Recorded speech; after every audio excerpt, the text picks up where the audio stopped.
bleed orange and black? It is out of here. Good morning. This is Murph and Marcus. Brian Murphy and Marcus the Waterboy Boucher. Streaming live at twitch.tv/the sports leader. Back in the Bay, buddy. We're not in Arizona. We're not at Scottsdale Stadium gazing out at that beautiful green grass, but we are gazing out at the beautiful young Tony, I guess. Is he beautiful? I'm not so sure. See, that's the thing. He's not as beautiful as the Scottsdale sunrise, but it is back to be back in studio in San Francisco with our guys, Young Tony and John Curley. Dude, and let's just talk about the creature comforts we have right now, dude. First of all, cameras. Looking like, hey, we're what's live. up, guys? We can see you guys a little bit better. You can see us on the stream. How about that? Piping hot coffee in a Yeti. We got dude. coffee. Piping hot coffee. We got coffee. Comfortable chair. The text line available. Just there's like little bells and whistles you get from being at home. But I do miss Scottsdale Stadium. Oh. And a Darren Chan sitting to your right. Oh, the comfort of a DC running the ship. But we hope everybody enjoyed those visits. We sure did. That was whirlwind. We did 2 days. We didn't stop, and then we got on a plane and we left and Murph, we came home. We were in and out of Scottsdale in less than 48 hours. That is correct.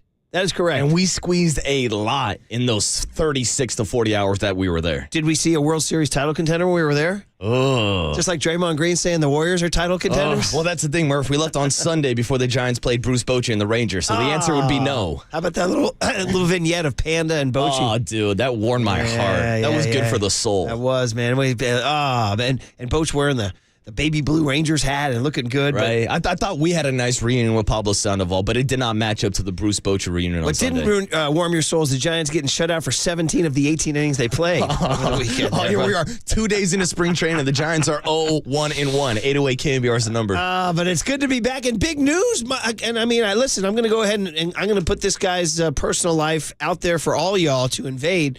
But I want to welcome new San Francisco resident, Marcus the Waterboy Boucher, everybody. Can I get applause, please? I'll give you some applause. I'll applause myself, Murph. This is huge news. I'm a city boy, Murph. We've been on you. We were on you for a long time. And for years and years and years cracking the whip on me to move to the city. And last night was your first night laying your head to rest in San Francisco. Wait, that is in your own home. Oh, if you know what I mean. You're right about that, Murph. But yes, last night, welcome, buddy. This past weekend, like we said, 48 hours back-to-back in Scottsdale. The last 48 hours, I've been moving my stuff from the South Bay to the city. I'm officially a city kid, We talk about this like the last 3 weeks in your life, buddy. You did your first ever trip to Radio Row in the Super Bowl. Mm-hmm. First ever Super Bowl trip in general. Burned the midnight oil down there. You came back, did your first ever trip to Scottsdale Stadium where you saw the thrill of the grass, felt the thrill of the grass. Then you came back and moved your entire life. You've been a Sunnyvale, San Jose boy all your life. Yeah, I'm a South Bay guy, but Murph, times are changing. Everybody's leaving the city, but the Waterboy's coming to town.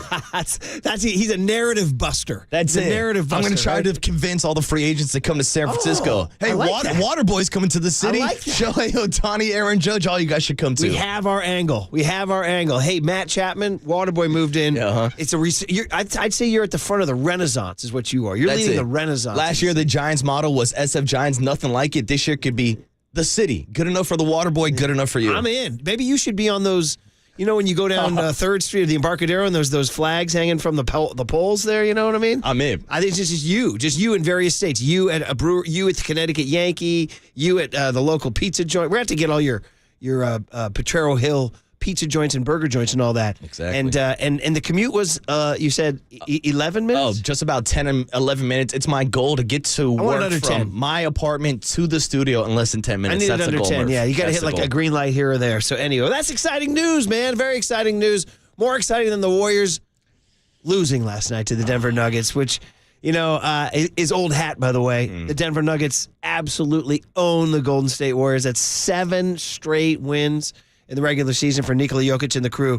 And, man, what a night for that big dude. 32, 16, and 16. That's kind of a crazy line. It is, but how about the fact that line kind of snuck up on me in the third quarter? Because I thought Draymond and the Warriors in the first half played some pretty good defense. Of course, that wasn't until they went on like a 14-0 run to end the first half. And the next thing you know, I look up, it's third quarter, and he's got the quietest triple-double I've ever seen. Because to the Joker, just everything flows so naturally through him that he's just doing standard basketball practice, and you look up at the box score, and next thing you know, he's got a triple digit in 3 quarters. There was a sequence in the fourth quarter, where Draymond threw a pass I think it was the fourth quarter. And the Warriors were kind of still hanging around in the game. They wound up losing by 16, by the way. They were up by 16. They lost by 16. The Nuggets went on a plus 32 run from the second quarter on. How many times are the Warriors going to blow a 15-point lead this season? Well, it's just, NBA leads in the first half, 808 KNBR, the most useless things in the world. Remember I told you about my birthday party with my buddy's English dad? He said, I noticed all NBA games all come down to the final 2 minutes. I'm like, yeah, pretty much. And he said, why don't they just start the game with 2 minutes left? And I was like, damn, that's a good question. It's not a bad idea. I have no answer for you. You might be right. We should just start him with 2 minutes left. But anyway, Draymond, there's a sequence where Draymond, the Warriors had called timeout. They had tried to slow the momentum. And Draymond tried to throw a pass into the key. Jokic baited him. He dropped off, snuck up, intercepted the pass in kind of a graceful mode, and then led a fast break. At which point, I believe Draymond then cut him off at the free throw line as Jokic kind of leapt in the air. As he leapt in the air, he instead saw, was it Jamal Murray, I think, coming on the or Aaron Gordon, and artfully tossed him just the prettiest little alley-oop you ever saw. It was like a floater alley-oop. And it was just that entire sequence from Jokic baiting Draymond into the pass, Jokic being athletic enough, because you don't think he's an athlete at all. Mm-hmm. He's an unbelievable athlete, making the interception, having the handle to take it down, getting confronted with Draymond, and then still having the dexterity to throw. It was just everything was on display. Yeah. You know, and I was like, this guy, I don't know, is he the MVP again? I mean, it's hard to say no. I mean, Luka, I guess, is... you could put Joker in that conversation each and every night, but that was one of the 6 turnovers yesterday from Draymond Green. Oof. And the Warriors have been playing a lot better with Draymond, but it seems like with or without Draymond, they still don't have an answer. I don't think anybody's got an answer for the Joker. Well, remember we joked about this before the season started. We said, the Warriors, they had that, tough season last year where they got ousted in the second round. Bob Myers retires. And so what was their answer? To get older and smaller. Older and smaller was their answer. And the size thing just continues to haunt them against any team with notable size like Aaron Gordon and Nikola Jokic. Yeah, and shout out to the Santa Clara / West San Jose kid, Aaron Gordon, who seems like he goes off every time he plays against the Dubs. He was unstoppable, and that matchup last night versus Dario Saric was not working out for the Warriors. No, and so, it's funny. I mean, we come into this morning, and we're back from Arizona. We're all excited, and the Warriors have been playing better. They won the game Friday night against Charlotte. Kerr got his new contract. Mm-hmm. And then Draymond did this podcast in which he kind of made news. And I even saw the ESPN crew, the Get Out crew, stop talking about the Cowboys for a minute to talk about Draymond saying, we are legit title contenders. And he said this line, that I don't see a team out there we can't beat. Oh. And I was like, you mean except for the team that was in your building last night? they literally cannot beat that team. Well, you said literally cannot beat them. It's 7 straight, and that completes the series sweep for the season, 4-0 this year.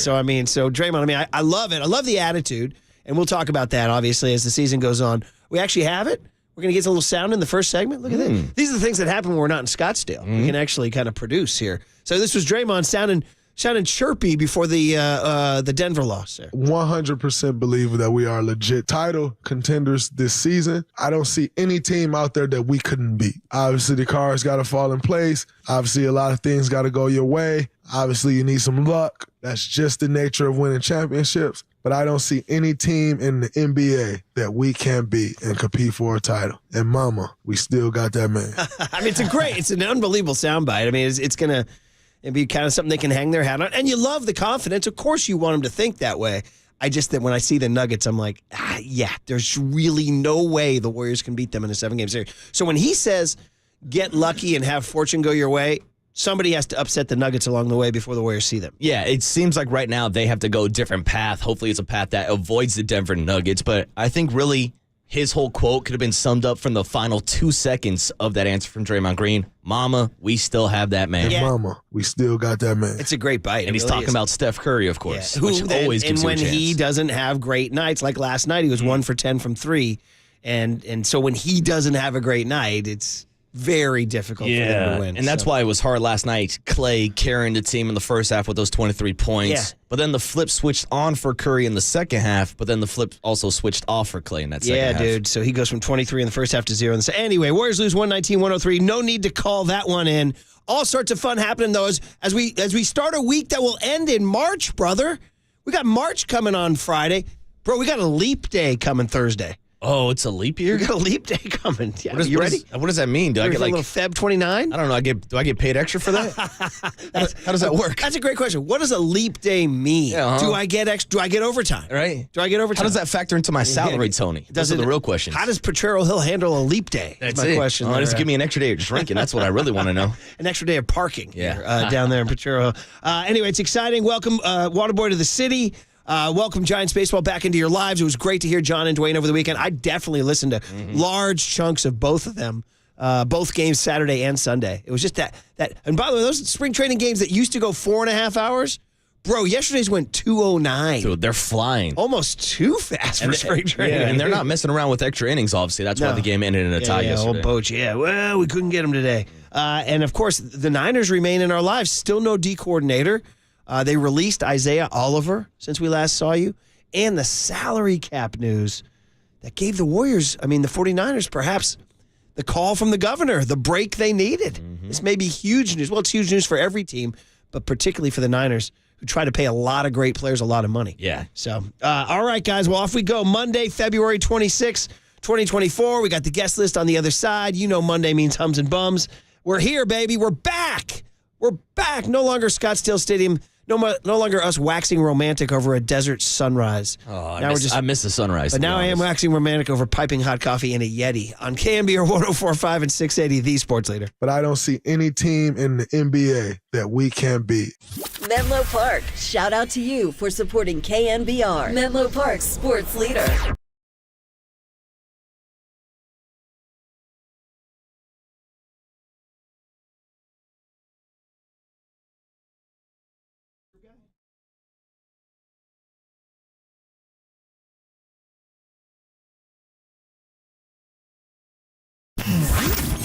Here's what's trending now Trending now. on KNBR.com. The Professor, Ron Wood, is joined talking baseball with Marty Laurie over the weekend to break down the start of 2024 Giants camp down in Scottsdale and to discuss who he's most excited to watch this season. To hear that podcast and more, check out what's trending now on KNBR.com and the all-new KNBR app.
Now, time for the Protect Your Assets with David Hollander Business and Technology Report.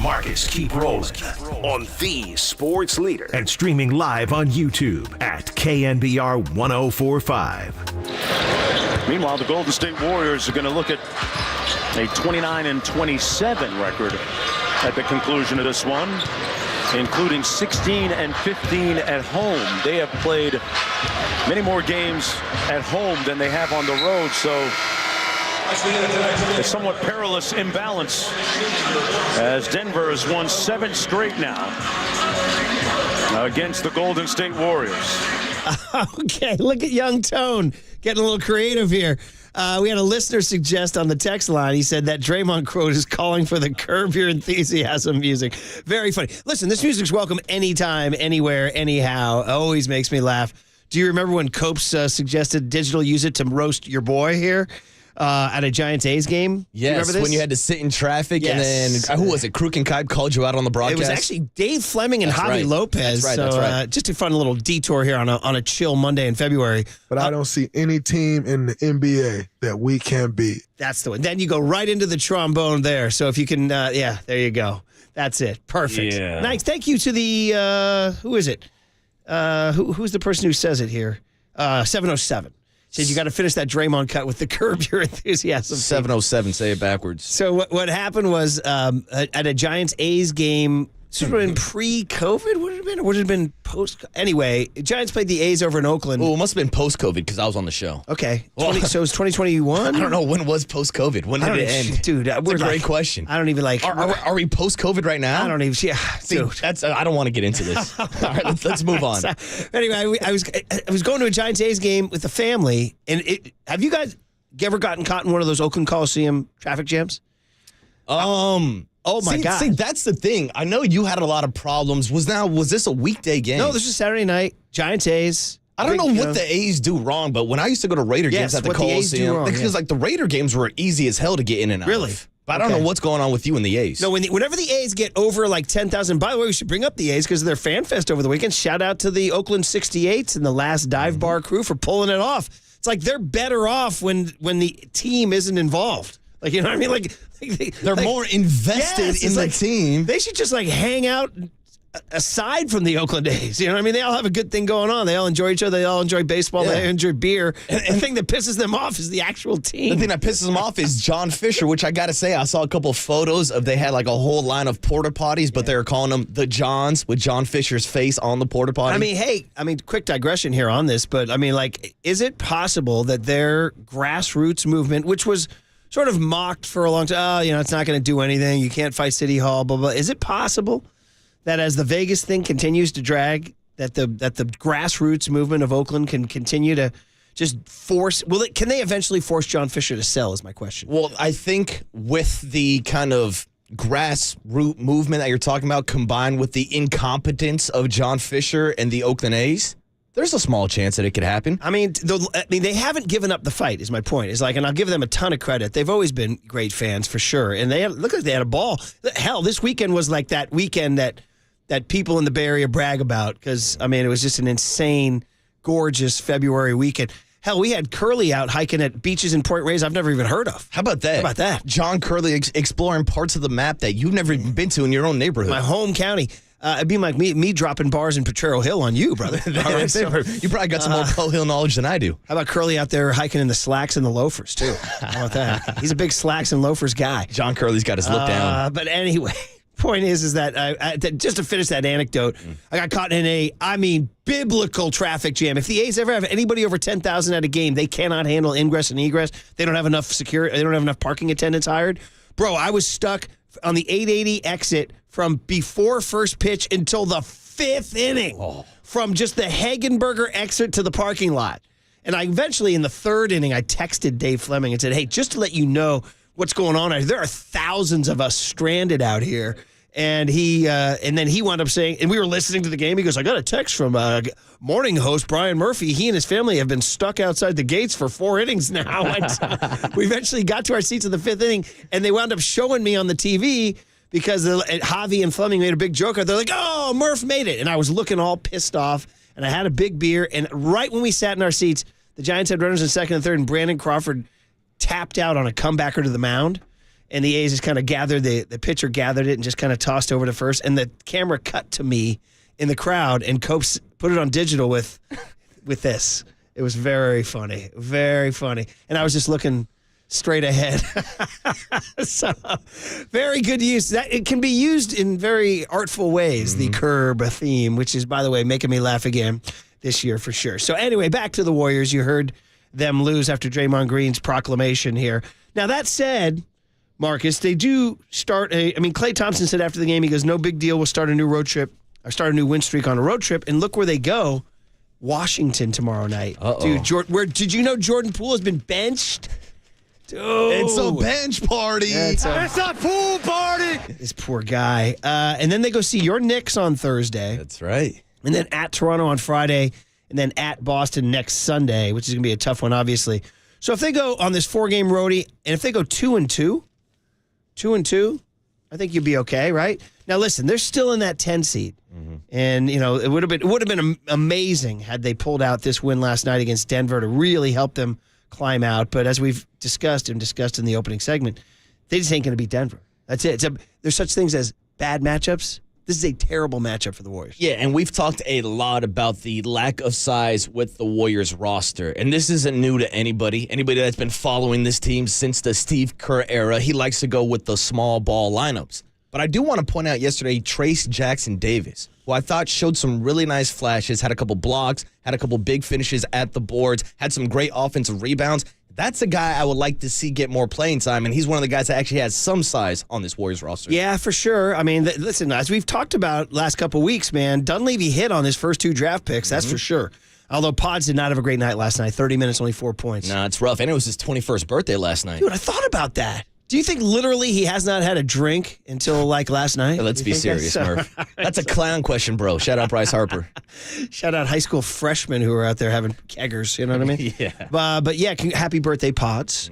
Hopefully he celebrated in style other than, you say last night was the actual day? Yeah, I believe they said it on the broadcast that yesterday was his celebrated birthday. with a 30-minute 4-point effort. Yeah. It's not good. Not really a birthday celebration. But the other big thing that happened, dude, since we last talked to everybody from Scottsdale Stadium was Steve Kerr. Holy moly, this is big news, and it happened on a Friday.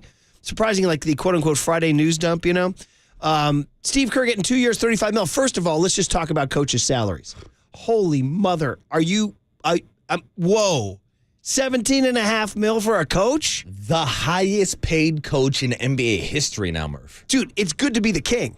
I mean, everybody's like, Kerr's. There's this whole sort of faction of the Warrior fan base that's anti-Kerr. They live on social media. Yeah, They live on social media. They hate him. I'm baffled by it. I'm always like, I hate 4 championships myself, Murph. And I get it. I mean, yeah, do you have a problem with a couple of his rotations or substitutions or how he treats young players? At that point, you're really nitpicking, yes. Honestly. He's not standing in the way of them in a championship. Also, the whole stuff with Kuminga, look how it's worked out.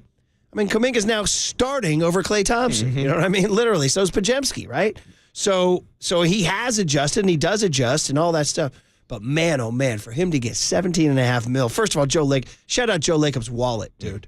Shout out Joe Lacob's freaking wallet. There's no somewhat break even there. Oh. There's no somewhat break even. No, he's spending every single dollar he has to win championships. Absolutely. And then shout out what's, obviously the big narrative out of this, which is that he and Curry have 2 more years together after this year. So basically 3 more springs, including this one, for your Warriors window. We keep talking about what are the Warriors going to look like without Steph Curry? You mean like a shout out Orlando Magic, shout out Charlotte Hornets, But treasure this. So you got spring of 24, spring of 25, spring of 26. Can they win one in any of those 3?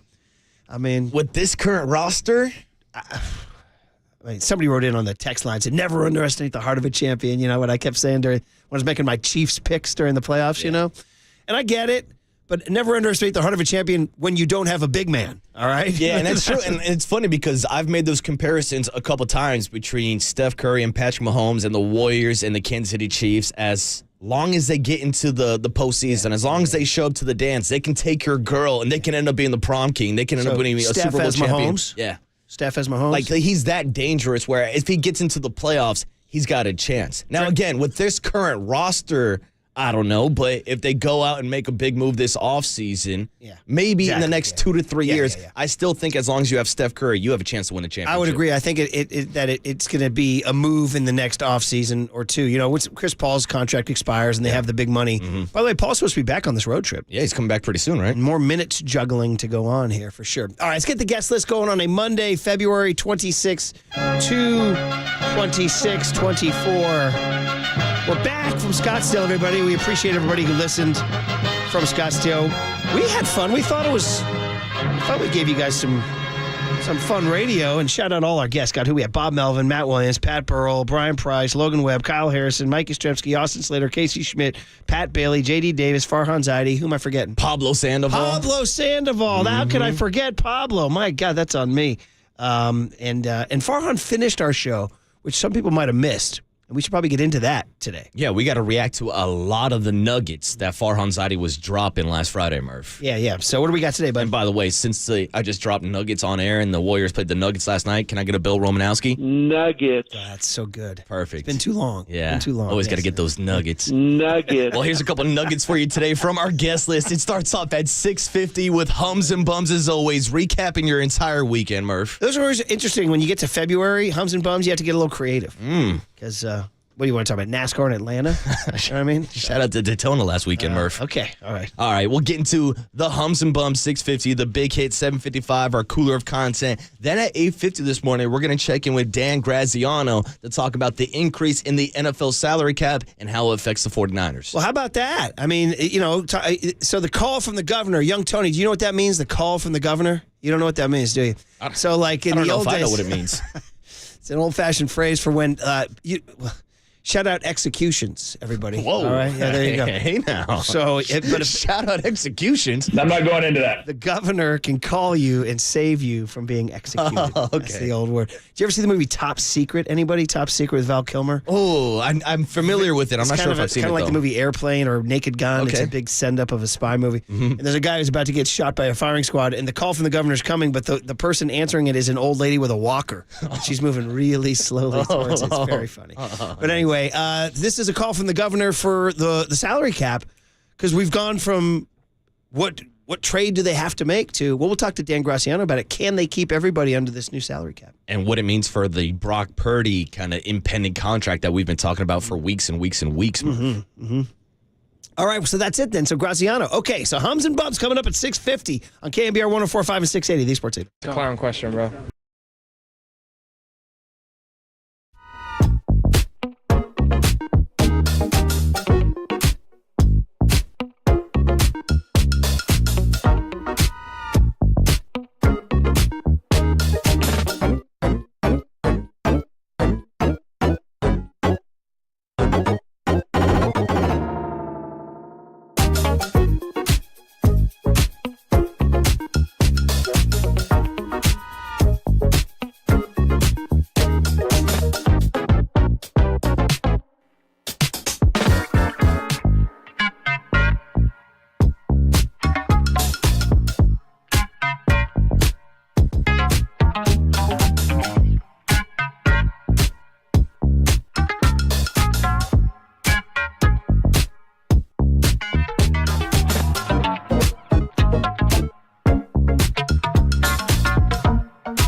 Giants gamers, Murph and Marcus keep your morning moving on the sports leader and streaming live on KNBR.com and the KNBR app.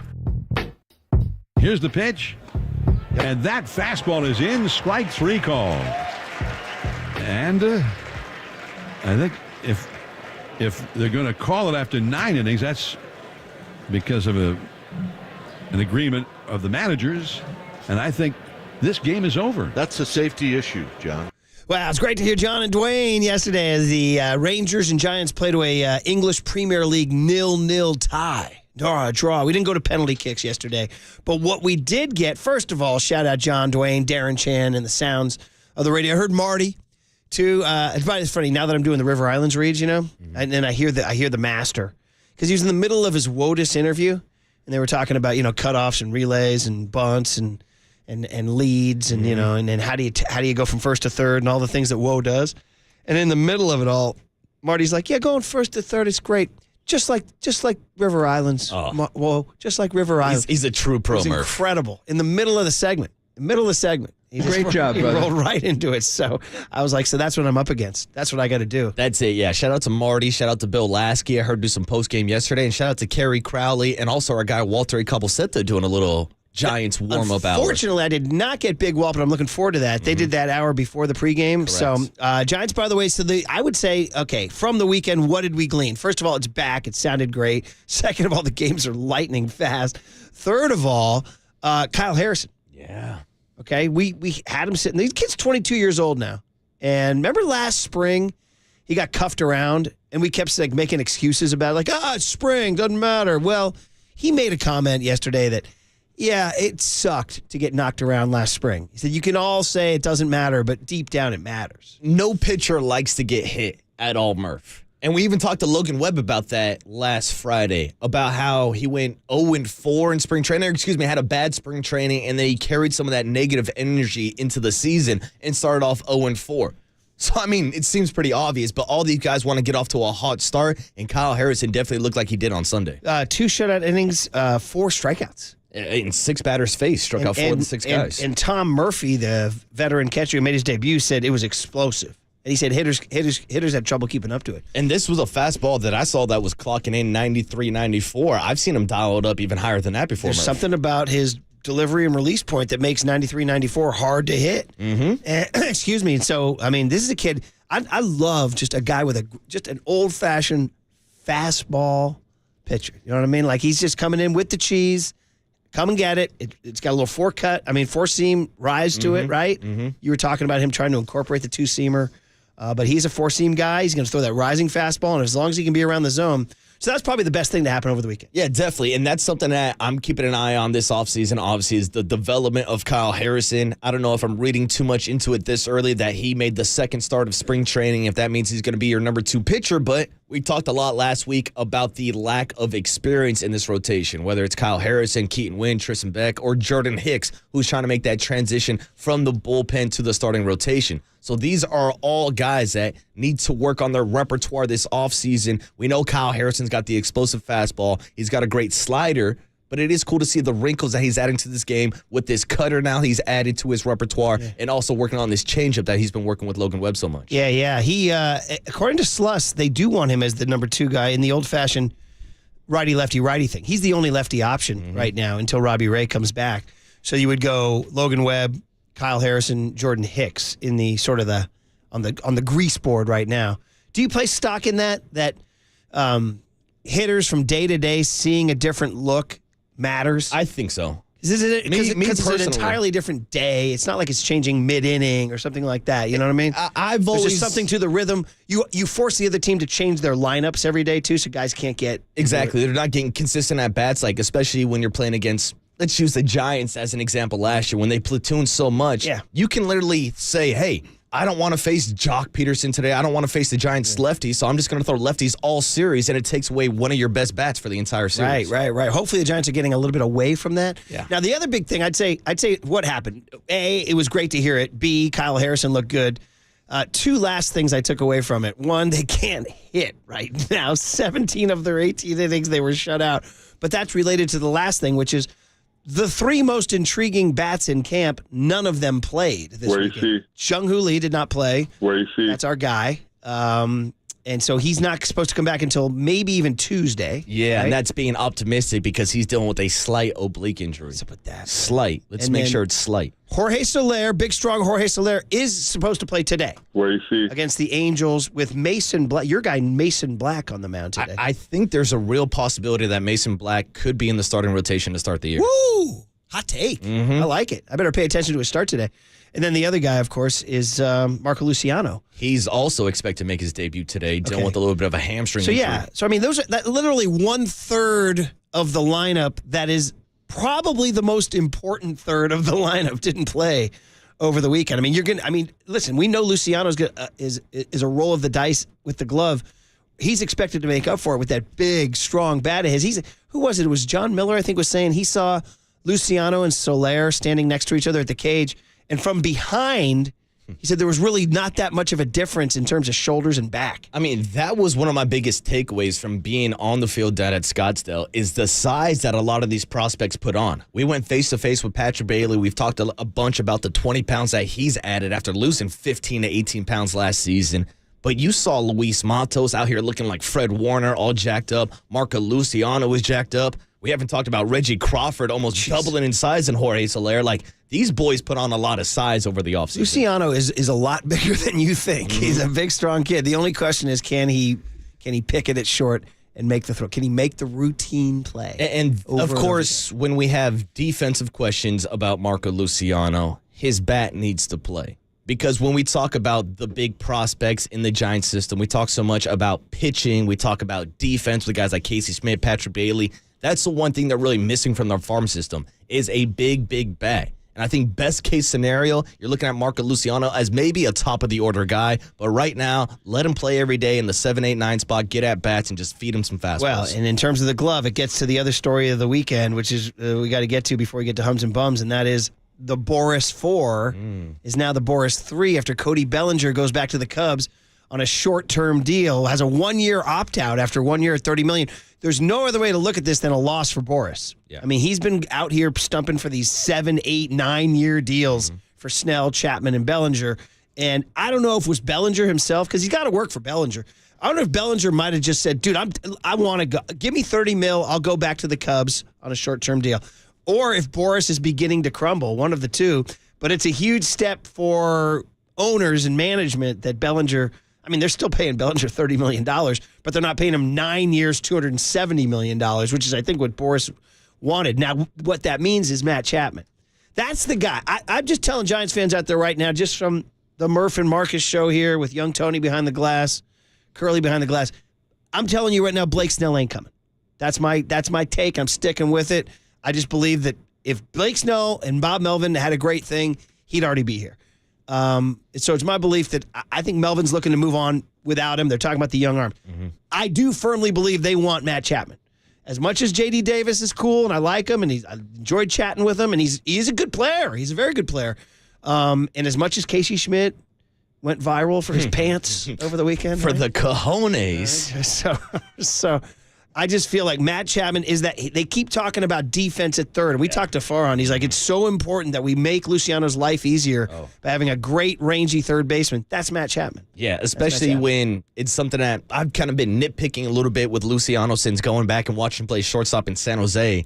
It's the backhanded plays in that 5-5 hole. It's him going in that direction. But if you have someone who's a platinum gold glover like Matt Chapman at third base, obviously he could take away half of that infield and make life easier for Luciano. So it's my belief now. Does that mean the Giants can get Matt Chapman on a short-term deal? They would love it, right? They would love it. So that's my hope. I would add such a veteran. If you could add Chapman to that lineup, and I know he's a 230 guy, but he's got pop. He's a threat. And the glove is crazy. And you have money to spend. The Giants right now are well below the luxury tax. They are not flirting with the luxury tax at all. And I know Greg Johnson, we joke about that comment all the time. I think he was talking about going into the luxury tax is what my interpretation was. They can sign Matt Chapman and stay under the luxury tax. That's my accounting take, all right? So anyway, that's where we're at right now with the Giants. By the way, I looked down and the first two texts are negative Giants. 559, Jung-Hoo Lee, how does a 165-pound slap hitter already have an oblique injury? He says, And then 209 says, how about scoring no runs for 17 out of 18 innings? Hey, baby, there's a new game today, and they didn't allow any runs yesterday. You know, they said looked good was the guy we never talk about, Ryan Walker. Dude, the sidearm kid out of Washington State. I love the angle that he throws at cross body. He's a good He was an underrated giant last year. Oh yeah, he was a good piece for the bullpen. Yeah, he was last actually year. low key, kind of one of their top 10 most effective players. But then they started using him as an opener so much, which I think took away an extra element in the bullpen. To hell with the opener, as Pecan's soundbite used to have. He used to have Schwarzenegger saying, "Then to hell with you." He used to have that soundbite. I'm saying, to hell with the opener. That's what I'm saying. All right. Hey, hum babies and bum babies. We got winners and losers from the weekend coming your way. We're back in San Francisco. Scottsdale Stadium was great. The thrill of the grass was real. But now we're back home for the thrill of piping hot coffee in the Yeti and the hum babies and the bum babies. Next on KNBR 104.5 and 680, the Sports Leader. From the Chilton Auto Body Traffic Desk.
KNBR's Opening Bell Report. Sponsored by Protect Your Assets with David Hollander. Concerned inflation will ruin your dream retirement? Learn more. Listen to David's show every Saturday morning or call 1-866-PROTECT.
What do you want? The same as you, to remember. Time now for Total Recall. San Francisco! A look back at the highs and lows of the weekend in sports. Get ready for a surprise! Sponsored by Amici's East Coast Pizzeria. When you want the best pizza in town, Amici's delivers. Oh, yeah, we are back from Scottsdale, Arizona, doing our thing now in the studio. Hum babies and bum babies on a Monday morning. That's what we do. It's a Monday morning tradition. Your weekend does not end until we do Hums and Bums. Your work week does not start until you do Hums and Bums. And everybody enjoyed the heck out of that weekend. I do want to remind everybody that our show is proudly sponsored by Marin Health with top physicians, surgeons, and clinicians right here in the North Bay. Marin Health puts you closer to your best health, world-class care, closer than you think. All right, Waterboy, it rotates every week, and this is the week you drew the Hum Babies. So, my friend, you looked at the landscape from Friday afternoon to now. Who are the big winners, buddy? Well, Murph, we're going to start off with Friday afternoon, where some big news came out of the NFL. That the salary cap is being raised once again. But this time, they're making history. The NFL announced on Friday that they're increasing the NFL salary cap by $30.6 million all the way up to $255.4 million for next year. That's a record-setting 13.6% increase since last year's cap. And obviously, this is going to tie back to the flagship team, the San Francisco 49ers, because we've been talking a lot since the Super Bowl about what the future looks for guys like Brandon Ayuk, what a future contract extension looks for someone like Talanoa Hufanga, and of course, the man that might be making $50 million in a couple years, Brock Purdy himself. So here's David Lombardi from The Athletic breaking down the increase in the NFL salary cap and what it means for the 49ers. All right, this is a massive NFL update and by extension, a really big 49ers update. The league has announced the size of the 2024 salary cap, and it is way bigger than anyone had anticipated. Probably can thank the Taylor Swift effect because the salary cap is tied to league revenues for the previous year. The cap is going to be $255.4 million this season. For context, people were initially expecting $243 million.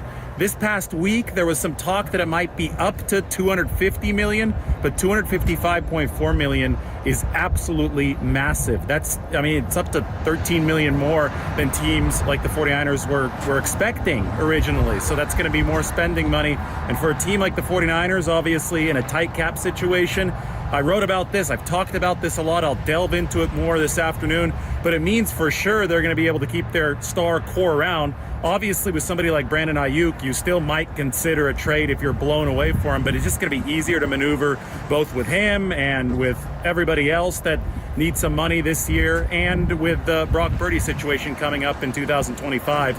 because cap space that's unused carries over from year to year. The Athletic's David Lombardi breaking it all down for us, Murph. Over the last 10 years, the NFL salary cap has increased over $100 million. They say more money, more problems. Hopefully this solves some problems for the 49ers. Well, your first take is it's good for every team, right? Every team gets to spend more money, but the catch is not every team does spend that much money. Like the Washington Commanders are like dramatically under the cap, for example. But the 49ers, to their credit, have been a team that pushes the envelope. They want to sign the most players and want to sign the biggest players, and they want to do all. That's what we've loved about this John Lynch, Kyle Shanahan regime, and got to give Jed York a ton of credit. I mean, he's been out there writing these checks, and lots of times when you restructure contracts for players, you have to write a check for a signing bonus up front. And Jed has been willing to do that, so this gives them the chance to keep doing that. And John Lynch, he's always keeping the phone on. Hell, he called Bill Belichick about Tom Brady, right? Yeah. So I mean, I would anticipate, just based on the Niners have kind of talked about this team, that they would keep this core together for one more run. However, don't forget the DeForest Buckner rule.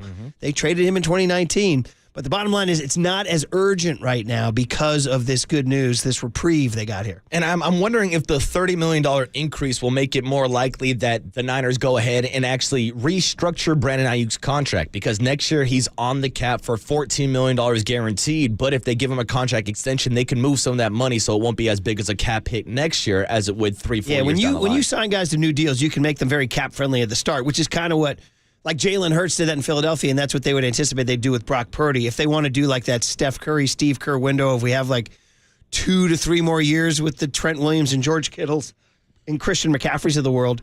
By the way, shout out Brock Purdy in 2028 looking around going, there's nobody here. You know what I mean? I'm making $50 million. Will Brock Purdy finally have a beard by 2028? That's the real question. Yeah. So anyway, it's great news. And like we said, every team gets more money to spend. It's great news for players, obviously. But for the teams like the 49ers who do push the envelope, it's huge because this is exactly the kind of thing they need because they have so many big contracts that they're trying to keep. So really good chance right now you'd see the same key figures back in week 1 of 2024. I would say run it back, Murph, or just have George Kittle say, "Run it again! Run it again!" Then we can just spend our time talking about the psychological effects of coming back from a Super Bowl loss. Oh, let's not get into that right now. All right. We'll save that for later on this summer. Good news out of Santa Clara yesterday for the entire NFL. But now, Murph, we're going to take a trip down to Scottsdale when we were just staring at sunrises and staring face to face with our second hum baby. It's time to start cooking with Kyle. Kyle Harrison, after telling us about his love for cooking steaks on Friday, hopped on the bump on Sunday and had nearly a flawless outing. 2 innings pitched, no hits, no walks, no runs, faced 6 batters, struck out 4 of them. An absolutely fantastic line for the biggest left-handed prospect in all of baseball, a guy who the Giants team are penciling in for that number 2 spot in the rotation. We talked earlier about the comments from Tom Murphy, who talked about his explosive fastball that was clocking in around 94 miles per hour on Sunday. Trust me, folks, it gets even up higher than that. Kyle Harrison's going to be electric this year in the rotation. Great start on Sunday, and that's why he's hum baby number 2. Harrison winds, delivers. Swing and a miss. And he powered that one right by him. He swung at every pitch. And finally, he got one that shot by Marcus Simeon, 1 away. There goes the runner. The pitch is swung on and missed. Strike 3 to throw to second by Murphy. In plenty of time. Hernandez is out by a couple of feet. Inning over. The tag applied by Donovan Walton, the second baseman. Line. There's a swing and a miss. He struck it out. So is that a true outcome? He can be involved. There's a swing and a miss. He struck him out with a high fastball. There's a swing. Line drive to third. Chest-high catch made by David Villar. See there? Guy made pretty solid contact, but an atom ball. Would have been better off walking. Oh, it's great to hear the highlights back on KNBR. John Miller, Dwayne Kuiper breaking down the spring training debut of Kyle Harrison. Hey, he struck out Marcus Simeon, Nathaniel Lowe, and Jonah Heim. Those are 3 big names. So those are 3 big leaguers. Those weren't just total stiffs out there. So again, it's February, but hey, and like we said, hums and bumps can be funny in late February, early March when there's sort of a lull in the sports calendar. But as you said, if you're the number 1 prospect, left-handed prospect in all of baseball, you're 22 years old, you're from Danville and De La Salle, and you're wearing black and orange, you're going to be a hum baby. Yeah, you're on the hum baby list. Welcome, Kyle Harrison. I'm going to make a bold prediction and say you're going to see Kyle Harrison on the hum baby list quite a few times this summer. Hopefully big things this year for the top prospect out of Danville. That'd be great. I mean, this is what it's all about, this guy, when they drafted him, and if he can deliver, man, that'd be huge to have Webb and him atop the rotation, and as you said, if you add Robbie Ray and Alex Cobb halfway through, maybe the pitching isn't looking that bad, but we talked about the youth movement with Farhan, and you were the one who got Pat Bailey to tell us about Landon Roop. I'm a Roop head, And then did you know the next day Susan Slusher wrote a whole story about Landon Roop? Yes. Oh, nice. And then one other guy, too. It was Hayden Birdsong? It might have been Birdsong. He had a good outing this weekend, too. Yeah. Mason Black, obviously starting today for the Giants, going to have a chance to make that rotation, especially with Keaton Wynn dealing with a small minor elbow injury. Right. All right, well, good. Hum baby number 2, Kyle Harrison. There All right. it is. We got some 49ers hum babies. We got some Giants hum babies. Why not top off the trifecta with the Warriors hum baby? And I'm going to go straight to the man in charge, Steve Kerr, where it was announced earlier this weekend that he is signing a 2-year, $35 million contract extension. Yes, folks, let me say that again. 2 years, $35 million, man. Which breaks down to $17.5 million per year. It's now the highest coaching salary in NBA history, folks. But I'd say it's well-deserved for a man that's won now 4 titles as a coach, for a man that won 5 titles as a player, 9 rings, looking for the one for the second thumb. But this lines up perfectly now. 2-year extension with the Steph Curry timeline. Steph and Steve locked in for 2 more years, and that's why Steve Kerr is hum baby number 3. We're going to start in Golden State. For their GM, and now Steve Kerr stays on in Golden State. Nothing has been signed, so Raymond has asked me to hold off on commenting on anything until an actual contract is signed. So I'm going to follow his orders. How do you feel about your future here? Just really good. Really good. That was, of course, Steve Kerr asking about the contract extension last Friday before their game. And, of course, you heard Adrian Wojnarowski with the Woj bomb breaking it down. But there it is, Murph. It sounds like Steve Kerr is going to be around for the next 2 years on that Steph timeline. I want to stay on that after I tell you you're listening to KNBR AM and KNBR FM San Francisco, the sports leader, a Cumulus media station, because Draymond Green had some comments after the game Friday night. They beat Charlotte. By the way, how about that little skirmish they had with Charlotte Friday night? See Guy Santos getting his dude on, getting his crazy on. Lester Quiones versus Grant Williams. I thought it was Santos. Oh, no, that was Lester Quiones. Oh, was it Quinones? Mm-hmm. Oh, I thought it was Santos. My bad. Quiones with the cojones. Yeah, was he the one saying you're a B? Oh, you're a B. Okay, all right, you're my B. bad. For some reason, that's I thought that was basketball, Santos. B. That was crazy. Yeah. He had his bug eyes out and everything. But Draymond, so there is, and if you live on social media, and I know a lot of you don't, and God bless you, you're better off. But those who do know that I have run into a significant anti-Kerr faction out there. I'm like, damn, you guys got some cojones. Like, be careful what you wish for. Yeah. Well, here's Draymond Green himself Friday night after that Kerr extension. I guess this is what he would say to all the haters here. Yeah, we would pop this and get much better than that, and that's exactly the realm of coaching. When you look at coaches as a whole, that's the realm that he's in. So happy to see, and it's great knowing that, we'll all be in this together. Yeah, and then he follows up by saying it's Joe Lacob. Guys, Joe Lacob's checkbook is insane. That's paying Steve Kerr a lot of cake to tell Brandon Pajemski to pass the ball to Steph Curry here. Here you go. I know Joe's going to do the right thing. He's done nothing but build that trust with us to know that he's going to do the right thing and what's best and take care of those that have taken care of this organization, and so I didn't really have much doubt. Okay, there it is. I was wondering, it was interesting. There was some thought, Bob Myers left, right? Exactly, good point. Yeah. And then Steve Kerr was like, no, I'm okay. Is he planning to exit stage left? But apparently not. And he has always said, as long as Steph is here, I'll be here. And this is them now signing up. We talked about it earlier in the show. This spring of 25 and spring of 26. I think that's what you have. I mean, you can't walk away from Steph Curry. Now, I'm also wondering what the coinciding moves are going to be if Klay Thompson gets a 2-year extension this offseason. That's a storyline we'll keep an eye on. For sure. All right, well, good hum babies, including 623, who texted and said, Marcus, I'm going to make you a hum baby. You're shaving an hour off your commute. I'll take that. I'm feeling like a hum baby this morning, Murph. Yeah, you do feel like I can sense a You're not as road weary. You're energized from an 11-minute commute. We're trying to get that thing under 10, by the way. Yeah, that's the goal, Murph. We got to figure that out. I need 9. Buddy. All right, well, you're all happy with your hum babies. Now I got to come in and bring you some losers here. The 3 bum babies from the weekend. And, well, you were talking about Steve Kerr cashing checks. He's 0-1 since that press conference because the Warriors on Sunday night are bum baby number 1 because they had a chance to finish a nice little 3-0 out of the All-Star break. They beat the Lakers on Thursday. They beat the Hornets on Friday. And instead they ran into, do I just go ahead and say it, Marcus? They ran into their daddy. I mean, they said the high school kids say, who's your daddy? I go to these high school basketball games. They're going, who's your daddy? Who's your daddy? The answer is Denver Nuggets. That's who's your daddy. Murph, is it the high school kids who are saying it, or is it Brian Murphy? Who's your daddy? Very good. Nikola Jokic. He falls down by 16 points. He doesn't care. That's what daddy does to pay the bills. He flips, I'm going to call it the Serbian switch. He flips the Serbian switch. They outscored the Warriors by 32 down the stretch, okay, for a 16-point win. That pretty much reminded us all that as long as Jokic and the Nuggets are in the West, the Warriors should not make any plans, all right? They should not make any plans. Steph was ice cold from 3, 1 of 10. Klay scores 23 in the first half, 0 in the second half. And Draymond in the fourth quarter, quite frankly, got schooled by the MVP. He did. So, bum baby number 1.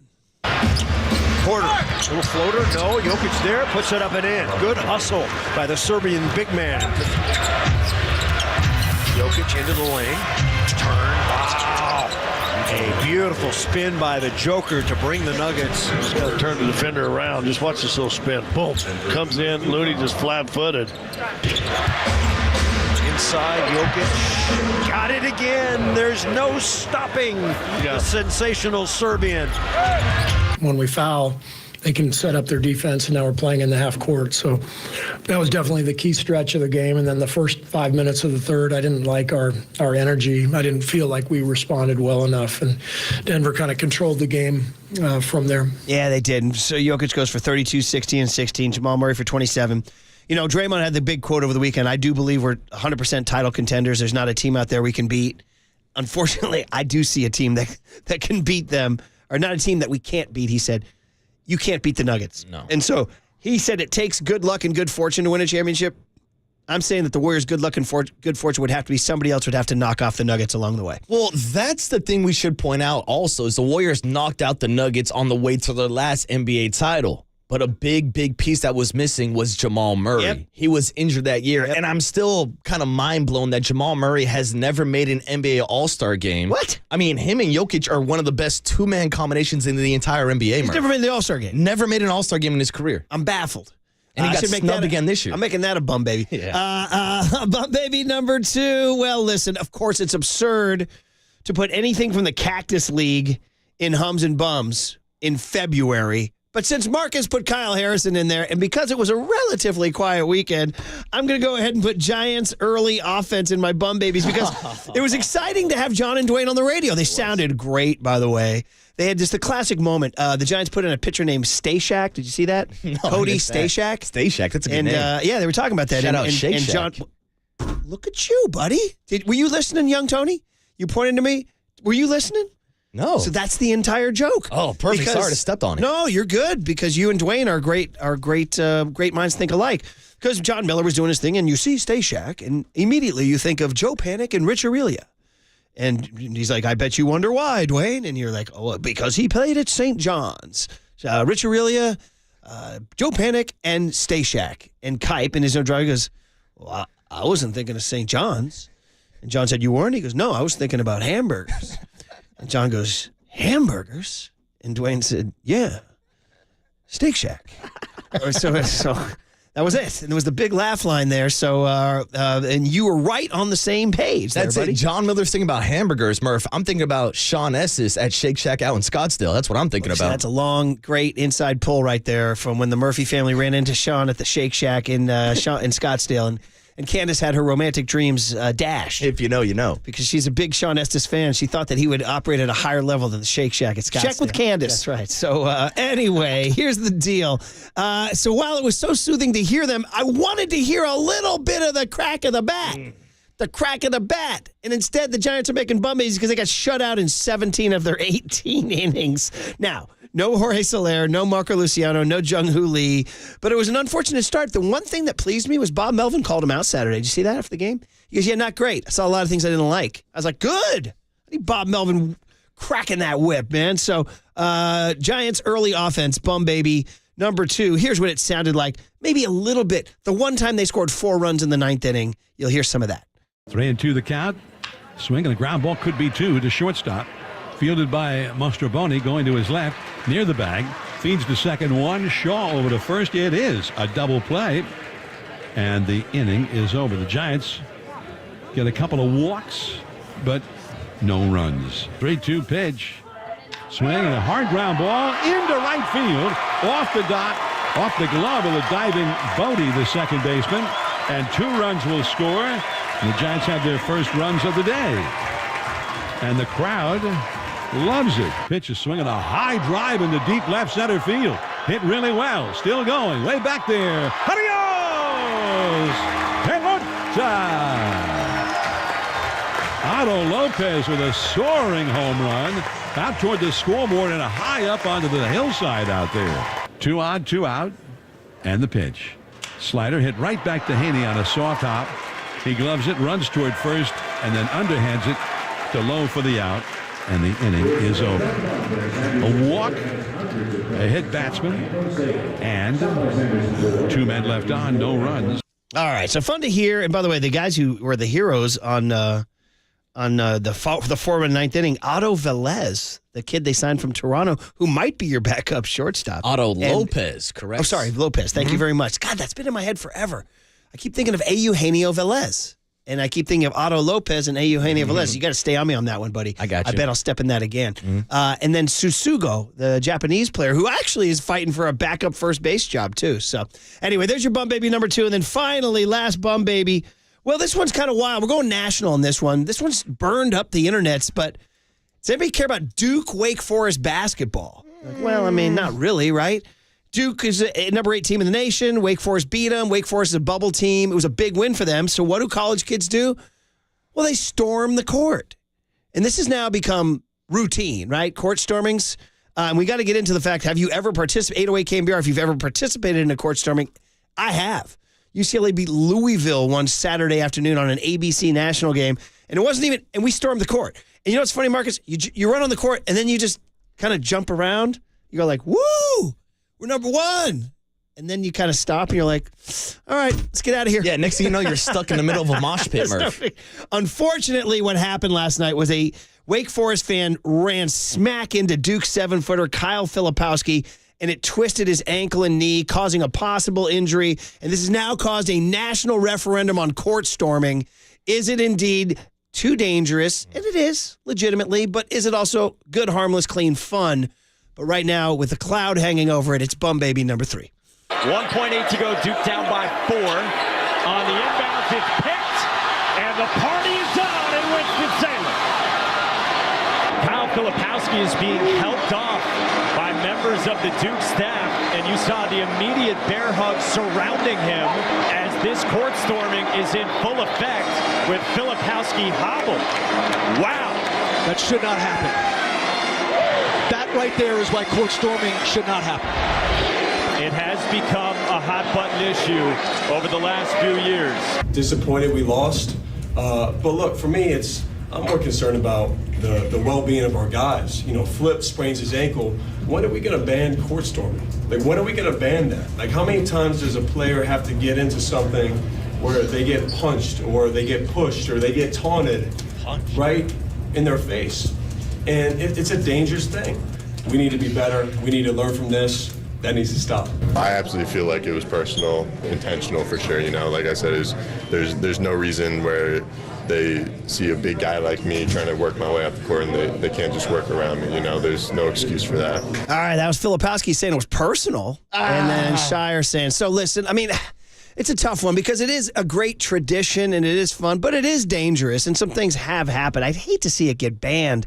I mean, can we just ask people to run on the court and not be idiots? Can we ask that? Is that too much to ask? No, it Can you should run on the be court as and simple just as jump that. around and going, woo? You don't have to run into somebody or punch anybody. Well, that's what he said, throwing out punching people. I don't think everybody's ever stormed the court. Have you ever stormed the court? Somebody? I stormed the field after the last Cal and Stanford big game because it was the last Big 12 game. And what did you do? Or excuse me, last Pac-12 game. I said Big 12. Yeah. I just kind of walked down after everybody stormed. It wasn't really like a storming moment. Right.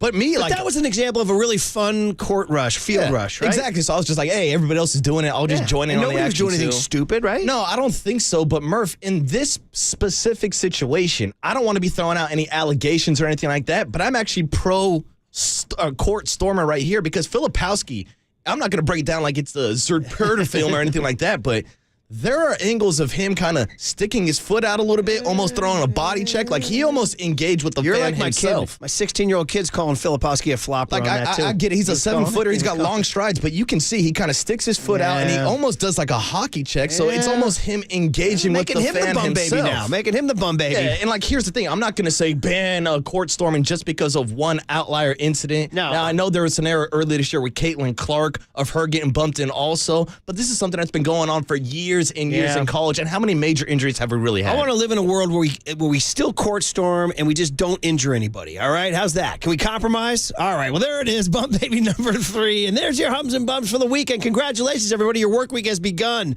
All right, the big hit is coming up. Still, we got to get into what Farhan had to say to us this weekend, last Friday in Scottsdale. We got to get into the Warriors running into the Nuggets last night, and of course the 49ers with the great news on the salary cap. All coming up on KNBR 104.5 and 680, the Sports Leader. Keonis with the cojones.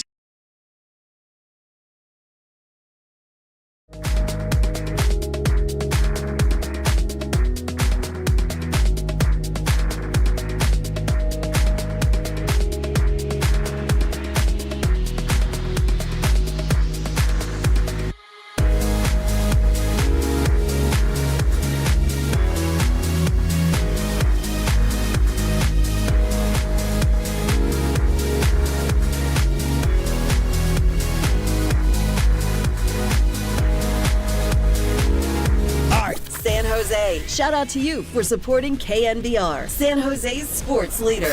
Let's talk about the North Bay. It's a beautiful spot. And Curly hiking up there in Point Reyes over the weekend. I wonder if he knew that if anything happened to him, he could go to Marin Health. Because it's not just the closest medical care, but the best. Take care of his sprained ankle. You turn an ankle when you're hiking in loafers. With a cardiology team that delivers treatment twice as fast as the national average, a world-class maternity care center with doctors and midwives available 24/7, an accomplished orthopedic team to get you back on the trail, and a partnership with UCSF that helps expand our world-class capabilities. It's all right here to get you closer to being at your best. Marin Health, world-class care, closer than you think. From the Chilton Auto Body Traffic Desk.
And now, time for the Protect Your Assets with David Hollander Business and Technology Report.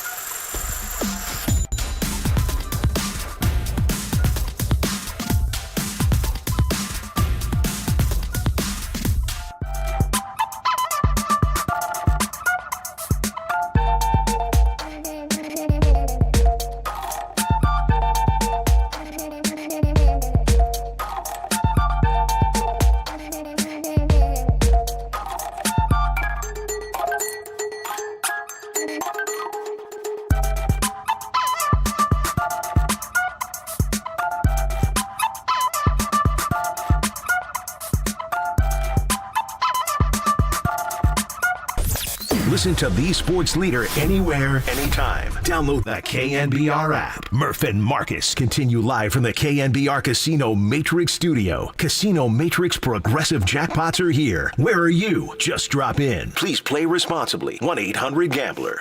Young Tony coming back with the weekend after the weekend there. And it was a huge weekend on a number of levels.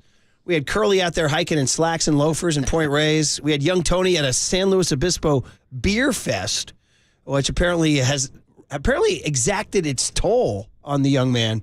He needs a weekend from his weekend. And now I'm actually kind of mad at Young Tony for going to a beer fest and not inviting me, of all people. I love beer. Well, you were busy having the biggest weekend of all, and I'm just going to blast Marcus's public life for everyone because I think this is huge news for all of us. The lifelong 408er, the man who lives in the shadow of Levi's Stadium and the Shark Tank. Mm-hmm. Don't forget old San Jose Muni. And old San Jose Muni is now a San Franciscan. Hey, he's a narrative buster.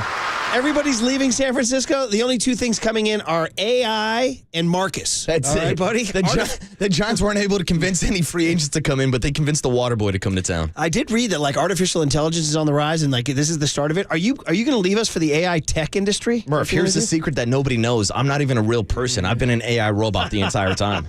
Dude, hey, listen. The way this freaking world is going. That's a possibility.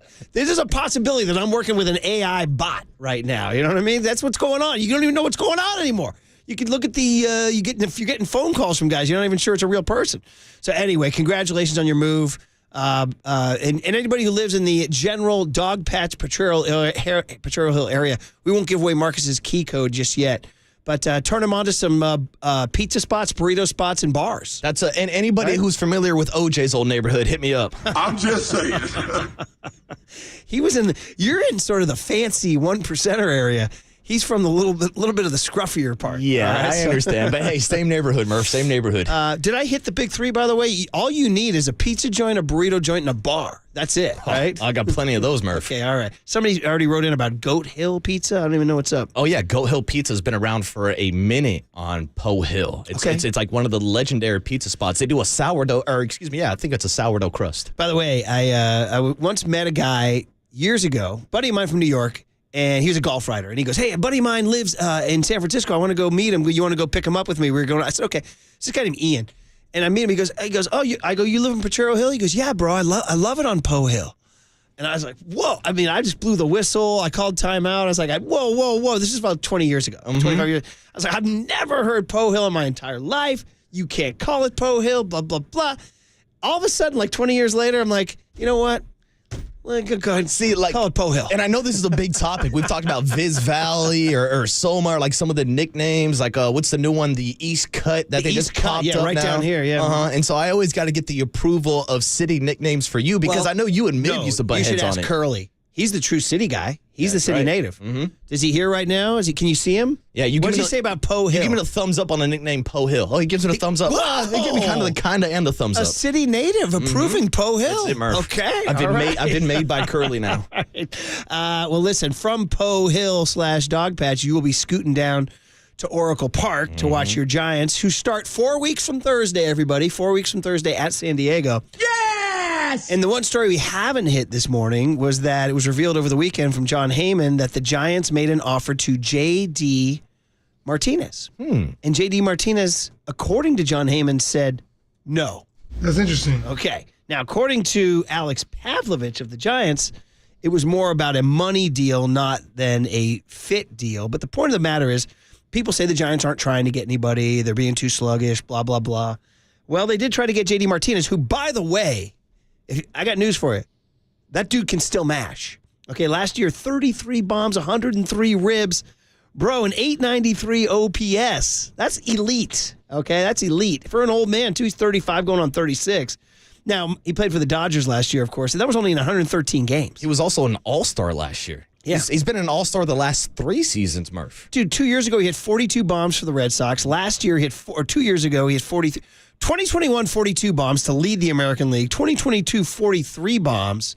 And then I guess, last year was 27 bombs. I had the number wrong on. No, I'm sorry, buddy. I was looking at doubles. I'll catch up with you. I was going to say, those numbers are pretty damn high. I'm sorry about Maybe that. The Giants should have signed him. 42 doubles. I got to pull my head out of my rear end, everybody. 28 bombs in 2021. Lowered down to 16 in 2022, so the Red Sox got rid of it. But last year for the Dodgers, 33 bombs, 103 ribs. That's legit, brother. And Dodger Stadium, which is not a hitter's park. Yeah, and we're talking about a guy that constantly sits around 270 batting average plus. Career 287. Yeah. Okay, so obviously, the story was the Giants offered him a 1-year deal. He remains unsigned. He's 36 years old. We should make sure to point that out. Yeah, I know, but he's just coming off his 30 as a DH anymore. You don't need to do anything but just sit there and just rub the chicken bones on your bat like Bull Durham. You're absolutely right. And I know there's a lot of different angles to get into this with this storyline of the Giants going with Jorge Soler over a guy like J.D. Martinez when the report from John Heyman came out that they offered a contract deal to J.D. Martinez. To me, it tells me that J.D. Martinez does not look at this team as a World Series contender. Yeah. Because to me, that would be the only thing he would still be playing at this point of his career, looking for a 1-year contract with a contender to get into the postseason. I don't think JD views the San Francisco Giants as that team. I would also say that he doesn't go to if he's going to go to a park right now for a deal that he doesn't love, he's not going to go to a place where it's hard to hit home runs. Now, Soler got a 3-year deal, okay? So here's Alex Pavlich's report, was that they were talking to both Soler and Martinez. And that this is according to Pavlovich. The Giants made an offer, and that Martinez counter-offered, and the Giants weren't comfortable with that. We don't have the numbers on that, though. Other people would say no, he didn't want to because he didn't want to go to the Giants. It was John Heyman who wrote, he, quote, didn't want to go there, unquote. Ooh. Does that make you feel that, give you back those feelings of inferiority, that inferiority complex we've gotten from Aaron Judge and Shohei Ohtani and Yamamoto and Bryce Harper and all these guys who, quote, don't want to go there. Yeah, but the water boy wants to come to San Francisco, Murph. Doesn't that count for something? As did big, strong Jorge Soler and Jung-Hoo Lee, who have yet to make their debuts, and we'll see if there's any more on that. So anyway, put it this way. I guess the question is, would you rather have Soler or J.D. Martinez? I think the answer is you'd rather have J.D. Martinez. I would say Jorge Soler, just because 5 years younger. Yeah, because of the youth, I think he gives you more of a window for the next year or two. You can pencil him in as a 4 or 5 hitter, a guy that can give you some power. Again, J.D. Martinez, nothing disrespectful towards him. He's been an all-star the 3 straight last years. I just think he's more at the tail end of his career. And if the Dodgers aren't willing to bring him back as an extra bat, I don't think the Giants should be doing it. Well, they had very similar numbers last year. They both hit 33 bombs last year, and they're both, even the advanced metrics shows that they were very, very similar numbers. Martinez did have groin and back problems. Soler has better walk and strikeout rates than him. So, and then the other deal is, like we said, he's 4.5 years younger than him. Which is huge when Farhan Sani's signing guys. I'm not going to kill the Giants over this one at all because you wound up getting Jorge Soler, who is, I don't want to say it's 6 of one, half dozen of another, because some people prefer JD, but it is interesting, though, that Heyman put out that note that, quote, the Giants, or that Martinez, quote, didn't want to go there. But the good news is that Jorge Soler did. Mm-hmm. And he will debut, I believe, today. Right? Today? That is the game plan. Him and Marco Luciano. All right, man. So good stuff, man.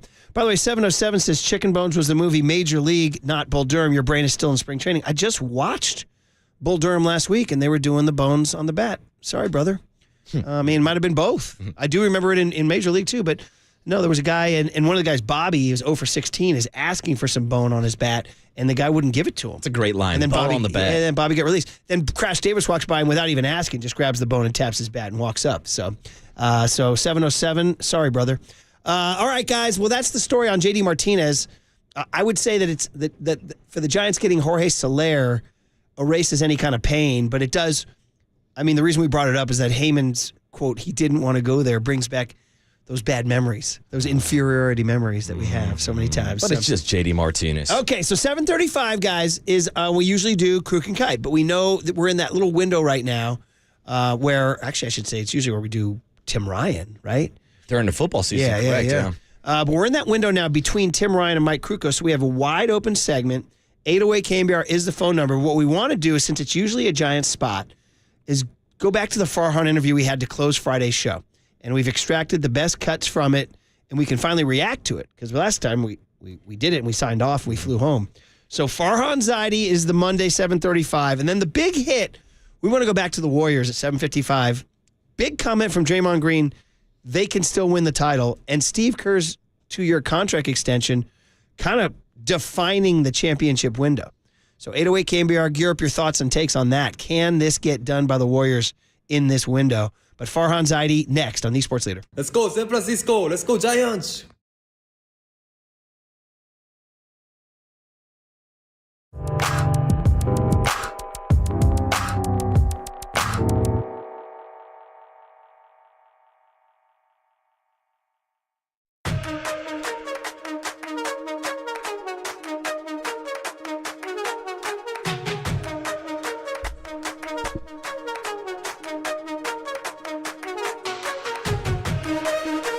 Zero Res has it going on right now. We got a flash sale, Zero Res flash sale, big tile sale, 2 days only.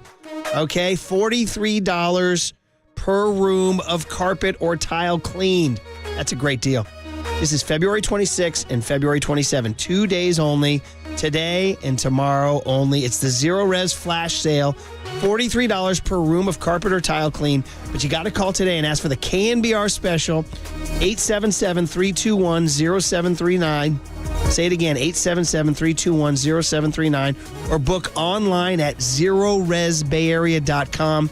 Use KNBR special online to get $43 per room cleaned today and tomorrow only. Don't miss out. Just $43 per room cleaned of carpet or tile. Call 877-321-0739 or go to zeroresbayarea.com. So I'll say it one more time. KNBR special, $43 per room of carpet or tile cleaned today only and tomorrow only. Call Zero Res at 877-321-0739 or go online to zeroresbayarea.com.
Now, back to Murph and Marcus on the Sports Leader and streaming live on KNBR.com and the KNBR app.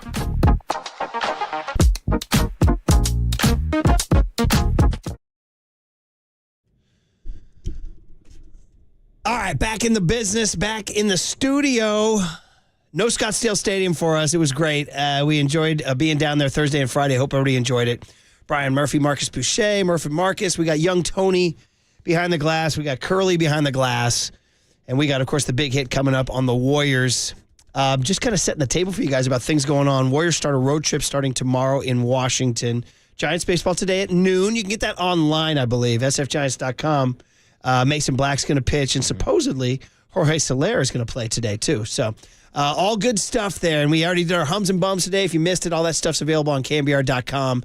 Later in the show, Dan Graciano going to join us around 8:50 to talk about his story about Brandon Ayuk maybe being traded or maybe not now with the rise in the salary cap. But we always do usually Krug and Kipe at this time, right? So we thought, hey, we talked to Farhan Zaidi last Friday right before we left Scottsdale. It was like literally the last thing we did before we signed off.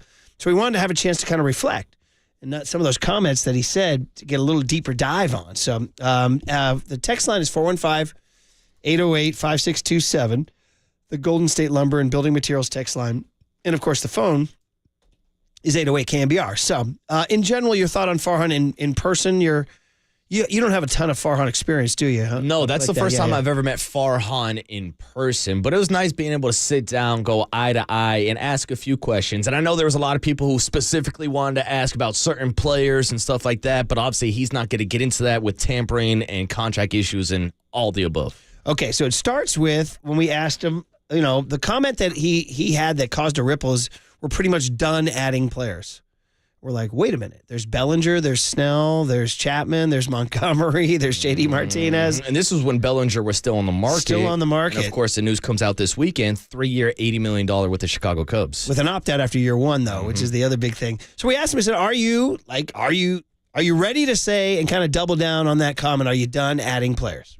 Definitely still possible. I mean, I guess part of what I was saying, and I think it's fair to say where we are in the calendars, the offseason's over. I mean, we got a game tomorrow, and so we're kind of shifting into that mode as an organization. But again, you make additions in season too. You're in a constant mode of assessing what you have and where you can improve. And so that'll be true here. But it is interesting. You kind of get into this mode of playing games and the evaluation ratchets up another level. I mean, it's one thing to evaluate guys in BP or, in infield work. When guys are in game settings, I mean, if some of these young guys really impress us, we might go the other way and say, hey, maybe we thought we needed something here, but these guys are playing so well, we're going to just, keep it going with that group. Okay, so that's his threat to Matt Chapman that, hey, if Casey Schmidt plays great, we don't need you. Right? Yeah, if Marco Luciano balls out, then they don't need a backup shortstop. Right, but so far Luciano has not played, and so far the Giants went scoreless in 17 of their first 18 innings. Yeah. Hey-oh. So I would still like to bring that Chapman on, but he did say that he kind of added a little context to the comment of like, listen, we're starting spring training now, so we're not going to be out pushing our shopping cart up and down the aisle. But at the same time, there's all that talent out there, so every team still has to push their shopping cart up and down the aisle, and I would think it lends credence to my theory that was more of a negotiating tactic than anything else, that he's not going to draw a line in the sand. We're not going to add any more players. I think they will, but I think he's also telling them, hey, guys, you're missing the bus. And I wonder if that happened with Bellinger. I wonder if Bellinger told Boras, listen, dude, I got to get into camp. He started to get the itch a little bit, wanted to go take some at-bats. Like, have you ever sold tickets on StubHub or Ticketmaster or anything, and you're like, they're not going, and you're like, I got to sell these tickets. You know what I mean? So you just like lower the price. Or me at bringing a TV to a garage sale. I was going to say, are you and Sam Farmer who were buying tickets last minute from a couple of scalpers, right? Great pull, dude. Great pull. 80s Showtime Lakers. Farmer told me we could get in for $5. I was like, what do you mean get in $5? $5 to see the Showtime Lakers? Yeah, that's right. He goes, just wait till the second quarter, dude. And that was the key. If you're willing to miss the first quarter and a half. I was going to say, what happens if I want to watch the first quarter? No, you're not in. I'm missing all the Showtime. You get in for $5. So, all right, guys. That was Farhan Zaidi on the need to and maybe add some more players. But there wasn't more conversation here on the lack of free agents from the Boras 4, as we call it. At this point in time, Bellinger hadn't signed. Mm-hmm. So we asked him, I said, how is this for the industry? I mean, you got all these great players unsigned. This is bad for your shop. Yeah, I would like us to, and I think there's motivation on both sides to get together and figure out a solution that everyone's happy with. You know, I've kind of mentioned, I like the idea of a multi-year deadline earlier in the offseason. I personally don't think that's going to impact spending. I mean, it's, even if it's last minute shopping, there are other deadlines in baseball, the amateur draft, international, and I guess one case in point is when you look at the international free agents who have that 30-day, 45-day posting window, those guys get pretty good deals. So I don't think the deadline hurts them. In fact, I mean, in every free agent negotiation, at some point, the agent's got to say, hey, I'm bringing this process to a close, so you need to figure out what you're willing to do, and I'm going to kind of bring this process to completion. So if there was an industry-wide date for that, I think that could work. But I've heard player concerns. I have a lot of respect for Austin Slater, and he mentioned the concerns that players have that might impact spending. So whatever it is, some way to make the players satisfied that the spending's going to be at the same level or higher, but where we're not sitting here, as games are starting with prominent players without teams. I think, as an industry, we need to keep looking at that. I mean, that is, the age-old debate. Can you put a timeline on when free agents can sign? And the players say, no way, that'll drive our contracts down. And the owners say, no, yes way, we need to do this because it'll drive your contracts down and we can get things going, get the show on the road. And that's where the standoff is right now with baseball free agency. And look, I see the argument on both sides. I think if there was a deadline, it would be better for baseball, for the winter meetings, just getting more people to talk about the sport of baseball in the offseason. But as long as guys like Scott Boras are controlling these players, it's never going to happen. I mean, he had the quote the other day that deadlines are death lines for baseball players, and that's why I don't think they're ever going to turn in that direction. I'm telling you guys, the players will never go for that. As long as Scott Boras is playing chess, controlling the game, shout out to Murray Head one night in Bangkok, as long as he's playing chess like this is how it's going to be. And it does stink for those of us as consumers and as fans, but that's how Boras thinks he's going to do it. Now, did he lose with Bellinger?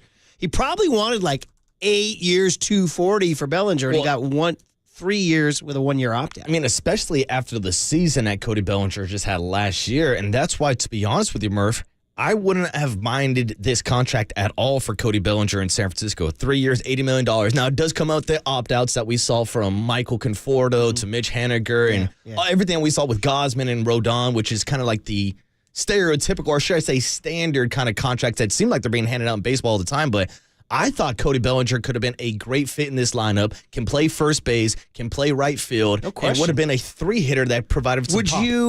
Would you have been upset, though, as another 1-year opt-out, though? Just another 1-year opt-out where they're like, here we go again. We're just cycling players in and out. Yeah, but at least it would have cycled some bats into the lineup. And at least it would have given you this summer. When you're going to skip on down from Poe Hill, you can go watch a team that's more exciting than the team without Bellinger. I talked about how when Carlos Rodon was on the roster, I went to the ballpark every single time he stepped on the mound because he's an all-star. He's one of those big names. Cody Bellinger would have been a big name for Giants fans to go see every day. By the way, speaking of big names and all that, see your boy in pinstripes went oppo off the scoreboard yesterday. Juan Soto? Yeah. And I guess Carlos Rodon had a good outing yesterday, too. It was really funny. Yankees scored 22 runs on Saturday, I think. Mm-hmm. And I said, little Rory Murphy, look it up I was driving. I said, hey, Rory, go to that box score and tell me how many home runs did Judge, Soto, and Stanton hit. And I don't trust him to read a box score yet because he's like, they didn't play, Dad. And I'm like, sure they did. They did it all without those guys. You scored 22 runs, and who's that? Staunton, is that his name? Who's the prospect who hit the big bomb, your first-round draft pick? Oh, that was a guy out of Vanderbilt a couple years ago. Buddy. I don't know why I'm blanking on his name. Big lefty, big power. First-round draft pick Spencer Jones. Thank you, Tony. Good knowledge. 510 says, I'm a huge Giants fan, but, man, the Dodgers look good, and it looks like the Giants can still hit. He says, if Farhan is comfortable with his roster headed into this season, this might be his last season. Sorry, 510, but he got a 2-year contract extension. Shout out Steve Kerr. He got a 2-year contract extension. Now, here's somebody positive. 925, tremendous shows from Scottsdale last week. I watched the YouTube stream and actually loved seeing and hearing all the Giants players and loved the coaches and getting to know them a bit. He said, I know this is not a 100 team, but I'm excited, and I'll be in Scottsdale with my friends next weekend. I'm excited. There's a positive. That's an absolutely rare positive text because the next one, 512, says, Murph, I'm so annoyed with Farham's performance. But listen to this. But every time I hear him, he comes across as likable and charming. It's hard not to think he's one step ahead of everyone else. He got me again. Wow. It's a rare one. Most people are annoyed with Farhan's chuckle. And here's a guy, 408. Why does Farhan laugh so much when he answers a question? It's hard to laugh with last season's results. That's a good line. Here's more Farhan on, you asked him about the city. And we got a good answer from Austin Slater about living in the city. Tristan Beck. Susan Slesser wrote a story about that over the weekend, about how they love San Francisco. They love going down the marina, walking their dogs, popping in for the coffee shop, the burrito, the whole deal. And Farhan continues to address it here.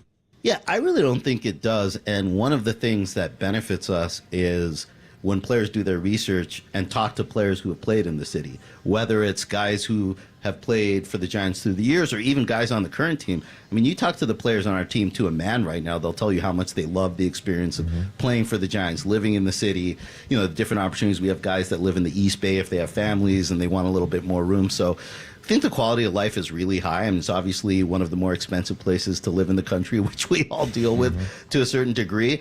But I think the positives far outweigh, any concerns guys would have. So I know that narrative is out there. I don't hear it from players. I mean, I think sometimes I hear it from agents as a negotiating tactic, and that's just something we have to deal with. But again, that's why I'm always asking our players, what's the experience like? How much, how can we make the experience better for players? And I think they do a good job of creating a good reputation for us around the game. Well, here's I'm going to ask you. You're our new city resident. I'm going to need to know right now, as a free agent, would you sign in the city based on the quality of beer at the Connecticut Yankee? Yeah, the answer would be yes, Murph. But here's the thing. Or Ballast Point Brew Co. where you were. See, that's the thing. My new apartment is not in the heart of the Tenderloin. And that's something that Austin Slater dove into, obviously with the road teams traveling to San Francisco. When they stay in Union Square, and if they take a left turn, you're going to go into a pretty bad neighborhood. So that's kind of the lasting image in a lot of these free agents and outside baseball players who aren't from California, know nothing about the city, and probably watch too much news channel getting forced whatever down their throat. But there's so many good parts of San Francisco still, even in this day and age. And that's why I think you'll still get guys like Slater, who actually wants to live in the city, guys like Jung Ho Lee, Soler. And at the end of the day, money talks, dude. If you're getting paid, you'll live pretty much anywhere in the country. Yeah, for sure. And like we said, these family things, Conforto talks about it. You live over there in the Lafayette or all that. Or Brian Price talking about living in Mill Valley. Yeah, How about that? Like, look at Steph Curry. They play at Chase Center. He's down in Menlo Atherton. Yeah, You could live anywhere on the peninsula. Last one is Farhan telling you why you're going to the ballpark. Now, Friday, April 5th is the season opener. Are we doing the public house? Do we know? That's a great question. That is a great question. It's up to our all-powerful program director.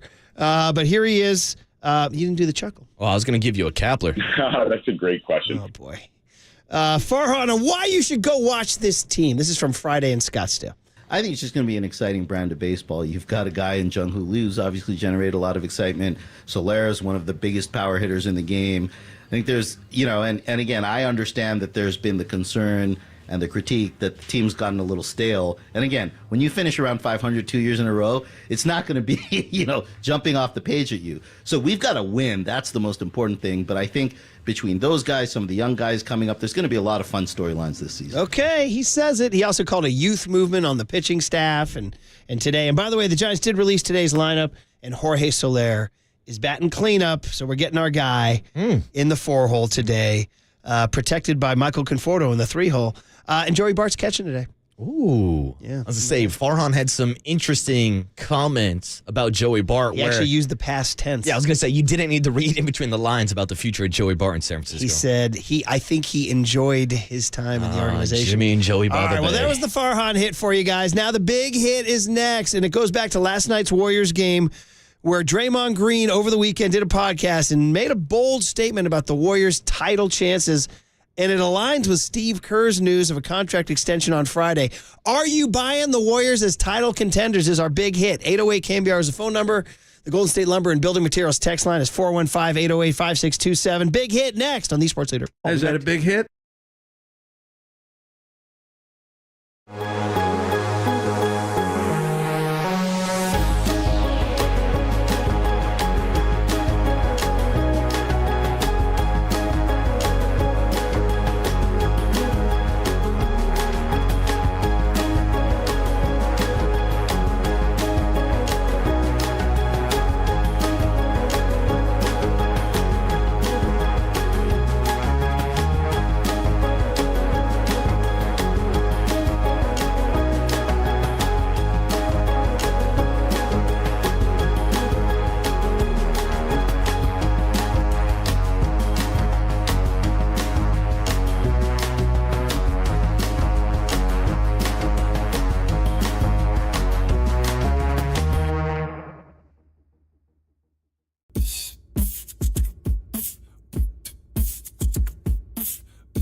Big Hit.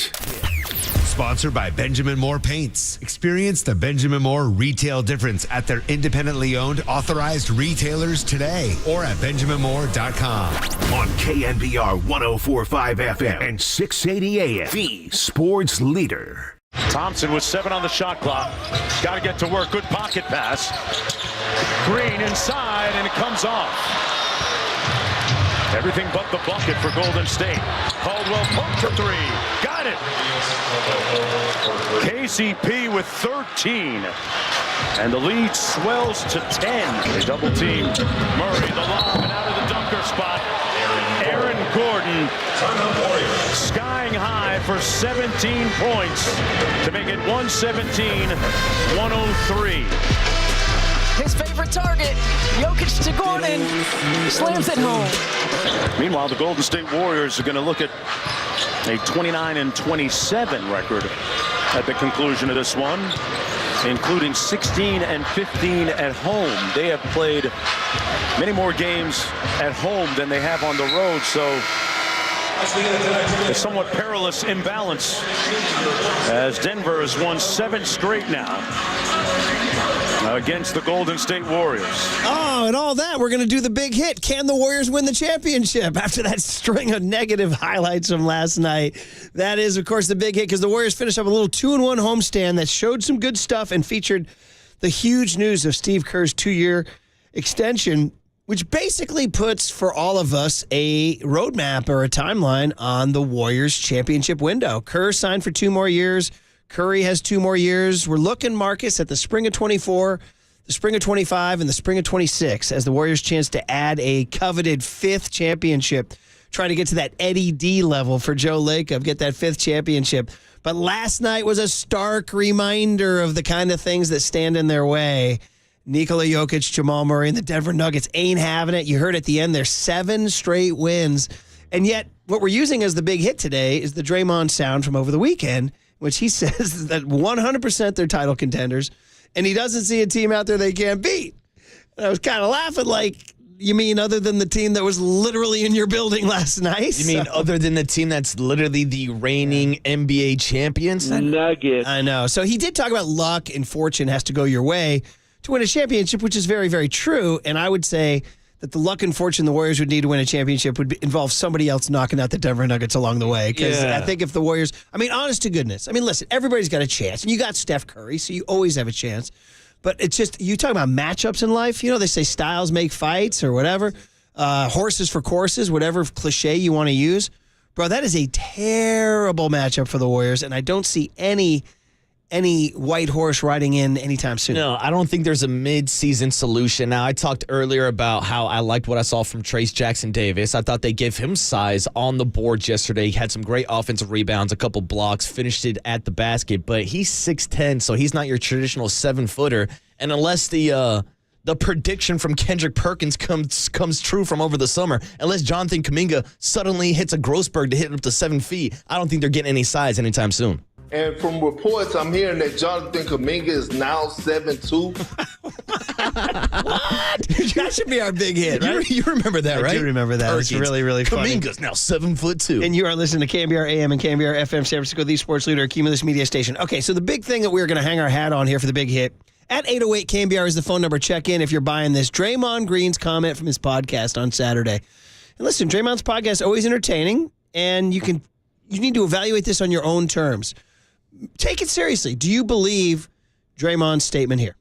100% believe that we are legit title contenders this season. I don't see any team out there that we couldn't beat. Obviously, the cards got to fall in place. Obviously, a lot of things got to go your way. Obviously, you need some luck. That's just the nature of winning championships. But I don't see any team in the NBA that we can't beat and compete for a title. And mama, we still got that man. Okay, it's a great bite, by the way. It's just a great soundbite. It's a bold proclamation. It's a hot take. It's all the things you need in today's society. And, of course, he reminds us, Steph Curry, mama, we still got the little tribute to Mark Jackson there, who we were talking about earlier.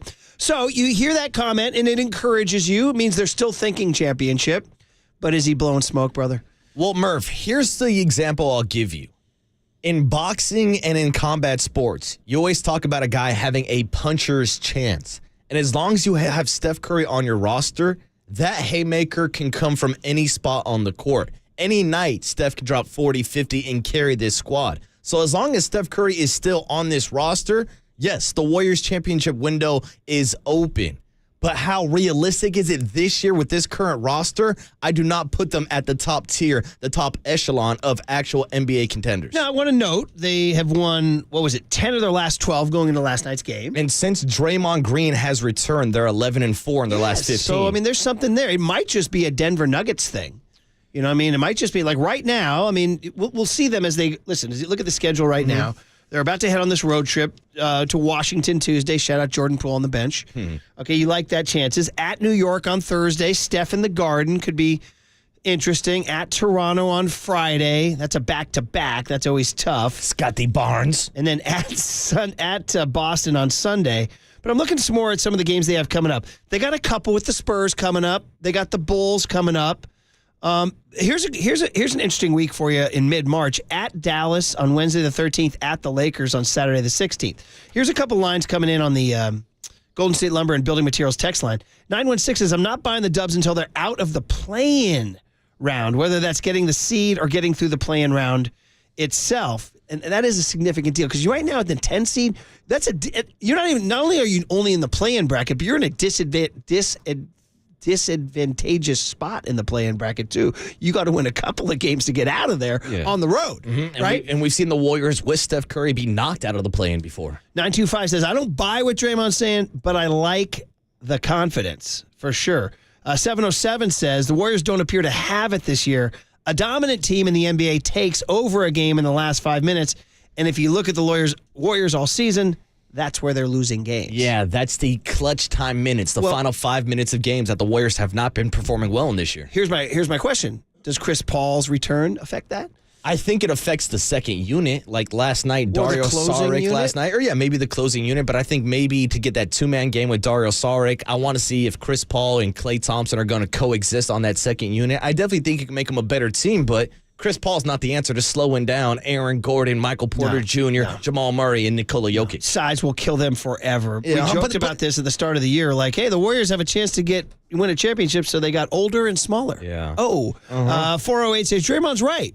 They can beat any team at any time. The problem is, to win the championship, you got to beat 3 or 4 teams. Yeah. And that is the situation right now, for sure. 559 says, for the Warriors, it's self-inflicted turnover after unnecessary turnover, and that's pretty bad too. 707 says, so last night if Curry makes 6 threes instead of 10, they're in the game at the end, pump the brakes. That gets back to my old question, that the game of basketball has just become a 3-point shooting contest. The only question you see somebody on the street, how'd the Warriors do last night? Say, I don't know, how'd they shoot from 3? Honest to goodness. Maybe the Nuggets are the only team that doesn't matter. Well, that's like getting back to the Nuggets and how does anybody slow down the Joker? I don't know if anybody in the NBA can do it, Murph. Are they going back-to-back?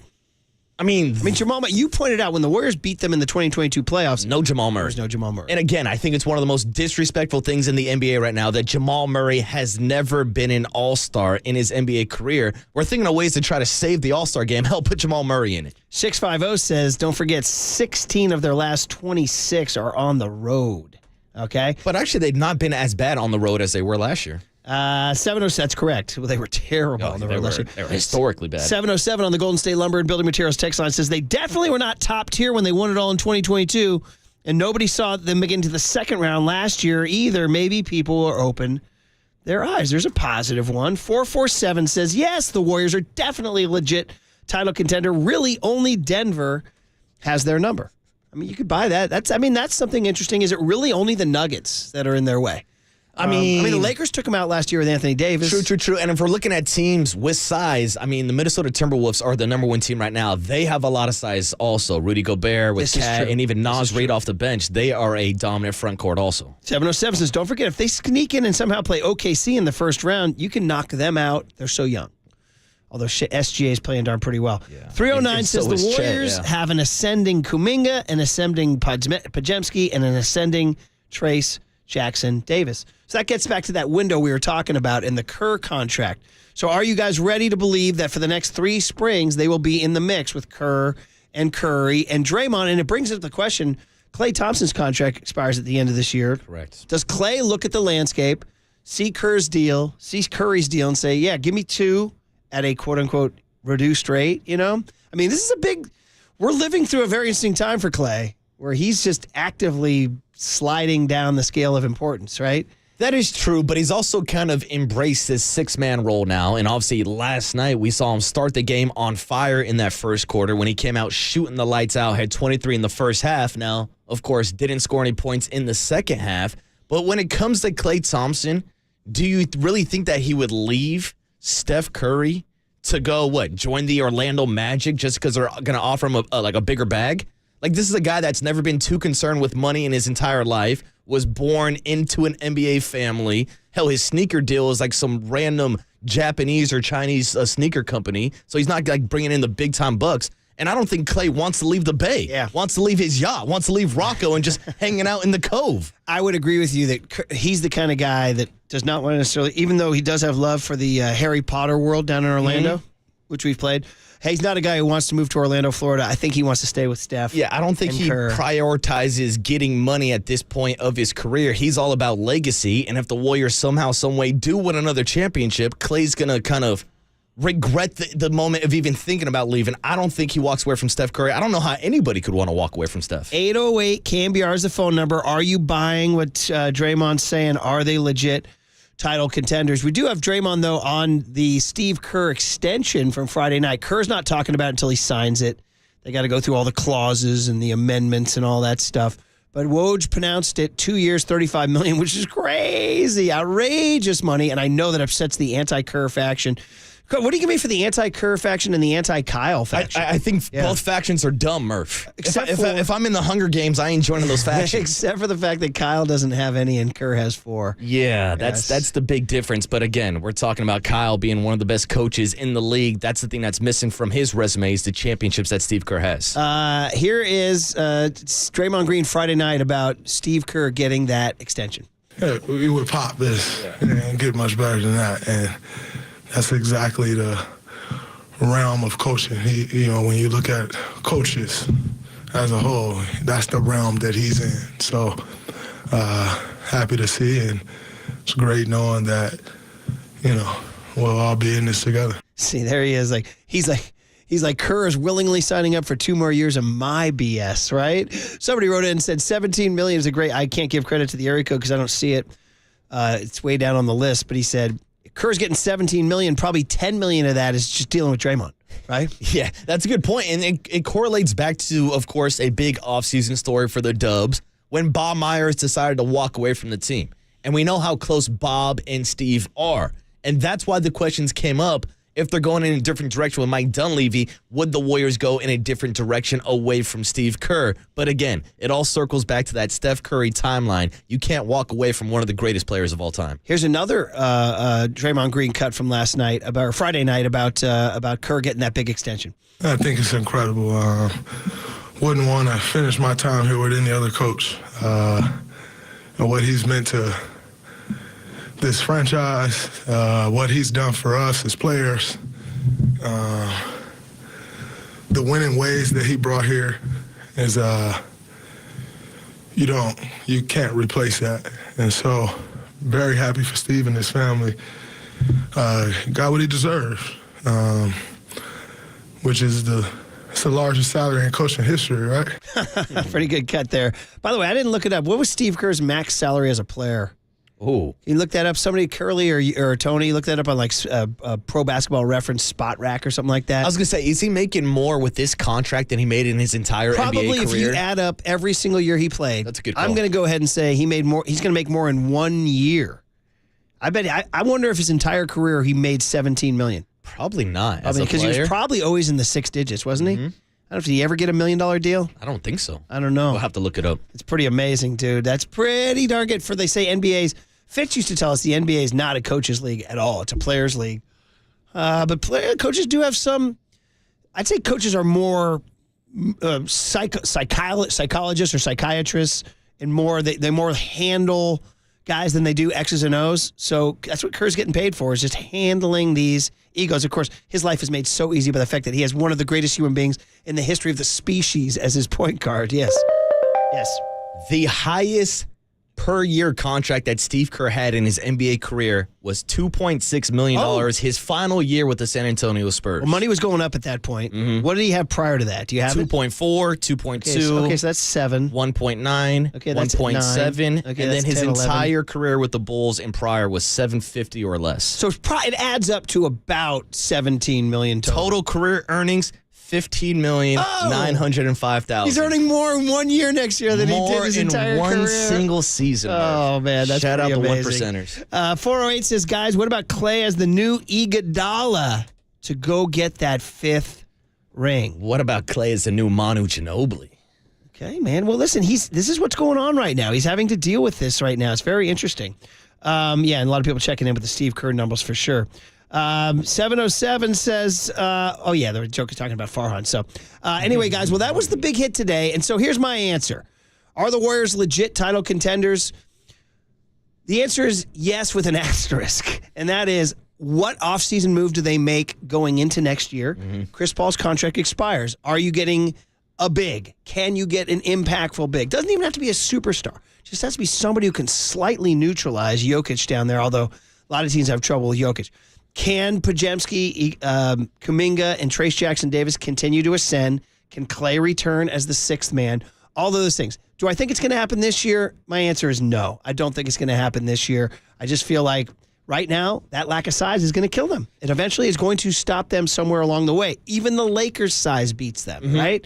So I say no. But if you can get an impactful big going into next year, and you still have Steph fresh as a daisy, and you still got those ascending youngsters, and Draymond, all he's got to do is be the defensive captain, and Clay's got to come back as a 6th man. Yes, you can be in the mix for the next 2 years, and we can make Chase Center your neighborhood spot to go to for the next 3 springs. That's it. And I'm glad that you actually brought up Podziemski and Trace Jackson-Davis and some of these young guys that we've seen Mike Dunleavy draft, because whether it's in free agency next year or through the draft, I actually have some confidence in Mike Dunleavy to go out and get an impact big. Okay, well, that's the deal. But in terms of this year? This year, I'm saying they got a chance. So you're saying there's a chance. Okay. Steph Curry's on the roster. Anything can happen, Murph. 209 says, you got to get back to how deep they were when the likes of a Sean Livingston were coming in, giving big minutes for sure. For sure. Shout out Barboza. And somebody else put in and said, yes, with Klay Thompson as the 6th man. You can go ahead and win a championship next. It's the same thing with the Iguodala, too. So, all right, guys. Well, that's it. That's your big hit for today. Steve Kerr's new contract extends the window to 3 years. We're all relatively confident that they can be in the mix, but they do need that size to combat some of those teams like the Lakers and the Nuggets down the stretch. And we'll see what happens with the rest of this year. Like you said, Marcus, they got a chance. They got a chance as long as they say, Mama. What was that Draymond Green about Mama? We got that man? And Mama, we still got that man. Well, it's a lot of pressure on him. Go score 50 in Game 7 in Sacramento, right? Well, that's why he's one of the greatest, Murph. I know, he's waved the wand. Hey, Steph, save us. You know what I mean? Well, it starts tomorrow night in Washington. The road to the championship starts tomorrow night in Washington. Tomorrow afternoon at 4 o'clock. It's a pool party! We got the cooler of content for y'all on the other side. A couple of laughs, couple chuckles, couple interesting things. See Steve Spagnuolo with an interesting comment on Brock Purdy among the highlights on KNBR 104.5 and 680, the Sports Leader. And Mama, we still got that man. San Francisco, shout out to you for supporting KNBR, San Francisco's sports leader.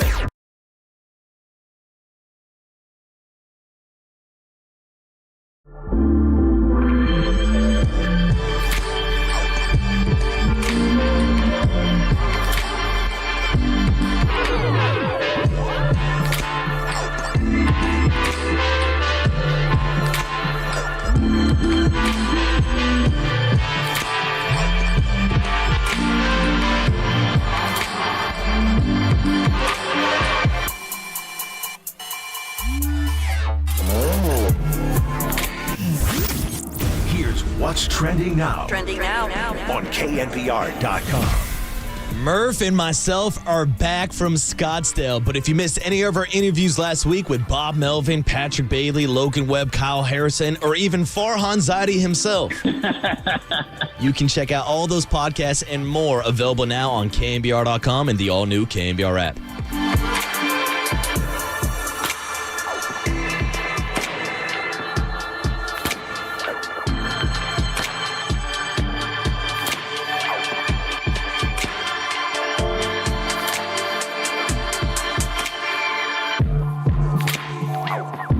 Amici's always, we talk about like different things to highlight when we do the reads for Amici's East Coast Pizzeria. And when they said, hey, let's do half-baked pizzas, I'm like, are you kidding me? I love the half-baked pizza. It's our new thing, actually, to really get them perfectly timed to come out of the oven when you want it. So we're all busy, right? We're back in the grind now. Whatever school holiday weeks are over, here come the practices and the recitals and all that stuff. So you don't know where you're going to have dinner. So you get the half-baked pizza from Amici's. And that way, when everybody's home, you just slide it in your oven less than 5 minutes. It comes out, and it's crisp. It's warm, and it's crisp. I'm so into them. And here's the deal. 20% off any half-baked pizza, any size this month. Promotions menu. You go to pickup or delivery from the promotions menu at amicis.com. 20% off any half-baked pizza, any size. I'm all in on that. I am all in. So you want the best pizza in town right out of your oven. Half-baked style. Amici's delivers.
Now, time for the Protect Your Assets with David Hollander Business and Technology Report.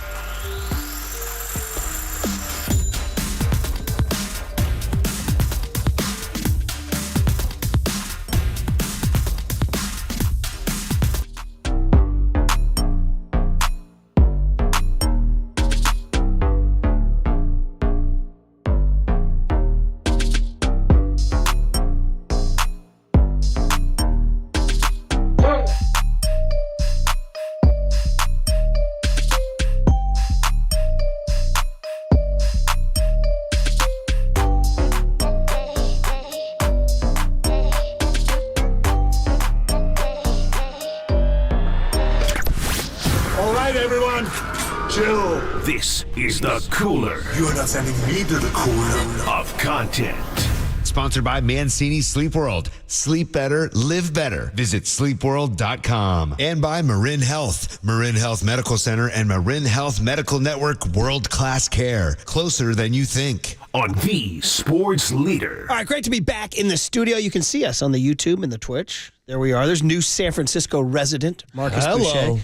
I'm loving this. I can't wait for your reviews, too. I just want to hear, like, how you feel about fog, you know what I mean? And how you feel about just new. I told you, I need to know about your pizza, your burrito, and your bar. All right? That's what I need to hear. And I'm sure with you, you're going to ask me questions even about more stuff than just pizzas, burritos, and bars. Maybe I need you rollerblading in Golden Gate Park on a Sunday. How's that? You got some rollerblades I can use? Isn't that like, didn't they shut it down to cars or something so that the likes of Marcus can go rollerblading? That's right. And there was beef between your sister and Carrie Crowley, remember? Well, that was Great Highway. Okay. Totally different, but same idea. Okay. Same idea. They shut down the Great Highway, and I ride with my sister on that one.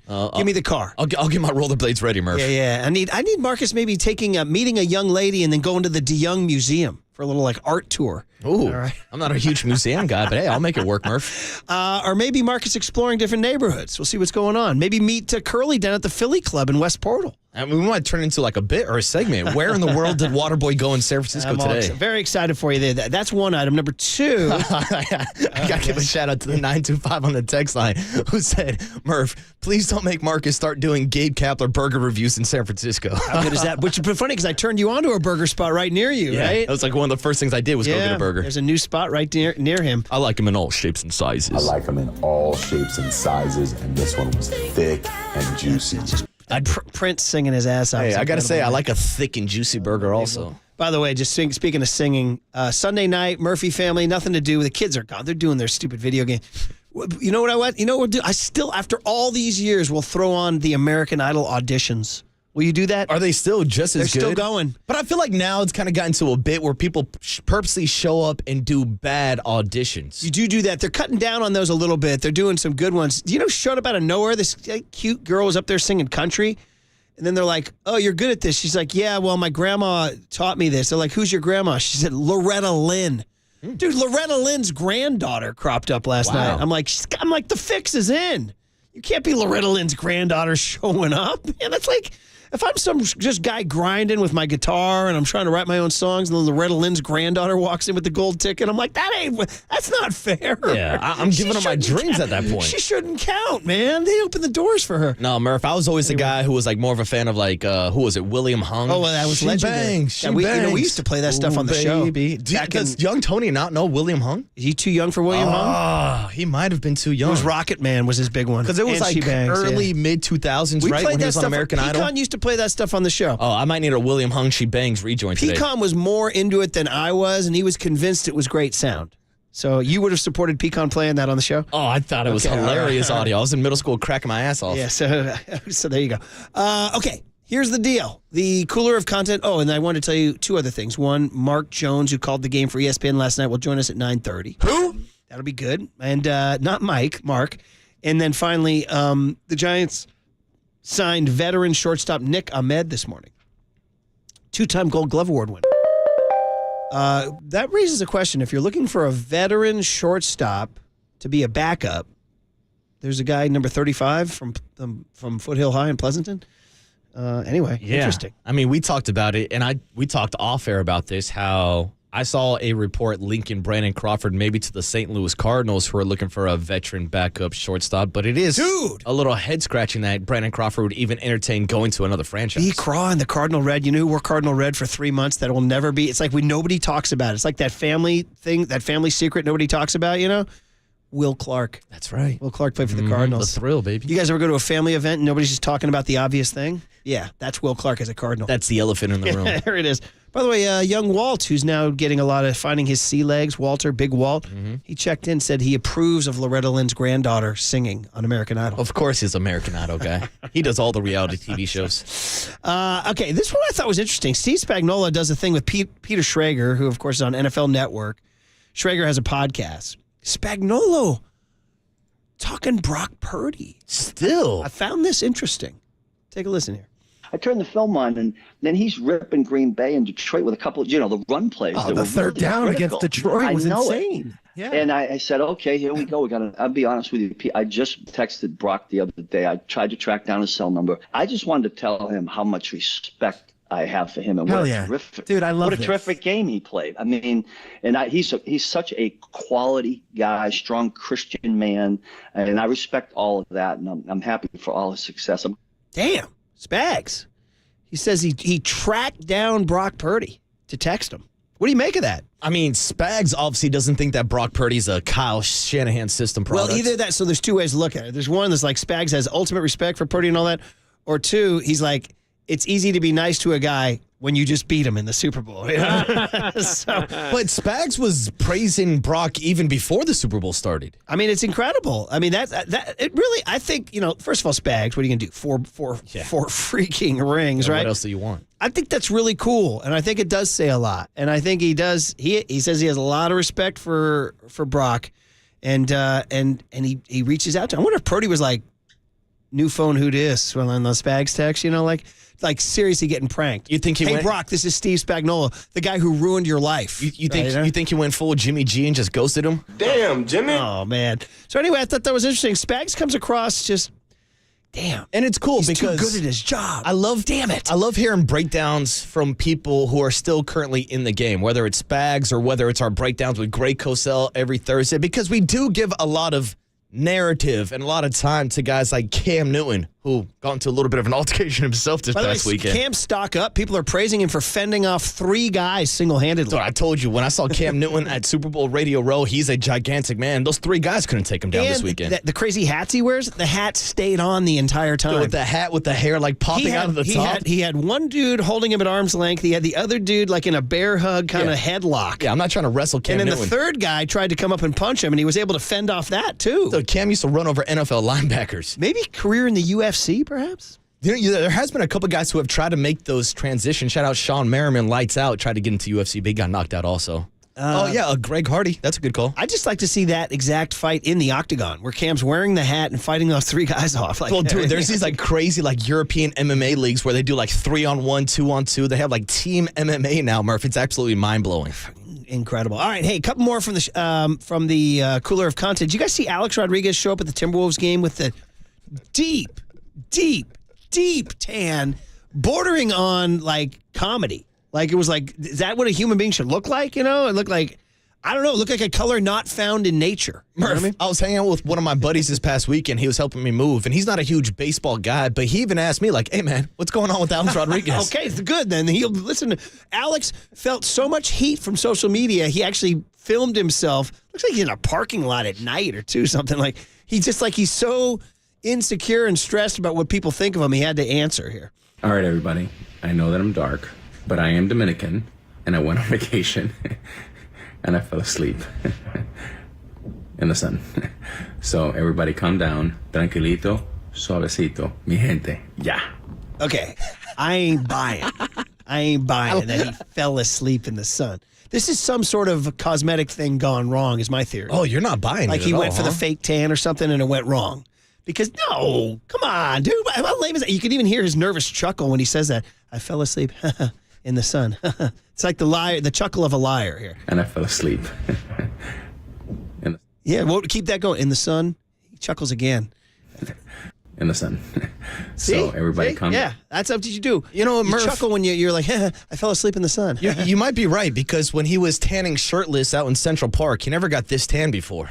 I think it was some sort of cosmetic thing that went awry, and he's like, he's embarrassed too. He's like filming himself in the parking lot. He's like, "Everybody, calm down, man." I was gonna say, if you fall asleep that long and get that dark of a tan, you're sunburned. He sleep for 2 days? Yeah, right. Was he living in the sun? So, hey, we talked about having John and Dwayne back on the radio. Miller and Kipe, so good. And Darren Chan engineering that sound. Sounds so good down there. I caught good chunks of it. To the point where on Sunday, in the bottom of the 5th, the Giants had a prospect in named Stashak.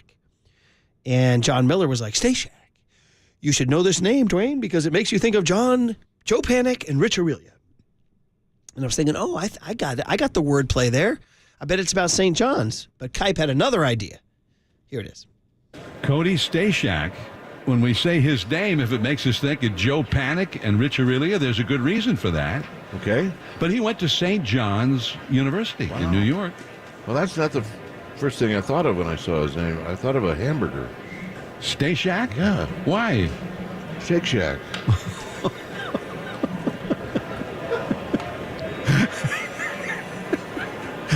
Oh, yeah, I thought that.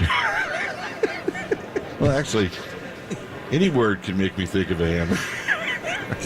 He got John. Dude, he got him. John was cracking up. Which is funny thing is that Marcus didn't even know about this bit, and I was mentioning it. I was leading up to it earlier in the show, and I said Stay Shack, and Marcus goes, "Oh, I can only think of one thing: Shake Shack." Yeah. So I mean, man, what does that mean? That mean I've always thought that Shake Shack is one of the great marketing names of all time. It's like whoever came up with that, the guy in New York who invented it, great name. Right? Oh, and it's Great been name. blowing up all over the country. Like, we used to hear about them before they came to the Bay Area. I had one down the street from my house out at Valley Fair in San Jose. And half of the reason you went is because it's named Shake Shack. Exactly. It just You know what I mean? sounds like a cool place to go. I mean, I don't even know, are the burgers that good? I don't even really go for the milkshakes, to be honest with you. The burgers are pretty good. My one complaint is they're kind of small burgers. I'm a big man. I need a bigger burger. I need one nice and thick and juicy. That's what I need, Tony. You can't. I mean, I'm going to need Prince and Cap here. I like them in all shapes and sizes, and this one was thick and juicy. Incredible. Not the thickest and I turned juiciest you onto a burgers at burger Shake spot Shack. right near, it's called Louis, I think? Louis, good burger. Pretty good Was burger. it big and thick and juicy? Oh, for those San Francisco prices, it better have been. All right. So, yeah, I know. Seriously, Yeah. right? Although you said you found a burger and a beer for $10. Yeah, and I'm not saying it on air because I don't want to give away my spot. I almost think you made that up. No, Murph. That's impossible. Come on down to Poe Hill, baby. Burger and a beer, $10. That's crazy. In the city, dude. 2024. I don't think there's a place in America you can find that. Even like outside of California. I got my spot. Maybe the Giants should be pitching that to free agents. Seriously, no joke.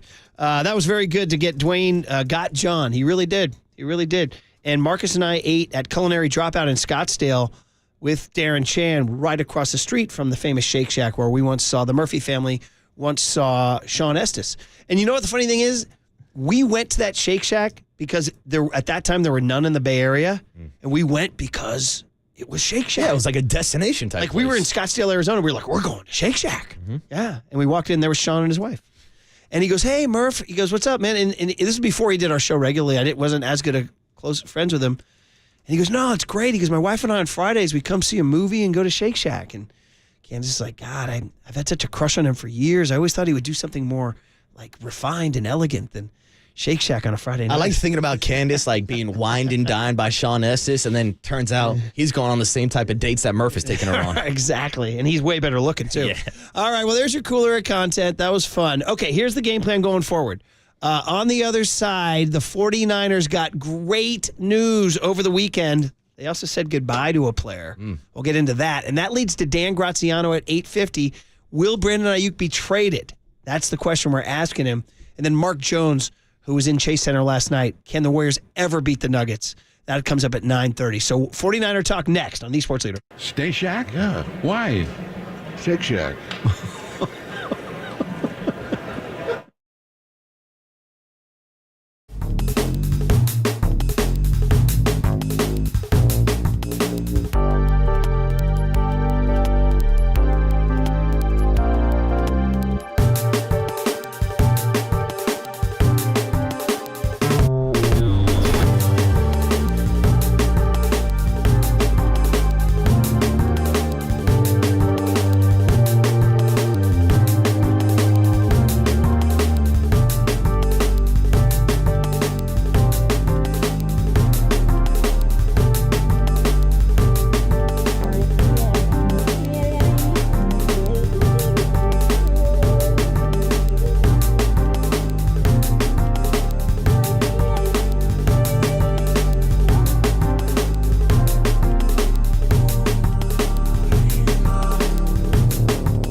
What's up, everybody? It's the Waterboy here this morning to talk to you about Prize Pick, the #1 fantasy sports app in America with over 3 million members. It's as simple as this. You want to win money off of prop picks? All you got to do is pick more or less on 2 to 6 player stat options and watch the winnings roll in. Look, I did prop bets for the Super Bowl. I do prop bets for the NBA. You can do all types of props parlays legally here in California through Prize Picks. So all you got to do is download the app today and use the code word LEADER for a first deposit match of up to $100. That's code word LEADER on Prize Picks for a deposit match up to $100. It's simple, folks. Prize Picks. Pick more, pick less. It's that easy.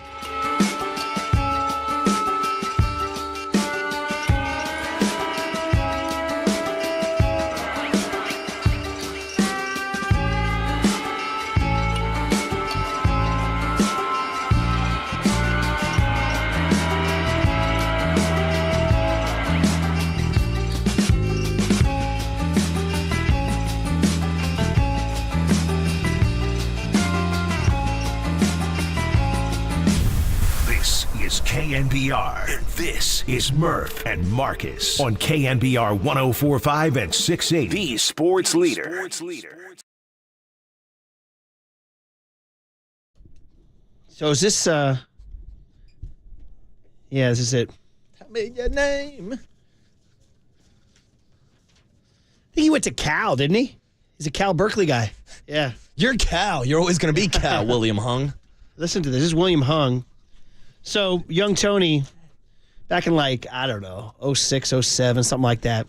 This guy went on William Hung and was terrible. American Idol, he went on terrible, and he was so bad that he became famous. And then he wound up getting a record deal because he was so bad. And this is it. This is him covering Ricky Martin's She Bangs. I mean, he made a couple bucks at some point along the way. Here it is right here. Okay. Ooh, baby. I think he thought he was good. Yeah. That's it. That was the deal. That's what American Idol brings you, buddy. And Loretta Lynn's granddaughter. I think everybody should aspire to have the confidence of a William Hung. Like, you got to commit to the bit, and my man went all in there. Who's more confident, William Hung or Draymond Green saying the Warriors are going to win a title? That's my question. 808 KNBR. I was going to say, I've seen Draymond win more titles than I've seen William Hung win American Idol. I don't know, though, but he got a record deal, though, too. He did, and Draymond has a podcast, too. You're going to get this podcast. Yeah, you're going to get this record deal, too. All right, we teased the 49ers. We will deliver the 49ers. First of all, it's great to be back, everybody. Good morning. Brian Murphy, Marcus Boucher. We're here on the YouTube. We're here on the Twitch.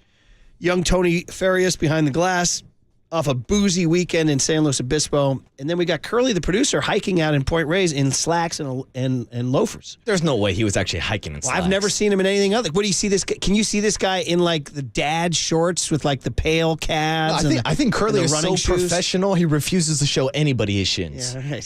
He's not pulling the Mike McDaniel. He was breaking news to me as a lifelong Marin, born and raised native. He was telling me about beaches I never even heard of. Damn. A lemon tour? You gotta explore your map a little bit more, When Murph. people go to Point Reyes, they just say Point Reyes. They don't call out the beaches, but he did. And shout out Lemons in Curb Your Enthusiasm, episode 3 this year. The lemon tree from his neighbor made me laugh. I understand. Yes, he did. So Larry got to the point where Larry told his neighbor, I could live the rest of my life without lemons. Because the guy was saying, anyway, could you live the rest of your life without lemons? No, I love lemonade. Really? I'm a big lemonade guy. Okay. Like, I don't really drink soda too often unless I'm throwing some bourbon in it or something, but I'm a lemonade I kind of guy. agreed that you could live the rest of your life, because then the guy immediately fires back at him, what are you going to put on fish then? And Larry goes, I'm going to put grapefruit on fish. I'll put grapefruit. Is that a thing? No, grapefruit on fish? Larry was upset. He didn't want to split the cost of a lemon tree that was on the neighbor's property. So anyway, that's the whole point. Anyway, guys, here's the deal. The 49ers got great news over the weekend, and that was that the salary cap is expanded by a record margin. Was it 30? You have the details over there? Yeah, I've got it right in front of me, Murph. Yeah. It has been raised $30.6 million all the way up to $255.4 million. It's a record-setting increase, 13.6% increase over last year's cap. But we know, okay, so that's great news for every team, right? You're like, well, then, but for the Niners in particular, This is a team that's up against the salary cap and is having to face these big decisions. Brandon Ayuk wants a big contract. He's going into his 5th year. He won't touch the practice field until he gets an extension, right? Just like Nick Bosa did and Debo and all those guys. And so now, does this mean that they can keep him? And the short answer seems to be yes, that now you can keep everybody. This is kind of amazing. The Niners did create $2.4 million in cap space by getting rid of Isaiah Oliver. I think that was more performance related, right? Yeah, he was a Steve Wilkes guy. Well, he was benched by the end. Exactly, and that's why they got rid of Steve Wilkes and Isaiah Oliver. Speaking of which, dude, where's the D coordinator? That's a great question, Murph. I mean, the combine starts this week, and they do not have a defensive coordinator. They're doing player and team meetings today. Linebackers and defensive linemen are already out in Indy. You would think that the 49ers would want to have their new DC by now. And it was supposed to be happening. Remember, Kawakami had that tweet last week. Should be coming any minute now. And that wound up being not correct. Yeah, we're waiting. Does that mean something fell through? Does that mean the guy they wanted went in another direction? The guy went J.D. Martinez on him and said, I'm not coming here? I mean, that's the question on whether or not it's an internal or an external hire. If you were thinking that they were going to go with Nick Sorensen and keep it internal, you would have thought the news would have came out before today. I think if it was Sorensen, it would be a piece of cake, wouldn't it? Yeah. You just kind of do that. Anyway, intriguing and not entirely encouraging, I would say. However, back to the encouraging news, and that was the salary cap. So David Lombardi of The Athletic, who follows this stuff very closely, I think he must have checked in from vacation. Because I think he tweeted out that he was going on vacation, but the grind don't stop. Sounds like he's like on a street in Europe somewhere when he films this thing. But anyway, here's Lombardi about the news Friday that the Niners got a tremendous break from the NFL salary cap. All right, this is a massive NFL update and by extension, a really big 49ers update. The league has announced the size of the 2024 salary cap, and it is way bigger than anyone had anticipated. Probably can thank the Taylor Swift effect because the salary cap is tied to league revenues for the previous year. The cap is going to be $255.4 million this season. For context, people were initially expecting $243 million. This past week, there was some talk that it might be up to $250 million, but $255.4 million is absolutely massive. It's up to $13 million more than teams like the 49ers were expecting originally. So that's going to be more spending money. And for a team like the 49ers, obviously in a tight cap situation, I wrote about this. I've talked about this a lot. I'll delve into it more this afternoon. But it means for sure they're going to be able to keep their star core around. Obviously, with somebody like Brandon Ayuk, you still might consider a trade if you're blown away for him. But it's just going to be easier to maneuver both with him and with everybody else that needs some money this year, and with the Brock Purdy situation coming up in 2025, because cap space that's unused carries over from year to year. First good news in 2 weeks. Because, last night at our dinner table, we were still talking about the Super Bowl, by the way. And Declan's new thing is now the Purdy miss of Debo on that pass in the end zone from the right sideline. Remember that one? We're still circling back. And he was saying that, I said, what about Chris Jones crashing down on him? And he's like, no, he could have made that throw. See, that's the thing. I thought with our Scottsdale trip last week into spring training, I thought we were finally moving forward instead of reliving the Super Bowl. We had Spags in the cooler, though, saying he's chasing Purdy down to text him. But anyway, this is the first good news in 2 weeks. You're absolutely right, because ever since that final whistle blew in overtime, of course, after the Chiefs won the Super Bowl, we started talking about what's next for the 49ers, what the cap space is going to look like, the Brandon Ayuk situation. Talanoa Hufanga, a man that was not a participant in the Super Bowl. He's got a contract extension coming up soon. And then, of course, the Brock Purdy window. So this is obviously good news, not just for the entire NFL, but specifically the 49ers. And I'm curious on whether or not this is going to change the way that they approach Brandon Ayuk this offseason. Yeah, all right. Well, we'll ask Dan Graciano in just a few minutes. By the way, we had Farhan Zaidi, after we finished our interview with him, asking us, who would you guys keep, Debo or Ayuk? He likes to do this. I've had other conversations with him where he throws you the question. And with a gun to my head, with the heat of a Farhan Zaidi in the room. Oh, and I got to say, Farhan was great, too, because then Murph asked him, well, you're the GM. You make a decision. He goes, no, I don't want you to twist my answer, Murph. You tell me, Debo or Ayuk. Turning the tables on Murph. How about that? And I made a call. I said, if I have to choose between the two, I'm keeping Ayuk. Yeah. That's what I said. I think we're on the same page with that breakdown. Funny thing is, my teenage kid said he'd keep Debo. He said he means too much to the offense and creates that threat in space that Kyle needs to get all those guys open. Yeah, but Kyle's so good of drawing up designs over the middle of the field. I think he can still do it with George Kittle getting open. Now, that's a question what his contract status is going to be like in a few years also. And it is crazy to think about how unique Debo is. But when you have Christian McCaffrey in the backfield that can do a lot of the same Debo things, there's not another Brandon Ayuk on this roster. Well, that's why we just get back to the fact that this was a devastating, who was it? Mike Silver used the phrase cataclysmically crushing.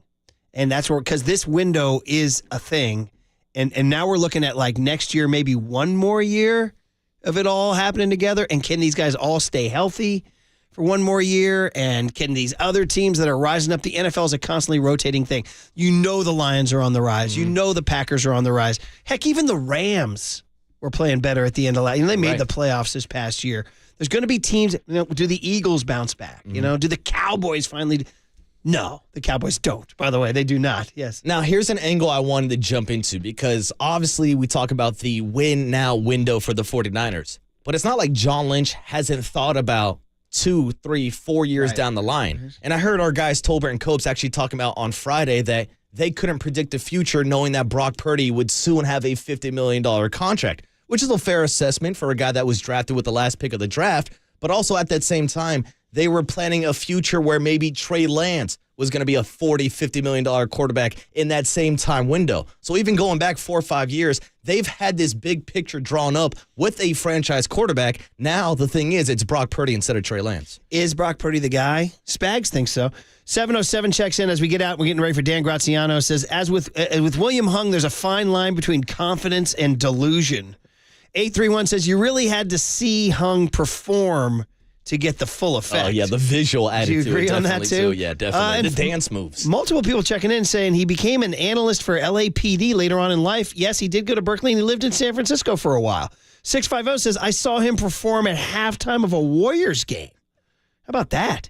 So shout out William Hung and his brief little surge on today's show. The legacy lives on. All right. Okay, guys, we got a little NFL talk with Dan Graziano. He's the one who put out the scenario of Ayuk being traded, and you heard Lombardi in that answer.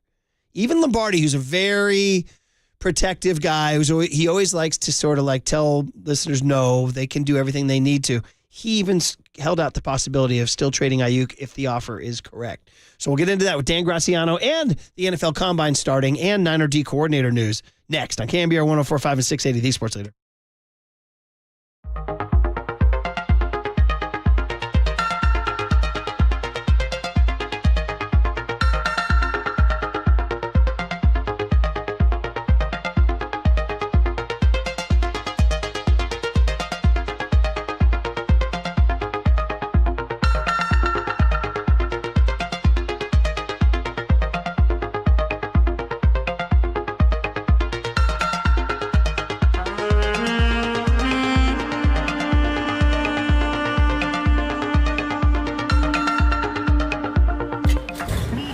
From the Chilton Auto Body Traffic Desk.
faithful Murph and Marcus keep your morning moving. Streaming live at twitch.tv/thesportsleader. All right, Monday morning, we're back from Arizona. Excited to be back in the studio where everything's kind of settled, coffee's piping hot, and the cameras work, and we're all here. And we're, of course, discussed heavily the Warriors' crushing loss to the Nuggets. Well, crushing's an overstatement. Warriors' tough loss to the Nuggets last night, and we'll get into that with Mark Jones of ESPN at about 9:30. But 49ers, and in conclusion, more 49ers. Let's talk about it with one of the best NFL reporters out there, Dan Graziano of ESPN. We got the Combine starting this week.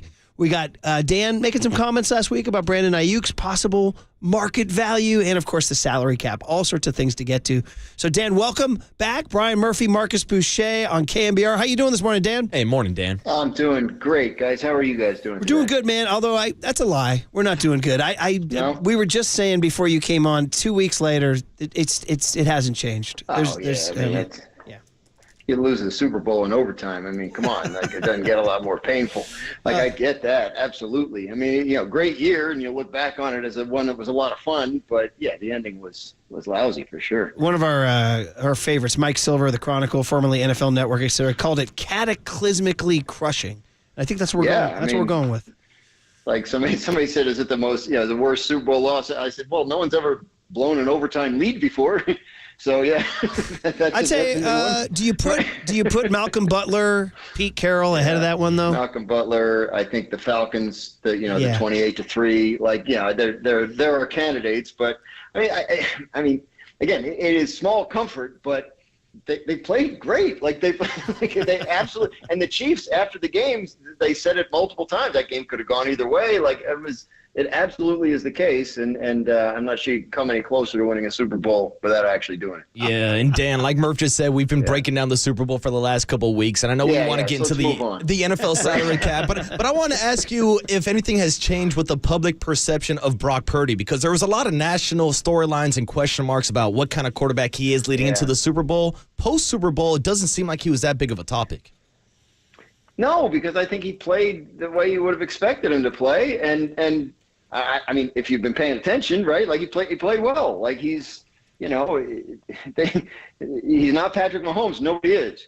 But I think he's, it seemed to me as the year went on very clear inside the 49ers building was significantly different than what it often is on the outside, where people still cling to. In this league, people still cling to their pre-draft assessments, and the guy was the seventh rounder. He was the last pick. Like there's going to be people around the league who will constantly be telling you for the entirety of his career, now he's not that good. He's being propped up by coaching, the players around him, all that stuff. That's never going to go away. But I think if you assess it objectively, as I think most people can, he's a good player in a great situation, and I think they're very happy with him, and I think for good reason. That's the question. Can you win a Super Bowl with fill in the blank? Josh Allen, Lamar Jackson, whoever. Can you win a Super Bowl with Brock Purdy? And it's funny, Dan, I think the answer is yes, but if you think the answer is no, you actually have an argument. Well, he had his chance and he didn't do it. Right. And so did Jalen Hurts and Joe Burrow, and I mean, that's to judge on one game is a popular way to go, but I don't think you could have watched this year's Super Bowl and thought to yourself, Brock Purdy can't win the Super Bowl. Like it was right there. They absolutely, you get a turnover on defense at the end, and all of a sudden, was Brock's game that much better because the Niners defense stopped Mahomes instead of giving up the touchdown? Like, no, that he played well enough to win. And on the topic of Super Bowl windows, Dan, of course, the big topic is the upcoming contract for Brock Purdy. Now, they're not going to happen next year. It's still a year away, but with the increase in the NFL salary cap, what's the biggest, correlation, or what does it mean for a team like a 49ers who have contracts coming up for Brock Purdy, Brandon Ayuk, and a guy like Talanoa Hufanga? Yeah, I think that's what's interesting. Like, if teams are projecting the cap to be in like the low 240s, and it comes in at 255, everybody's recalculating everything, not just this year's decisions, but next year's decisions. And one of the questions that comes off of this is, well, is it going to go up another $30 million next year, or will it be a more standard increase like we've seen in years past? And I don't think anybody really knows that answer. So the budgeting becomes tricky. And in some ways it becomes easier, but in other ways it might not, because the agents are reassessing too in terms of what they're going to be asking. And it may be that what Brandon Ayuk, and again, speculating, right? It may be that what Brandon Ayuk wanted 2 weeks ago is not what he wants now.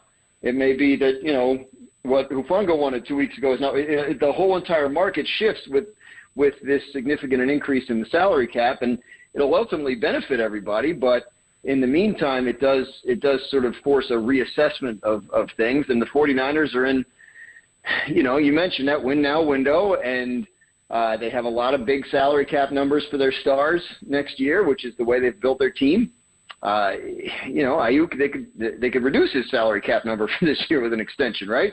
So that's one potential way to go. But then, like, how far out do you want to budget high-end receiver money? And there's plenty of indications that teams haven't really won with paying two guys top of the market money at that position, and so a lot for the 49ers to figure out in that scenario. Dan Graziano is a voice you hear, outstanding NFL reporter for ESPN. You see him on Get Up, and he's joining us here on the UMA guest line. We appreciate it. So one of the things, obviously why we called you is you had that report last week that you declared, that it was the phrase, a trade of Brandon Ayuk is, quote, most likely outcome. You didn't say it was going to happen. So yeah, I wanted to just follow up on that. Best guess, right? Uh-huh.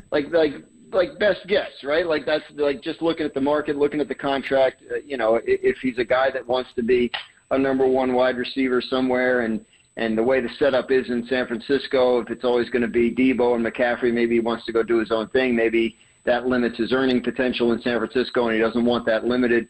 We have seen receivers specifically, right? Devontae Adams, A.J. Brown, Tyreek Hill, in this situation where it's time for an extension. The team they couldn't see eye to eye on what the extension should be, and then they end up asking for a trade and getting one. So it's very easy to imagine Brandon Ayuk following that kind of path. And again, that is just looking at it from the outside. I'm not saying that's what's going to happen. I'm just saying that we've seen it, and the receiver market is such that it's unpredictable. We're still waiting to see what Justin Jefferson and C.D. Lamb get, and that probably sets the market for the rest of them. And the rest of them being Ayuk and T. Higgins and Michael Pittman and all these guys. Jamar Chase is now extension eligible for the first time.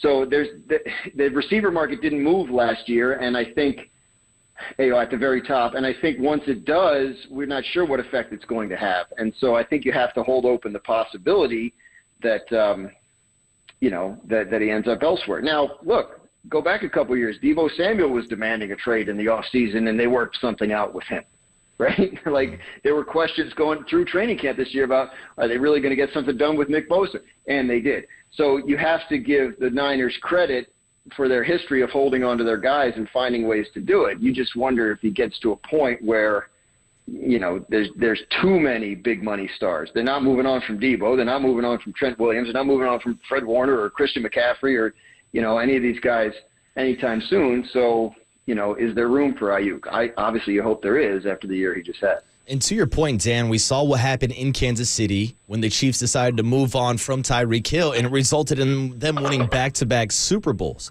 So that's why it's hard. It didn't result in that. They found a way. True. Yeah, they changed the way right. Correct. They didn't win the Super Bowl because they unloaded Tyreek Hill. But freeing up the salary cap for other players. Yeah, right. So the question is, it's hard to envision the 49ers paying both Debo and Brandon Ayuk $20 million contracts. So if you had to decide between keeping one of those wide receivers on the team, who would you prefer to keep, Debo or Brandon Ayuk? Very difficult and interesting question because of how different they are as players, right? Yeah. Like, our advanced metrics, I think I saw show Ayuk as one of the highest open scores of any receiver in the league, right?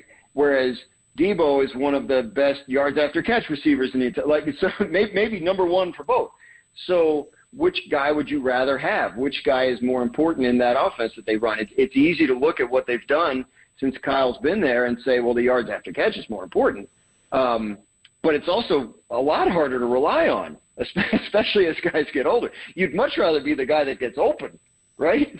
So I think Ayuk, you can make the case that he's the more valuable guy, and yet Debo does so many things, and the way they perceive their offense, the way they imagine themselves to be as an offense, I know from talking to people there that like they see if Debo and McCaffrey are on the field at the same time, there's so much we could do because they're both Swiss Army knife types, and you can line them up anywhere and all that kind of stuff. So my guess would be the Niners would probably value Debo more because he's that unique player that fits what they're doing. But I don't think there's any question that they would lose a lot and find it hard to replace a Brandon Ayuk. Now, ideally, what you want to do is what the Vikings did once upon a time, right? They trade Stephon Diggs for a first-round pick that they used to draft Justin Jefferson. That's the blueprint, but, easier said than done. Right, Dan. And the last couple minutes here with Dan is tell you you're listening to KNBR AM and KNBR FM San Francisco, the sports leader, a Cumulus media station. I think the Niners tried that, right, when they traded DeForest Buckner for a first-rounder and drafted Javon Kinlaw. They tried the exact same thing, exactly, at a different position. And it didn't work out. No, did not work out. Although, again, they got back to a Super Bowl, but again, not resulting in the exact direct correlation.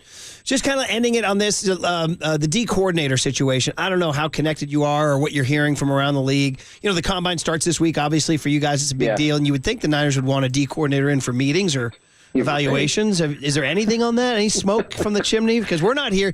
We're down here. We thought it was going to happen at the end of late last week. That was our belief here in the Bay Area, and now we're waiting. Yeah, I think there's. I don't know much, honestly. Like I've heard all the same names you guys have. I think for a lot of reasons, relationship-wise and ability-wise, I think Brandon Staley is a guy that makes a lot of sense if he's interested in it. But what does the experience of last year teach them? Like, do they need to continue to promote from within? I know one of the reasons it's not that simple is because so many guys have left that defensive staff, and maybe the guys that are left over are not necessarily viewed as 100% ready to do that, but maybe that's for the best in order to keep everything consistent scheme-wise and have it run the way that Kyle wants it to. So I think they're exploring internal and external options, and where they will land. I still talk to the same people I was talking to all through January on coaching stuff, and I haven't gotten much of a sense of where. I don't get much consensus on where they think it'll ultimately land. Yeah, wrapping it up here with Dan Graziano on the Uma guest line. And the last question I want to ask you, Dan, is about the NFL Combine, because the 49ers have a first-round draft pick for the first time since the Trey Lance trade. So who do you think 49er fans and players and coaches and GMs should be keeping an eye on, and what direction do you think they will go this year in the draft? Well, I think some of it has to do with what happens with Ayuk, right? Don't you have to figure that out and maybe think about a wide receiver in what is viewed as a very rich wide receiver draft? It's also viewed as a very rich offensive line prospect draft, and I think that the Niners could obviously use help there. Everything to the right of Trent, I think, it needs to be examined, right? So I think those are two spots where if I were a 49er fan, I'd be watching very closely.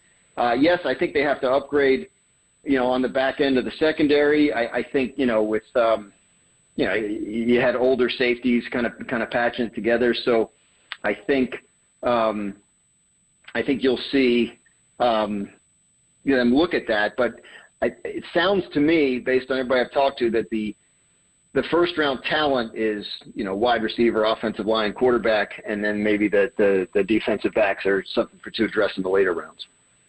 It's all good stuff, Dan. We love, following your NFL reporting. You do a great job. We appreciate you sharing some thoughts, and have a wonderful Monday. Yeah, thanks, Dan. Thanks, guys. Enjoyed it. Dan Graziano, ESPN, does a good job. He's on my list of positives because of last week. I drive in, and I listen to as many different shows as I can, trying to steal, quite frankly. I'm just always looking to steal something. That's what good artists do. Good writers borrow, great writers steal. And last week, they were doing a franchise tag thing, and Graziano, they went to him to open up So on one of the shows I listened to is the simulcast of SiriusXM's Get Up with ESPN, when Greeny's always flipping out about something. About the Dallas Cowboys? Yeah, and Graziano riffed. They did their opening thing. They're like, Dan Graziano, what are you going to say about the franchise tag? He goes, well, I'm going to talk about the Dallas Cowboys because that's all we do on this show. Oh, no, never mind. I'm going to talk about the Kansas City. So he got a riff in there. His stock went up in my book because they talk too much about the Dallas freaking Cowboys. Mm-hmm. But that was fun to talk to him about there. Okay, man, he's still holding out the possibility of trading Ayuk, as was Lombardi. Yeah, and it's the responsible thing to do. It sounds crazy, but John Lynch should listen to offers. Again, you keep bringing up Tyreek Hill. Mm-hmm. I mean, it's crazy that they've won 2 bowls since trading Tyreek Hill. I mean, it's hard to win when you're paying one wide receiver $20 million plus. So to imagine paying 2 different wide receivers over $20 million, but who knows?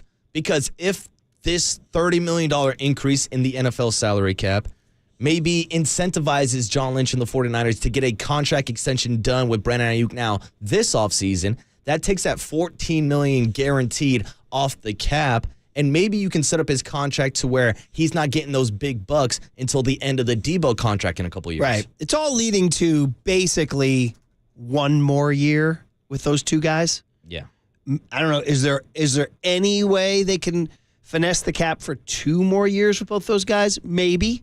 Like people say, the cap isn't real. There is a point when the chickens come home to roost and you do have to pay the dead money on the cap. But you can mess with it for a long time. Mike Silver's isn't Dieter a big the cap isn't real guy? Mm-hmm. And it is kind of true. Well, you can tweak the numbers, and Parag Marathe is a very smart guy, and you can restructure. It involves writing checks, though. When you restructure guys, you have to give them a signing bonus, and that involves Jed writing a check. And to his credit, he's been doing it. And that's where we got to give Jed credit for keeping this. I mean, they have a stacked roster because Jed's been willing to write these checks. I mean, look what the 49ers did this offseason with Nick Bosa's contract. After they paid Bosa and everybody was freaking out about the salary, and within like 48 hours, they restructured Trent Williams, restructured George Kittle, and they had like $25 million in cap space available for this season. Yeah. So that's what I mean. So that's it. So it's funny. Nobody flips on, at least most people don't flip on sports talk radio to talk about salary cap numbers. It's not why any of us got into the business. No. We're all into it for the thrill of the grass and the game and all that, but here we are. You have to become. That's one of the biggest changes in my sports media career is the amount of sports business you have to know. And by the way, good luck on the NBA salary cap. Oh, good luck on that. I don't even want to ask questions about that. Good luck with your mid-level exceptions and your bird rights and all that stuff. Oh, no. When you trade salaries and the salary dumps and the mix and match and all the stuff that goes on. I mean, Murph, now we're dealing with deferred contracts and MLB and stuff. Right. But anyway, the other thing I'd say is that there's no on the roster right now. There's no like Pajemski, Trace Jackson Davis receiver. Like I mean. Danny Gray? No, you haven't seen enough of him. No, I mean Jawan Jennings. Is he going to be an WR1 or 2? Jawan he's a restricted free agent this March. Yeah, he's great in his role as like a third guy, the third and Jawan, of course, and what he does as a run blocker as a wide receiver. But he does not run the same routes as Brandon. So there's nobody in the stable right now. That, Danny, we talked about Ronnie Bell out of Michigan. Yeah. I mean, if anything, he's more like Debo than Ayuk. Yeah, and also more like Jawan, probably a third guy, 7th-round draft pick. So, I mean, in the first round, would you go get a playmaker like that? Well, it depends. If you've traded Ayuk, you do.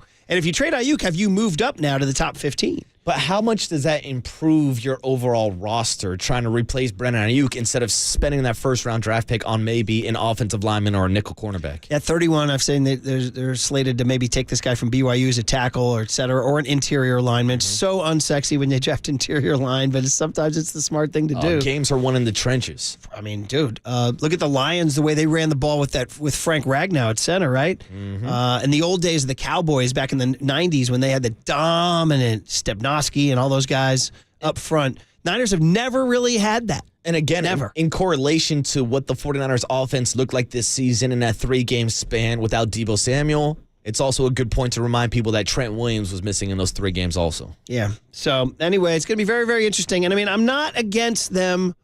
I want to keep the band together for sure, but I'm intrigued by the possibility of making a move of one of those guys to be proactive, to get that draft pick you need, and to manage your cap.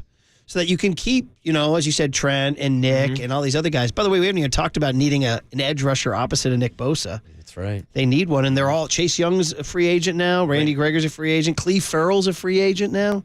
So that's going to be someone in a position of need on their draft board also. They got issues, brother. And Murph, here's an angle that we could probably get into on another day, but I've heard it from outside of this market. If the 49ers want to keep all these star players, if they would just draft a rookie quarterback and try to repeat what they did with Brock Purdy. Oh, man. 808 KNBR is the number. No, bro. Hey, it's out there. The idea is out there. We got Spags tracking down Purdy's text number, man. Hey, Murph, I'm just saying. New phone, who dis? Okay, so who's it going to be? J.J. McCarthy? I don't think so. Bo Nix? First rounder, second rounder? Can you imagine how Michael shocking Penix in a second? If they took Nix will be available, right? I've seen a lot of drafts where Bo Nix and Michael Penix have both dropped into the second round now, so they should be there around 31. What a bomb that would be if they did that. Hey, now. Hey, okay. You put it out there. You rolled that ball out there. No topic beneath us, Murph. 808. Very good. Very good. 808 KNBR Waterboy hates Purdy. Ever since he moved to the city, he's turned on Purdy. That's it. I'm in the city. Where's Brock Purdy? Which, by the way, we should point out, I saw a story on Twitter that Brock Purdy was in the city this weekend shooting a John Deere commercial. Like he was on a tractor somewhere in the city. Is it like a joke that he's going down like Lombard Street or something like that? I guess. I got to find out about this commercial, and I got to find out where they shot this commercial. Yeah, I mean, I guess that would be my instinct would be they'd send him down Filbert Street, which is the steepest hill, and just have a riff on that. Have him go down Lombard. Or have him out on Marina Green. Yeah, taking out some of those dogs that should be on leash that are off leash. One of those dogs. All right, guys. Yes, that's right. I'm coming for the off leash people. And I say that as a dog owner, my friends. Okay, here's the deal. Mark Jones is going to talk Warriors to us a little bit after 9:30. But on the other side, we're back from Scottsdale, and we have to get into sort of the download of our 2 days there, particularly what Farhan Zaidi said about the future of this team next. And then the Warriors to finish the show on KNBR 104.5 and 680, the Sports Leader. Doing good, man, although that's a lie. We're not doing good.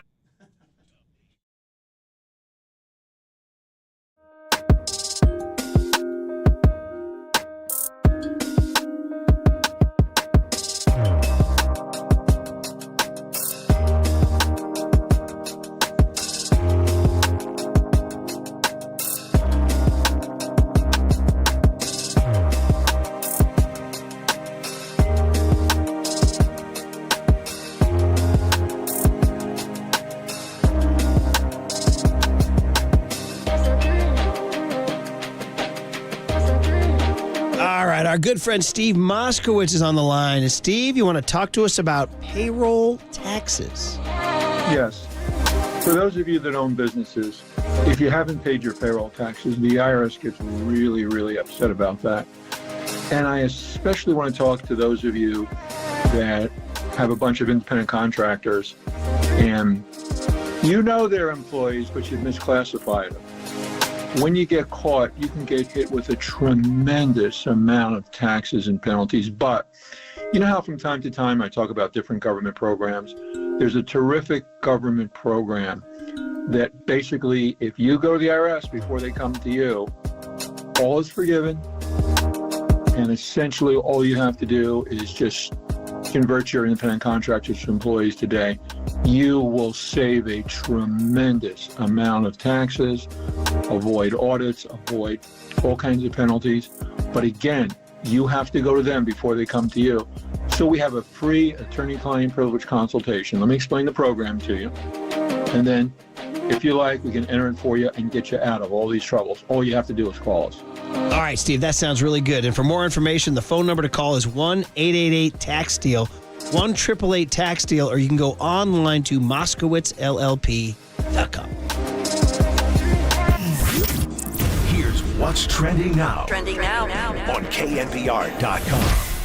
Murph and myself are back from Scottsdale, but if you missed any of our interviews last week with Bob Melvin, Patrick Bailey, Logan Webb, Kyle Harrison, or even Farhan Zaidi himself, you can check out all those podcasts and more available now on KNBR.com and the all-new KNBR app.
And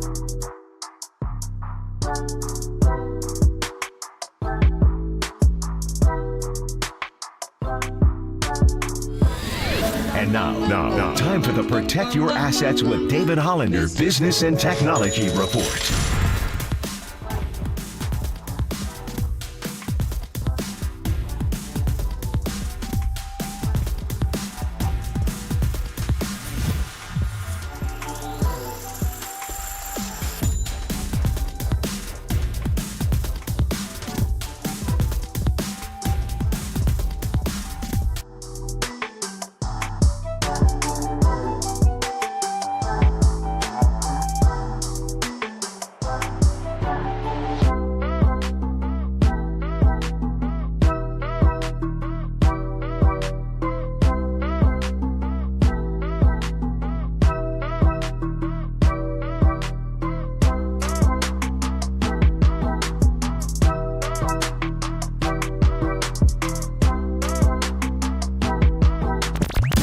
Good morning, Seamheads. Murph and Marcus keep rolling. Streaming live at twitch.tv/the Sports Leader.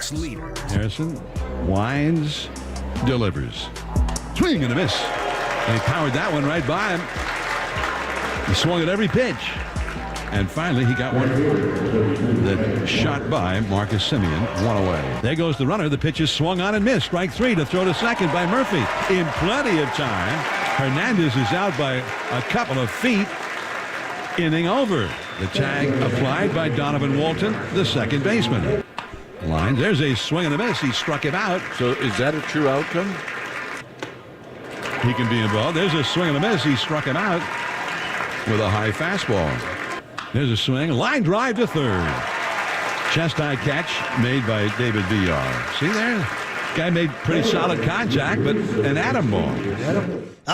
The rhythmic sounds of spring training baseball on your radio, on your streaming device, whatever you were doing. Actually, I was running it through Sonos. I had it through my Sonos speakers all over the house on Saturday and Sunday. Shout out Marty Lurie with Whoa. Shout out Big Walt. Shout out Lasky. The whole rhythm is returning, and we'll do it again this weekend, right? Yeah, Murph, I was right there with you. This weekend, I was actually listening in a U-Haul while I was making my move to the city. Yes, huge news, by the way, which we'll continue to explore as we Waterboy in the City, 808 KNBR. I'm very excited for you and your commute, which we're going to try to get under 10 minutes. That's the goal. Less than 10 minutes. Yeah, you're going to hit a couple of green lights, maybe run a red here and there. I'm kidding. It was great to hear John and Dwayne, and expertly engineered by Darren Chan. And it, of course, brings us to our topic for the segment, which is our return home from Scottsdale. And what we saw, because, after we finished the Farhan interview, we got on a plane and flew home. We didn't get a chance to download it all. And, by the way, Warriors fans, we're getting to you guys on the other side. We'll talk about the Warrior loss to the Nuggets and Draymond Green's proclamation. They're still title contenders with Mark Jones at 9:35.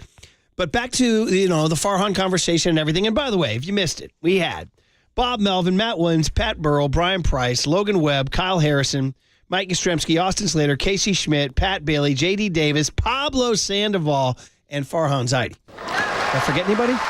You mentioned Rags? No! Oh, my Dave God! Rigetti, dude. He was one of my favorites. Dude, he was one of the interviews of the week. I'm going to go do push-ups right now. He was like one of my favorites. Oh, Rags was phenomenal. In fact, tomorrow, can we just open the show with just Rags? It was so good.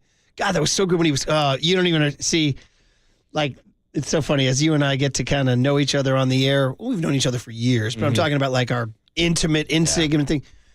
You have no idea how much his references to Carl Yastrzemski and Ron Guidry were hitting me in my feels, brother. That is the sweet spot of my childhood because I was a huge Red Sox fan, huge. He was talking about Jim Rice and Carl Yastrzemski. Dude, you were sitting next to a dude who was having a moment. A moment. And then you tie together everything that was going on behind the scenes of DC, looking up the numbers of him versus Carl Yastrzemski head-to-head. He was 0-3 against Rags. And then our next guest right after him was a grandson, Mike Yastrzemski. Incredible.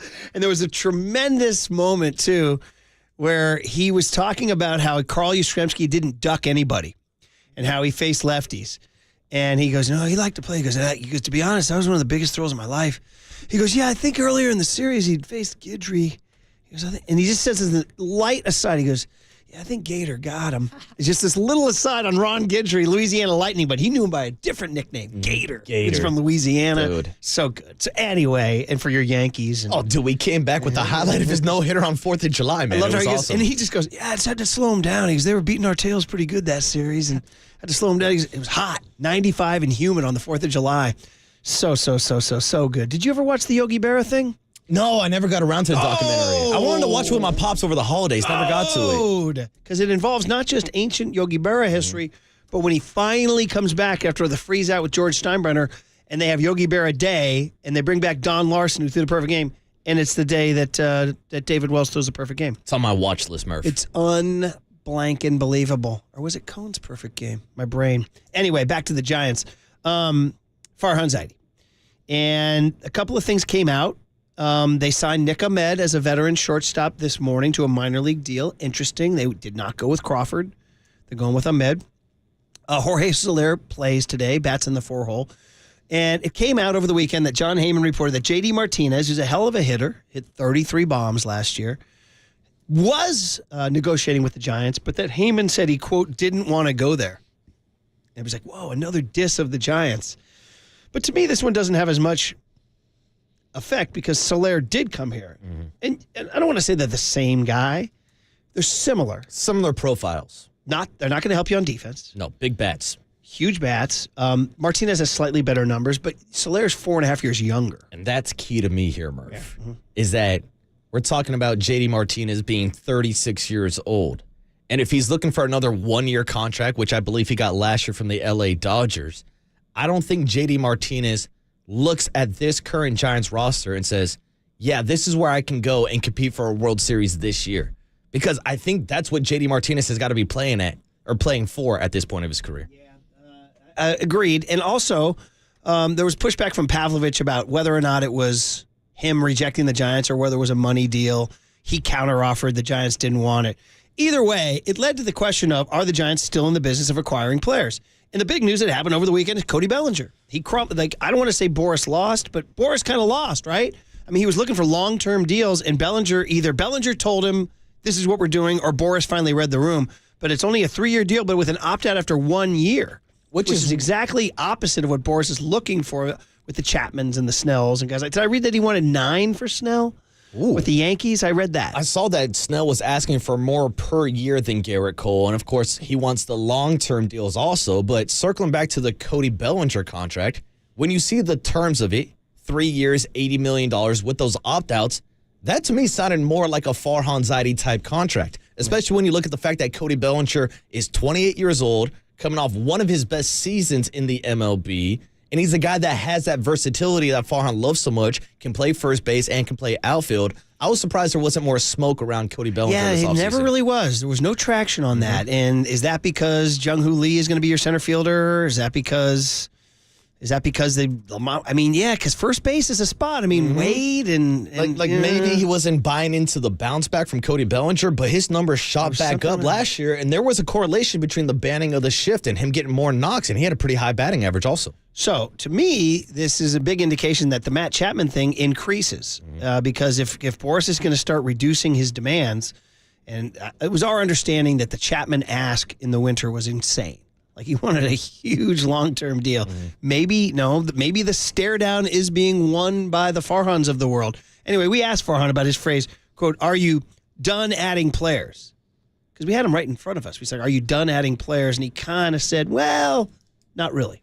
Definitely still possible. I mean, I guess part of what I was saying, and I think it's fair to say where we are in the calendars, the offseason's over. I mean, we got a game tomorrow, and so we're kind of shifting into that mode as an organization. But again, you make additions in season 2. You're in a constant mode of assessing what you have and where you can improve. And so that'll be true here. But it is interesting. You kind of get into this mode of playing games and the evaluation ratchets up another level. I mean, it's one thing to evaluate guys in BP or, in infield work. When guys are in game settings, I mean, if some of these young guys really impress us, we might go the other way and say, hey, maybe we thought we needed something here, but these guys are playing so well, we're going to just, keep it going with that group. So he's saying if Casey Schmidt comes out and goes 4 for 4 with 2 tanks, Matt Chapman's price goes down, We shall find out. By the way, today, Mason Black on the mound at noon. You can follow the game. Somebody asked, how do I listen? No, KNBR doesn't carry these until Saturday, MLB.com or SFGiants.com. You can find that. So the other thing is about the pitching staff, and we just played Kyle Harrison coming in with the 4 strikeouts. I mean, it was a great start, right? It's spring. He got cuffed around last spring, though, and we kept making excuses. I remember following those box scores. I was so excited for Kyle Harrison last spring. I remember jock blogging about it and everything. It's the spring of Kyle Harrison. He got cuffed around and never really came. So, do you take spring seriously? No. But yes. No. But yes. And when you strike out 4 in 2 innings, you like it. Exactly. Everybody wants to get off to a good start, which we saw on Sunday from Kyle Harrison. Now, Logan Webb pitched on Saturday, and when we talked to Logan on Friday, he talked about some of those struggles last year in spring training and how he took those negative vibes into the season, and he started the season 0-4. And that's why I think it was important when I asked Logan Webb what the game plan was for Saturday. He goes, just throw strikes. And that's really all you need to do right now. Get on the bump, get some live action, throw strikes. Kyle Harrison was throwing a lot on Sunday. So here is the one last cut here we have from Farhan about the youth movement in the pitching.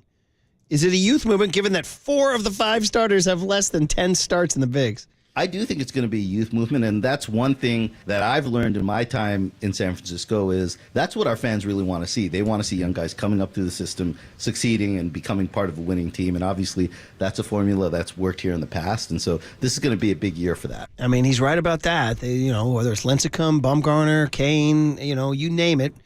Even Vogelsong was an original Giant. That's what they want. Is it going to be Keaton Winn? Is it going to be Tristan Beck? Although he came from the Braves, but still he's a Giant farmhand. Is it going to be Mason Black, who's pitching today, or Carson Wisenhunt, who you like so much, or Landon Roop? Yeah. All these guys. So, all right, fun stuff. We just want to hit a little bit of Farhan, a little bit of Giants, just to get you guys to wet your beak a little bit. But back to the Warriors. Draymond Green with a strong statement over the weekend, followed by the Warriors running into the brick wall that is Nikola Jokic and the Denver Nuggets. Mark Jones was on the call. He'll talk about it next on the Sports Leader. Highlights? What highlights?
Dub Nation Murph and Marcus keep rolling on the sports leader and streaming live on YouTube at KNBR 1045. Klay Thompson has such an awareness. When to shoot, too. Yeah, when to shoot, too. That's right. The impact he can make in a ball game, he knows he can knock him down. Look at the energy. I love it. Klay Thompson setting off the smoke detector here in San Francisco. All right, Mark Jones, those were happier days last night when Klay scored 23 in the first half, and then the Nuggets said no, no, no, and ran away with it. Wanted to win it by 16. A dominant performance from their big two, Jokic and Murray. Let's talk about it with Mark Jones, who was on the call. It's a real pleasure to have him on the UMA guest line on the Murph and Marcus show. So, Mark, thanks for hopping on after a busy night last night at Chase Center. How are you this morning? Hey, morning, Mark. Good. It was a fun game last night, man. Just the tale of two different halves if you're looking at it through a Warriors lens, and things really kind of tilted in that second quarter. And, man, I believe the Warriors are close. That's my takeaway coming away from it. I mean, the Denver Nuggets guys are the best fit team in the NBA. Like, they fit like a Dolce & Gabbana suit. Everything's perfect, man. The length, the shoulders, the inseam, the arm length. I mean, they just fit together with a degree of synergy that I don't think any other team right now has. So, that's what the Warriors are up against. I think Golden State is still probably in that next tier of teams, despite the fact that they wake up this morning in 10th or 9th. Pardon me. Well, that's encouraging to hear you say that. Now, it's kind of funny because the game last night dovetailed with Draymond doing a podcast that's getting traction nationally where he said, I 100% believe we are legit title contenders. And he said, I don't see a team out there that we can't beat. And it was like, well, okay, that's good confidence. And they had won 10 of their last 12 and everything was. And yet then, Mark, I kind of said, well, wait a minute. The team last night is the team you can't beat. You know what I mean? Yeah.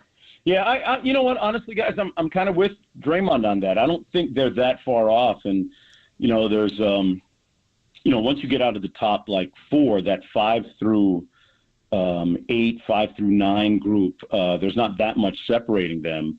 Golden State's record since Dre's return in the last month and a bit has been amongst the best in the NBA. They're, going into last night's game, 2nd in offense, 4th in defense.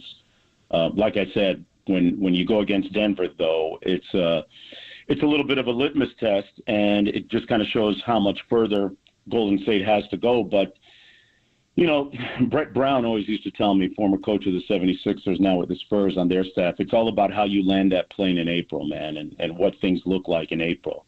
And, I think that with getting CP3 back probably during this next road trip, bolstering their bench, that gives Klay a little bit of help in that second unit.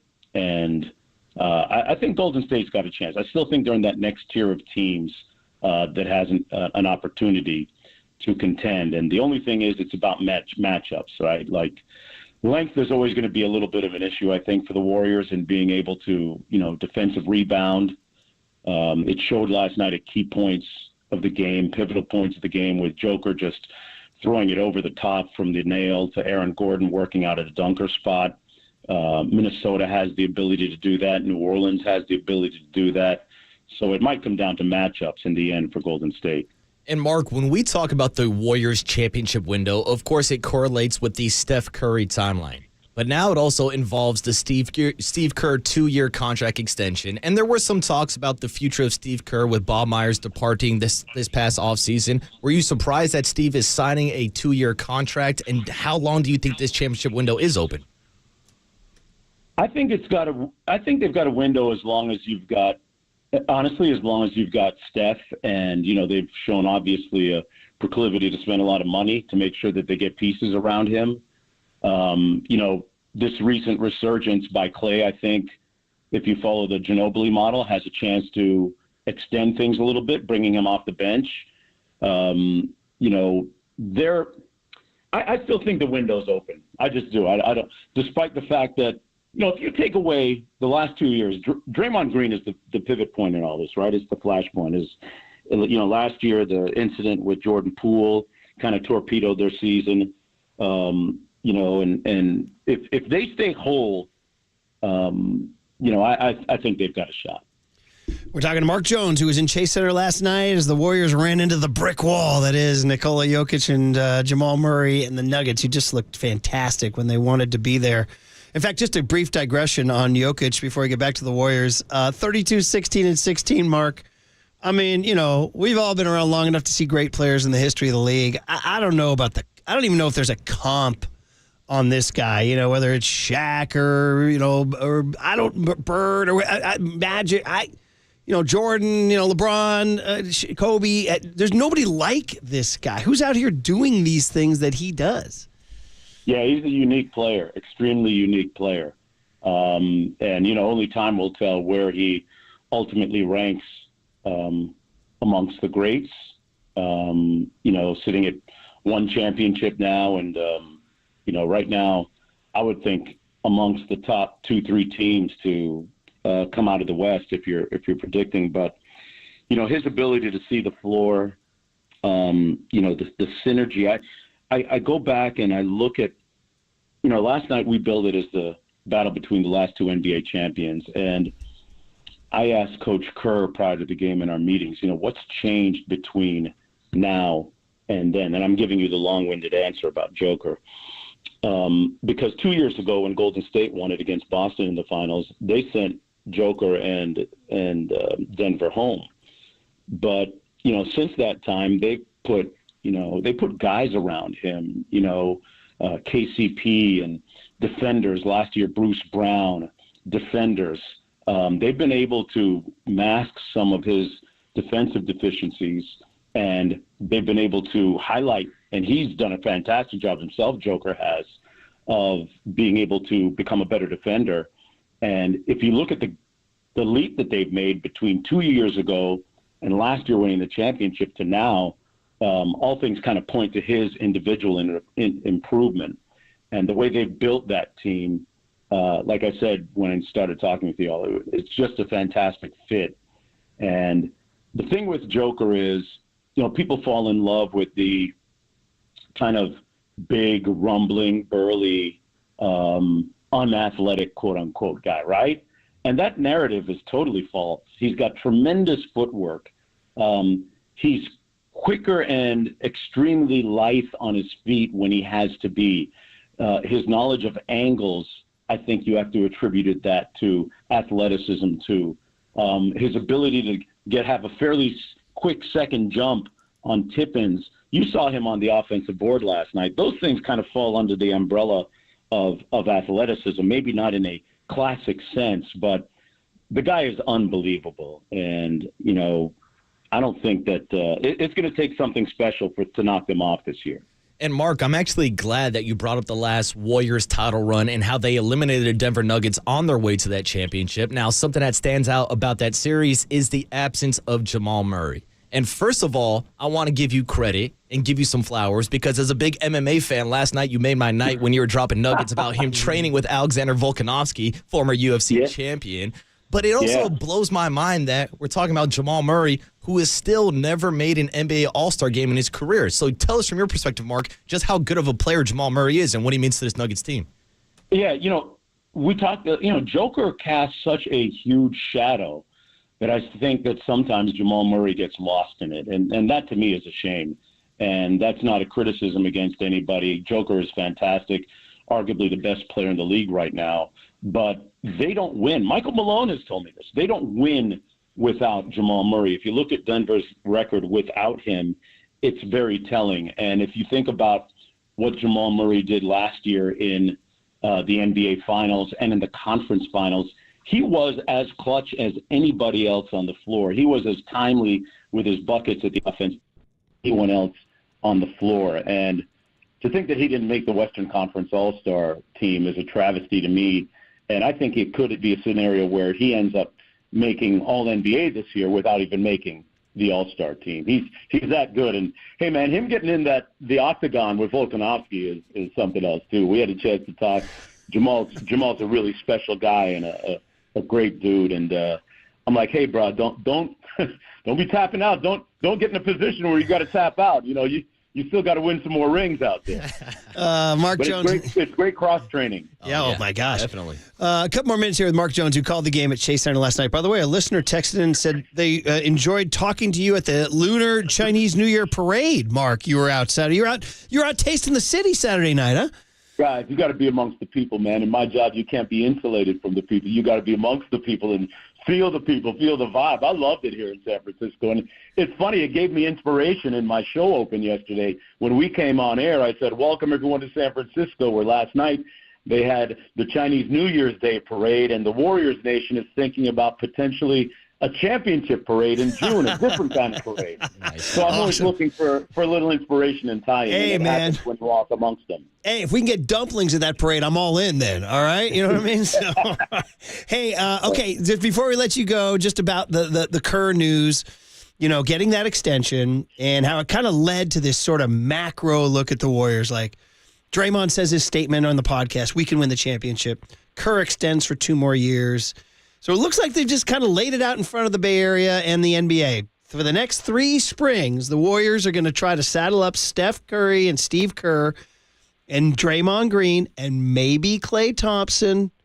Just your feeling, Mark, as an NBA guy, broadcaster who covers the league, about this 3-year window the Warriors have laid out. I think it still works, man. I do. Like, hey, listen, we just finished talking about Joker, right? Mm-hmm. Steph is every bit a transcendent player, too. You know, he needs, like Joker did, he needs some pieces around him. And, you know, I think it's on, you know, Dunleavy and the front office now to evolve to the next point of what the iteration is going to look like for them to get them over the top. And I think it's some length. And I know that Coach Kerr has talked about you don't want to get size just for size sake, but I think it's undeniable that you need another 4, another 5. Not sure that, you know, Jackson Davis is at 6'8", on a good day, very bouncy, very dynamic inside, a good hard roller, but just a big that can occupy some space and fit into the culture and the unique style that Golden State plays at the offensive end especially. All right, Mark. Well, great stuff, man. I'm loving, you know, you're giving a little optimism, injecting a little optimism into the group. They start a road trip. I believe it. Yeah. I believe it. I think you got one of the best coaches in the NBA in Steve Kerr. He's top 3, and, you know, you got Steph Curry, you're always going to have a chance. Hey, we can't let you go without a thought on the Kings. You know, I mean, I know it hasn't been maybe the one-loss record they've been dreaming about, but they're right in the mix. Yes.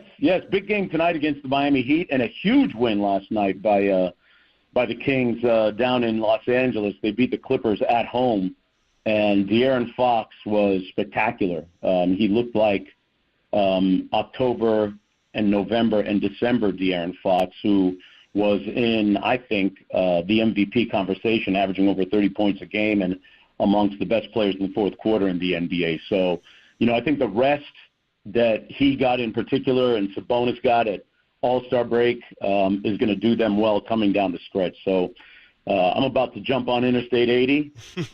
Hopefully there's no traffic. I'm going to drive up to Sacramento. I'm still here at the hotel overlooking Union Square. Going to try and hit the Gucci store and the Louis Vuitton store. All right. And have a little espresso. I got my workout in, fellows. Did 3.5 miles on the treadmill. Woo. I love San Francisco, man. I just stare at the city skyline and just Mark. Hey, man, I think there's I think if you're looking for a little bite before you head out, I think the spot at the top of the Macy's is like a cool restaurant there that people are buzzing about. I've eaten there before. Yeah, I love that spot. Yeah. Hey, you know what? Heads up. Good looking out, man. I think that's my... Maybe that's your espresso, a little quick bite before you head up. There you go. There it is. Man. That's it. All right, Mark, take care, man. I'm trying to eat clean. There you go, Mark. There you go. Mark Jones. There he is on the Uma guest line. Great job. Yeah, dude. Really good stuff. Boy, optimistic now. Mm-hmm. By the way, Kings are 33-23. They're 10 over. Light the beam, baby. I mean, we have it. I was going to say, you want a little Logan Webb this morning? You want to light the beam from the man himself that I'm scrambling to find right now? Give me a second, Murph. Oh, man. Bringing back memories there, buddy. I was going to say, yeah, I feel like our guy used to struggle on his 10 pages of sound. That's the thing. I got about 12 of them. Light the beam. Do you have 12? Yeah, I got close to 12. Light the beam. But it was nothing compared to Paulie's board. Yeah, I know. Well, sometimes he just flat out couldn't find stuff. Oh, he had thousands and then he would thousands just tap to drop. out. He'd be like, I can't find. I can also give you a Logan Webb. Light the beam. And for Mark Jones tonight, in case Gary G's listening. It will be lit in Sacramento. There it is, man. All right. That was fun. Very fun. Listen, 3 kind of threads throughout the show. Obviously, spring training, sort of our Scottsdale wrap-up with Farhan. 49ers get the good salary cap news. And then the Warriors just kind of laying it out. 3 springs to go. Kerr signs the 2-year extension, and Kerr and Draymond gives them the we're still in this thing. And it starts tomorrow night in Washington after they licked their wounds from Jokic and Murray last night. Is Jordan Poole going to be back in the starting lineup, or dude? He got benched. He's still on the bench. Sadness. Oh man. The sadness of a Jordan Poole. It's not a Pool's closed, Murph. Pool's closed. It's a pool party. Happier days. The pool's Happier been days. shut down for the summer. All right, well, someone hand it over. throw a Baby Ruth in the pool. Is Big G Pop back or not? Last seen, by the way, bearing his knees and calves in short pants down in Scottsdale. Papa was down at Scottsdale. He was there on Friday. We didn't tell you guys that. Right before we went off the air, we looked down. There he was. The thrill of the grass for Greg Papa. And shall we say the whiteness of the calves, too, for Greg Papa, too. Well, it's a long winter. It's a long winter. On KNBR 104.5 and 680, the Sports Leader. Going to try and hit the Gucci store and the Louis Vuitton store. All right. I love San Francisco, man.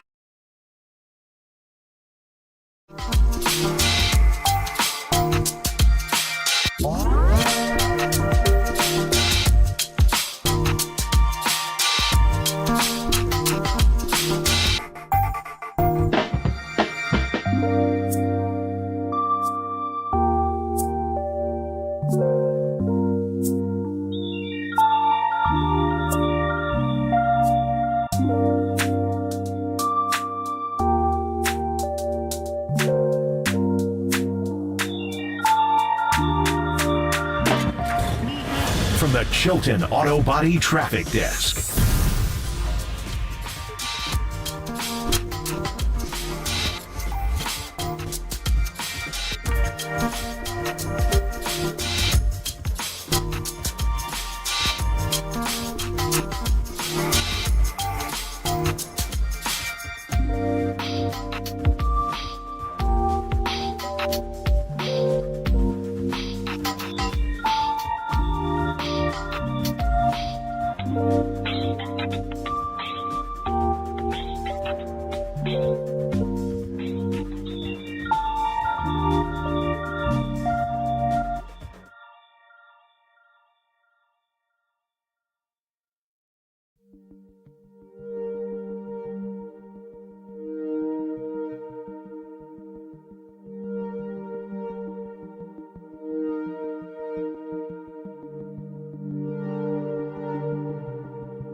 the sports leader anywhere, anytime. Download the KNBR app. Murph and Marcus continue live from the KNBR Casino Matrix Studio. Casino Matrix Progressive Jackpots are here. Where are you? Just drop in. Please play responsibly. 1-800-GAMBLER.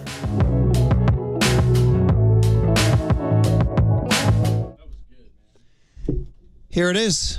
The theme for the week. William Hung. Dude, is there going to be a spike in William Hung iTunes downloads because of this show? You didn't play Rocket Man, though. Hey, since we have a couple minutes while Johnny gets settled, why don't you dive into his Rocket Man, too? That's the one that really got people going. Do you remember that one? He tried to get very emotional with his Elton John Rocket Man cover. Yeah, and I just love the fact that here we are probably 20 years later, and young Tony is just finding out for the first time about William Hung. And somebody texted in and said, I'm very upset at you guys. Hung is now stuck in my head. So we have a listener who actually got that stuck in the head today. It's a good problem to have. Oh, here it is. Check this out. Mm-hmm. This is legit. This is legit. Check this out. Come on now.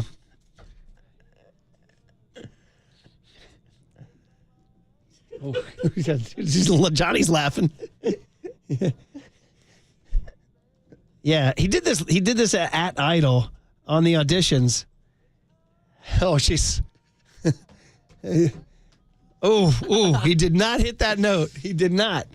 Okay, let's get to the chorus and we'll get out of here. All right. Yeah, come on now. Oh, boy. His timing, his phrasing. And there it is. Oh.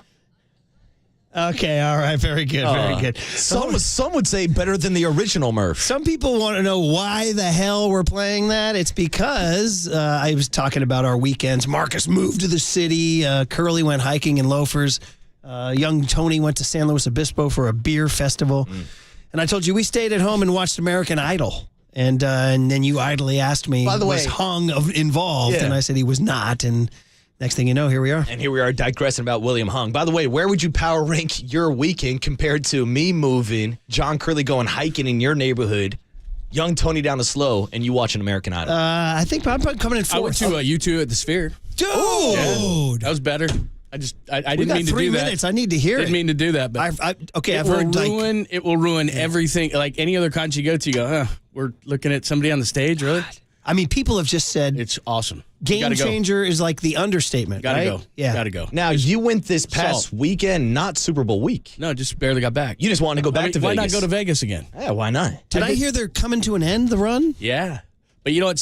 Whoever plays there, like it's got to be somebody massive because the show is got to be so expensive to put on and everything. But yeah, it's like you stare at a band and you go, "Oh, that was cool," and then it's just like being awash in the whole show. Like you're just part of it. It's wild. Wow. You got to go see it. So is there like, should you be on some, Yeah, relaxants? it would help. I mean, I've heard that'll help. Well, Murph, I don't know if you guys saw the news. There's going to be live sporting events at the Sphere. What? No, I did not. UFC is hosting an event there. And would they involve the Sphere? It has to. I would assume they're going to turn the place into like the Roman Coliseum or something. I think the thing that's most interesting about it is that there's when somebody says there's not a bad seat, we were up higher because we were told that, and that's exactly right. So all these people who paid like $10,000 to look right at Bono, and I sat way up, and it was like, well, it's literally 3D'd right in your face. Wow. I mean, it's just, and there's like you don't even know what time it is because like we went at 8. And they had been playing so long, and there's no like, you got to get off by 10 because the sound doesn't go outside of the Sphere. Yeah. So they played like 3 hours, and you're thinking it's like 11 o'clock, and then they do this scene that's out there, and then it's like broad daylight, and you think, oh my God, it's like I got to get my swim trunks. Like you totally lose track of time. Your seat's like moving. Oh my God. You're tilted towards it. It's just the wildest thing, man. Now I'm pissed because they had that daytime thing you can go to called like a walk on Earth or something. That's what I was told, and I was even told that might be better. I just stayed in my stupid room. It sounds like Soar in California, the ride that they have at California Adventures, but on steroids. Yeah, Soar in California on steroids or on shrooms. Yeah, that's it. Not that anyone would ever do those. No, my God. Well, they're legal now. But you're right. Microdose. I've heard that same thing. We want to go back and just do that thing because they said like the wind blows. I can't imagine seeing U2 has to be the creme de la creme, man. Yeah, but I would imagine that whomever they get has to be a huge act. It could Obviously, be Mick and the boys. That who's going down there is the Dead. Yeah. Oh, that would be amazing. Yeah. Oh, that'll sell out. But nobody will be on any relaxants there. They'll all be sold out. Oh, yeah. Of course not, Murph. Well, that's awesome. And they just played like the hits kind of. Yeah, no, you know what? They kind of do a mix of things, and then I guess there was some people like Springsteen. He didn't come out on stage or anything, but then they played an ode. They kind of played like a medley of so they just things. And Bono was in his full feelings doing preaching. Looked great. Was he talking Ukraine and Russia too? A little bit. He does that. Yeah. He didn't go over, but I've seen him before, and he'll He's do here a to little save bit the more. world, buddy. He's here to save the world. But, I know. But they have a whole thing going on, so you got to stay with it. Like in other words, the graphics guys behind the scenes, and it's like next scene. All right. It's wild, man. I really like. You got to go. Okay, that's really it. do. It's number one on the bucket list now. See, I want to go, but I don't want to go for U2. Is that a problem?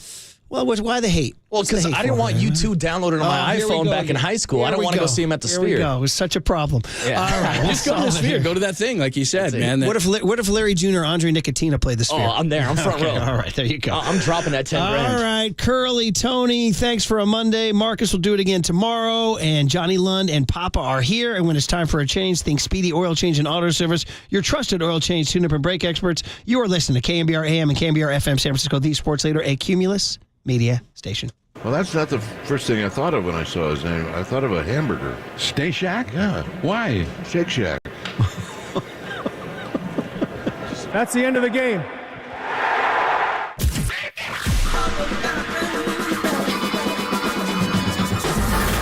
Ladies and gentlemen, Prepare yourself. prepare yourselves I love it when you call me Big Pop. for Greg Papa Sleeping Boy is Superman. San Francisco. and John Lund. It's 10 o'clock. Let's hit it. This is Papa and Lund That's right. We're getting it going. on KNBR 104.5 and 680. The sports leader. Klay Thompson has such an awareness. When to shoot. Yeah, when to shoot too. That's right. The impact he can make in a ball game. He knows he can knock him down. Look at the energy. I love it. Klay Thompson setting off the smoke detector here in San Francisco. Out top here to Joker. Murray for three. Got it. Jamal Murray percolating. And the luxury of having Aaron Gordon initiating offense. Now you can get Murray touches off the ball. They double team Murray, the lob, and out of the dunker spot.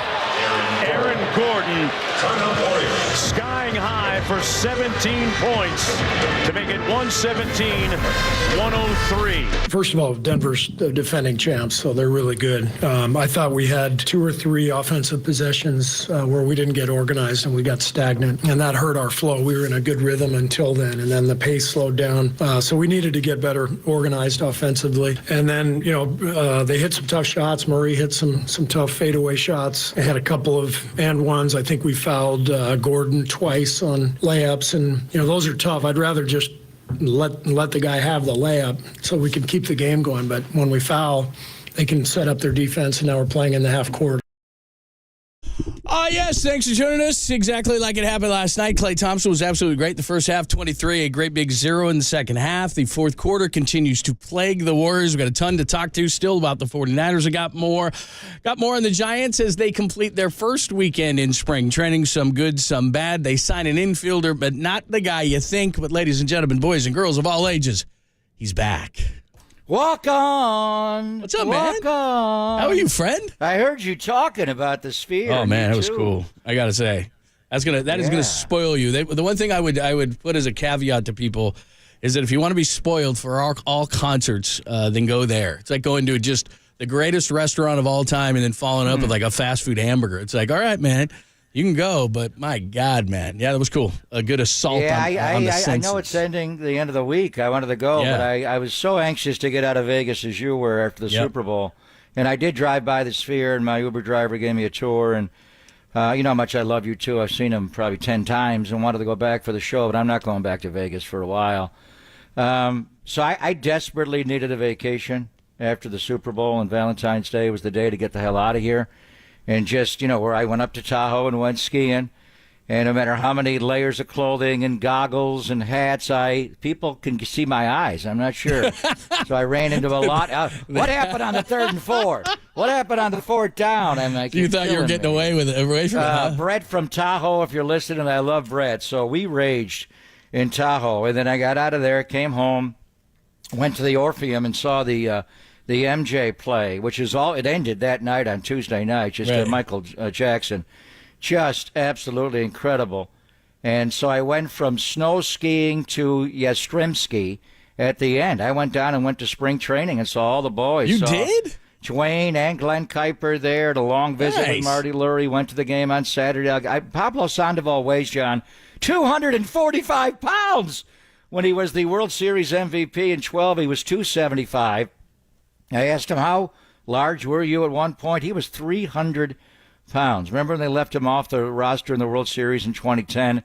So a lot, obviously, with baseball. I went down there a couple of years ago for the first spring training game and went down there on Thursday and actually went to a workout, saw pitchers fielding practice for the first time in my life, and then actually saw it happen in the game. And Logan Webb did get a double play thanks to Tyro Estrada, although he pulled him off the bag or real close, and they were able to turn it. So they weren't real good on Saturday. Kyle Harrison was popping, and we have all kinds of thoughts on Pablo and the coaching staff and what they're going to do. I know they made the acquisition of Nick Ahmed, not Ahmed Farid, our friend, and he took a couple of Gold Gloves awards away from Brandon Crawford when he was at the height of his powers. So we got 4 hours to get into it. I hear more about the Sphere.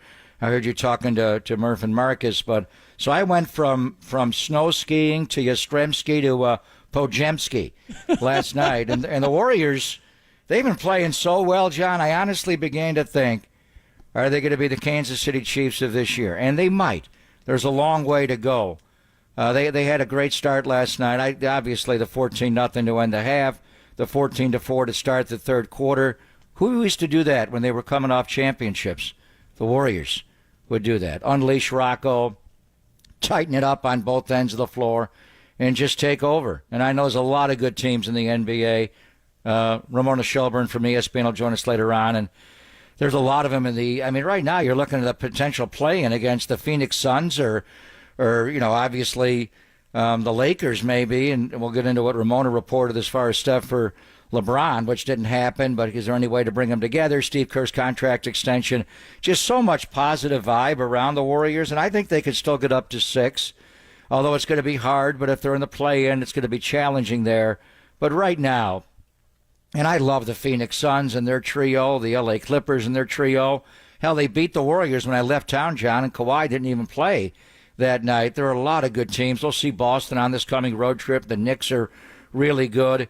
But Michael Malone's Denver Nuggets right now, I think without a doubt, they are so locked in. Their starting five is just so good. You thought maybe some vulnerability with their bench. Their bench is not great, but it all goes through the Joker.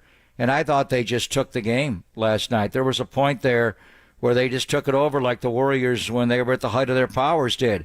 Late first half, early third quarter. Clay got so hot, obviously, early in the game. And then he started searching for shots.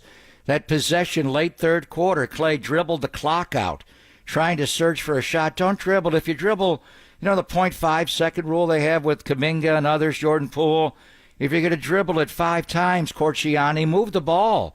And he dribbled it too long, threw it back. By that time, the clock had expired. The quarter was over. And then he starts the fourth quarter, and they're starting to clamp their defense. Michael Malone's a Warrior coach. He put that defense in along with Darren Erman when Mark Jackson was here. He's such a great coach. And they just clamped down, and they were all over. Obviously, the way KCP guard staff, all of them.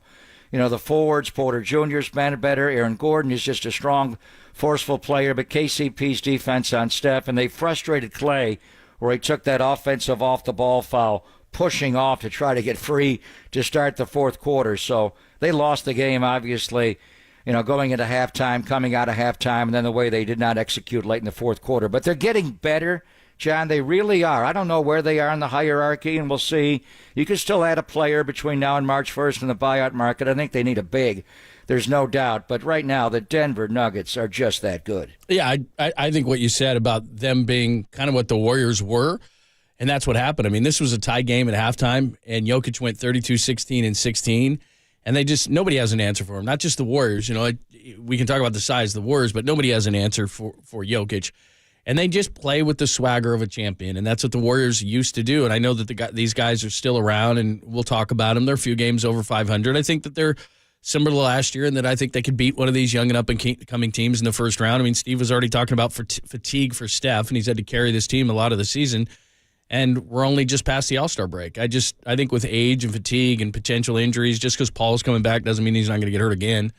Denver's the class. The team that you used to measure yourself against the Warriors, now you measure yourself against the Nuggets.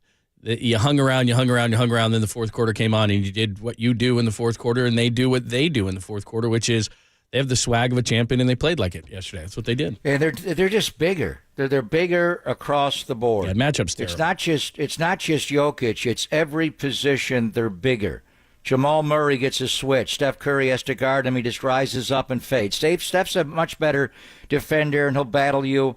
But when Murray has that size edge, he rises up over you. Contavious Caldwell-Pope bothers Steph legally. We used to talk about players that could guard him legally, illegally, and bump him and grind him. KCP gets into him with his length, and then Porter Jr. and Gordon are just dominant. You're playing Draymond so many minutes at 5. You're also playing up with Kuminga. You're playing up with Wiggins. So really, your guys who are twos are playing like threes, your threes are fours, your fours are fives. There was a point last night when Steph, put Trace Jackson Davis and Draymond together. They're just bigger. They're bigger. And we'll talk to our friend Tim Kawakami coming up at 10:50, because Tim always says, they don't need a center. Yeah, you do. Against certain teams, certainly you need size. And I don't know how to guard him. Watching Draymond battle him last night, it reminded me of when Draymond was young and Marc Gasol was maybe, that generation's Joker. He never got to that level, but he was damn good. And there were so many nights where Gasol with a big Spain was a big pain. He was just too big for him. But Draymond figured out a way to guard him. I don't know how you guard this guy. You can't. Last night they tried to play him straight up and make him make him shoot the ball, and he still had 16 assists, and he still was 13 to 24 from the floor. And I think the big thing is, John, when Paul comes back, you got to play fast. The one thing about Paul when he was out there earlier, and they played well at times, they got off to a 6-2 start, but it was too slow. It was too much half court. Denver got the Warriors into the half court last night, and they just grinded them down. Every possession, their length on defense, their just size, everything running through the Joker. It's just too much to handle right now. So I think ultimately, I don't know if there's a big man out there in the buyout market to get. Trace Jackson Davis is really playing well. Kavan got in there and battled a little bit. But watching Draymond match up every possession he was out there against the Joker, John, he just looks too small. And he's a great defender, but you can't deal with that guy. He's just so good. Absolutely. All right, we'll get into that conversation as well. Phone lines and text line always open. 415-808-5627, 415-808-KNBR, both the Golden State Lumber and Building Materials text line and the phone line. We'll get more on Pop's trip all over the place, where in the world is. Got to get more on spring training because you were just there. Back to Vegas. I got some good stories for that as well. We got tons of stuff that we will get to on a Monday edition. Again, you can contribute. Also, we're on YouTube and Twitch. We'll get to all of it coming up next. Happy Monday. Pop and Len back only here on the Sports Leader.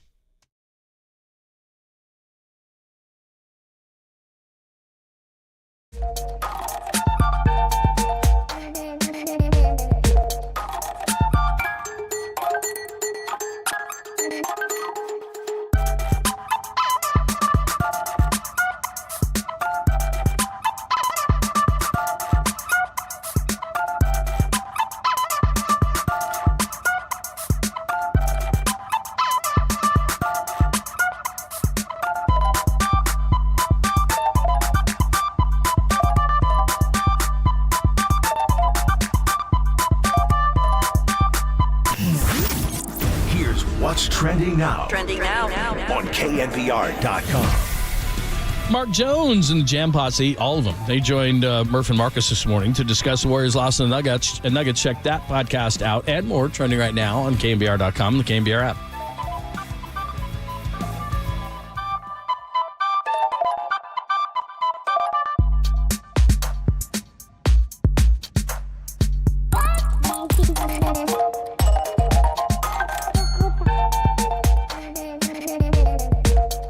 In essence, a sophisticated heat beam, which we called a laser. A laser.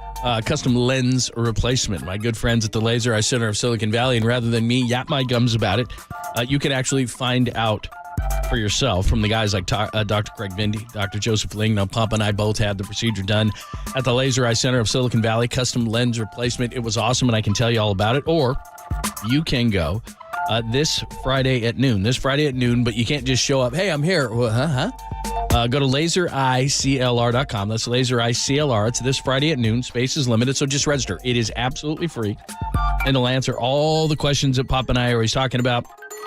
Am I a good candidate? What's the cost? Is there financing? How long does the procedure take? By the way, minutes and easy, just to give you a little bit of a one.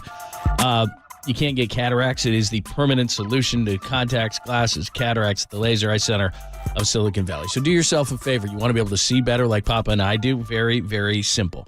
lasereyeclr.com and make the appointment this Friday at noon, and you get all your questions answered about CLR and other procedures that they do. Again, lasereyeclr.com. That's lasereyeclr.com.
Wherever you are around the globe, stream your proud home of Giants baseball 24/7, 365 on KNBR.com. This is the sports leader.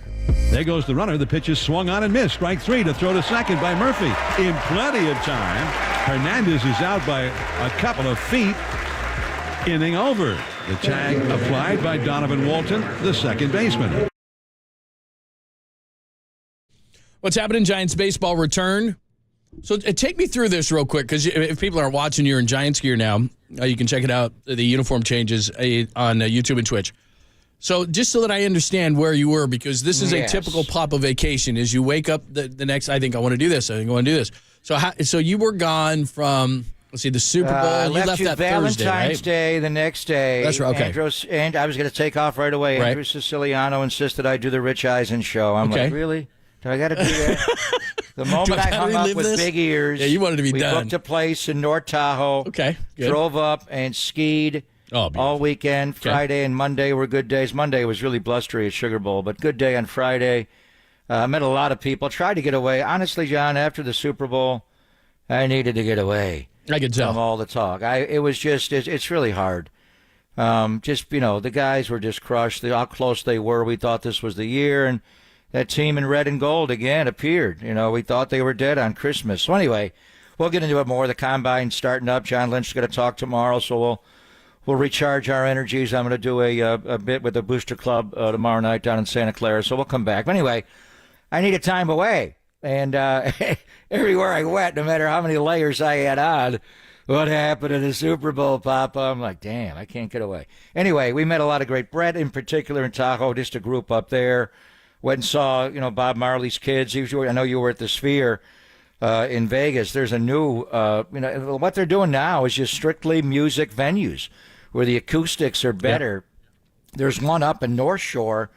Tahoe Blue, vodka. It's not a great vodka, but they do have a great venue there. Anyway, we went up there and saw a reggae show on one of the nights and met a lot of people, and then just hung out there. And then I got to get out of Tahoe.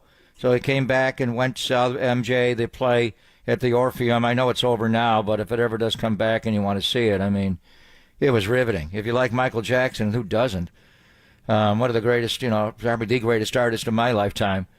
In all forms of entertainment. Anyway, that was just riveting. And then wanted to go down to Arizona. We had time. I was thinking the Giants going to start playing on the weekend. So flew down to Arizona and saw everybody on Thursday. Went to Scottsdale Stadium on Thursday for or Friday, I guess it was, for the workout. Got there Thursday, Friday for the workout. Marty Lurie was there to greet us and saw Dwayne right away. Glenn Kuiper is back as well. And we're going to have Glenn on our show periodically contributing. Yeah, Glenn was around the cage, and obviously with his ties to Bob Melvin and Farhan. And it's unfortunate what happened to him. What he did. We never got into it on the show. It was tough to bounce back from. You can't say that word, obviously, and it was terrible. So he paid his price, and I know what's in his heart. And anyway, so Glenn, he was on with Marty over the weekend. He's going to be on our show. Glenn just texted me, and so just talking ball and being around everybody, and obviously Bo Mel, but really it was a few people in particular. Pat the Bat, obviously Pat Burrell. Even before I saw Marty, just seeing the guys come on the field for BP. And we know Pat well. I worked with him on TV and watched him as a player, and he's been with us on the air so many times, John, and he's just got that swagger. Pat the Bat. He could be working, a young lady in the marina, or trying to teach, Jorge Soler, how to lay off a pitch away. He just has a swagger about him that is so Pat the Bat. I don't know if he can be a hitting coach. I mean, Barry Bonds tried it and dropped it. A lot of times great players can't do it. Justin Veely's still there on the staff. But he just has a swagger about him. And right now, a lot of learning. Got to learn all these hitters, their tendencies, their workouts, what they want to do to get ready. It's hard. And then the other guy is Matt Williams. And we know how Matt is, and he's had serious health issues. He's not quite the guy, the big Marine we remember as a player. He's lost some weight and muscle mass, but he's still a baseball lifer. And, he's so good. You put him at third base, you move Mark Hallberg over to first base, and then you got Wody there as well, and, Ryan Christensen we know from the A's. So it was mainly just being around the staff and the energy and Bob Melvin, the way he runs it differently from Kapler. I'm still trying to figure out what Cap did. From a guy who really was, trend-setting in so many ways with that staff, completely different staff from this staff as far as the background as players, but we thought they were ahead of the curve. I mean, Joe Lacob says Joey light years. We thought Cap and his staff was changing baseball, and for a year it did. I saw him do things that were revolutionary, and now everybody's making fun of him. So anyway, it's just, trying to observe the change in style from, Kapler's reign and Bochy, obviously, and Boch yesterday, and then what's going on with Bomel. So there's an energy there. Offensively, they need more. There's just no doubt they need more. They were not a very good offensive team last year. I wonder, and with Bellinger signing with the Cubbies over the weekend, John, basically a 30-30-20 deal, 3 years, $80 million, but he can opt out after every year. The Cubs are on the hook for every year, but he could opt out. But you wonder what's going to happen with Matt Chapman. They just need more offense here.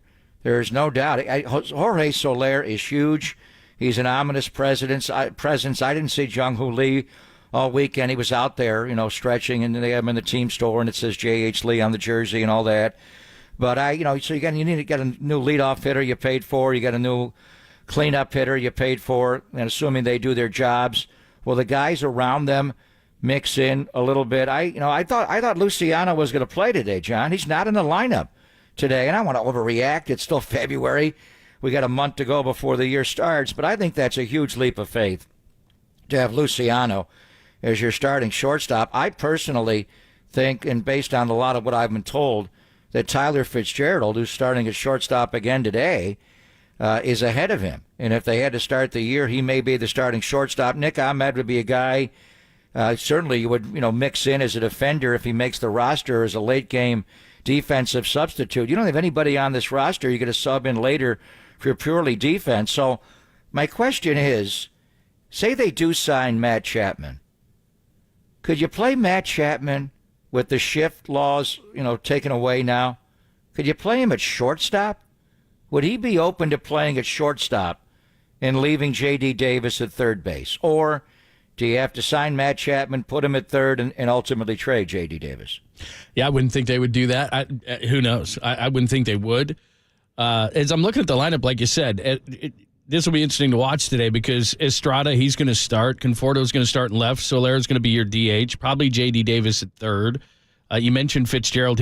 So you could have 5 or 6 of your starters. Flores is going to be in and out at first base, depending on who he's going up against. He'll probably be your right-handed option at first, and in the left-hander will be Lamont Wade Jr. Late night. So, you got quite a few guys in here. Go back to Bellinger just for a second. So it's 3-80 with like you said, the first 2 years are opts out at 30, 30, and 20. I just wonder if this does indicate that Scott Boras is finally saying, okay, fine, I'll get a high AAV for our guys. We'll get opt-outs at the end of every year because now you're speaking Farhan's language because they're short on the staff until they get a couple of guys back to injury. They're woefully thin in the rotation. So, and again, you and I have been saying this the entire offseason. Now, would it change Farhan's mind? And Bob Melvin managed him, and obviously Brian Price was the overseer of the pitching. If you're not committing 6 or 7 or 8 years to Blake Snell, if it's opt-outs after every year, if it's high AAV, now you're talking Farhan's language. They need a starter in that rotation. They need Chapman. They're way under the line. If you're going to do what Bellinger just did and you're the Giants, couldn't you get 2 of the 3 Boras for here where you're saying you need a third baseman and a bat, and you sure as hell need somebody in that rotation, especially early in the year. So Snell could opt out. Chapman could opt out. I got to believe that the Giants have got to be having conversations, right? No, they clearly are, and I think the number's down. Yamamoto with the Yankees got such a huge deal, and then obviously Shohei, but he deferred so much of it. After that, there were a couple of early signings, and everybody wants to beat up Boras. I think we're finding out now why he didn't sign. The money's just not there for Bell. I think people think, which Cody Bellinger am I getting?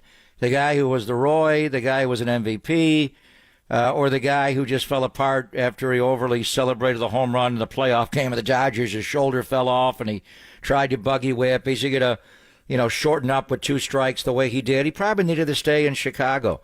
Seeing Mike Tauchman there, Tauchman's a great center fielder. So obviously they were teammates last year. They'll make it work. But, I'm with you. I think the market is there now. And just because I think we all thought Bellinger would get more than Chapman based on their seasons last year. So I think there's an opening there to sign Chapman. Does he have to get a prove-it deal? You're getting both here.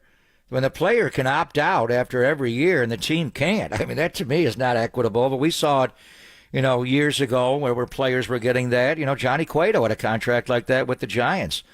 Essentially. So I think Chapman's in play. I'm just, he probably would want to play third base and insist on it. But his range, when there was, you could shift all you liked, he was by himself on the left side of the infield for a lot of games, with the A's and obviously with Toronto. He could play by himself. He's that good defensively. He's a great defensive third baseman. I'm not in the mood to trade J.D. Davis. I know he fell apart last year, but for a while, I thought, that guy's so good defensively. How much better has he got in this bat? He carried you for the first 6 weeks of the year. He fell apart later in the year. But I'm, looking at the lineup, I just think they do need more. Soler, I want to see him today. Johnny has an ominous presence. He's just so huge. But you were struggling with what to do with Wilmer Flores because Jorge Soler is your everyday DH. You can't plug Wilmer at DH on days. Wilmer can hit right-handed pitching. He feasts on lefties, but he can hit right-handed pitching. But if you're in there, against a righty, Lamont's going to play first base. Wilmer's going to be your top pinch hit prospect off the bench. And I do want to get into what's going on with Pablo. It is amazing to see him. Is he on Ozempic? He's on Ozempic. He looks tiny. I saw his ass, John, for the first time ever. I'm like, is that a shape of his ass? You can actually see his belt, and it wasn't like his belt. Usually, he's like, "Someone help me, please!" And it's remember when he was a Red Sox and he see took his the cut belt. and remember when his belt exploded? Yeah, when he took the cut as a Red Sox and his belt I swear, exploded. He looks. Who was that guy we had on from New England who called him? Oh my Fat God, Pablo? yeah. What he went off anyway. I could not believe Mock. Yeah, Mock from Boston. I could not believe it was Pablo, and I gave him a hug and. So as far as he could make the club as a pinch hitter off the he bench. hugged Bochy and Bochy engulfed him. He looked like a child. He weighs 245 pounds. When he was the World Series MVP, he was 275. At least. When he ate himself off the World Series roster in 10, and remember they had Camp Pablo and he had to climb Camelback every day, he weighed 300 pounds. He's 245 right now. And he looks like a child. They had Murphy Marcus went down there. And they did an interview with him, and I'm watching the interview, and I'm thinking, he looks like Brad Pitt. He's aging in reverse, man. It was the wildest. I'm like, this guy, I'd card him. He was over at third base. I had no idea it was Pablo Sandoval at third base. I'm like, who's that over there? That's Pablo. He's wearing 48. What? That's odd. It's Pablo Sandoval. You kidding me? He's never been. Kipe had the best line ever. He said, I never thought I'd see the day when Pablo's in better shape than I am. Wow. And you know what? Pablo may be leaner. He may be leaner. I don't know. He does. I don't know. All right, more on the Giants. Tim Kawakami's going to join us at about 10:50 or so to talk some Dubs. First half good, second half not so much. Where are these Warriors? We'll get into that conversation as well. Ramona Shelburne's going to join us, by the way, at 11:30. Widen out the lens on the NBA. She had written a piece on LeBron and the Warriors. Could that be revisited? Plus the rest of the Western Conference. We'll talk to her at about 11:30. So all that to come. It's Pop and Lund on your Monday, only here on the Sports Center. I saw his ass, John.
Listen to the sports leader anywhere, anytime. Download the all-new KNBR app. We are your proud home of Giants baseball. KNBR 104.5 FM and 680 AM.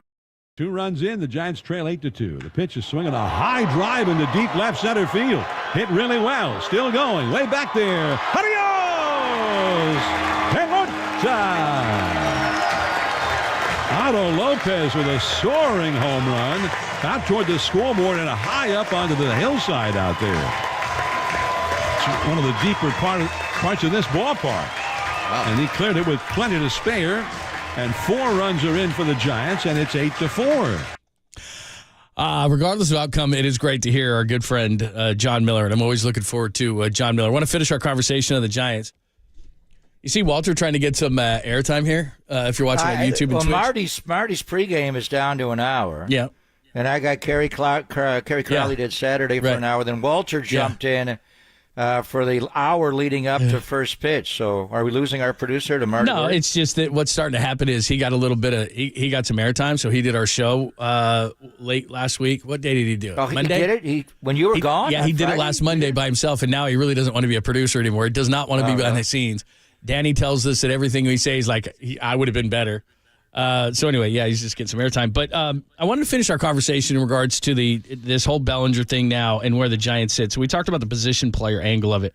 So right now, you're starting 5, Webb, Harrison, Hicks, Beck, and Wynn. Webb is obviously a guy you count on. Harrison looked good, and I want to get your thoughts on that. You were down there. Hicks, they're trying to convert to a starter, and Beck's and Wynn has a bulky elbow already, which hopefully is getting better. They say it's getting better. The reason why I'm looking at this Snell thing is because, they could do a very similar contract. So Scott Boras would love to have gotten Bellinger a long-term deal, but he's not going to be laughed at. I mean, look, Bellinger made 17.5 last year as a big-time question mark, had a great year, still questionable, and he's got at least the 2 years at $30 million plus. He'll never see that third year. So at least he's getting a high AAV. And I'm thinking the same thing for the Giants because it also allows you to then, so let's say you put Snell in there. All of a sudden it's Webb and Snell and Harrison and Hicks and Beck and Wynn. And at some point it's Cobb. And at some point it's Ray. So all of a sudden now you've got yourself a really good rotation and Beck and Wynn can kind of fight it out for the 5 spot. A bunch of young guys that we're going to see like Mason Black.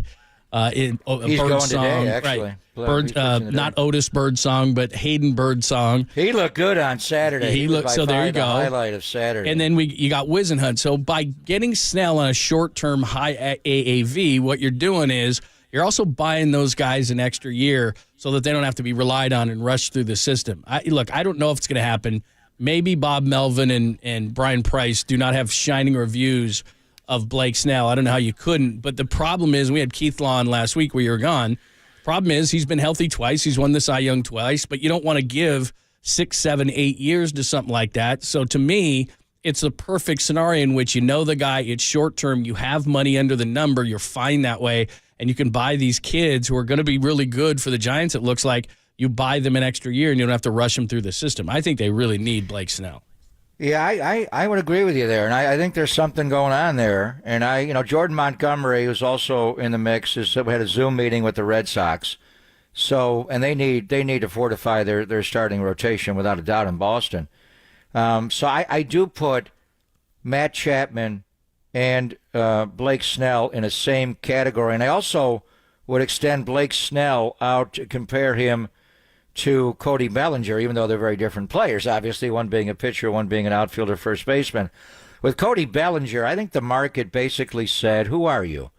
Are you the guy that flashed on the scene and won the National League Rookie of the Year and was a dominant force in the middle of the order for the Dodgers, MVP, and, buggy whipped and led them to a series win in the pandemic year, and then he got hurt. Remember, he had the shoulder injury, celebrating a home run. And I don't think he ever overcame that. And then he had other injuries as well. And then he lost his way. He did not shorten up with 2 strikes. He punched out. He looked lost. He was still good defensively, but he was not the same player. And then last year he goes to Chicago. They work with him. Wow, you're back to being the Cody Bellinger we saw win the Rookie of the Year, the MVP, and be a middle-of-the-order hitter on the best team in baseball. He did shorten up. His 2-strike approach was totally different. He was back to that player again. I think he learned it, and he's over it, and I would have paid him. But I think the industry is saying, which one are you? I think it's the same for Blake Snell. Blake Snell has had 2 dominant years. He won a Cy Young Award in each league after those years, 2018 with Tampa Bay and then last year with San Diego. Beyond that, John, he's had a lot of indifferent years where his ERA was in the 4s, years where he didn't pitch as much, years where even when he pitched with Tampa Bay in the World Series, they pulled him out of the deciding game of the World Series because he couldn't get deep into the game. So I think a lot of the same question marks the industry had for Cody Bellinger this offseason, they still have for Blake Snell. Who are you? Which guy are we getting? But then the commonality is with, Bo Mel knows Matt Chapman so well. And we are going to get Glenn Kuiper on in a couple of days. And they were there together. Glenn was to watch Bob Melvin and the relationship with Matt Chapman. And we saw it with Ron Washington, with Eric Chavez, Miguel Tejada, and just all the guys that he developed into really good defensive players. Matt Chapman had that ability, but Bob Melvin was Dr. Fungo. He was out there the manager was hitting ground balls to Matt Chapman. He kind of raised him. There's a special relationship there. And remember, we did have Brian Price on right after Brian got the job. We were down at Levi Stadium, interviewed him. I remember. And what did he talk about? He talked about Blake Snell. And although he was not the Padres pitching coach, he was a consultant, whatever the title was, on that staff. And obviously, the first thing Bob Melvin did when he got the job, I want Matt Williams to coach third, Ryan Christensen to be my bench coach, and I want Brian Price to be my pitching coach. Okay, we'll do it. He's tight with Brian Price. Brian Price said, and Blake Snell won the Cy Young, so he was the best pitcher in the league, at least based on the award, throughout the entirety. But he said when he started to really work the bottom of the strike zone, not just the top of the strike zone with his four-seam fastball, he became that guy. And you look at him, the way Bo Mel used him last year, he did get deeper into games. He was not just getting into the 5th and touching the 6th. He was getting through 6 strong and touching the 7th. Did he go complete game? No. But a lot of guys, that have swing and miss stuff, the pinch count is going to get up there a little too high. So I think there is an avenue to sign both. To sign Matt Chapman, who we talked about. J.D. Davis can still hit. Now, he probably won't buy my theory, but would Matt Chapman be open to playing shortstop for the first time? Yeah, you played it essentially in the American League when you won the platinum, gold and the platinum glove in that league when you were the best defender, not only at third, but at any position for a while. He's that good. You could play the whole left side by yourself. And J.D. Davis does not have that kind of range, but he has great hands and a great throwing arm. That would be a great combination there. So how much would it cost you if you went out and signed both of these guys, who Bob Melvin and Brian Price know and Farhan knows, and the market based on what Bellinger got over the weekend with Boras is obviously somewhat suppressed, or just a little bit of show me again. How much would you have to pay if you went out to get Blake Snell and Matt Chapman or one or the other? Well, you got to go high AAV short term. Now, I've told you this before. A friend of mine actually negotiated Blake Snell's last contract. They bought out his YARB years, and it was a 5 and 50. So here he is at, 30 years old now, and he's hoping for his best, biggest contract. And so what I think you do is that you go high AAV, 35 to 40 a year is probably what was looking for. So you kind of do the Bellinger thing. You can have ops at the end of each year, which again helps the Giants because they got young pitching, and so maybe they don't need to go that deep into it. But I don't know, between 35 and 40 probably is what you'd have to do for him per year. Let's say, 2 and 72.5 or 75. I don't know, that might be too high for the Giants with ops at the end of each. And then to me, Chapman's a $20 million guy. So I don't know, again, maybe a couple of extra million for the short term, but I think you could do exactly what you did with Bellinger. 30 is a good number. He made 17.5 last year. Blake Snell, 35, 37 in that range for a couple of years with opt-outs. And to me, Chapman's a $20+ million guy. Again, 2 and 50 for Chapman in that range. The Giants have the money under the cap, so they're fine. They can absolutely do that. How much do they have though? The tax threshold is what, 237? Yeah, and they're at 151. Right. Are they that low? Yeah, I just checked it on Friday. Their total number is at 151. Well, John Shea wrote over the weekend their 40-man payroll for luxury tax purposes, salaries plus player benefits is 210.5. So that would put you where you could do one, but not both. But you're saying it's 155? Well, I just looked it up on Spot Rack, so that's, if John said that, then John's more accurate than I am. But I just looked it up. They're 15th in the league. They're dead center in the league as far as payroll is concerned. Yeah, you got to factor in not just their salaries, but their player benefits. So he says it's a 210.5, which would leave you, $27 million. Yeah. I'm sure they could do some financial gymnastics. I mean, if you could only pick one, I think they're going to go with Chapman, is my thought. I think you're 100% right. I think they are going to go with Chapman. I'd go with Snell.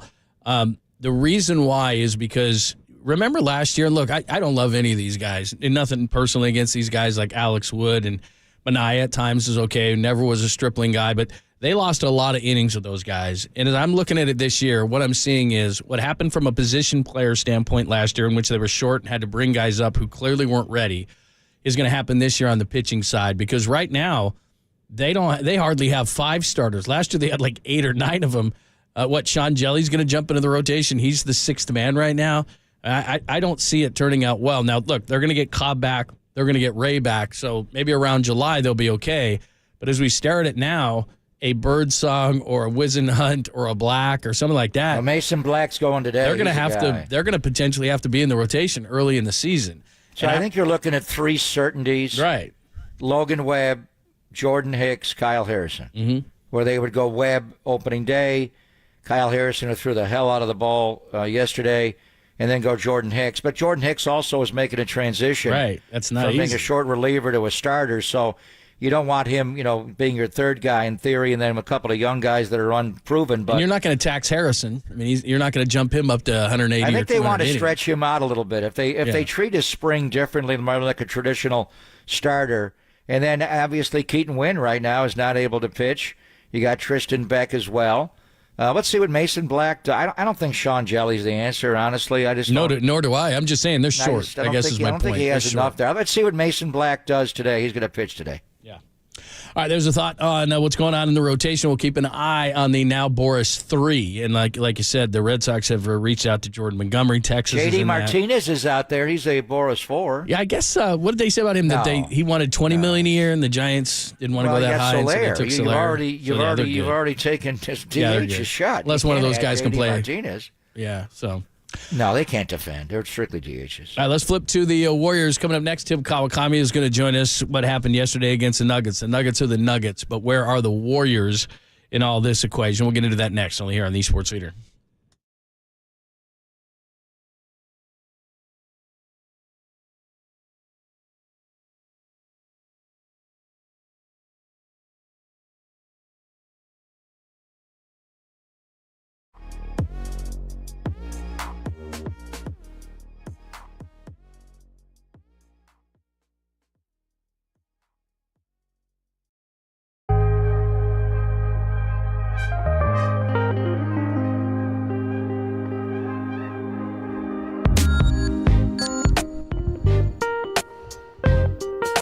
$1 billion.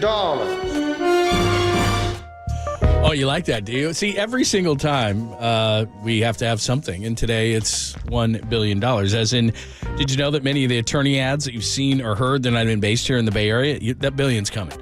And some aren't even based here in the entire state. Now, that is not Chris Dolan. That is not the Dolan Law Firm. They're based right here in the Bay Area, and they've been that way for more than 25 years. They're award-winning.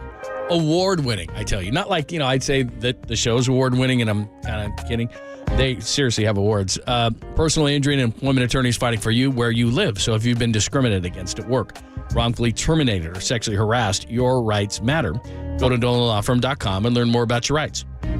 And unfortunately, over the past year, Chris and his team, they saw a sharp increase in no-fault injury accidents. Please remember that motorcyclists, pedestrians, cyclists, children playing, they're all around us. So please be careful. Let's work together to make sure that the Bay Area is a safer place. And feel confident that you're in good hands with the award-winning California Lawyer of the Year, the Dolan Law Firm. And they've secured more than $1 billion with a B. $1 billion in verdicts and settlements on behalf of their clients. But you pay nothing up front. No hourly rates, no upfront fees. They don't get paid until you get paid. They live here. They work here. They win here. Billion. DolanLawFirm.com.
Listen to the sports leader anywhere, anytime. Download the all-new KNBR app. Now back to Papa and Lund live from the KNBR Casino Matrix Studio. Casino Matrix Progressive Jackpots are here. Where are you? Just drop in. Please play responsibly. 1-800-GAMBLER.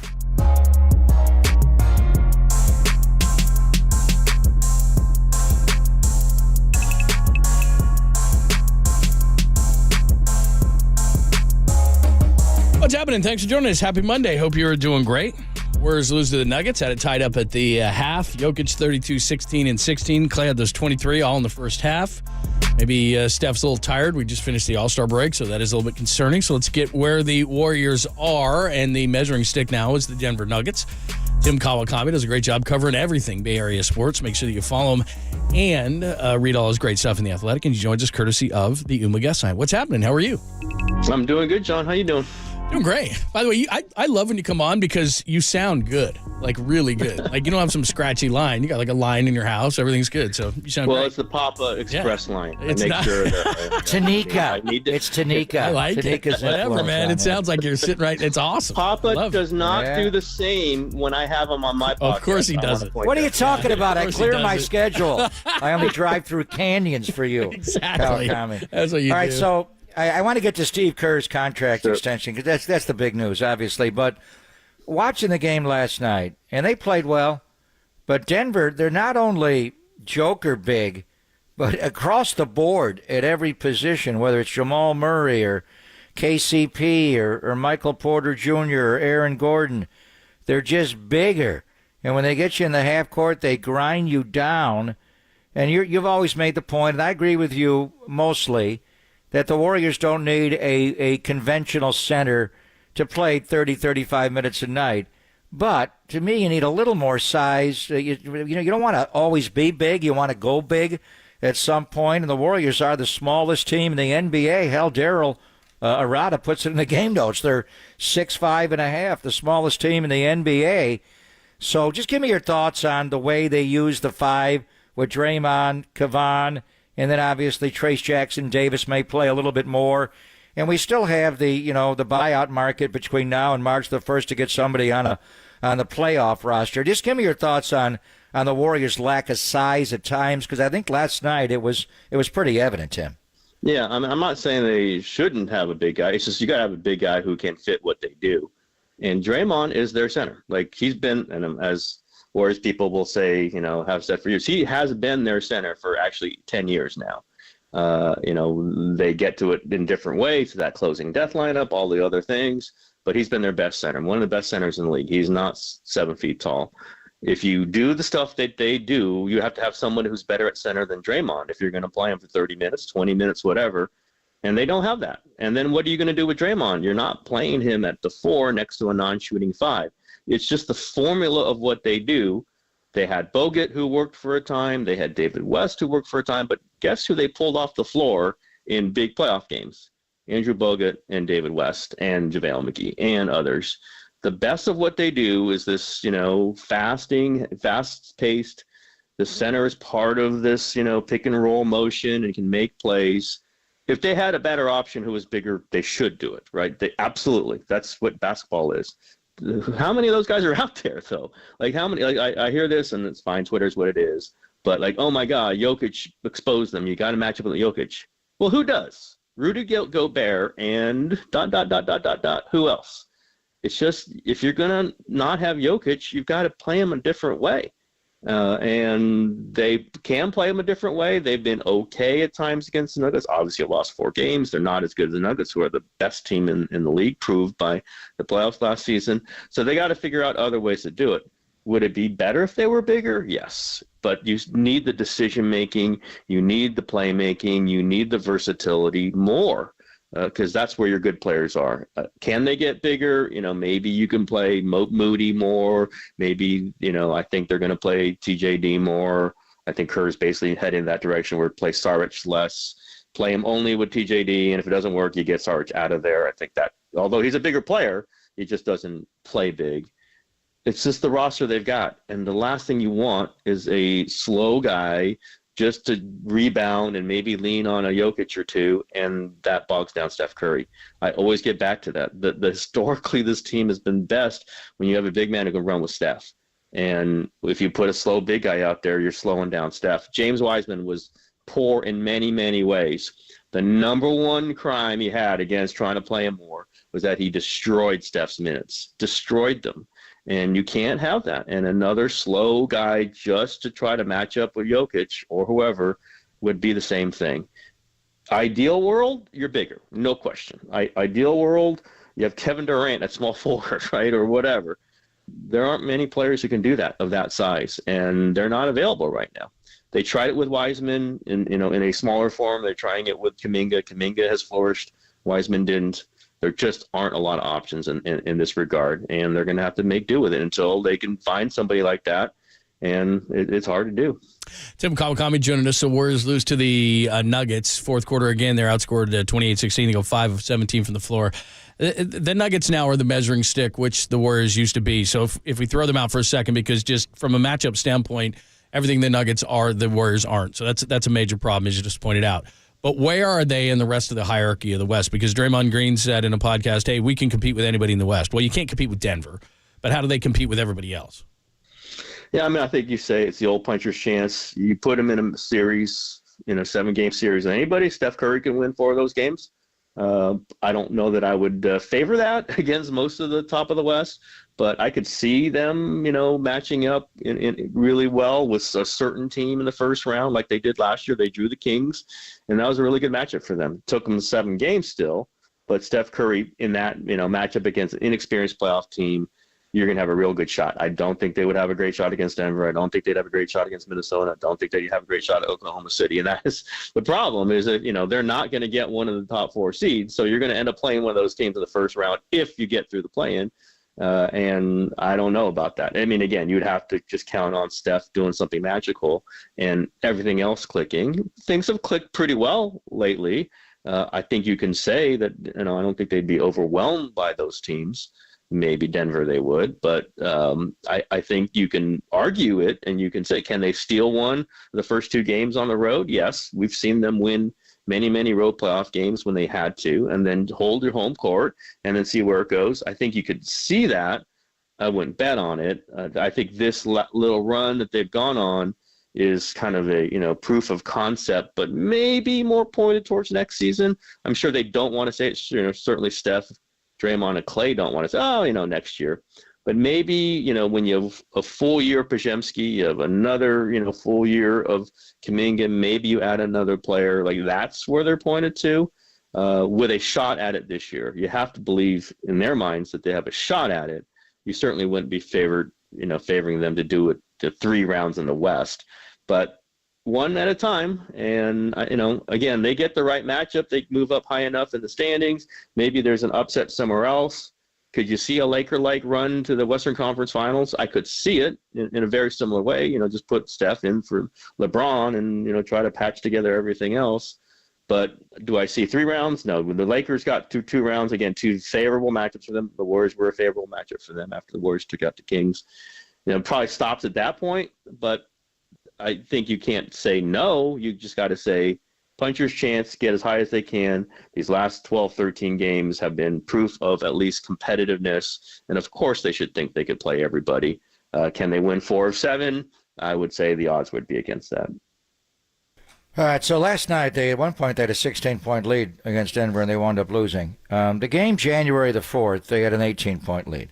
And that was later in the game. That was mid-third quarter. And that was the night, and I understood it.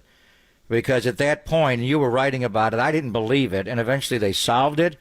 But the analytics showed the head coach that you can't play Jonathan Kuminga and Andrew Wiggins together. Well, Wiggins was guarding Jamal Murray so well that night that he couldn't take Wiggins out, and Kuminga never got back into the game. They lose the game, and people go crazy, and Kuminga is quoted. I don't even know, where he said it, but there was a report, that they had. And the Athletic, I think it was, Tim, that Anthony Slater, lost, Anthony Slater and Shams, right?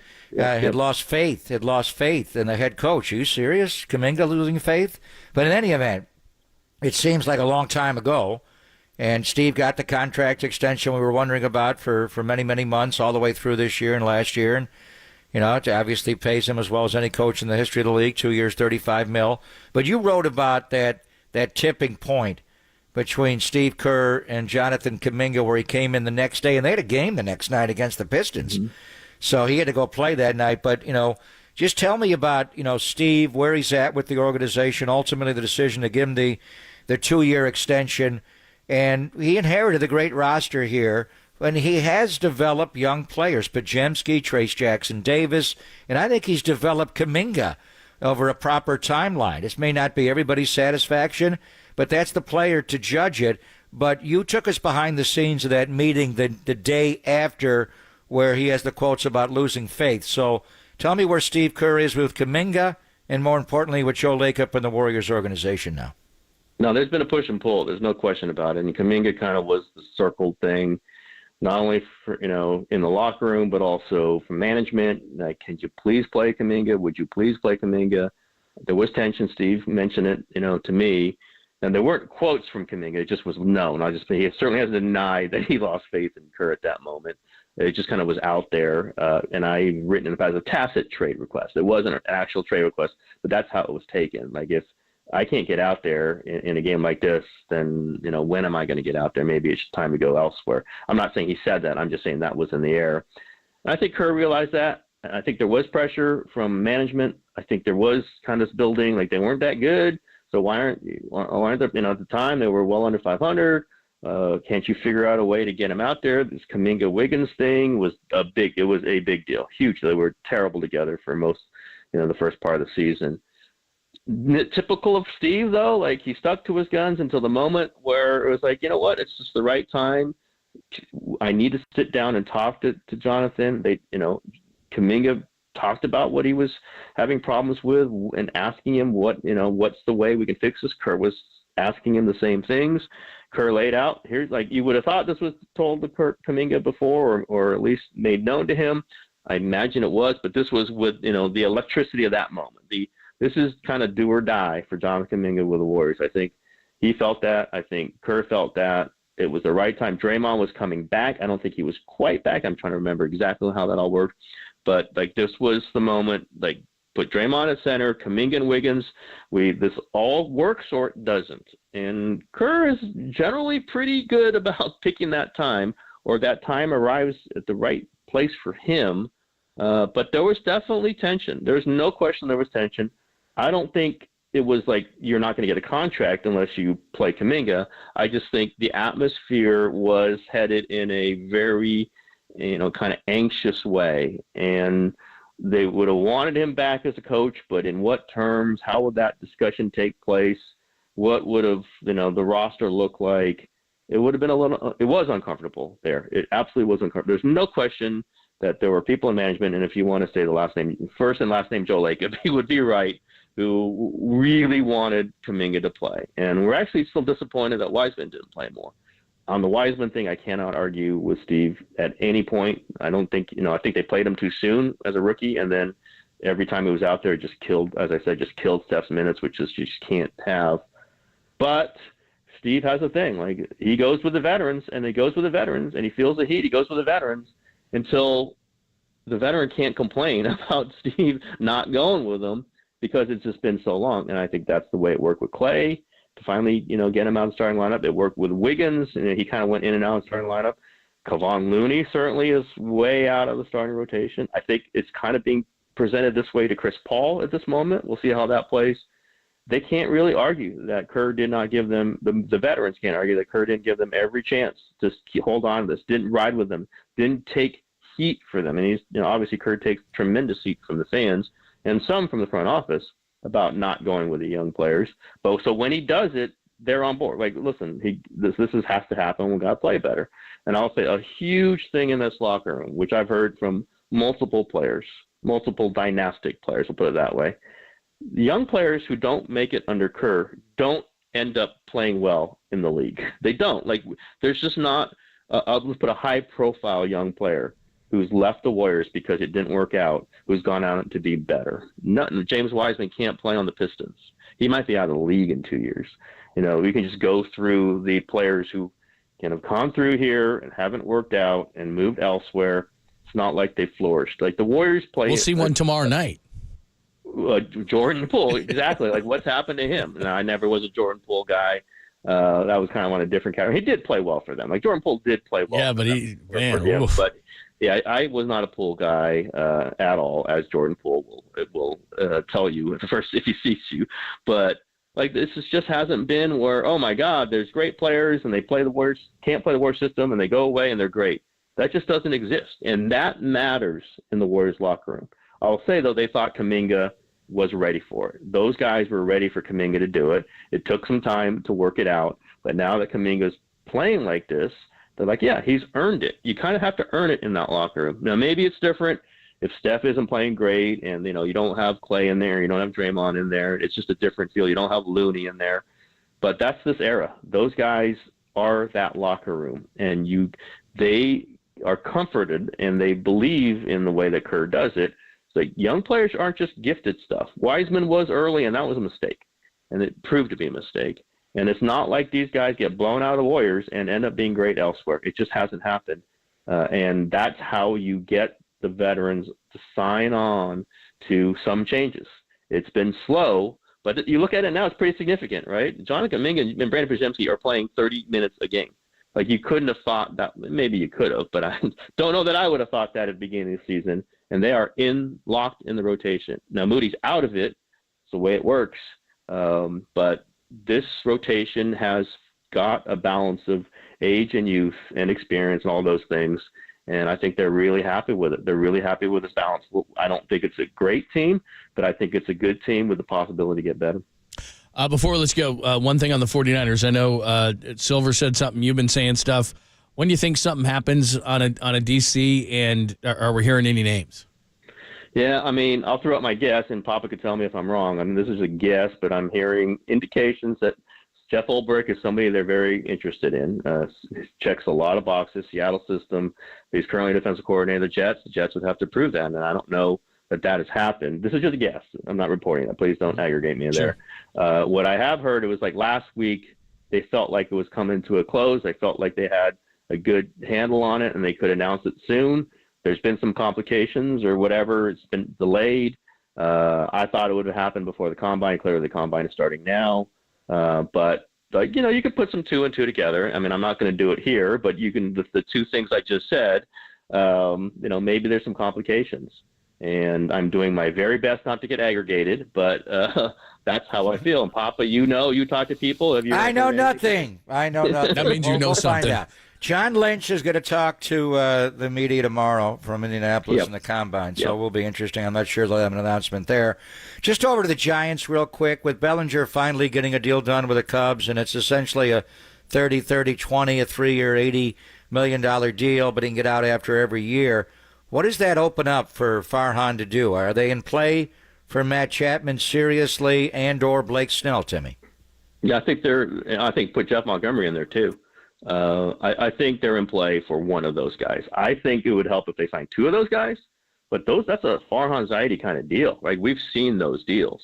And if you're not on the hook for $130 million, if you're on the hook for only 80 or 90, I think Matt Chapman fits that perfectly. And I'd say Montgomery over Snell at this point, just because I think the dollar total will be less.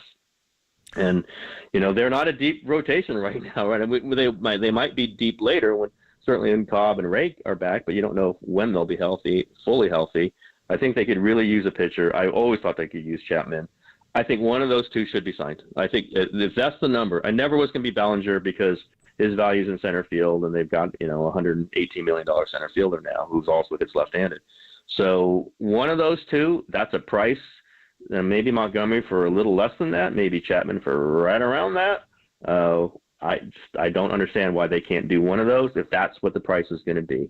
Now, maybe Boras is holding out for more. Maybe there's other problems there, but that's a Farhan Zaidi formula right there. And those are, I think Montgomery and Chapman are 2 players that could obviously really, really help them, really balance out some things.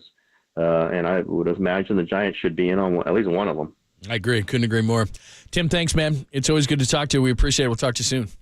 Got anytime, guys. Make sure you check out the TK show, all his great stuff in The Athletic and at Tim Kawakami. Make sure you follow him. All right, we'll follow some of the things that Tim said right there.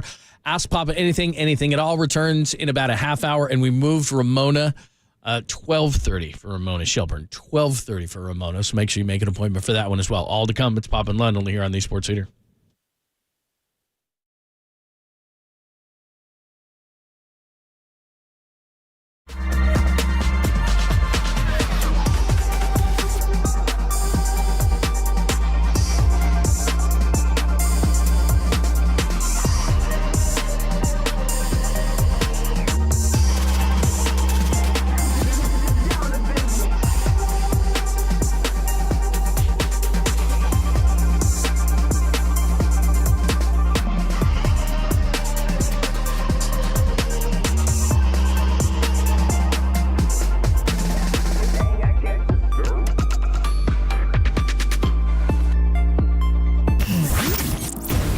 What's trending now? Trending now.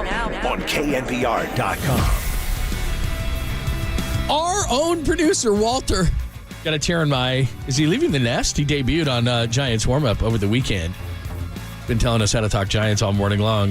You can hear him every weekend of the Giants season. Check that out. It's all the tension during the week, and it's just released on Saturdays and weekends. It's trending right now on KNBR.com and the KNBR app. Blame Walter.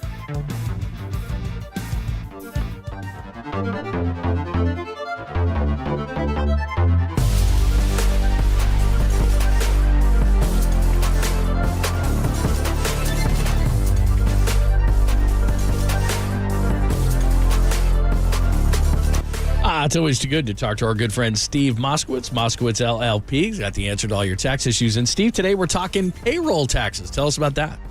Payroll taxes, those are the taxes that an employer withholds from employees and then pays over to the government. And if you don't pay those, the IRS gets really, really upset. But here's something else that goes on a lot. Some employers treat people that should be employees as independent contractors. They don't pay anything.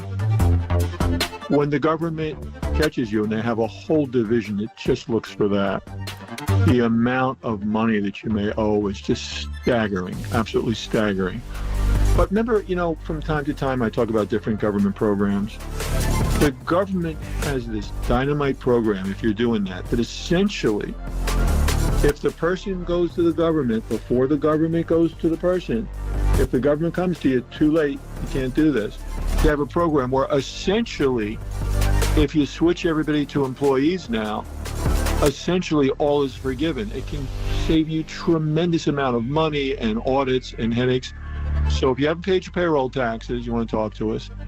And if you're treating your employees as independent contractors and you know who you are, call us. We have a free attorney-client privilege consultation. Let me explain about this program. And if it's right for you, let's get you out of trouble while you still can. Call right now. That's 1-888-TAX-DEAL. Steve Moskowitz and Moskowitz LLP at 888-TAX-DEAL, or simply go to MoskowitzLLP.com.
Faithful, filter out the noise, and kick it with KNBR on the gram for everything 49ers. Follow the sports leader on Instagram at KNBR.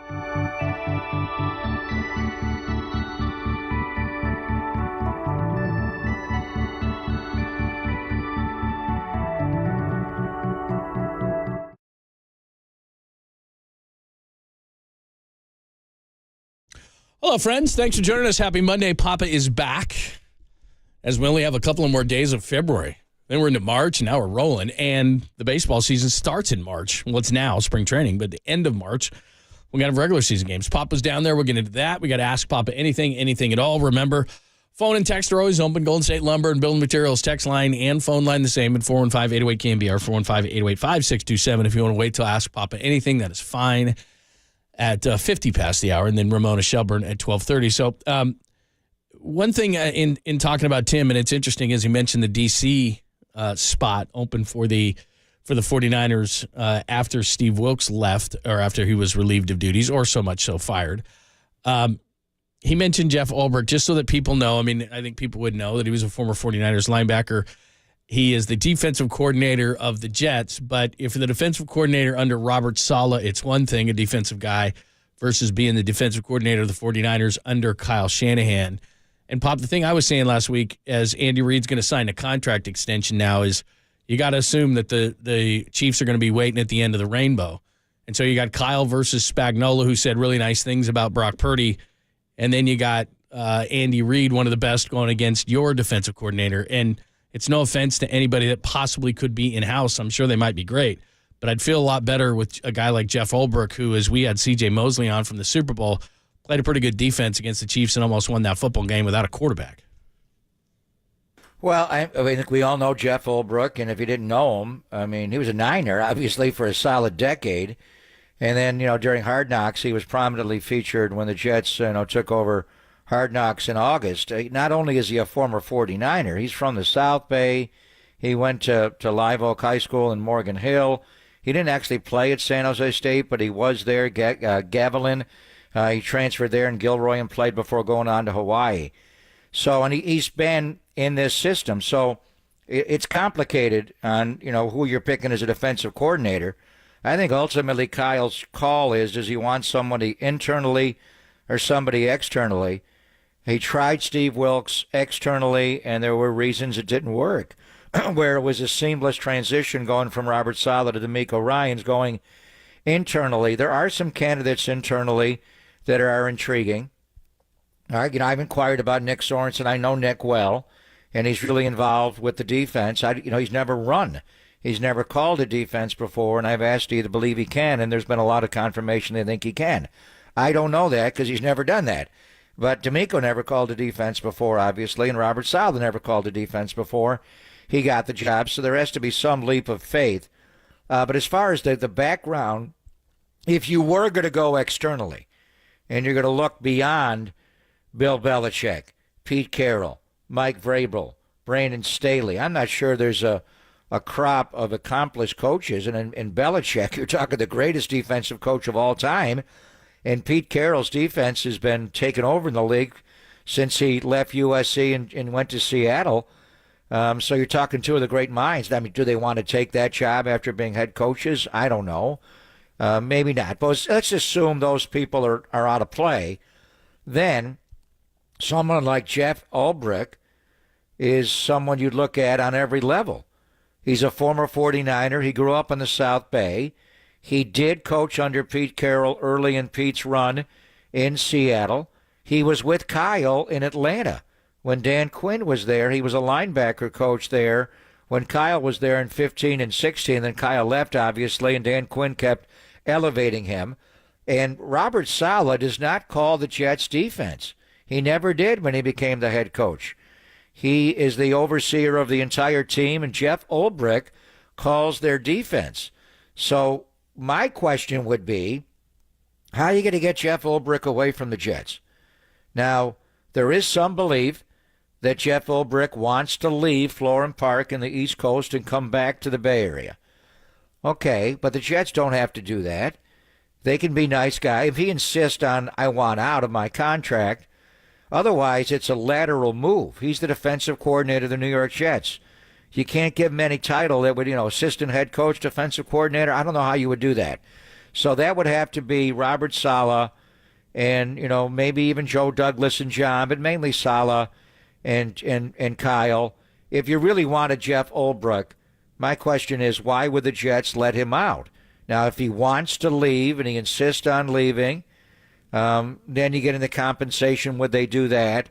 And then the other side of it is, if I'm Woody Johnson, the owner of the Jets, and there's a lot of rumblings about what's going on with that franchise right now, is there a point where the reason you hired Robert Saleh to be your head coach was he was a really good defensive coordinator, and he called the defense for a Super Bowl team that was 7 minutes away from winning one. Would you insist that he call the defense? Is it more palatable to have him take over that job? So my thing is, Ulbrich, without a doubt. He'd be a guy that can call this defense. It is a Niner defense. He is a Niner. He played for the Niners. He's from the South Bay. Yeah, I could see bringing him in. He's got to fit. Fred's got to like him. They all got to like him. Kyle's got to like him and all that. But why would the Jets let him go? Is it simply because Ulbrich does not want to stay? Well, you got to stay a lot of places you don't like to do your job. So would there be compensation involved? So I think there's something there. I'm not sure if Tim is just if he's being told this or putting things together, it's in the works. I did reach out to Matt Mayoko, and I asked him about it, and he didn't know a whole lot. He's flying to Indianapolis right now. Matt did say that I just got some information that I'll be reporting on when I land. So he's en route right now. He's just taking off from the Bay Area to go to the Combine. So certainly maybe not by the end of our show, John, but later today we'll find out more on what Matt's reporting. Matt kind of asked the same thing that I asked. Why would the Jets let Ulbrich out? So whatever Matt is reporting may not be the Jeff Ulbrich angle. I understand Ulbrich. I got it. He's a Niner. He calls the same defense. It's Saleh. The terminology is the same. Cover threes, Anaheim. All that's the same. But first of all, would the New York Jets let Jeff Ulbrich leave and take a lateral job? It's not an advancement. He's not a linebacker coach becoming a DC.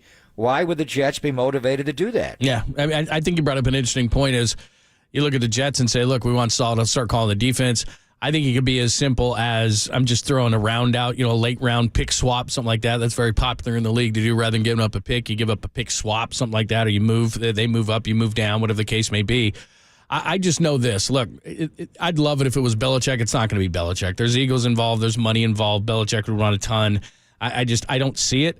But my main thought is the Chiefs are at the end. So I've got to match up with Andy Reid. How can I match up with Andy Reid best I can? Because Steve Spagnuolo outcoached Kyle Shanahan in the Super Bowl, and Andy Reid outcoached Steve Wilkes in the Super Bowl as well, even though everybody's talking about 19 points in regulation. 16 of those 19 came in the second half. Like they did a number on the 49ers. So I've got to get a guy as my DC. I'm fine with Kyle, obviously, on one side of the ball against Spagnuolo. He's going to be fine. But I need a defensive coordinator, a guy to put it together. It just never matched with Steve Wilkes. And if I can get a guy like Ulbrich, and like we said, C.J. Mosley was on our show from the Super Bowl. They did a good job against Kansas City. They have a quarterback and only won that game. Now, I know everything's different, and it's no offense to anybody that's in the building, but I need a veteran guy. I'd love Belichick. I don't know about Pete Carroll. Some of these veteran names would be great, but Ulbrich runs the system. He would seem to be a fit. I agree with you in terms of if I'm the Jets, what's my motivation? It's got to be something. You got to give me something. So I don't know if the 49ers are in that mode. I just think if they had somebody in-house that they liked using logic with the combine and everything coming up, you'd think you'd want your DC in place. So I don't know that it's going to be somebody in-house because I think you would have already done that, wouldn't you have? No, I think he's gone through all this. And I think what Kyle wants is the best coach to get the best out of his defense. That is it. It is bottom line. When Saleh was here, they were the best defense in football. They ran the same play over and over again. It was all Anaheim and cover three, but they were tight. Now, eventually, Andy Reid, found a cover three beater with Bieniemy, and they ran 2-3 chip jet wasp, and we know what happened. All hell broke loose. So, but Kyle wants the guy that's going to get his players to play the best. He tried to bring in Steve Wilkes and run the same formula when George Seifert brought in Kyle's dad, Mike Shanahan, years ago to replace Mike Holmgren when he became the head coach in Green Bay. That one worked. The first couple of years it didn't. They lost to Dallas in the championship game at home. They lost to Dallas in the championship game in Irving. Then they got the monkey off the back. For whatever reason, Wilkes just was a disconnect with his personality. I think Mike Shanahan and Steve Young got along well. right away. They just had to find a way to beat Dallas, and eventually they did. But my point is, Kyle wants whoever the coach is. We may not have any idea who the coach is. It could be somebody completely unrelated, but it's going to be someone that he wants to get the best out of his players. When he decided to go outside of the building, it did not work that way. And Steve Wilkes is a former head coach and a well-respected guy. He did well as the interim coach in Carolina. There was an outrage that he didn't get to keep that job. So for whatever reason, that didn't work. So the first thing Kyle's got to look at is anybody, whether it's Nick Sorensen or Daniel Bullocks or anybody else on the staff internally that can do the job and get the best out of my players. That's all he wants. And then if not, who would you go out and get that would come in and work? The one thing about Ulbrich, John, and I didn't watch a lot of Hard Knocks in years past, but a couple of years ago with Detroit and Campbell, we got into it. And last year with Aaron Rodgers, and we talked about it a lot, so I think I watched every one. Ulbrich is going to come in and challenge guys. Yeah. He's an ass kicker. He totally is. I'm not sure that's going to, how's that going to fly with Fred and Dre? That was not Robert Saleh's personality. He may have been all fiery on the sideline. Robert was not like that during practice. Neither was D'Amico. Maybe in private meetings, but it is Ulbrich's personality. I mean, as far as he's a Bay Area guy, he's a former Niner. But isn't that Kaczmarek? I mean, system. Some of those guys are responding. The defensive line's responding to that. Kaczmarek does that to the D line. You don't want the D coordinator. You're not talking to Fred Warner that way. That's where he's going to have to look at it. Wilkes didn't work to me because he was too disconnected. If you have Ulbrich coming in from the outside and yelling and screaming at everybody and taking over in meetings and MFing guys, I'm not sure that's going to work either. So that's where you have to bring a guy in the building and interview him and see if his personality meshes. Ulbrich, I don't even know if they can bring him in. I mean, why would the Jets let him out of Florham Park? Well, let's assume for a second they do. I mean, they had a pretty good defense. They're pretty good. I mean, they had good personnel. It's more than that, though. It's more than that. And his personality is going to have to fit not only with the defense, the young players on that defense, the entirety of it all, the way they do things there. It's just a little bit. I think Wilkes was different in a different way than Saleh and D'Amico. I don't know Ulbrich at all. But just based on what I saw, my concern would be he's going to be too much of a Kaczmarek running the defense, and I'm not sure the overall defense, and mainly Fred, would respond to that. I almost think that's what they need. I mean, they just weren't good. I'd love to see an ass kicker come in because that's what most DCs are, right? I mean, a lot of DCs, that's how they play. You got to live with an ass kicker every day of the week, not just on Sunday at 1 o'clock. Right. Kyle's going to have to make the call if this is the right guy to get the most out of my players. I think I'm going to wait and see what Mayoko writes when he lands in Indy, because I brought up Ulbrich and he didn't think that was the case at all. So it could be going a completely different direction. Kawakami's got his sources, and it's possible. I'm sure Kyle's talking to everybody, and he and Saleh are tight as well. But there's a number of factors you have to weigh in to make a decision like this. The bottom line is, how do I get my best players playing their best? That's the bottom line. All right, Papa and Lund, thanks for joining us. Papa is back on this Monday, 50 past the hour, in about 17 minutes. Ask Papa anything at all in the Golden State Lumber and Building Materials text line and the phone line, so you can either call or text at 415-808-5627. Put that in your phone at 415-808-KNBR, and we'll take your thoughts at 11:50. In the noon hour, we're also getting to Papa's trip down to spring training to check out the Giants as they are back at it today. A couple of games to kick off the weekend. I'll be heading there in March as well, so I'm looking forward to it. So we'll get into all those things on a Monday. It's Papa and Lund on the Sports Leader.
it's Greg Papa here. If you are a homeowner about to start a remodel or design project to your architect or designer a huge favor, would you? Visit Golden State Window and Door Design. You can tour any of their showrooms virtually through your computer under the Products tab at goldenstatelumber.com. Like most of us, designers love options. The Marvin brand alone offers a good number of window styles like the Elevate casement and awning window, the modern direct glaze, and modern push-out casements for doors. You can see the bi-parting sliding French door, the Elevate in-swing door, and the multi-side 10 French door. You get the point. Check out the many attractive options at Golden State's other showroom locations. Then pass on your list of ideas to your designer. When you're ready, schedule an appointment online to visit in person. Golden State Window and Door Design is the Bay Area's leading Marvin retailer. Say no more. Family owned since 1954. Golden State. When you succeed, we succeed.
Do yourself a favor. Download the KNBR app on your smartphone. You'll be glad you did. This is KNBR 104.5 FM and 680 AM.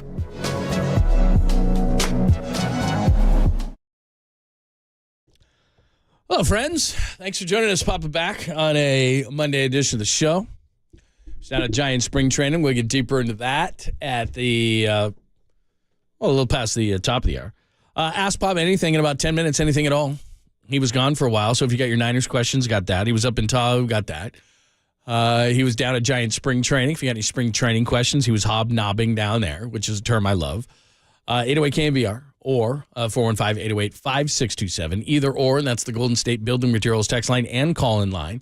So if you text it, you'll get to us. If you call us, you'll get in as well. So any of those questions, either way you want to do that. We're also on YouTube and Twitch as well, so make sure that you check that. You're wearing Niners red, so this question is going to be a question about red, just not Niners red. The Giants, we've talked about Luciano, and just to let you know, Keith Law pretty much eviscerated Marco Luciano as far as being a shortstop prospect last week on the show. Nick Ahmed, good glove, no bat. I remember with the D-backs, the minor league deal with the Giants today. Brandon Crawford could be wearing Cardinal red. I just Cardinal saw that. red. How about that? Look, I mean, your face right now. It's like you just sucked on a lemon or something. No, I mean, first of all, how much money? It's fine for Brandon Crawford to go that way. How much money are we talking about? I'm sure it's a. I wonder about Brandon Crawford still being involved with the Giants. I mean, Nick Ahmed, we know Nick well, and he did improve a lot defensively. Offensively, he was always really good defensively. Offensively, he was not good early in his career, but he came on and became a really solid offensive player. But he took 2 Gold Gloves away from Crawford in 18 and 19. I mean, how much money are we talking about? Brandon Crawford going to the St. Louis Cardinals. They're obviously a great franchise. We thought about Brandon maybe going to the East Coast and being a Yankee. And, I mean, St. Louis is a great franchise, but it's in the middle of the country, so it's a little bit different than going east and playing with his brother-in-law. So what would be the role? How much are we talking about there? But it would be similar to what's going on with Nick Ahmed coming to the Giants. And I thought Crawford could do that role, but Ahmed probably at this stage of his career is a better defensive player, a little bit younger than Brandon. But as far as Luciano, I thought he was going to play today. He was scratched just right before the game on Saturday, didn't play yesterday, but the word was, what I was hearing was he was going to play today. He's not in the lineup today, and Tyler Fitzgerald is. And I just talking to people, John, and watching, and I think Tyler Fitzgerald, if they had to just go with the current roster as is, and getting Nick Ahmed does change things because he is a proven major leaguer. But up until they got him, and I'm not sure where he's at offensively, but defensively, he could at the very least, if he makes the roster, be a late game defensive sub, which they really don't have a lot of. I kind of thought Tyler Fitzgerald was going to be the starting shortstop for this team. So how do you handle it? Do you give Luciano the chance to, assuming you don't go out and get Matt Chapman, and this could be all moot, a week or two if they sign Chapman, but assuming you don't, do you allow Luciano to start the year as your starting shortstop and then send him back down? Do you give him more time at AAA for more seasoning and then bring him up? But I think all things being equal right now, I think Fitzgerald is the guy that they would maybe go to ahead of Marco Luciano. By the way, the Cardinals are in a similar situation. They've got a shortstop prospect who's 21. His name is Masson Wynn, and he's listed as their shortstop right now. And, if they had Crawford, they've got enough bats. I mean, if you look at their team, Contreras and Goldschmidt and Arenado and Nootbaar and Jordan Walker, a young guy, they've got enough bats to where if they played Crawford at short, and the analytics, and this is probably – the Giants probably are not going to bring him back. Political reasons, then it's Jordan or it's Brandon Crawford, and he's kind of looking over the shoulder of your young shortstop. So I understand some political reasons. He wasn't as good defensively last year. Obviously, he had major problems defensively. I still think he can play there, but I understand bringing Ahmed in from that reason. But if you're the Cardinals, let's say Crawford doesn't hit, he's always going to be good in your clubhouse.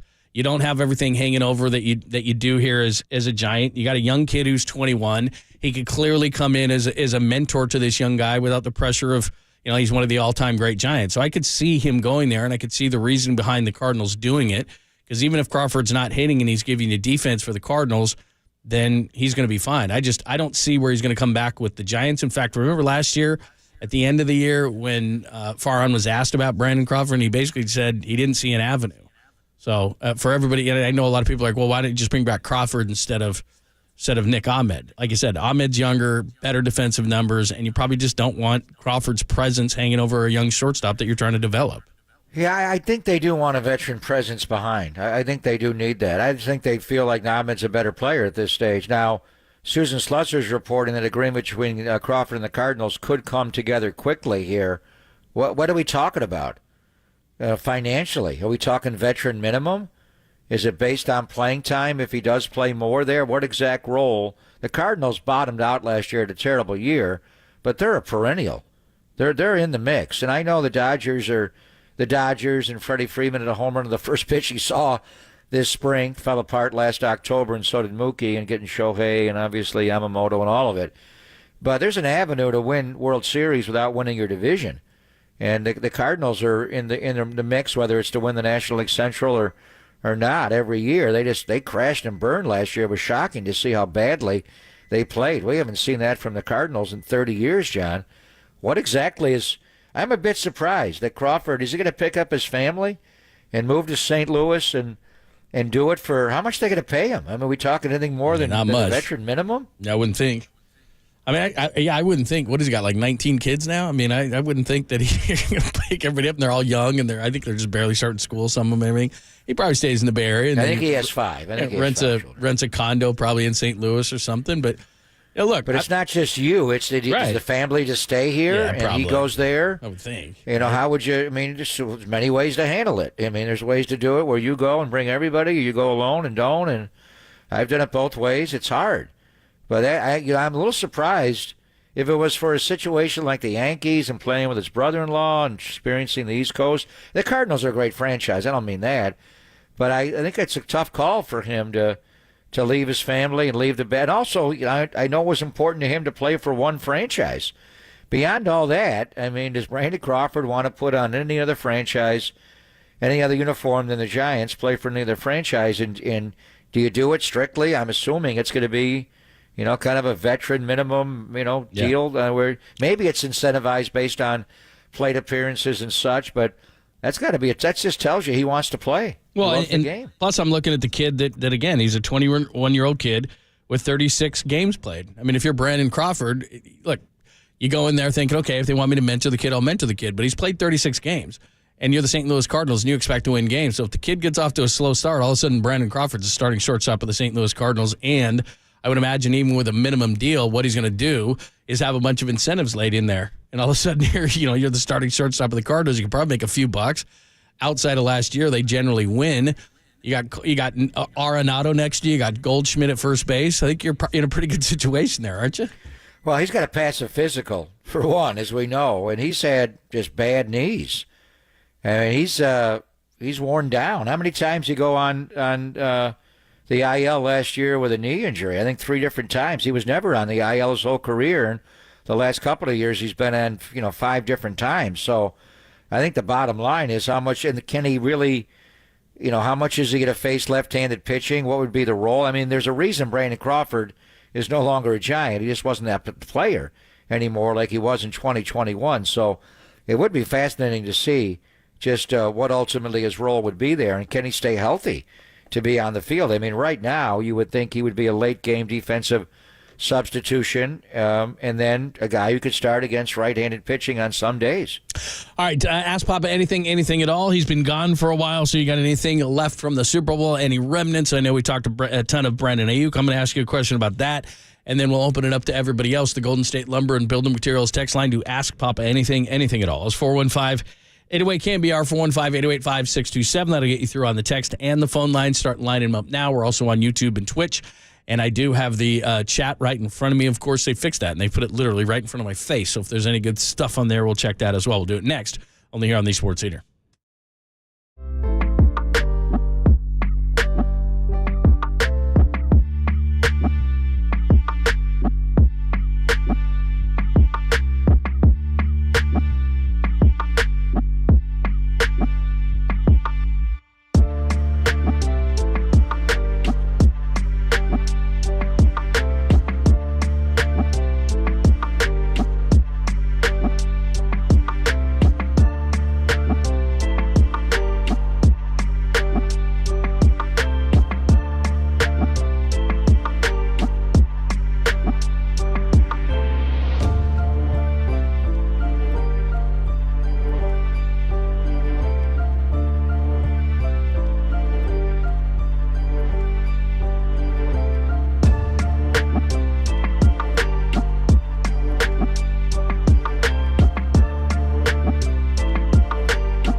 Thanks for joining us, Pop and Lund, on a Monday. I was just having a conversation about, my weekend with Holler. We got to talk about this whole thing. But ask Pop anything at all. He has been gone for a while, from Tahoe to Scottsdale and everywhere in between. So if you got questions, comments, thoughts, more about the 49ers, I'm going to ask you a question about Brandon Ayuk. Anything you saw in spring training, Warriors, all of it. 415-808-5627, 415-808. KNBR. Let me start the questions off with this. I don't know who started the Brandon Ayuk stuff, but I tried to put it in the can as best I could. But it seemed like, Pop, the national media thought, well, the last time they lost a Super Bowl, they traded a guy and tried to reset at the position. And my thought would be, well, it worked out so well that time when they traded Buckner for Kinlaw. On paper, it looked great. And in addition, they had to then spend that money that they were going to spend anyway on Buckner on Javon Hargrave. So it didn't work out so well the last time they did it. Plus, he's Brock Purdy's favorite receiver. I would imagine that Brandon Ayuk is going to be fine and stay a 49er. And I don't buy any of this stuff about him leaving. What is your thought on Brandon Ayuk? Great news last week while I was away that the NFL, the salary cap, which has been going up every year forever, it did go down for a period of time after the pandemic. We had no butts in the seats in 2020, and it trickled into 21. And for the first time ever, the salary cap, which started in the NFL in 1994, when went to Plan B free agency, kind of a soft free agency. In any event, we kind of thought the number would jump to 240 or somewhere in there. Well, it jumped to $255.4 million last week. It's a $30.6 million increase from last season, by far the highest spike of any year since they went to the cap in 94. So I know the Niners were surprised about how much it jumped and what that means. And John Lynch is going to Indianapolis for the Combine. He's going to meet the media tomorrow. So I'm sure that will be brought up right away. As far as Ayuk, people do all kinds of things, and Brandon he's a difficult guy to publicly to get to speak. Sometimes he's very open and honest, and other settings he can be reticent. And as far as the social media and all that, it got contentious with Debo a couple of years ago. It did. There were things that went back and forth where they weren't going to trade him, but it was not going well. And they had to reel it back in. And it had nothing to do with his role on the football team. It was more complicated than that.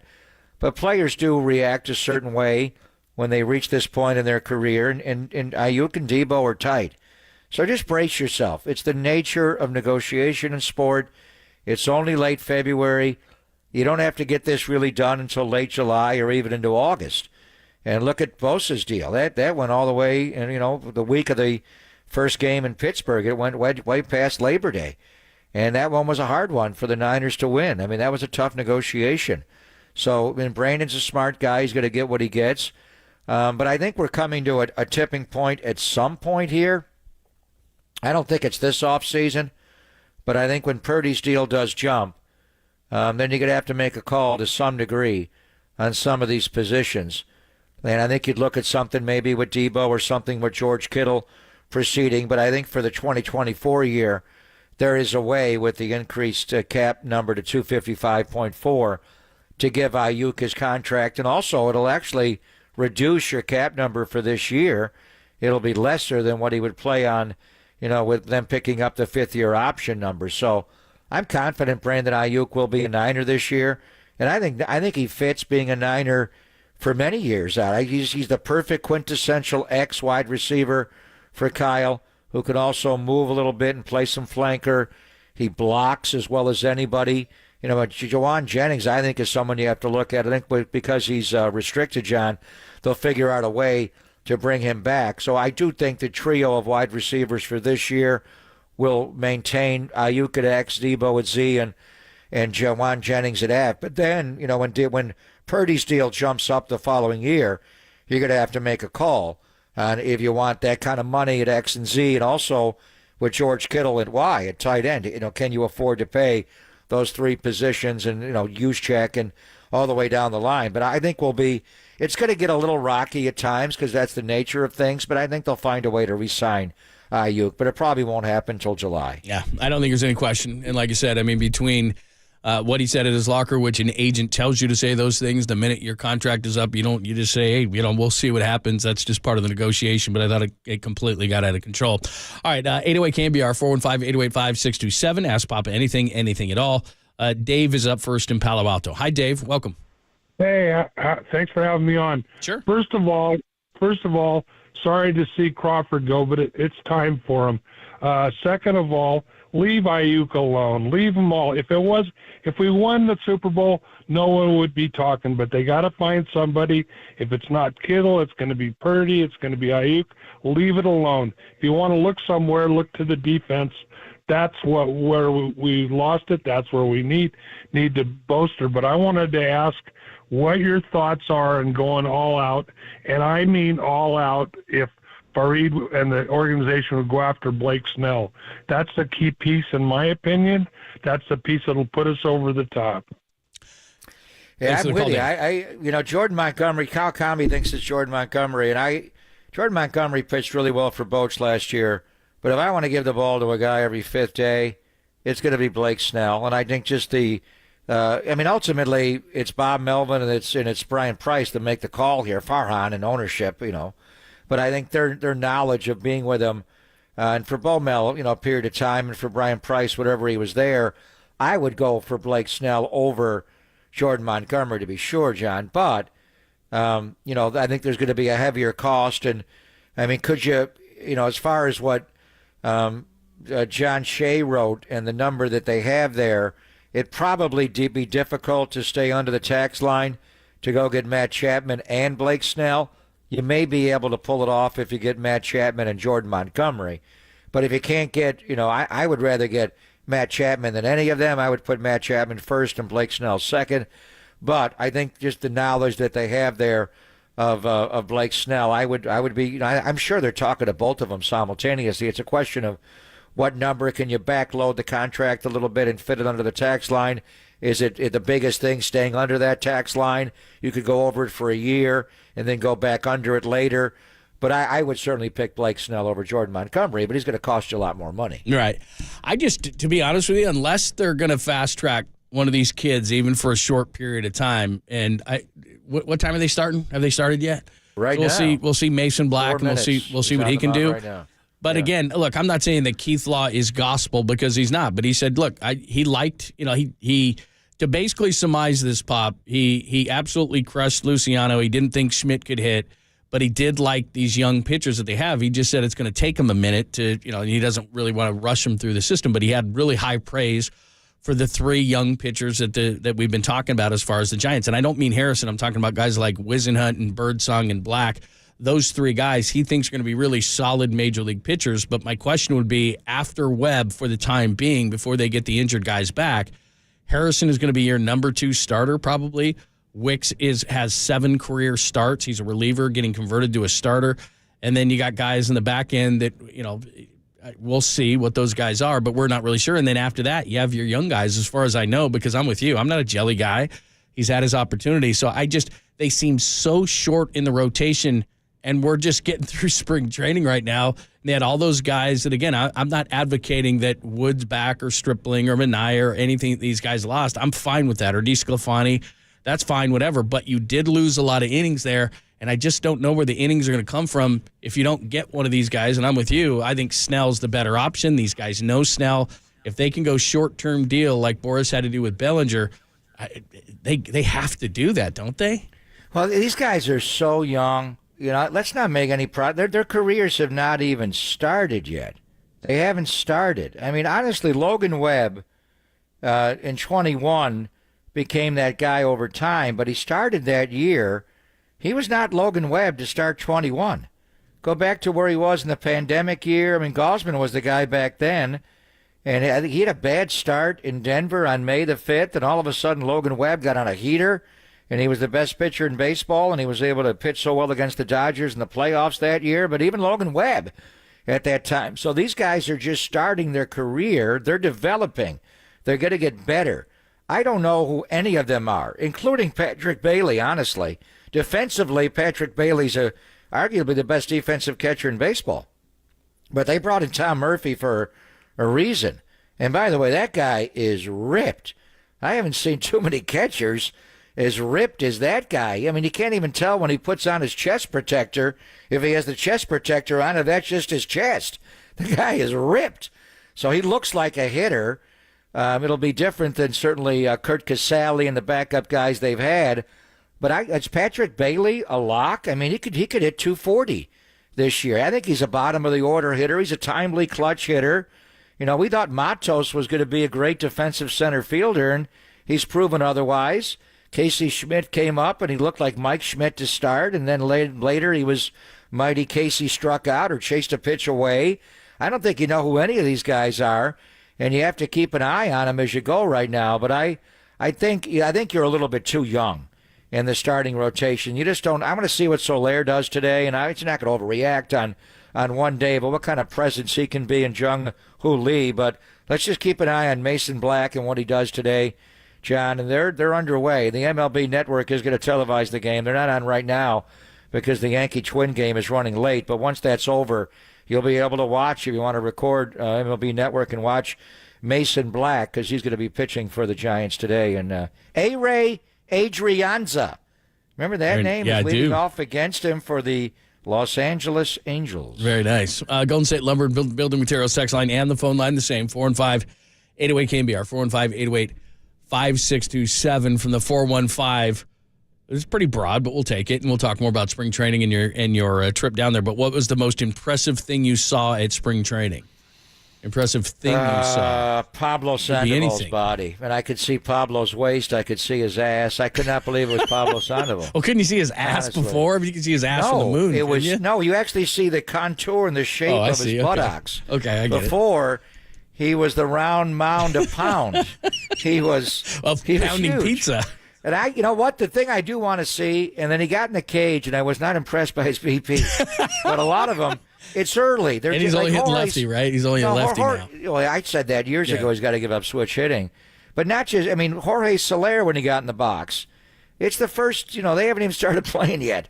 They're not going to play for a month. They're searching for their swing. Soler, he was out in front of everything, and he looked off balance. It takes hitters a while. I was talking to Matt Williams. Matt wanted to get a lot of swings in, like 60, because he had a lot of moving parts in his swing. Some guys need 30. But the thing with Pablo is a lot of guys lose weight, and they're not better players. He looks better, and he's 245 pounds. When he was the MVP of the World Series in 2012 and hitting bombs off of Verlander and Albuquerque and all of them, he weighed 275. And then he had a pretty good 2014. People forget how good he was in 14 when Mad Bum won the MVP of the World Series that year. But remember Sid Fernandez, the Met pitcher? He was the portly port sider. The guy was huge. And then when he lost weight, he couldn't pitch anymore. When he was fat, like Fernando, he could pitch. But the one main takeaway, because we know Bob Melvin, we know him, nothing really surprised. Soler in uniform looks impressive. That guy's huge. And Luciano's big. But it was more just Pablo Sandoval. I just can't believe the shape that he has gotten himself into. Would that be an amazing story, John? At age 37, he's not going to be a starter right now. But as a left-handed pinch hitter off the bench to bring in Pablo Sandoval, could he make this roster this year? I love the story, and I love Pablo, and I love the shape he's in. And seriously, when he was doing the interview the other day on the morning show, he looked like he was about 15. I mean, I'd card him for cigarettes. But if he makes this team, that means it's a pathetic state of the team, because there's no way that this dude just hitting left. He can hit. Pablo can hit. He's 37. Yes. Like, that's a pathetic state of where this franchise is, and where this team is, and where the talent is if Pablo makes the team. That's all I'm saying. Let's just no way. By the way, A-Ray Adrianza home run. Great. He just hit a home run. Please off sign of Blake Mason Snell. Black. Would you please just stop? You're going to overreact on everything. I'm not overreacting. I'm just saying those kids, as good as they might be, are not ready right now. And you basically have a rotate. Like, after Logan Webb, it's maybe Harrison and maybe Jordan Hicks can make the transition, and maybe those guys at the back end. Like, this is the least amount of depth in all of baseball in a starting rotation. Like, there's got to be something else. It's almost like, like Christmas morning, and your parents would wait until that big present, like, that's it? Like, where the hell is my, Nintendo? Were you that kid where's that my dropped it, that's Nintendo? it? Like, go on, get your own job. That's how I feel right now. Like, that's you it. Were that kid? Like, I know that there's a bike somewhere or a puppy dog ready to run out, or there's something that he's just holding back, and all of a sudden it's going to be Blake Snell. Like, it's got to be, right? I mean, this can't be all the pitchers they have. It just can't be, can it? He came up one start last year, and you were calling him Harry Balls. The great Kyle Harrison from Dela. And now you're I jumping base it on what I'm Mason seeing. Black. Mason Black, was he going to make – he threw one pitch in spring training, gave up a bomb. That's not good. A-Ray Adrianza took him yonder. That's a bad sign, man. All right, get Aaron Hicks out. Get Hicks out. Get the former Yankee out. Oh, man. All right, we'll keep it going. Keep them coming. 415-808-567. 415 Joe Rizzo's call Adrianza. Damn, what's going on here? A-Ray Adrianza. Remember Did he ever him? hit a home run for the Giants? I don't remember. I can't recall. First pitch home run. Oh, boy. Here we go. Long season. Just kidding. All right, we'll keep it going. Pop spring training trip. We'll do that. And then bottom of the hour, do not miss, because one of our best friends is going to join us, and she was part of the team that broke the story about LeBron potentially to the Warriors. Could that be revisited? Rabona Shelburne's going to join us at the bottom of the hour from ESPN to discuss. It's Pop in London on your Monday, only here on the Sports Leader.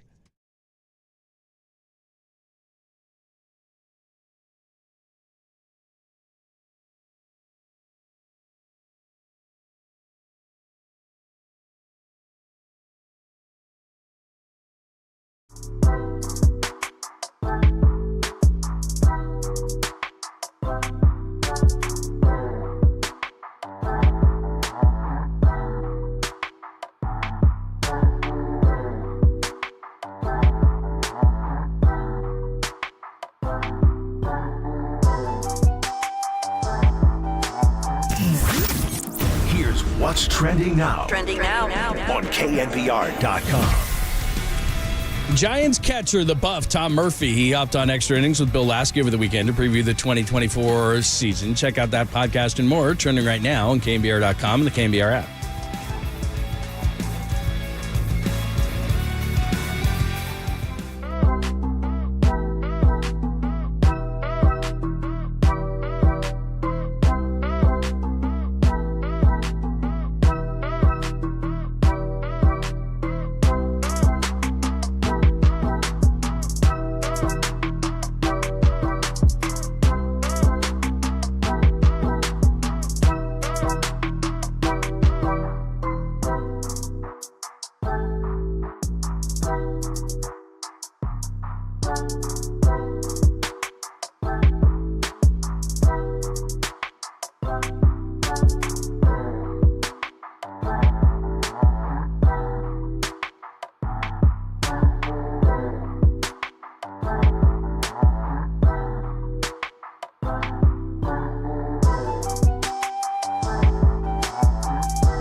Now, time for the Protect Your Assets with David Hollander Business and Technology Report.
Filter out the noise and kick it with KNBR on the gram for everything Giants. Follow the sports leader on Instagram at KNBR. With that, we're ready for baseball now. The Giants and the Angels on a very cloudy, gray day, although quite comfortable here at the ballpark as Black throws and Adrianza on the first pitch crushes one out to deep right, and it is long gone.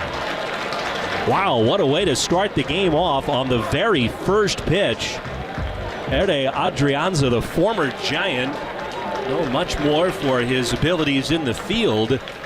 And he yanks one high up onto the Charo Lodge, which is up above the Giants' bullpen. You're just baiting There me. on Saturday, John. You're just baiting me, He aren't had they? one in my margarita. Hey, Ray.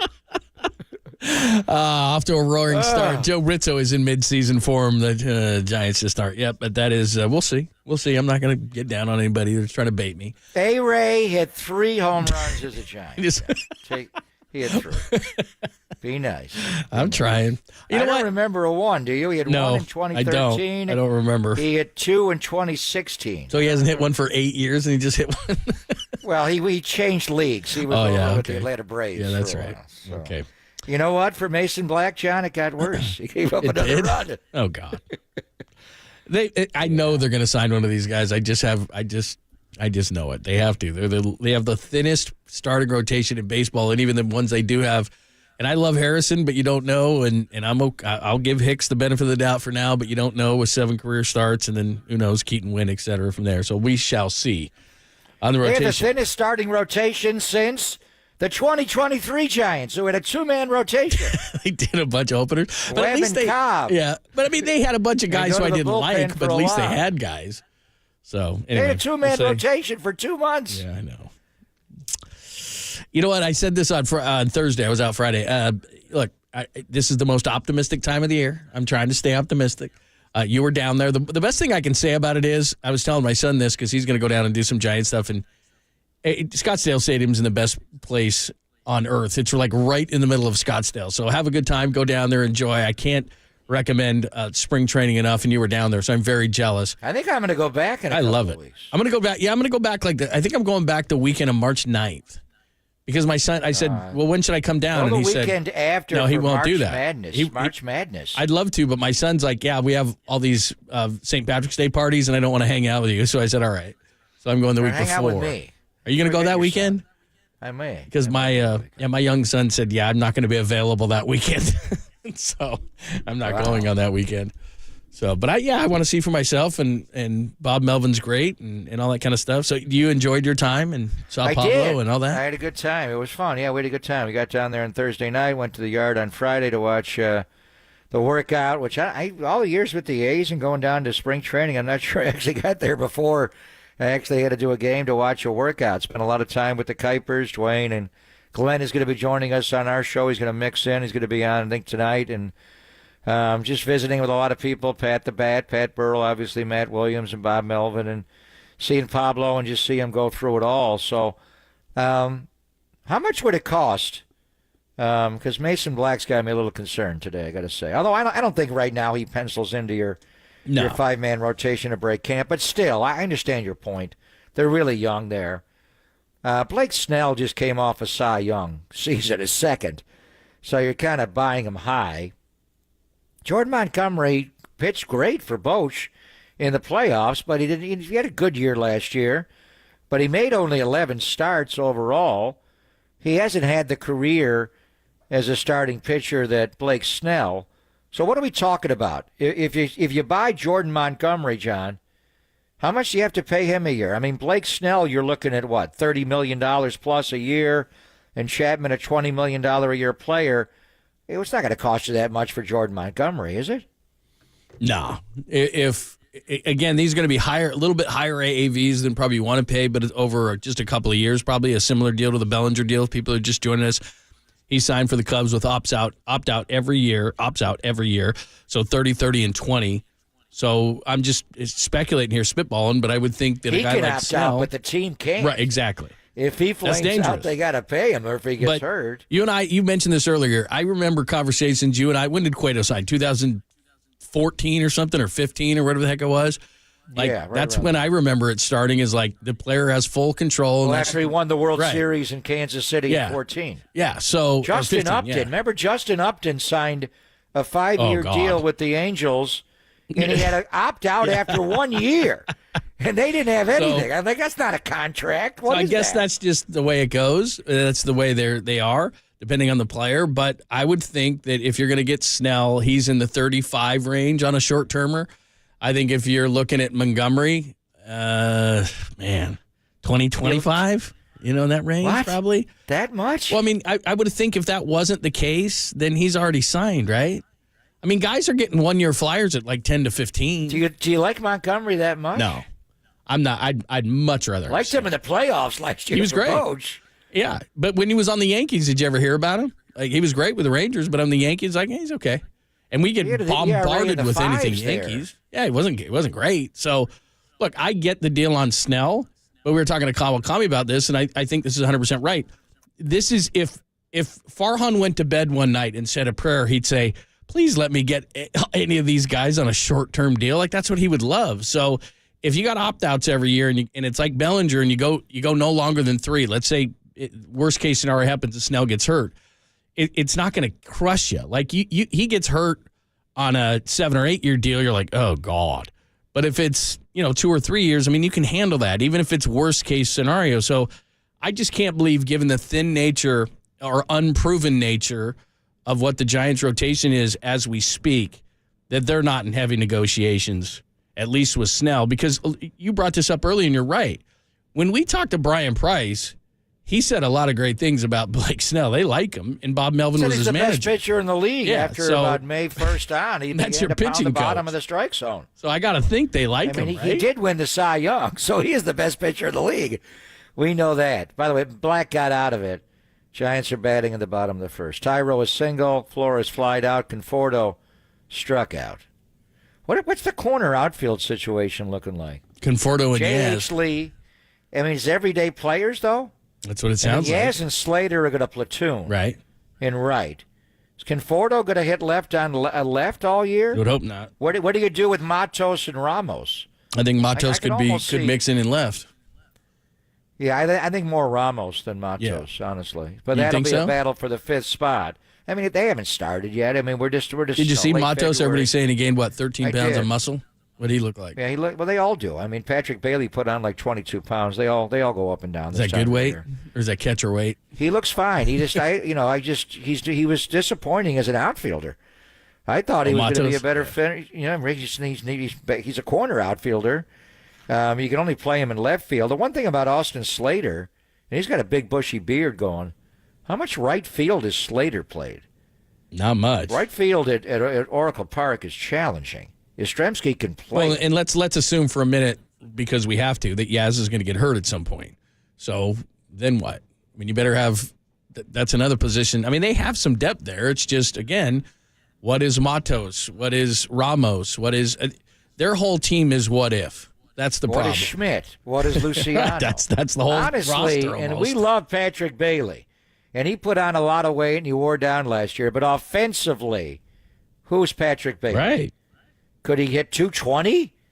And that's fine if you have a good lineup around him, but if you're saying, well, he's got to hit something because they just don't have He's enough. going to hit the bottom of the order. Bailey's lower third of the order. Everybody's bottom of the 79 order on this somewhere. team, except for Soler. Sorry. I'm You're being already down on this optimistic. I team. am going to be You are. optimistic. You know what you need? You I need need a trip. You need a trip to Scottsdale and hang out I with do. Bowmel. I'm going to do We'll that. turn you around. Because I do. You're right. I'm underestimating him because I was excited when he was hired. He's a great manager. I do. I need to do that. So, what are you going down? 17? Jorge Soler just singled to left field. That's what they're paying him for. Here we go. Those rocket singles. No, we need Soler power. We don't need singles. Yeah, what Although the he hell did is pull that? the ball. He Every did? time I saw him, he was going the other way, and he was off balance off his front foot, but he pulled the ball. Let's change our Good attitude. stuff. Yeah. All right, Ramona Shelburne's going to join us coming up next. We'll flip it over to the Warriors. She was the one, of course, along with Woj, that we're talking about LeBron and trade deadlines and talking to the Warriors and all that kind of stuff. So we'll discuss that, but could there be a spark to that fire in the offseason? We'll talk to her about that, plus the entire Western Conference, where the Warriors sit after losing to the Nuggets yesterday with Ramona Shelburne of ESPN next, only here on the Sports Leader. $1 billion. Oh, you like that, do you? See, every single time we have to have something, and today it's $1 billion. As in, did you know that many of the attorney ads that you've seen or heard, they're not even based here in the Bay Area? That billion's coming. And some aren't even based here in the entire state. Now, that is not Chris Dolan. That is not the Dolan Law Firm. They're based right here in the Bay Area, and they've been that way for more than 25 years. They're award-winning. Award-winning, I tell you. Not like, I'd say that the show's award-winning, and I'm kind of kidding. They seriously have awards. Personal injury and employment attorneys fighting for you where you live. So if you've been discriminated against at work, wrongfully terminated, or sexually harassed, your rights matter. Go to DolanLawFirm.com and learn more about your rights. And unfortunately, over the past year, Chris and his team, they saw a sharp increase in no-fault injury accidents. Please remember that motorcyclists, pedestrians, cyclists, children playing, they're all around us. So please be careful. Let's work together to make sure that the Bay Area is a safer place. And feel confident that you're in good hands with the award-winning California Lawyer of the Year, the Dolan Law Firm. And they've secured more than $1 billion with a B, $1 billion in verdicts and settlements on behalf of their clients.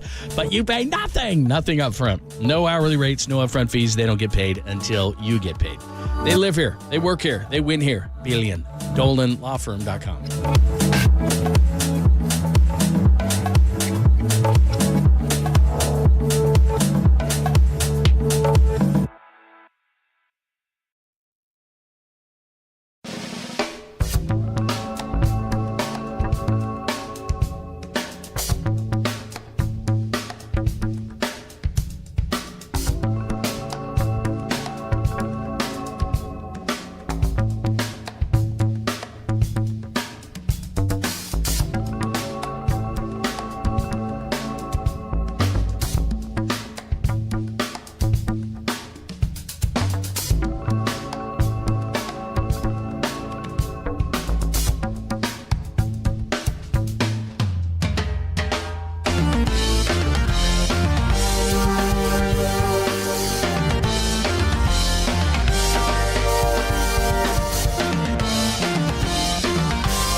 Wherever you are around the globe, stream Gold-Blooded Radio 24/7, 365 on KNBR.com. This is the Sports Leader. We're going to talk Warriors in just a second with the great Ramona Shelburne of ESPN, senior NBA writer, and revisit something around the trade deadline. LeBron, the Warriors, could that be rekindled? The Western Conference, Denver beats the Warriors yesterday. We'll get into all NBA, but a little bit of breaking news. Giant shortstop Brandon Crawford, of course, one of the greats, has officially, according to Ken Rosenthal, signed with the St. Louis Cardinals. So no more Craw. How about that, man? We have terms on that deal? Have not seen it. Nope. Have not seen it, but again, now it's getting picked up by others, but Ken Rosenthal was first. So we'll get into that conversation in a minute. But as I said, let's talk to Ramona Shelburne, of course, ESPN senior writer, and she joins us courtesy of the Uma Guest Line. It's always our pleasure. How are you? I'm good. Wow, that's big news about Brandon Crawford. Yeah, about that. UCLA guy. He's been a Giant staple forever, and now he's going to the. It happens though. Like the Dodgers did that with Justin Turner a couple of years ago. Sometimes great players move on and go to new teams, like LeBron James being a Golden State Warrior. Ramona, what? Okay, first of all, I'm just going to say this to you because I do the same job here in LA. You're welcome for the week of contact that I material. Yeah, we appreciate Thanks for the material. Yeah, right when the Niners ended, you're our we're material like, girl. We need Madonna's something else to talk about. Madonna's coming. She's coming to the Bay Area. We were in LA last week. We were hosting. I was hosting radio in LA last week, and my co-host and I were like talking. We're like, the NBA needs to come back. This break is way too long. Like football's over. What do we even talk about anymore? And then baseball's barely starting, so we can kind of do that. But there's no NBA. And then, I was like, hey, you want to talk about the LeBron Warriors thing? Yeah. Totally right? Yeah, it was an interesting little possibility, but also a storyline that colors your thinking on where both franchises are at, where LeBron is for the rest of his career, how everyone's approaching this moment in time. And even though it didn't happen and it wasn't really that close to happening, but the fact that it was being discussed at an ownership level as seriously as it was interesting, right? Like normally we don't report that deeply on trades that don't happen, but I think this, because of who was involved, because of the magnitude of stars that were involved, I thought that was very interesting and it was worth reporting. All right, so give us the thought, because what happens is somebody hears this and then they go crazy and everybody starts going. So give us the detail. How did this go down and what happened here? What was the reality of it? Okay, so the truth is everyone involved are the only ones who know every single phone call that was placed or conversation, and they've all kind of like ran for the hills, right? Nobody denied it, but they all kind of downplayed for a while. Sorry, there's a very loud leaf blower near me as I'm talking to you. But anyway, so they all kind of ran for the hills on this one. Like, I think it was a surprise that it got out and that the level of conversations got out. But, from what I can gather, the Warriors saw what everyone else in the league saw, which was like the typical pre-trade deadline LeBron passive-aggressive tweets and comments. And I don't know the full extent of the connective tissue, right? The checking on, why they should make the call. How would that call be received, et cetera. But it was Tuesday night, so the trade deadline is on Thursday. So the first call started Tuesday night. And I think that's when it was like the introductory, like, what do you think? Is this even a worth conversation, a due diligence call, et cetera. And then all day Wednesday was a fairly serious 24 hours, leading all the way to the trade deadline on Thursday. And so that's why it's always kind of fun to look back on that week, because, they were also concurrently having very real conversations about Alex Caruso and Kelly Olynyk and trying to upgrade the roster that way.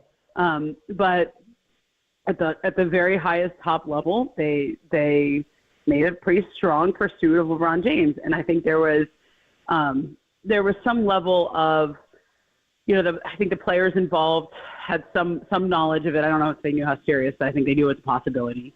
And there was initially like more of a opening there. But I think the best way to describe it is for about 24 hours, both teams were kind of waiting on LeBron James to give an answer, right, through his representative, Rich Paul, of whether or not this was something that they should pursue. Like, they never got to the point where they were exchanging names or this is what a proposal would look like, because you wouldn't do that unless LeBron was on board. And not just on board, but like says yes very determinedly and is willing to stand behind it, right? So it never got to there, but the fact that it took 24 hours for that answer to ultimately come, I thought was quite interesting. No, I think it's fascinating on every level. I mean, Joe calling Jeannie and saying, "Yeah, is LeBron available?" I mean, how do you even get the words out? It's unbelievable. So, LeBron did sign. He's in year one of a 2-year, $99 million deal. But he can opt out this summer, the 51.4. Now, it would be hard for the Warriors to add that salary. But in theory, is there any desire from LeBron, as far as you know, Ramona, to leave the L.A. Lakers? Do you see him realistically ending his career in any other uniform than purple and gold? No. I think the most realistic thing is that he ends his career as a Laker. But here's what I think plays out this summer. I think he opts out of that player option, and then it's only a question, and it just makes sense financially for him to do that because they would just redo it and they would give him another 1-and-1 or whatever he wants to do. But he wants to get, I think he's always been a guy who wants as much flexibility as possible. And the only time he's ever deviated from that has been the first 4 years in LA where he signed long-term deals. And so this is the first summer where he's sort of had the pressure to put that on to put that pressure on the franchise. And I would be surprised if he just let that play out. I think it makes the most sense for him to opt out and then redo another extension for however long he wants to do it and for however much. And it'll be interesting because let's say he takes a couple months to redo that deal. Let's say he opts out of the deal, goes and plays in the Olympics in Paris. He's on the same team as Steph, being coached by Steve Kerr, and they hit it off and they get to talking and there's a way to do something. I mean, you just never know what can happen. And let's say Bronny James gets drafted by a different team and he really sits and thinks about that, decides, you know what, I don't care how much I make, I want to play with my son. He's left himself some great optionality, and I think he's just throughout his career he has been a guy who wants optionality, and I get it. I understand that it gives you tremendous power and leverage, and so it'll just give us all a whole bunch to talk about. But I do get that everything I hear from him, at least his public comments, people around him, is that he wants to retire a Laker and stay here the rest of his career. And so I'd be surprised if he left, if it got anything changed. But let's see what happens. We got to play it out. Ramona Shelburne joining us, of course, talking about the stuff that was going around at the trade deadline, Warriors, LeBron James. So let's have a little bit of sports radio fun here, because my thought was, okay, LeBron and Steph would want to play together, obviously, and make this super force old man team that would try to win the NBA championship. But what would the Lakers want? Because part of me says, okay, then if you're trading LeBron James, then you're retooling. You can't rebuild in LA, so you're retooling. So who would go the other way? I mean, because he wants to play with Draymond, right? Right. Yeah, but I'm just speculating. Like Draymond wouldn't want to go the other way. Is Clay? Is Kuminga? What are they doing? For him to play with Draymond and Steph. I think it's really just a question of you'd have to make the numbers work. So. Yep. There's only a certain number of combinations where you can get the salary to match $50 million, right? So there's, Klay Thompson makes 43. I think Chris is in the 30s. Wiggins is in the 20s or something. So I think, maybe it's Paul and Wiggins that go down. Maybe it's Klay and one of the lesser players who make less. But I don't. It never got there, so it's all theoretical. And I know that everybody involved was very careful to stress, we never talk names. And you and I know, once they talk names, there would have been quite a bit of a disagreement, right? Over his value and how much they should give, how much the Lakers would want back for him versus what the Warriors would be willing to give. I mean, theoretically, he's a 39-year-old guy making $50 million who has an opt-out after this year. Those guys don't generally get a huge return. I mean, you don't generally get a huge return on a guy who can leave in 2 months, right? No matter how good they are, you get maybe a first-round pick or a draft pick or something. I think they probably could have found something because the Warriors do have their picks and they do have some good young players. I don't think it would have been Kuminga because he's virtually untouchable in terms of the Warriors right now. But it's if you're doing theoretical stuff, you have to go, okay, well, how do they make the money work? Number one, and two, you got to give the Lakers some upside. So whether that's picks or some young players or a combination of all of the above, that's where it would have gone. But it really never got to that stage because they never got a full buy-in from LeBron. All right, so we'll look ahead of the summer, but I'd rather look ahead of the play-in in a couple of months' time here. So when you look at the Western Conference, Ramona, there's 4 clear top teams. Minnesota, Oklahoma City, Denver, and the Clippers are going to be 1 through 4 in some order. And then you got Sacramento with 23 wins, Phoenix with 24, New Orleans 24, Dallas 24. Then it drops, Lakers 28 losses, Warriors 27. Phoenix did beat the Lakers yesterday to get to 6th, which is playoffs and not play-in. But there's a scenario here. And even if in New Orleans with Zion and Ingram and CJ, they got star power. But if Phoenix would drop to 7, your play-in would be Phoenix, Dallas, Lakers, Warriors. The biggest stars in the NBA would be all playing in the play-in. I mean, how do you see this going down with a play-in tournament? It could be legendary. I know, and it's. I mean, I know the NBA likes the play-in tournament, and people like the drama of it, but that wouldn't be good for the league for one of those teams to be out right away, like in that 9-10 game. It wouldn't be good. Like I was there a couple years ago when it was the Lakers and Warriors in the 7-8 game, and I was like, is this really what the NBA wants? Because I'm pretty sure they want both these teams in the playoffs, right? And in a normal year, they would have been, right? Before we had the play-in tournament, it would have been 7 and 8 would have been just facing the number 1 and number 2 seeds. And so I think it's a strange situation. Now, I feel like the Warriors are going to keep going on a run here. I think they get out of that 9 spot somehow. The Lakers, I think, will go on a run as long as they're healthy.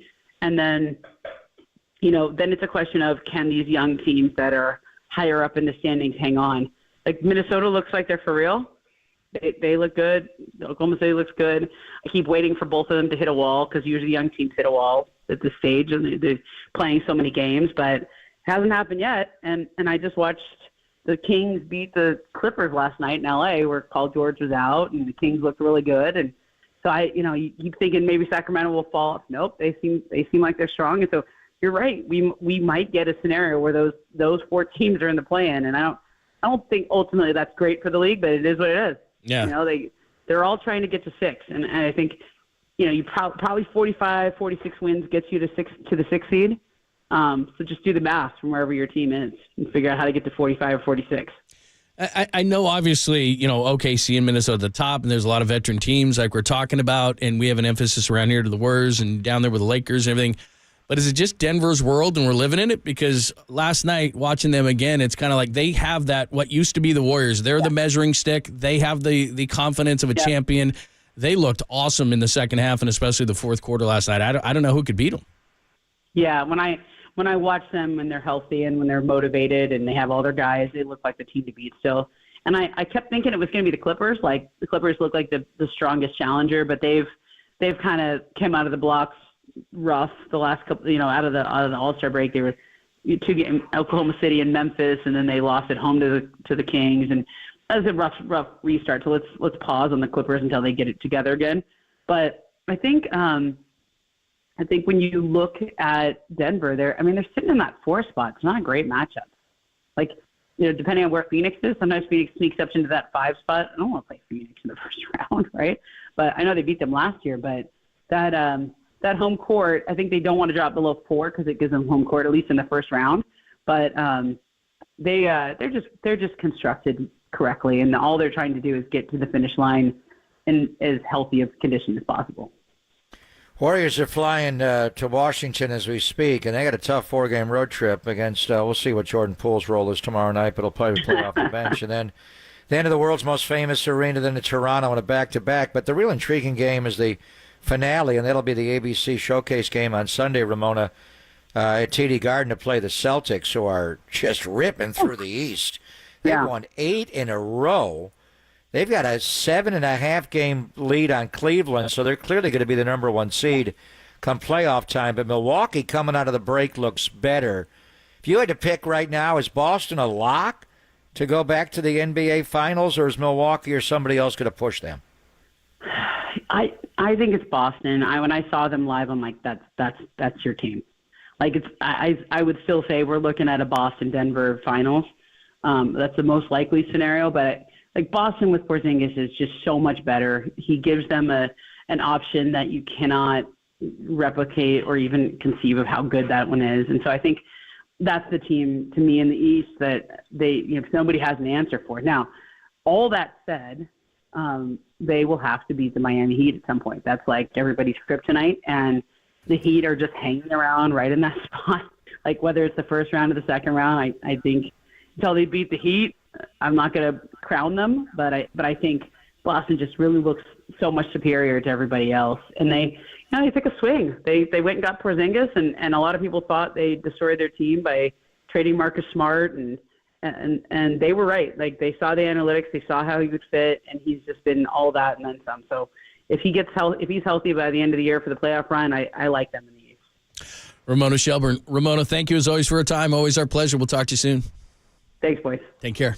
Thank you. Senior NBA writer, ESPN. Of course, we started with the LeBron of the Warriors type of stuff, but there is some breaking news. Brandon Crawford is gone. Where's he going, and how's he going to be remembered? We'll talk about it next, only here on the Sports Leader.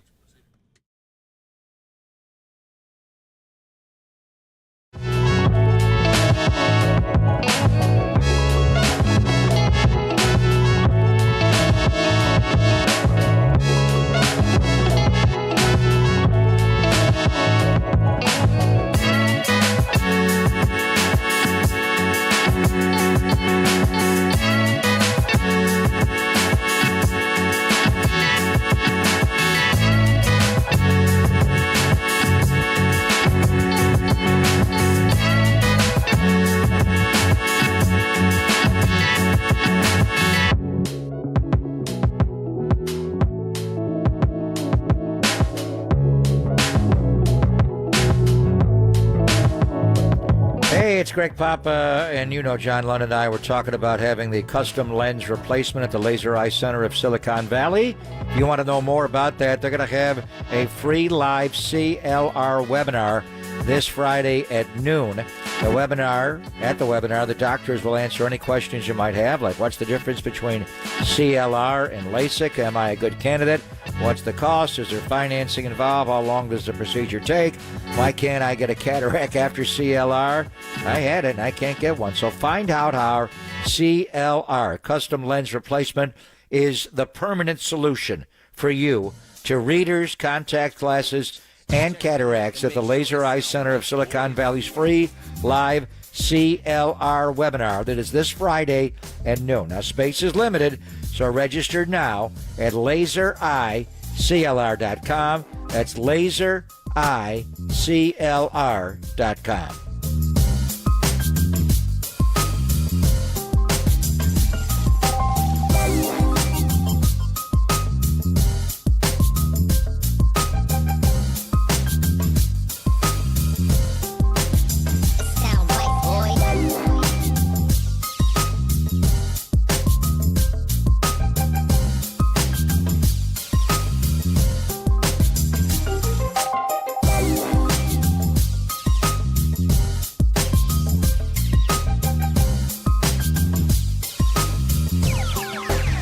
Sound right, boys.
Sound right, boys.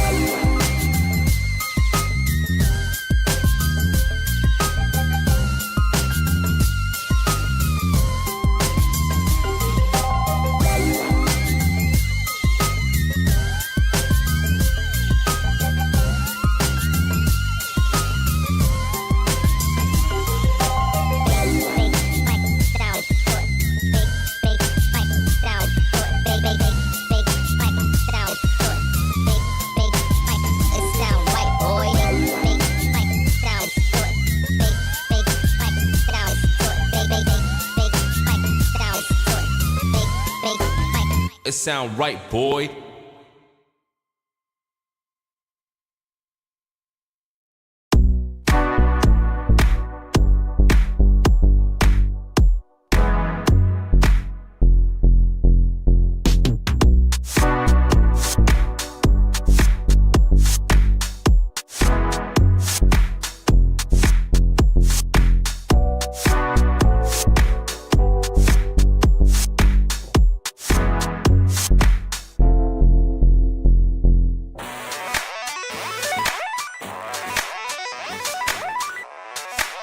Listen to the sports leader anywhere, anytime. Download the all-new KNBR app. Now back to Papa and Lund live from the KNBR Casino Matrix Studio. Casino Matrix Progressive Jackpots are here. Where are you? Just drop in. Please play responsibly. 1-800-GAMBLER.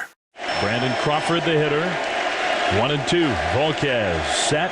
He pitches. And Crawford hits a high fly ball right field. Snyder going back. He's looking up. It's gone! Brandon Crawford has launched a grand slam over that 21-foot-high wall, and the Giants have taken a 4-0 lead and totally silenced this crowd in Pittsburgh. That is a good friend, Dave Fleming, and as far as, you never know what happens in the future, but for now, Brandon Crawford is a former Giant officially. Ken Rosenthal and now others reporting signs a deal with the St. Louis Cardinals. They have a young 21-year-old shortstop with 72 career at-bats, and he's thinking to himself, hey, playing next to Nolan Arenado wouldn't be bad. So for now, he's an insurance policy, but let's do it, man. Brandon Crawford, a former Giant. How does that hit? Wow. Is he going to wear 35 in St. Louis?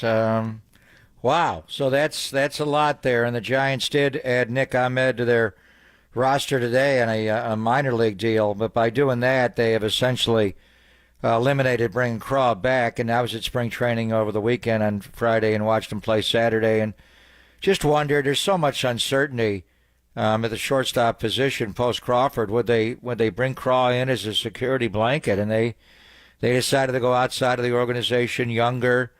Nick Ahmed's a really good defensive player, and you can make the point at this stage of his career maybe he's a better all-around player. But for Brandon Crawford, and you heard the call from Flem, I mean, you think of moments. He was not on the 2010 team. He came up in 11. But the grand slam in Pittsburgh, and how he silenced the crowd, one of the biggest moments in Giant postseason history. That was a wild card game when then the wild card was one game. You lose that game, you're done.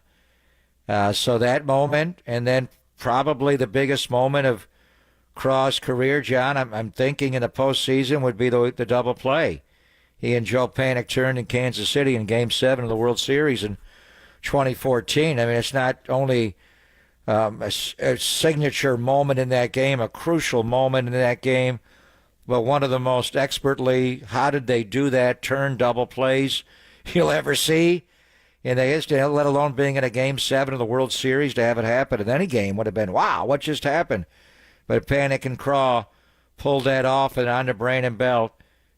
He's without a doubt the best defensive shortstop in Giant history. And they had a lot of good ones when they moved here. Pagan was a really good one. Chris Spire, when they first won in 71 with Charlie Fox, won the National League West that year. And Royce Clayton was a really good defensive shortstop. And, they had the great Omar Vizquel. Omar the outmaker. I think right there with Ozzie, the two best defensive shortstops of all time. Omar was older. But for Craw, just the way he came up, the way he played the position to win the 4 Gold Gloves, the Platinum Gloves. Rich Aurelio was a great offensive shortstop, and to me, so I always called Craw the greatest defensive shortstop in the history of the San Francisco Giants. And Richie had the year in 01 with Bonds when he had 37, was an offensive year that Craw never touched. Craw had some great years, and came back in 21 on the 107-win team and had a career year. But when you look at it, as far as the volume of games played, Travis Jackson back in the New York Giant run, he broke all those records. So some will label him as the greatest shortstop in the history of the Giant franchise, and there's some numbers to back that up. I think at the very least, even though Vizquel was a great shortstop, he was older, they were different. But as far as memorable shortstops in the history of the franchise, at least on the West Coast, he's number one. And the fact that he's from here. He went to Foothill High School out in Pleasanton and played quarterback there, and then on to UCLA. What's hard is you wanted him to play every single game of his career as a Giant. Whatever it is. I mean, I don't know. Whatever's best for him and his family and whatever he wants to choose to do, and he doesn't want to retire entering his age 37 season. So, I mean, the fact that he will play for another franchise will change a little bit of your thought of him at the end of his career, but not enough. I think there's no doubt, being a homegrown kid with the sign, please, Mr. Lurie, don't move the Giants from San Francisco, just the whole thing, and just the class that he played with throughout his career, John. Wherever you rank him, certainly he had a memorable career and won 2 World Series championships here and won 4 Gold Gloves and was a big part of Giant baseball for the time they moved here since '58. Yeah, I mean, I'd even just throw the numbers out and just say, from a standpoint of, like you said, being a local guy, UCLA to the Giants, the defense that he provided, and he's not going to. When we think Giants era, he kind of blends into the background because of his personality. I mean, you think of the pitchers first, and you think of Buster, and you think of Pablo. Then you think about the Brandons both. I mean, I don't even know if you think of them individually. Brandon Belt was kind of up and down. Brandon Crawford was just the steady guy, right? He didn't say a lot, but then if you got him behind the scenes, he was funny and a jokester, and he was just a really class guy. Didn't complain a lot. Had a lot of big hits. In that 21 season, 20-plus home runs. It got him the contract extension. I mean, I can't tell you how much respect I got for this guy. And like I said, there's going to be others we talked about, Rich on the offensive side and a lot of great defenders. But just overall, Brandon Crawford, to me, he's one of the greats. I don't know that I'm not saying stature or anything like that, but just in terms of what you want. And if you said, look, here's a steady guy from Northern California who just typifies that whole era, but you're not going to think of him first. But what an amazing Giants career for this guy. And I wish him nothing but that. I hope he's great in St. Louis just because he's such a class and great guy. Well, when he first came up, I put Belt there as well. To me, they were bottom of the order hitters that had improved themselves. Even on the 12 and 14 World Series teams, they were contributors, and it was big moments. Obviously, the Belt home run in Washington, the 18th inning to win that game, and we mentioned Crawford's big postseason moments. It was after the 14 year where Crawford had this huge home run year. Hit 21 home runs, was an all-star for the first time in his career. Offensively, he would be streaky. He would go up and down. Then he, certainly came back later in his career. In the 21 year, he finished 4th in the MVP that year. He had 24 homers and drove in 90 runs that year and was clutch. And that was his best year of his career. Posey had a resurgent year that year. Everybody talks about the Giants having had a 30-homer guy since Bonds in 04. Belt hit 29 that year and barely played 100 games. So those two guys were the 3 veteran guys, led that team to 107 wins outside of the World Series championships. But as far as just his play, I don't think I've ever seen a thick-legged shortstop like him be so damn good. Like, you look at his body and you're like, he's a shortstop? He looks more like a fullback. He's just had these thick legs, and what was it about him? First step quickness, anticipation. Obviously, when he got to the ball, he had great hands, and all the different plays. Close your eyes and think about him spinning in the hole and making a play or going up the middle. When he was right physically, he really did not have a defensive weakness, but he was not. They said the same thing about Jeter and his range, but he wasn't big like A-Rod or Cal Ripken. He wasn't graceful and almost dance-like the great Omar, the outmaker. When you watched him play shortstop, you're like, why is that guy so good? He has these thick tree trunk legs. Like, how does he get to that ball? And he was that good. When he was at the height of his powers, John, he was not the best defensive shortstop in baseball. He was the best defender at any position, but it always blew me away watching him. Like, how does that guy with those thick legs, how is he so good at shortstop? Plus, you know what? His demeanor never changed. Like, he would make a great play. It was like, that's routine. He would hit a big home run. he was just steady. That was just his personality. They would talk to him right after games. He could hit the biggest home run, and he'd just be talking like it was normal, and the hair and the whole thing, and everybody loved him. I mean, he's just again, if you had a guy at a central casting. Now, look, I know that people would want him to hit 40 home runs and do all these kind of things, but what fit that era of Giants baseball, Brandon Crawford was every bit of it. On the field, off the field, family man. I don't know anybody who would ever say one negative thing about Brandon Crawford. He was that great. Got great of a guy. Best hair in Bay Area sports all time. Have to be up Best there. hair. I mean, top 5. I got to think about it for a minute, but I mean, it's up. It's got to be right. I mean, that was the thing. It's just incredible. From start to finish, and he pretty much had the long hair and the beard his entire career. I remember him in Milwaukee, right? He hits the home run in Milwaukee. It was a little short, but it was coming. That was his there. first major league at bat. Right. It was a grand slam, right? Or his first home run was a grand slam. Yeah. And he hit it, must have been May 28th of 2011, because it was the game after Posey got obliterated at home plate by Cousins. Exactly right. And it was like a morgue that game. They were off, and the next game, so that Friday night.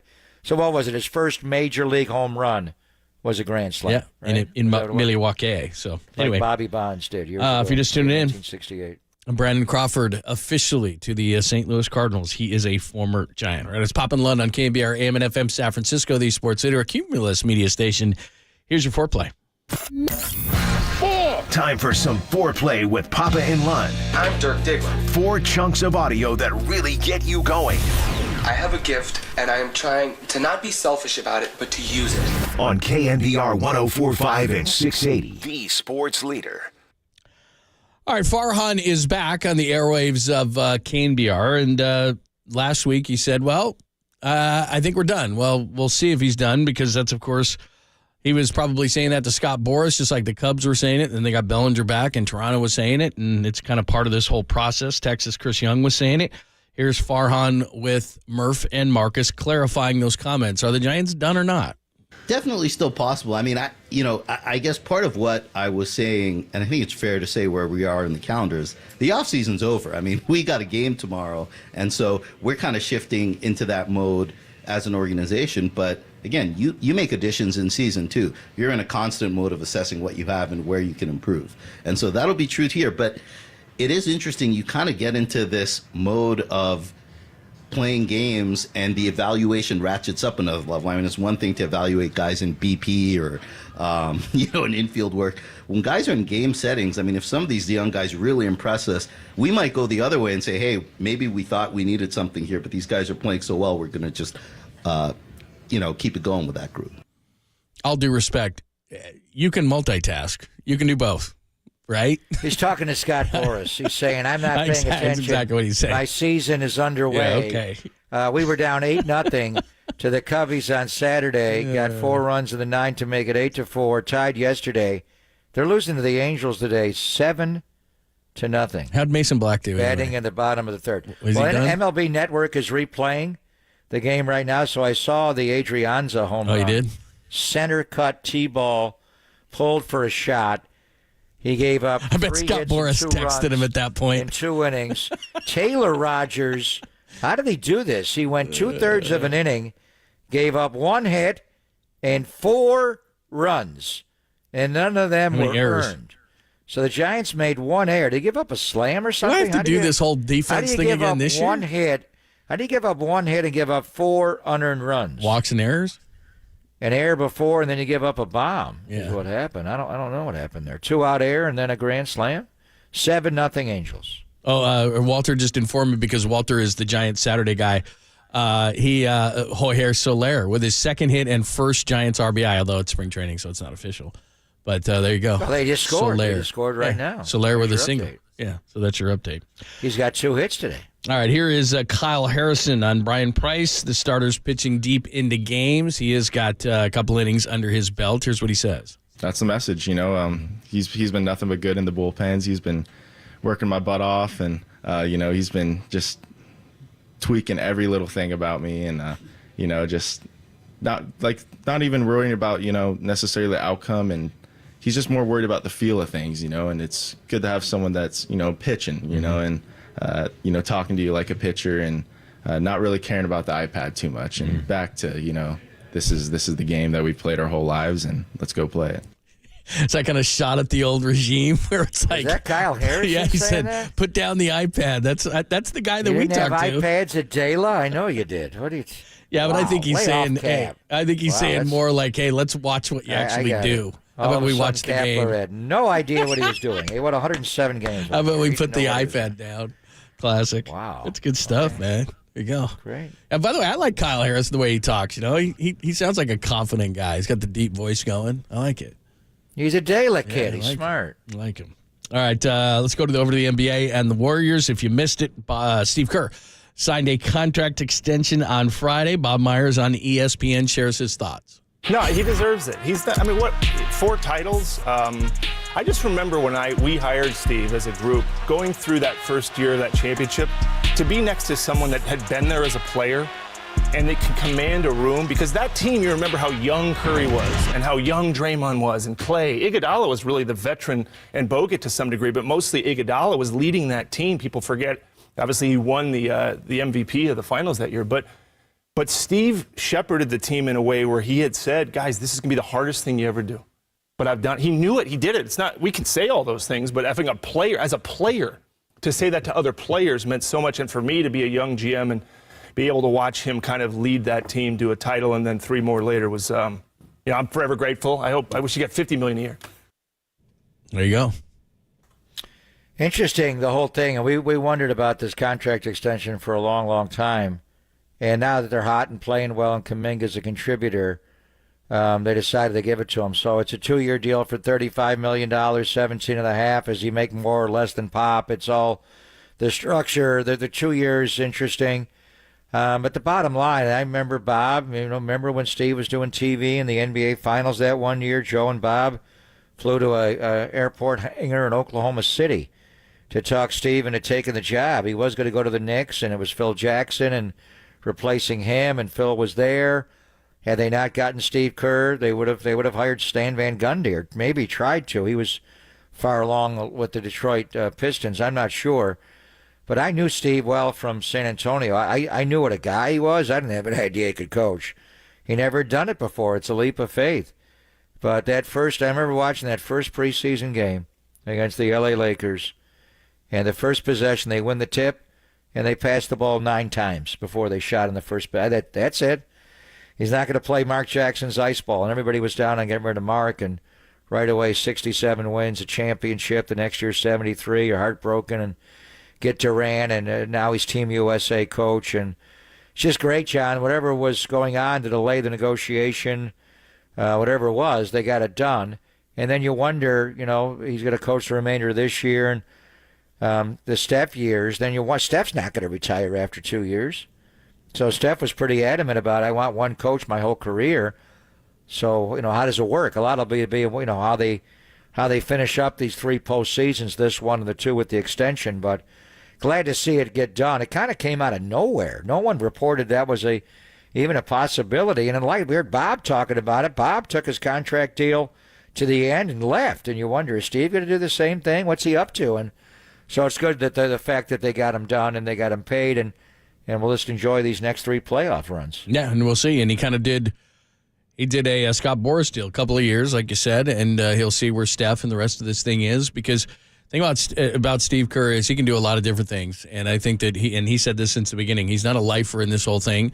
He probably wants to see the end of this era that's going on, and then he'll probably have other things that he does. I mean, it seems pretty simple to me. A couple of years, like you said, this one, 2 after, and then see where this team is, where Steph is, where Draymond is, where Clay is, all that kind of stuff. So one more. Here's Klay Thompson. It is official that Chris Paul will return in Washington, so we'll get the long-awaited Paul v. Poole, the trade matchup. Here is Klay Thompson about coming off the bench with Chris Paul. I expect Chris to be himself, and that's just one of the greatest playmakers, a pesky defender, and just to kind of right the ship when Steph needs a break. It's very exciting, and I'm excited to step on the floor with him and lead that second unit. I think we could be you can't really ask for a better backcourt to come off the bench with, so it's very exciting, to be honest. Hey, sounds very excited. There is 2 Hall of Famers coming off the Warriors bench. I don't know that that's ever been done before. Has that ever happened before? That's what I was thinking. It's like, okay, Paul and Clay are both Hall of Famers. That's your second unit? That ain't bad. Yeah, and then you have other guys as well. I mean, Trace Jackson Davis is playing really well, and I think you'll see maybe Wiggins be a part of that. It's going to be a solid group. The one thing is that Chris Paul's got to play faster. The Warriors just, you see it when they had to play in the half court last night. Denver just was too big and strong. And you're going to have a problem with the Knicks. You're going to have a problem with Boston. We'll see how the other 2 stops go on the road trip against, Jordan Poole and Washington tomorrow, and then Toronto at a back-to-back. But the one thing, and I think Paul's smart enough from being out so long, he hasn't played in 6 weeks, 7 weeks since early January. Even when he was playing well and they were winning some games early, it was just too much half court. Push the pace, get up the floor. See where the Joker throws the ball ahead. Paul's so good in the half court, John, but you don't want to be in the half court all the time.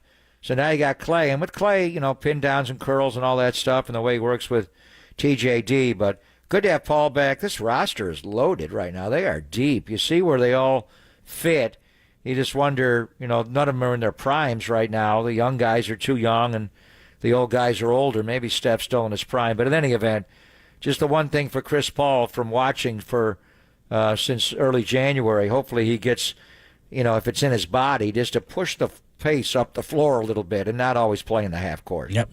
There you go. That is your foreplay, the 4 pieces of sound you need to hear today. A couple from the Giants as spring training continues, and a couple from, of course, Steve Kerr's contract, Clay, continuing to come off the bench. And tomorrow night, Jordan Poole and company in the Wiz, and Chris Paul will be back for that game. We'll continue that conversation coming up next. Also, if you missed Papa and what he did in his break, what I did during my break as well, and I was just telling Mike about something, Holler, that I did during the break that I think you would appreciate. So we'll get into all those things before the top of the hour. And, of course, Tolbert and Copes at 2 o'clock, included in their guest list, George Sedano, who is on the sidelines for Nuggets and Warriors for ESPN 3:30. And then Matt Mayoko, as you said, he's going to join the guys after his flight to Indianapolis at 4:50. Maybe he has some more information on the Niners defensive coordinator, so make sure you tune in for that. Only here on the Sports Leader.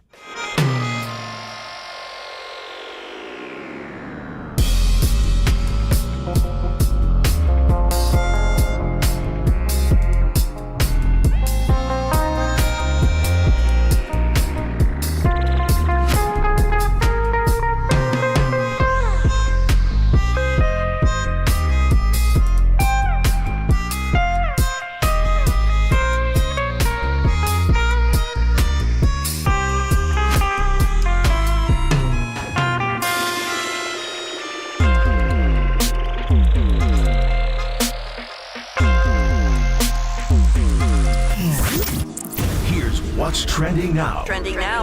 On KNBR.com. Mark Jones and the Jam Posse, all of them, they joined Murph and Marcus this morning to discuss the Warriors' loss to the Nuggets. Check that podcast out and more trending right now on KNBR.com, the KNBR app.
Now, time for the Protect Your Assets with David Hollander Business and Technology Report.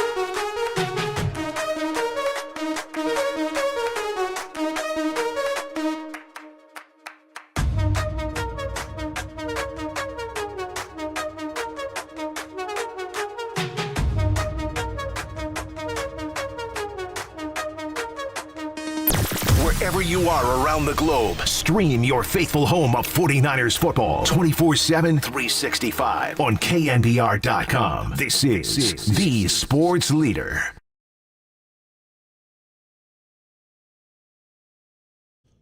What's happening? Thanks for joining us, Swab and Lund, on a Monday. Great to be back together. We'll do a weekend recap, bottom of the hour, our weekend recap.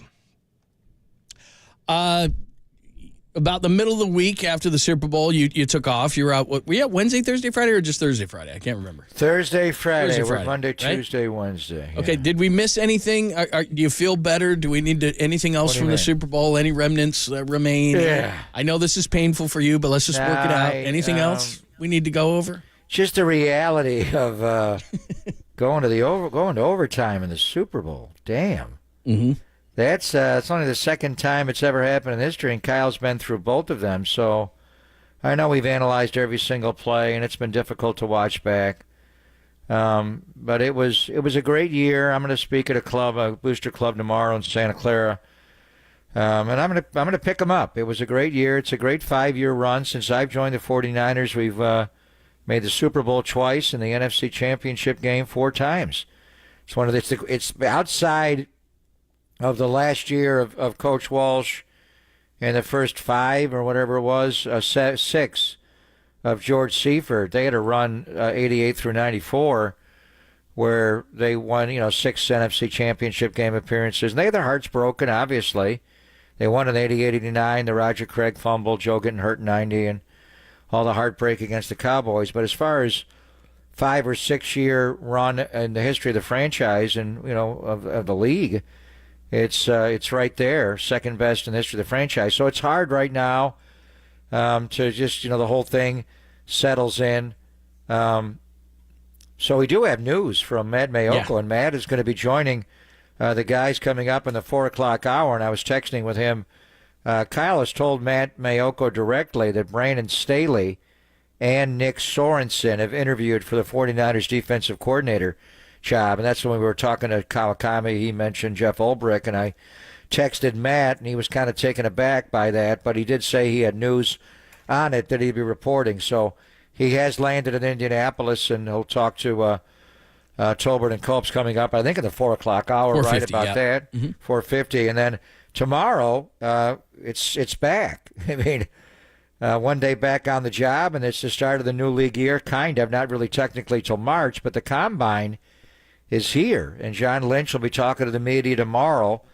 It's amazing, John, when Bob Myers had to do this, I remember them, winning championships and losing championships and literally, at parades working guys out, and the draft came up on a Thursday after you won or lost on a Father's Day Sunday. It's like, what?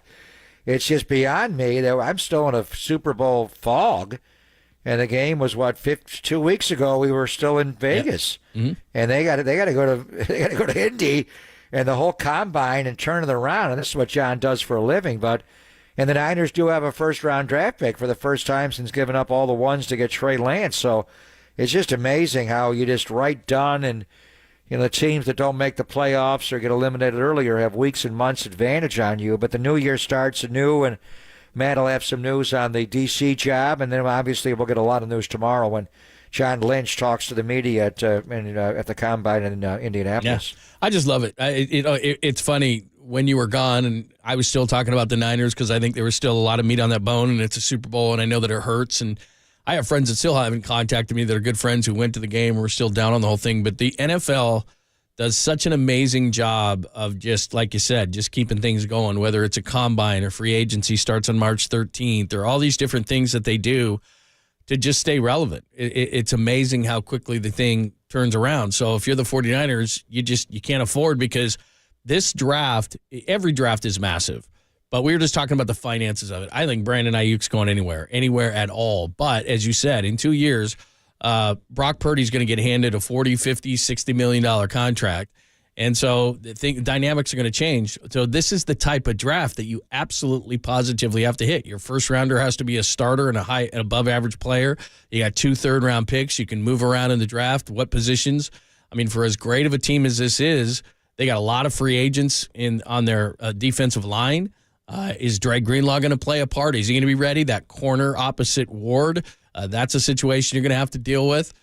You're looking at the offensive side, the right side of the line, tackle and guard. I mean, all of a sudden, you got to start hitting, because what draft picks mean is they mean cheap labor as much as anything. And so if you don't want to reset at a bunch of different positions and have to worry about all these different things you're going to have to worry about financially, you better hit your cheap labor, because that's what Brock Purdy has allowed you to do. Hargrave is on this team because Brock Purdy is cheap labor. I mean, that's it. So you've got to hit on these guys. This is a massive draft for the 49ers to get these guys, playable guys, starters, above average starters, and they've done so well with your Warners and Greenlaws and Kittles and mid-round guys, and they got to do that again, and that's hard to do. And the combine, I mean, it's starting. The guys are starting to roll in, the executives, and not all the coaches will go, but John will talk tomorrow and then Thursday during our show, and we love it every year, but for the last couple of years, it's been hard. And we do a draft show with Copes and Dante, and we didn't have a draft pick. Mm-hmm. Hell, we picked, what was it this year, 99, 101, 102? I mean, damn. Are we really at the draft? That was wild, wasn't it? This year they've got 31, and they've got picks. So Thursday at noon our time, they're actually going to begin the on-field workouts at Indy at the Combine, and defensive line will be on the field as well. And we'll look at linebackers as well. I think there's reason to believe Drake can come back for the start of the year, but that third linebacker spot has been a problem, losing Aziz. Aziz is a free agent. You can get him back from Tennessee this year. And then defensive backs on Friday and tight ends. Then over the weekend, the glamour positions on offense, quarterbacks, running backs, wide receivers go on Saturday, and O-line on Sunday. And I think the Niners are going to be involved, obviously, as far as the high picks or throughout the draft, trying to fortify both lines of scrimmage. But then it gets into your own free agents. And there are a lot of position groups where you're really going to lose a lot of guys. I think the real tough ones as far as the unrestricted free agents are the D linemen. Tons of I'd love to see him bring Cleveland Ferrell back. That guy can play. And the fact that he got hurt, didn't have a big sack total, I think you can afford to bring him back. And he's going to be your starting in the alpha and set the edge. And then, Chase Young, Javon Kinlaw, Kevin Givens. Kevin's a good player. Think about the depth that you're talking about there. Sebastian That's a lot. Joseph Day. That's a lot of D linemen that are going out the other side of it. So, to your point, this is a draft where you have draft capital. And last year they had 11, and this year 11. But you're picking higher. And the other part of it is that I think John Lynch will get into, John. You don't have Adam Peters anymore. Adam Peters ran the 49ers draft since you hired Kyle Shanahan. So and John Lynch. So now he's the GM of Washington, sitting with the second overall pick in the draft. So exactly how are the Niners going to conduct the draft without having Adam Peters there? Yeah, absolutely. So anyway, tons to go as far as the 49ers are concerned. Obviously, people still getting over the Super Bowl and all those kind of things. But, man, the NFL does not wait. The Underwear Olympics, my favorite, and then we get going into things, and then into March, and it's already, the 26th today? So March 13th, free agency starts, so just over 2 weeks. And I can still remember you and I just sitting here thinking, well, obviously the 49ers are going to sit out the first day, and then bam, they get Hargrave. So you never know what's going to happen. I mean, again, financially it doesn't look like that's something that they would do, but who knows? Who knows what they're going to do. So anyway, the NFL always keeps it on front burner. They do a nice job of it. All right, recapping our weekend coming up next. We'll get into that conversation. We still got a bunch of remnants, and then Tolbert and Copes at the top of the hour. And again, more on that situation with the defensive coordinator, Matt Mayoko, at 4:50 with the guys, so don't miss that. It's Pop and London only here on the Sports Eater.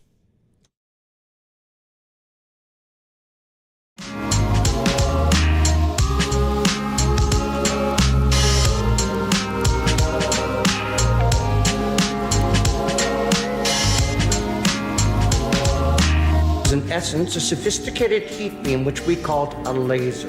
A laser.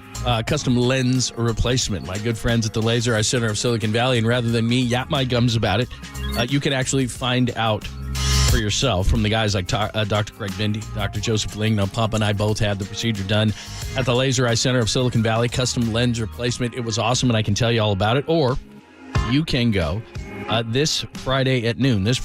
But you can't just show up. Hey, I'm here. Go to lasereyeclr.com. That's lasereyeclr. It's this Friday at noon. Space is limited, so just register. It is absolutely free, and it'll answer all the questions that Pop and I are always talking about.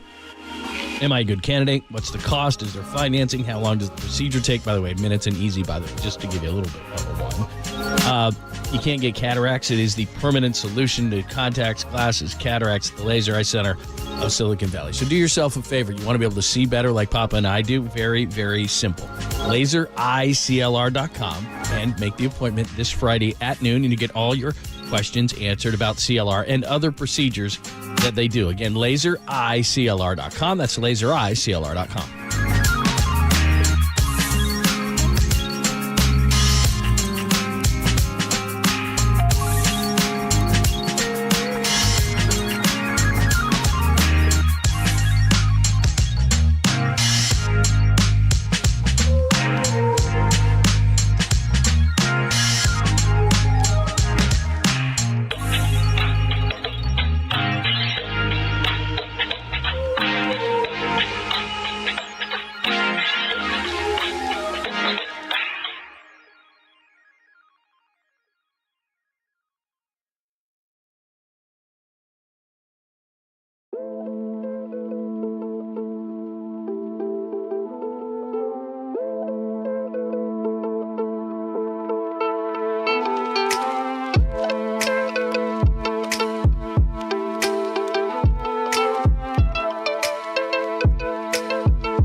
Listen to the sports leader anywhere, anytime. Download the all-new KNBR app. Now back to Papa and Lund live from the KNBR Casino Matrix Studio. Casino Matrix Progressive Jackpots are here. Where are you? Just drop in. Please play responsibly. 1-800-GAMBLER. John Miller is here with the announcement of a new pitcher.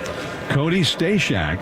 When we say his name, if it makes us think of Joe Panic and Rich Aurelia, there's a good reason for that.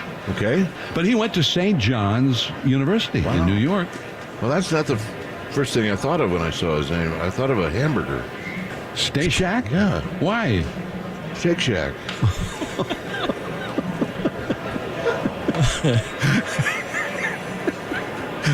Oh, yeah, I thought that too. Well, actually, any word can make me think of a hammer. It's good to have him back, man. You love Shake Shack, I don't do we? like Shake Shack. Yeah, Shake That Shack's is not really in good. the Bay Area. That's a New York thing, Yeah. Shake Shack. That's Good, a Manhattan thing. Really We good. do love Shake Shack. I'm watching the edition that's behind the Angels and the Giants. What's the score now? What's 7? That's what I got. I got my rally cap Yeah, on. see, I John, see you because there. I see you working there. Do you want me to give you the score for what's going on in the MLB Network, or the actual score? Yeah, of what's the the game actual as score? we- Yeah, Well, I'm okay. yeah. I'm all right. You can spoil it. It's just spring training. See, when I was down at spring training, John, there is such great optimism being around the cage. And I didn't see where you're going. I didn't see the big kahuna. I did see Dwayne. I did see Glenn Kuiper, who's back working with the Giants. He's going to be on with us. Marty Lurie. Marty's more like you. He's brutally honest about everything. But Pat the Bat and Bo Mel and Matt Williams. And I get back, and after they were down 8-0 going to the ninth inning on Saturday, so that wasn't so great. Yesterday was better. 0-0 tie. Today they were down 7-0 at one point. But the rally cap is working, John. It's 7-3 now. See, there you go. They're coming back. Well, and here's my thing about spring training is it's more about individuals than their overall score of the game. So I'm going to watch certain individuals. Soler, I know, has a couple of hits and an RBI. I feel good about that. Mason Black is not, I don't think, maybe later in the year, but he's not going to be on the opening day roster, so I'm okay. He's got some things to work on. I understand. It's, I like to see. I'm going to go back and watch. I'm recording this thing. I'm going to go back and watch. You know what's great about it? You're going to like. see Ron Washington manage the Angels, the Los Angeles Angels. Can he go like Jim Leland and smoke from a dugout or no? You can't do that. What are the rules? 6? Yeah, in Arizona. With Wash, you never know what he's going to be smoking. Exactly. 6. That's kind of what I thought. We love Wash. One thing I want to tell you about over the weekend, I want to send you some videos from the YouTube thing at the Sphere. You're not going to be able to recreate this $2 billion Sphere that James Dolan and company have built there. So I don't know how this is going to work. The owner of the New York Knickerbockers. Yeah, right. I mean, the thing is incredible. I couldn't believe that it could house 20,000 that I got in the thing, and a lot of people have seen this.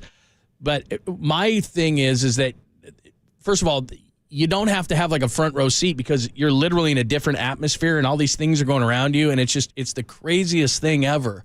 I don't even know how to describe it, but if you took like a big screen at a game, like the one in Jerry World, right? And then it was totally enveloping you all around you and doing all these different graphics and everything, that's kind of what it's like. It really is overwhelming. My wife was watching the concert. It sound? It sounded How was the amazing. acoustics? Absolutely amazing.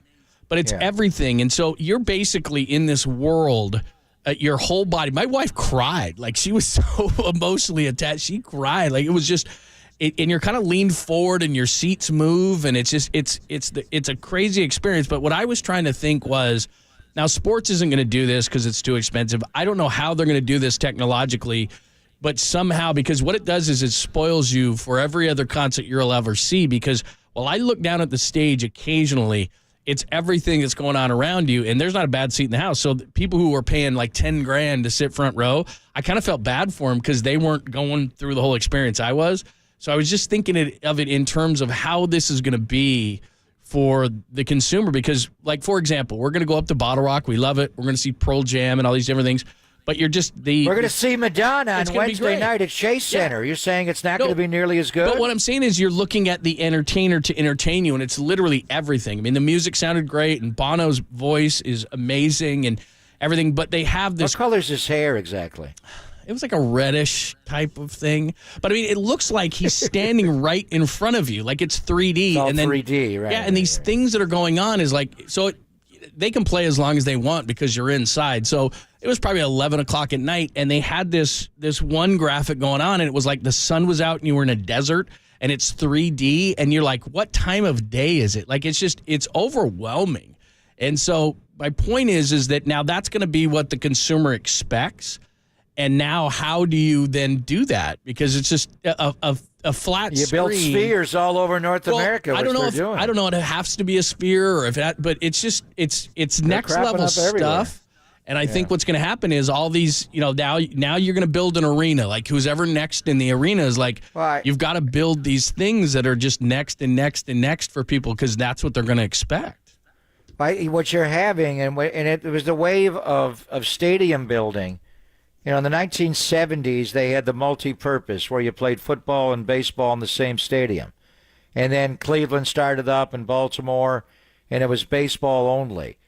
What you're having now is you're going to have concert venues only. You're not going to share the facility with something else. So as big as Chase has been and SAP and Oakland still got it going on with the Coliseum and different events there, they're mainly sporting venues. You're going to have arenas or whatever they're, and there's one up in Tahoe right now where it's strictly for acoustics. And I saw Bob Marley's kids up there playing when I was away. And when you got too close to the stage, the acoustics weren't great. You backed up a little bit, and it's like, oh, wow, right here is where you hear it all. So what you're saying is, so the Sphere, how do you get to your seats? Because I drove by that Sphere all the while we were in Vegas for the Super Bowl, and I'm like, how does it seat everybody? It's built so differently. It's a sphere, literally. It's like a silo. So how do you actually get to your seat? Because you were on top, yeah, right? It was really cool. So what you do is you have to take a bridge from like the Wynn and all in that area, and then when you get in there, like you said, it just seems kind of weird. But there's escalators that take you straight up. Straight up? Yeah, I mean you're literally going straight up, and then the part that's crazy is that it takes you a minute to get used to it because your seats are leaned forward and you're looking down, so you almost feel off balance. And that wasn't because of anything I had taken or anything like that. That was just you're cut off balance. And then the thing starts, and then it makes sense. And the seats are moving. Like when the music goes, the seats start shaking. I mean, they have, they're not because it's like Denver used to be in the state, the bleachers are going. It's just they do that on purpose, and there's wind, and it feels like you're just enveloped in this whole different atmosphere, and it's just wild. And so, like I said, the stage show taken to a whole different level. Oh, from the concert standpoint. I can't even imagine how long it takes because I would think, and I talked to some friends who had seen it, and they were like, did they do this? They do that. So they change it. They change different songs they play, but you'd have to, get with everybody and say, okay, we're going to do this tonight, so that means we have to have this scene and this scene. It would take forever. And then it's got to be somebody big enough, like you two is finishing at the end of the week. So then it's got to be, who was ever big enough to get that every night to pack it, and then also have these shows and have enough songs around it. And I mean, I think it's just those coming in behind him, Dead Company and John Mayer. Yeah, I had heard that. John Mayer and the Dead. So the Dead will be absolutely great in it. I'm sure there'll be no smell of any type of illegal substance. Oh, I guess it's legal there. But I mean, it's just all I'm saying is that whether people like you too or anything, my point of it all is you're going to go see something there, and then all of a sudden it's going to be like, now I'm spoiled. Like Bottle Rock is awesome. I've gone there a few different years, seen some great bands, but it's like I didn't even literally, like every once in a while I'd peek down to the stage, but it's everything around you that is going on, and you're like, okay, well, this is now what I expect. You remember video games, like at the beginning, Pong was cool.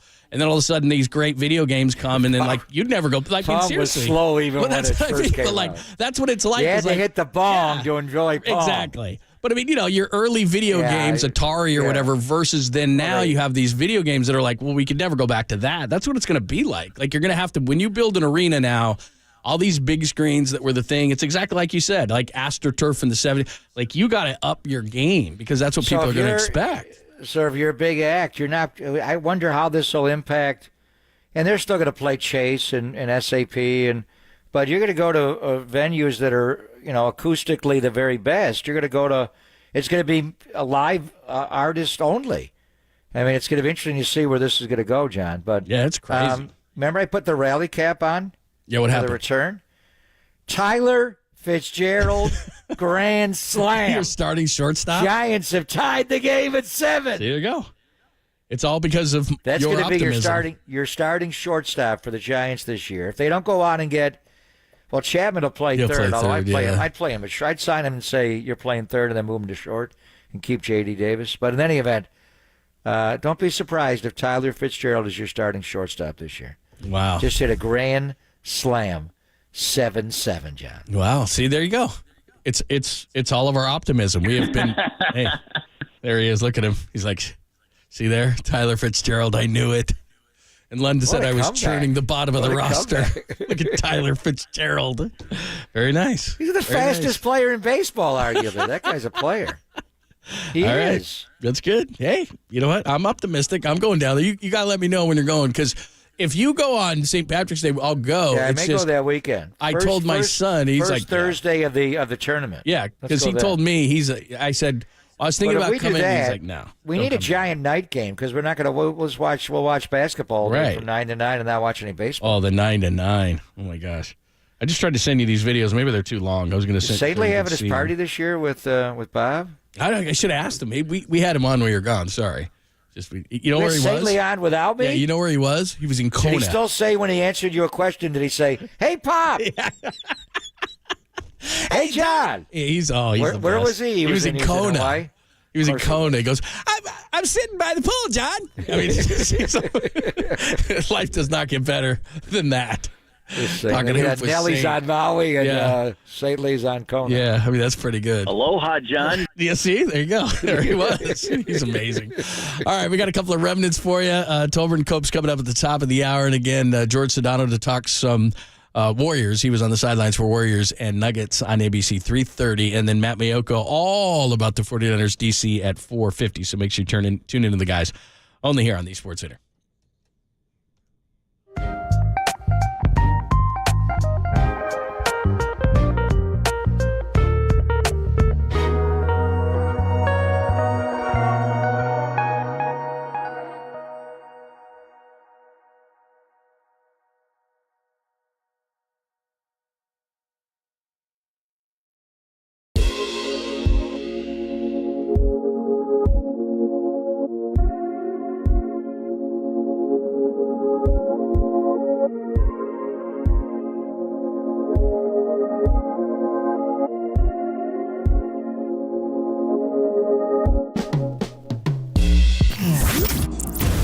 What's trending now? Trending now.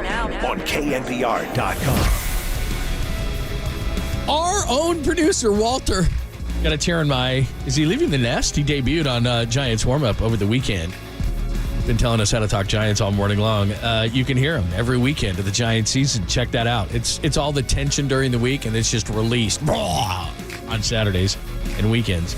It's trending right now on KNBR.com and the KNBR app.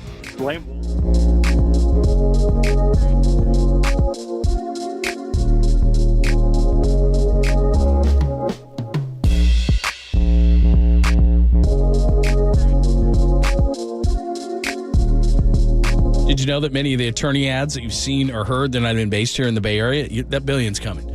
And some aren't even based here in the entire state. Now, that is not Chris Dolan. That is not the Dolan Law Firm. They're based right here in the Bay Area, and they've been that way for more than 25 years. They're award-winning. Award-winning, I tell you. Not like, I'd say that the show's award-winning, and I'm kind of kidding. They seriously have awards. Personal injury and employment attorneys fighting for you where you live. So if you've been discriminated against at work, wrongfully terminated, or sexually harassed, your rights matter. Go to DolanLawFirm.com and learn more about your rights. And unfortunately, over the past year, Chris and his team, they saw a sharp increase in no-fault injury accidents. Please remember that motorcyclists, pedestrians, cyclists, children playing, they're all around us. So please be careful. Let's work together to make sure that the Bay Area is a safer place. And feel confident that you're in good hands with the award-winning California Lawyer of the Year, the Dolan Law Firm. And they've secured more than $1 billion with a B, $1 billion in verdicts and settlements on behalf of their clients. But you pay nothing up front. No hourly rates, no upfront fees. They don't get paid until you get paid. They live here. They work here. They win here. Billion. DolanLawFirm.com.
Listen to the sports leader anywhere, anytime. Download the all-new KNBR app. Now back to Papa and Lund live from the KNBR Casino Matrix studio. Casino Matrix Progressive Jackpots are here. Where are you? Just drop in. Please play responsibly. 1-800-GAMBLER. 3-1 pitch. Fitzgerald swings and lines one out to deep left. Flint's going back. He's at the wall. It's a grand slam. Tyler Fitzgerald on one swing of the bat has tied this game 7-7. A grand slam here in the bottom of the fifth. There you go. It's all our positivity on this show. We're the ones who did it. They were down 7-0. The rally cap worked, John. So on the day that Brandon Crawford ends his decade-and-a-half run with the Giants and signs with the St. Louis Cardinals, the future great shortstop of the Giants, Tyler Fitzgerald, leads the greatest spring training comeback of all time. Well, maybe. We'll see. They were down 7-0. And he ties the game with a grand slam and ties it at 7. Wow. After years of when's Marco Luciano going to be up? He's going to be beaten up by Tyler Fitzgerald. Tyler. Well, you saw him last year. He had a couple of bombs with the Giants. He's all right. He's a good player. He can play. In addition to what Mayoko said about Brandon Staley and in-house candidates for the 49ers, also saying that they're likely to interview at least 2 other coaches from outside the building later this week. Shanahan did not reveal what other outside candidates will be considered for the position, but at least 2 more outside candidates. So yeah, I think there's consistency with both Brandon Staley and Nick Sorensen for different reasons. With Staley, it's a guy who's coached a long time. The thing you would have to make a change with would be the Lord Fangio 34 defense, and would Kyle be open to changing that? I can't see that happening. But would you incorporate more of the Fangio? It's still a top-down defense, whether you're playing a cover 3 or a cover 4. It's the same concept, but Staley does have more of the the concepts of Vic Fangio, who Kyle wanted to hire a couple of different times, or at least thought about it, but just didn't line up. And with Nick Sorensen, he's a guy that we talked about just very quietly. Like when they run the Saturday walkthrough, it's Nick Sorensen who simulates being the opponent's quarterback, and he actually moves the defense around. And Steve Wilkes was always there and alongside it, but it was pretty obvious this year, Nick, and he has the title of defensive passing game specialist and involved with the Nickelbacks, and a lot of that was the progression of Diamador Lenore and how well he played, and a few other guys as well. But anyway, you just saw Nick more and more involved. So if you wanted to go internal, I think it seems like Nick is the guy. So does this mean Daniel Bullocks did not get interviewed for the job? Did Chris Kasarik not get interviewed for the job? Did Johnny Holland not get interviewed for the job? The only guy internally they've interviewed is Nick Sorensen, John? Is that what Mayoko's reporting? We'll find out more at 4:50, but I think they are going to interview Bullocks. They just haven't. Sorensen they have, and so we shall see. But that couple more outside guys into that. As far as the Giants, one more quick thing. Susan Slesser sent this out, so we're going to be looking at some guys making debuts tomorrow, and a lot of this is going to be their opening day lineup. So Lee will lead off tomorrow. Jung-Hoo Lee will make his spring training debut tomorrow. Estrada, Wade, Solera again. Flores, Bailey will be back. Casey, don't call me Mike Schmidt. Then Ramos, Matos, and Hicks will make his spring training debut and Jordan starting Hicks, debut. Yeah, and since Conforto and Yaz will be hurt, maybe Ramos and Matos will be your right and left fielders. So wow, that's pretty close to opening day. Yaz and Conforto, hopefully. But so yeah, we'll be looking at Jung-Ho Lee tomorrow. I'm looking forward to that. Should be good. Yeah. So Dusty Baker, the one thing about spring training that was so interesting, and Bob Melvin wants everybody to be on the top railing of the dugout bench. Now it's the first day of spring training. When I was there on Saturday, and when the regular season starts, guys do mill in, but at least for the national anthem, he wants guys up on the dugout top step railing, even to the point where at one point during the game on Saturday, Jung-Ho Lee, who did not play, had his interpreter to his left, and you just saw every single Giant in uniform was there. And who was standing right next to J.H. Lee? Dusty Baker. With a Giant cap on. He was in a dress shirt, so he kind of stood out. It's like, Johnny, be good. What are you doing there? And he was at the far end of the dugout, and Bob Melvin was at the other side. So it was just interesting to see Dusty there. So he's going to have a presence to be sure. But tomorrow will be Jordan Hicks will start the game for the Giants tomorrow, John, against the Mariners and George Kirby. So we will have a Jung-Hoo Lee debut tomorrow, huh? Very cool. And again, the biggest grandson of the wind. I like him, his personality. I hope he backs it all up. And again, the big story today, Brandon Crawford is a former Giant. He is going to be in Cardinal red this year. Signs with the St. Louis Cardinals. That is so weird. I'm looking at Is it a major league deal or a minor league deal? Don't know. Just MLB Network saying the St. Louis Cardinals have reportedly signed three-time All-Star Brandon Crawford. Does not say details. Ken Rosenthal had it first. Let me double-check with Rosenthal to see if he has an update here. But, man, that's trippy, man. That's weird. So I remember when Lincecum signed with the Angels, and then I went over to the Coliseum and watched him pitch, and he was in that red, and I was like, this is How about so Bumgarner weird. with Arizona? Yeah. Bumgarner with Arizona. That's got to be hard. That's why I want to see what the financial terms are. He still wants to play, but there had to be, he talked a lot about one franchise his whole career like Buster Posey did. But they move on. Brandon Belt put on Toronto Blue Jay Blue. Brandon Belt's still a free agent, isn't he? Mm-hmm. Yeah. He doesn't have a job right now? Nope. He had a good year in Toronto. I'm surprised by that. I'm reading the whole article in the Athletic. It does not say, just as he's supposed to back up, he's expected to back up Masson Wynn, who's 21 years old and has 72 career at-bats. So, he could play for sure. But does not say whether it's a major or minor league deal. But I know this, he's not a Giant. And Tyler Fitzgerald is. What a trip. On the day that Brandon Crawford signs with the Cardinals, the future Giants shortstop, it's a grand slam to tie the game at 7. There you go. Any further updates? Is that it? Still 7-7, man. John. All right. 7-7. Giants coming to bat in the bottom of the 6th, looking to take the lead. The video you sent me of the U2, unbelievable. Isn't that wild? It's just the wildest. It's like you're outside. Right. You feel like you're outside in the sphere. I can't tell and you, the man. audio, it's wild. This is off your phone? That's off my phone, yeah. It sounds it's incredible. amazing. No, it's the most amazing venue, and the second place ain't even close. It's great. It's insane. Like, I can send you stuff where it just blows your mind. Like, your mind's going, what's going on? Like, seriously. So beautiful. Because you've never seen anything like it, your mind has trouble at first kind of adjusting to it. It's wild, man. You got to go see Dead Company down there. You'd love those it. chocolate bars you took probably didn't help you. I know. I was like, these chocolate blueberries are so good. And then it was like, oh, I love Bono.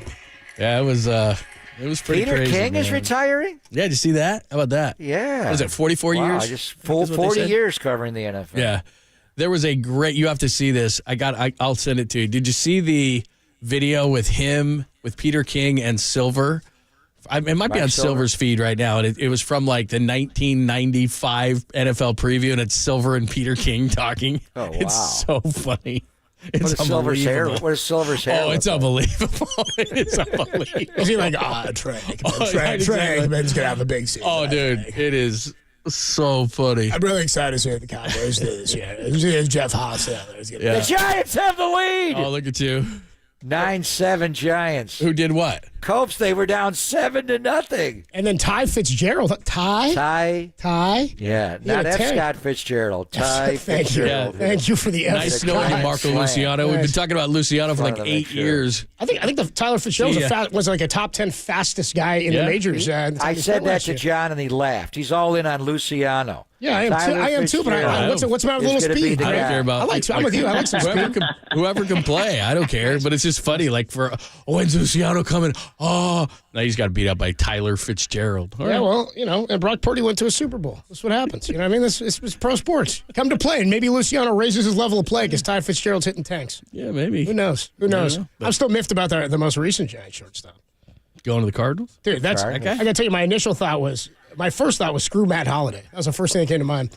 I was like, man, still Matt going Holliday. there, huh? That was my first thought. Was man, I hate that. For me, it's the second worst place you could go. I mean, for Giants fans, I got more respect for the Cardinals. I don't respect the Dodgers at all. Screw those guys. But the Cardinals, man. I mean, Brandon Crawford, you're happy for him, of course. But I'm miffed about that a little bit. I don't like him in a Cardinal uniform. Now I know how Cardinal fans feel when we got Paul DeYoung. You know? Oh, yeah. Same thing. That was John's guy. Yeah, You wanted Paul DeYoung. I wanted DeYoung at the trade deadline. Then it happened. I was like, you know, I was probably. I think he had a home run like his first at bat or something. I'm like, yeah. And then after that, I was like, and then he turned into Dan Ugla. Exactly. That's exactly what he did. Without the championship afterwards, yeah. Thanks to Tim Kawakami. Thanks to Ramona Shelburne. All great stuff. We're going to have Matt Mayoko, who's talking DC at 4:50 and much more.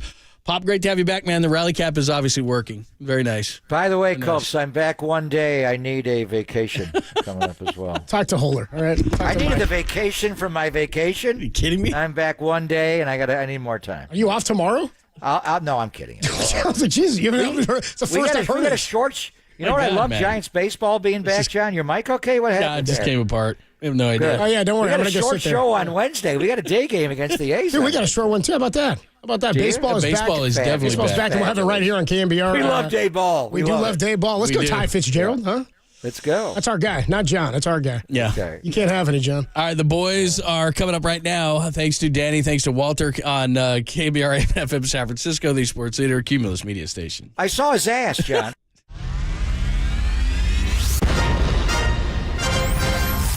The NBA brought him to the Bay. While his co-host was born and raised here. Adam, that is great co-host work right there. That is amazing. You're lucky to have Adam, Tommy. Oh, absolutely. It's time for Tolbert and Copes. Let's get it on! Tom Tolbert. Yeah, thank you. Now if I could ever get some beer. And Adam Copeland. Adam Copeland has arrived! On KNBR 104.5 and 680, the sports leader.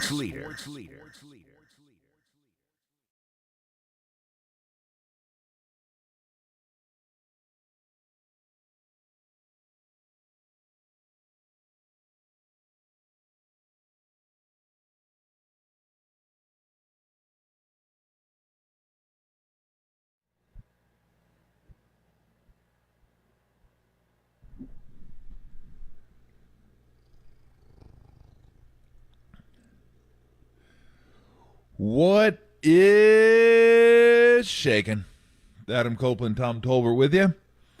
We're going to be joined today by George Sedano of ESPN, who was a sideline reporter for the Nuggets and Warriors last night. And Matt Mayoko will join us. Will give us the update on the always exciting defensive coordinator search. So we'll get that for you, too. What's up, Copes? What's going on, dude? How are you? Not much. Just watching my Angels kick the Giants' ass. Yeah, well, they were.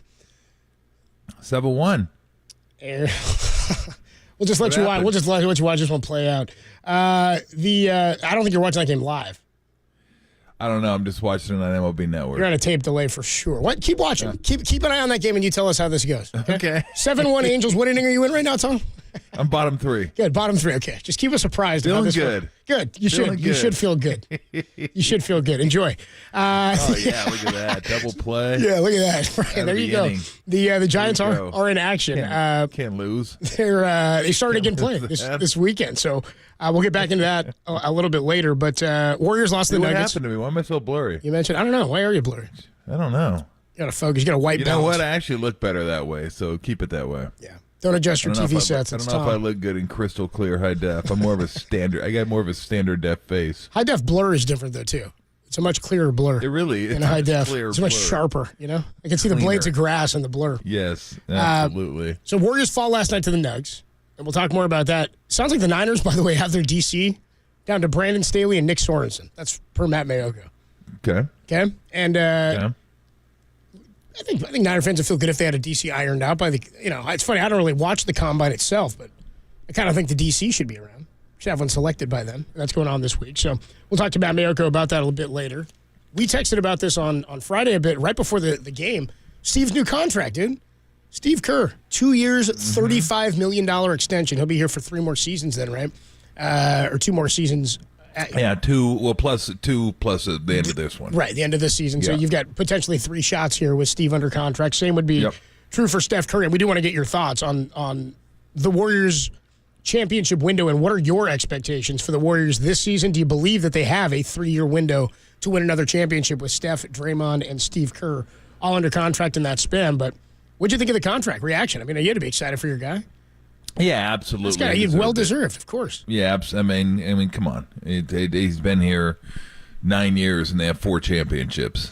So it took Pop 17 years to get 5 championships, and I'm not sure. I mean, not Riley, but Jackson, I think has 9 as a coach. Is that what it is? Well, he went 3-3. Player. Does he have 10? Does he have 10? He might have 10.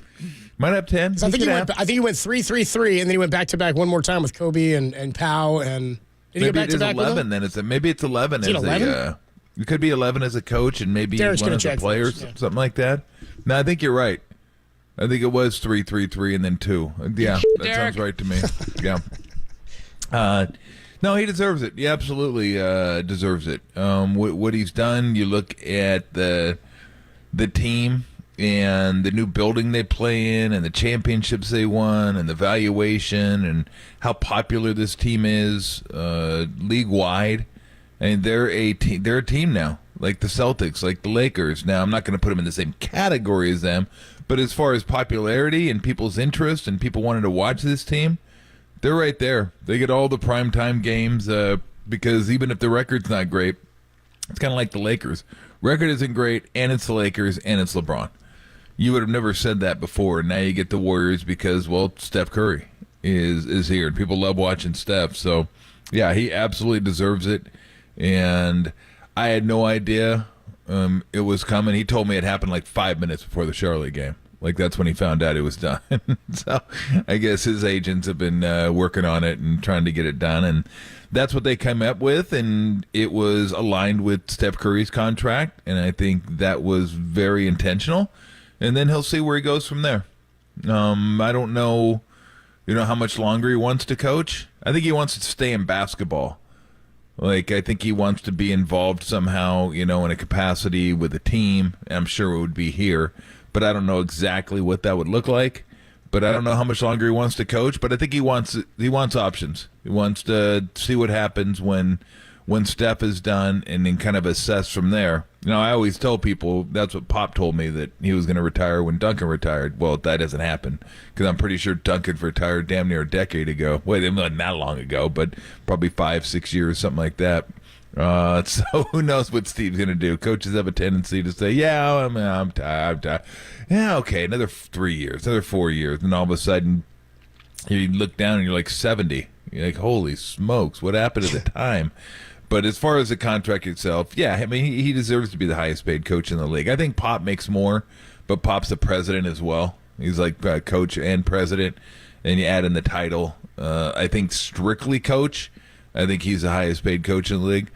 And if anybody could tell me someone who deserves it more, I'm willing to listen. I'm all ears if you say this guy deserves it more than Steve does, because in my mind, it's not even close. Not even close what he's done with this team. So good for him. Good things happening to good people. I'm always pumped about that. Steve's one of the best. So he absolutely deserves it. And I was happy for him, really happy for him. I wonder if you gave him truth serum, if he would tell us whether or not that game, like the Charlotte game's result, was the least ever tied to his emotions in his basketball career as player or coach. If you find out 5 minutes before tip, like, again, you want to win the game. That's his job. That's why he's there. He wins championships. But if you gave somebody truth serum, like, what emotional ties, the Charlotte Hornets on the Friday night minutes after you signed that contract, sort of funny juxtaposition, I think. They won the game. Yeah, look, I know Steve, and I know Steve,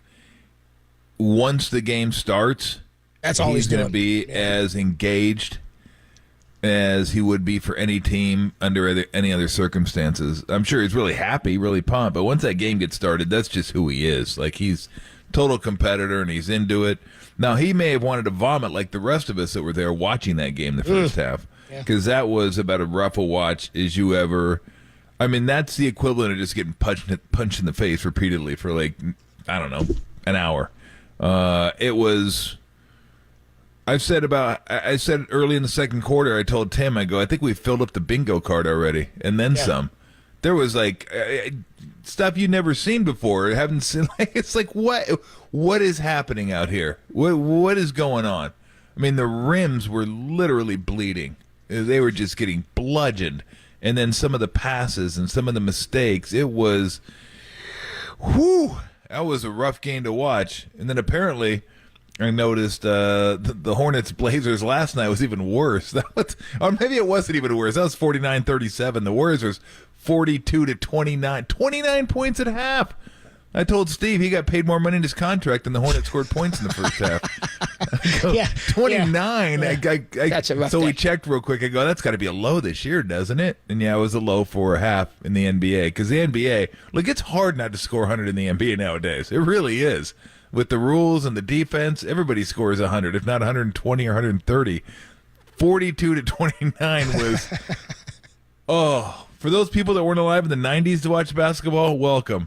Because that wasn't all that uncommon in the 90s. Exactly. It was sickening.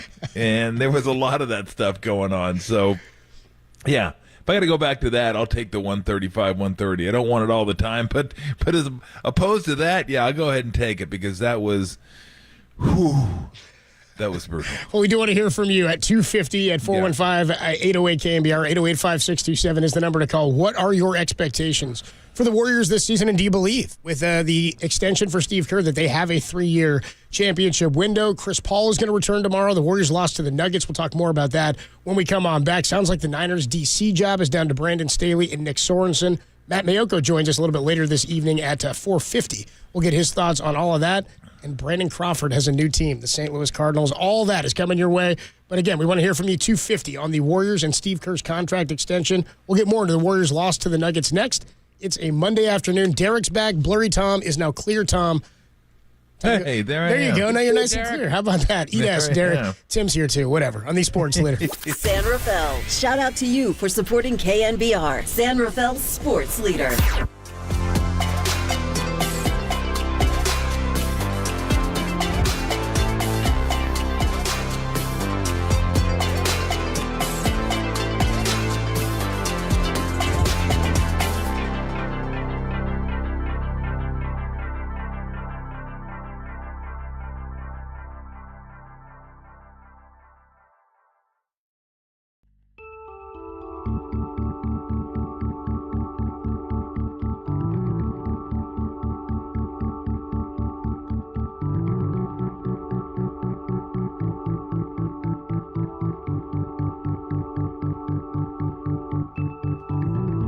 The Warriors couldn't get over the defending champs once again as they lost to the Denver Nuggets 119-103 yesterday at Chase. That story and more trending now on KNBR.com and the KNBR app.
Now, time for the Protect Your Assets with David Hollander Business and Technology Report.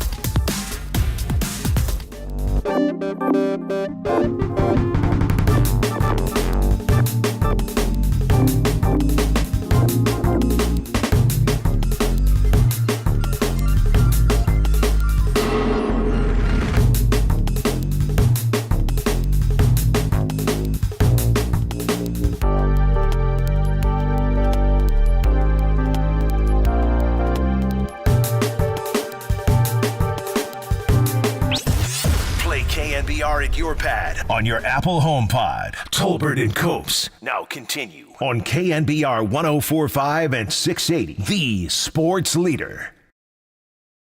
Green inside, and it comes off. Everything but the bucket for Golden State. Caldwell poked for three. Got it. Murray, the lob, and out of the dunker spot. Aaron Gordon. Denver has won 7 straight now against the Golden State Warriors. Tolbert and Copes with you on a Monday afternoon. Warriors fall to the Denver Nuggets. How about that the first half run that ended the first half for the Nuggets, a 14-0 run. Klay Thompson, early in the game, man, I was actually pretty hyped about the way they played. First 7 minutes or so before they go to that first time out, and Klay comes in the game, and then Klay catches fire and goes for 16 in the first half. I thought they were playing pretty sharp. 23 in the first half, 0 in the second half for Klay Thompson. He had 16 in the first quarter off the bench alone. I thought they were moving the ball well. There was good spacing. Wiggins was rebounding. Draymond was kind of orchestrating. And even when it seemed like Joker was getting some buckets, he was having to work for him. And then turnovers, missed shots. Steph never figured it out, and the wheels just kind of came off. Jokic is so good. He's insane. He's so good. It's wild. I'll get to that in a minute. The play we just played, the highlight, and what made that play just so Jokic. But look, Denver's better. Denver's just better. They were better last night.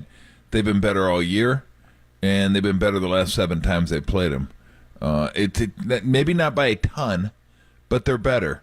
I'm going to give you 2 stats that are just stunning to me. One, if you take the 5-man starting group when they play the Nuggets, so that's 5. They played them 4 times. That's 20 times. They've had 20. Some of the starters have been the same, some have been different. But let's just say that's 20 cases of starters against the Nuggets. They have two players that were a plus in one game. The other 18 were all minuses. It's Chris Paul, I think that was the last game, game 3, and he was +4, and Kuminga was +6. Everybody else in every game is a minus from the starters. And even more stunning, in 4 games against the Nuggets, Steph Curry is a -59 against the Nuggets. -59. In case you're mathematically challenged, 59. Math No, it wasn't the number. No, that's about 15 a game. Yeah. It is a stunning number. And think about this. That's 15 a game. The first 3 they lost by a combined 12. So it's not like they're getting blown out. It's when he's on the court, they've been getting destroyed. It's hard to explain. One of the greatest players in the history of the game, one of the best players in today's game, and when he's on the court against the Nuggets, the starters just take him to task. Now, part of it is they have a really good defensive strategy, and Aaron Gordon, it's hard to set that 1-4 pick and roll because Aaron Gordon can guard the perimeter. KCP does a really nice job with him. Jamal Murray can stay with him. And, there's probably some just variance as far as Steph missing shots. But 4 games, I'd have to go back and look at last year's games, like this 3. I'm curious now if it's been a trend that even extends further than this year.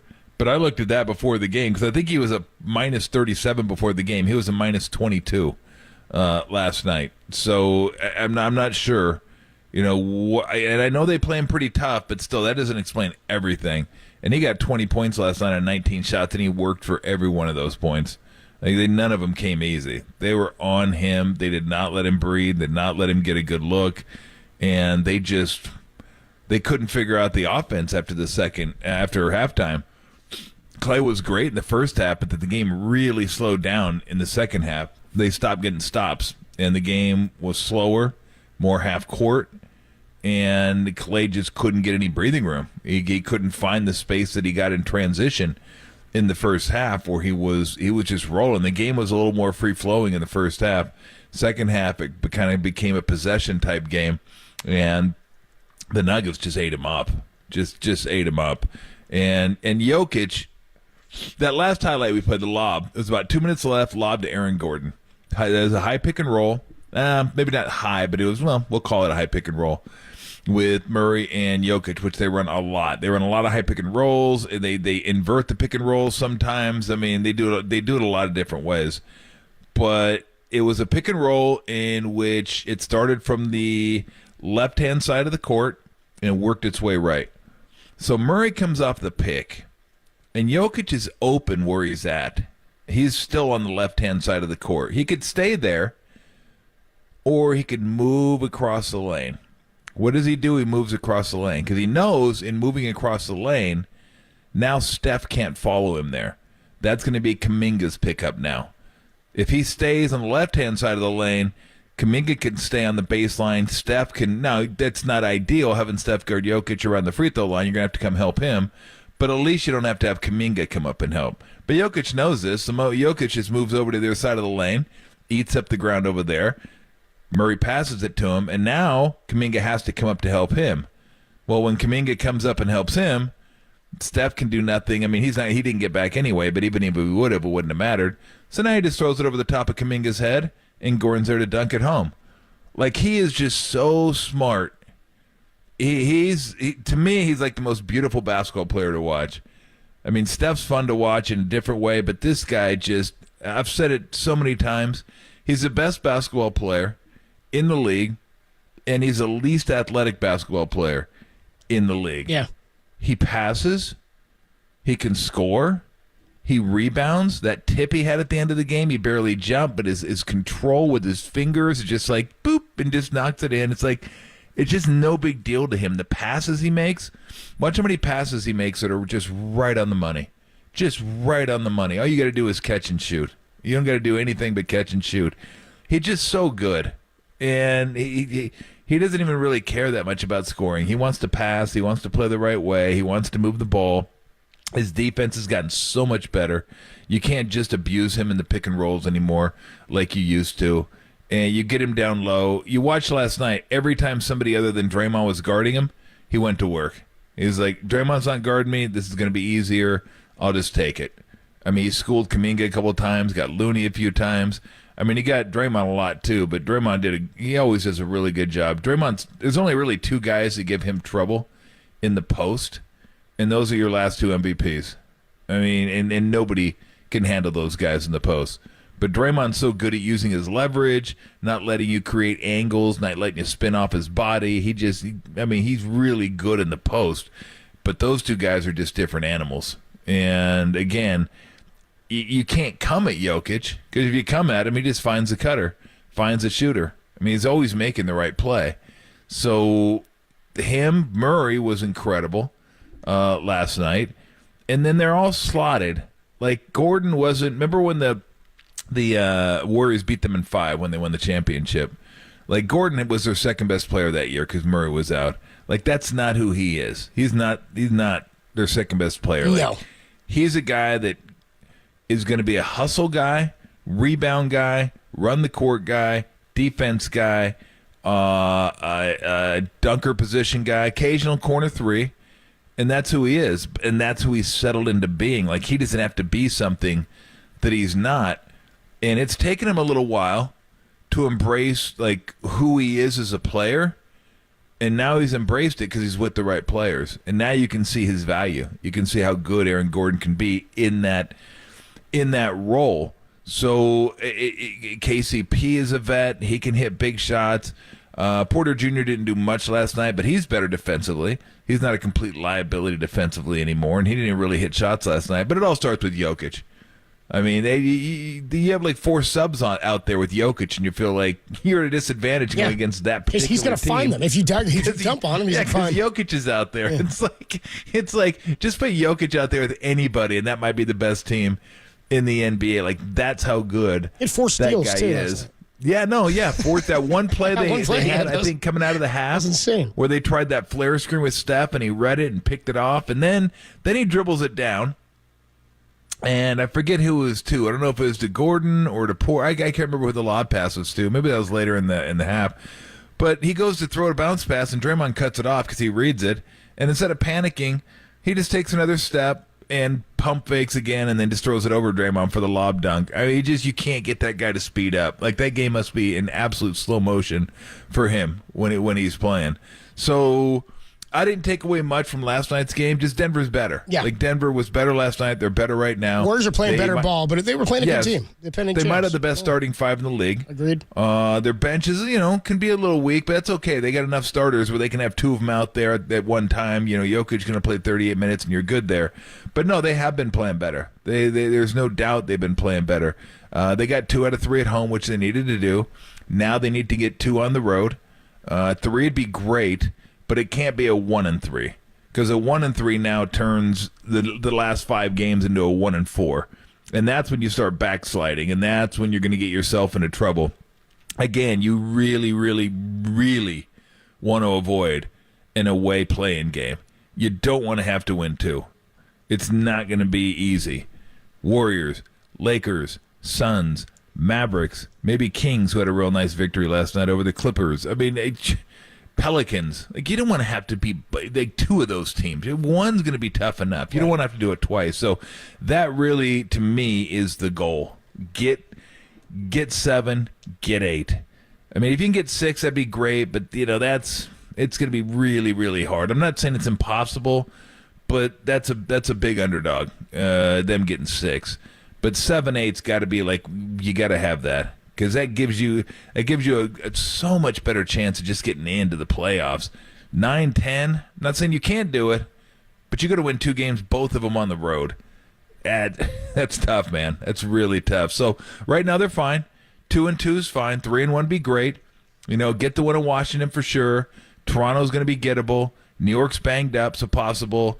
And Boston's going to be super tough, especially since the Warriors already beat them once this year. So that's going to be tough to get that one. So you kind of figure 1 win, 1 loss. I don't want to say for sure, but 1 win, Washington, 1 loss, Boston, and then split the other 2, or maybe if you can get both of them, that would be awesome. I'd take them both. I kind of like them both. That'd be great. New York and Toronto. That'd be huge to get back after those wins. Yeah, because Boston's going to be tough on the road, as you mentioned. Tolbert and Coach with you on a Monday afternoon. We are going to catch up Jorge Sedano, who was on the sidelines yesterday for the Warriors and the Nuggets. We'll talk to him at 3:30. Matt Mayoko at 4:50. And we want to hear from you in about 20 minutes. 415-808-KNBR, 808-5627. What are your expectations for the Golden State Warriors with this new contract that's been handed out to Steve Kerr? Do you believe they have a 3-year championship window? 808-KNBR, we want to hear from you. Start lining up those calls at 415-808-5627. We are streaming twitch.tv/thesportsleader, YouTube, and, of course, on KNBR.com and the KNBR app. Right before Friday night's tip-off against the Hornets, Steve Kerr got a 2-year, $35 million extension, making him the highest-paid coach at $17.5 a year. We'll talk more about that and about whether or not this championship window is actually open for 3 more years next on the Sports Leader.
Listen to the sports leader anywhere, anytime. Download the all-new KNBR app. Now, Tolbert and Copes continue live from the KNBR Casino Matrix Studio. Casino Matrix Progressive Jackpots are here. Where are you? Just drop in. Please play responsibly. 1-800-GAMBLER.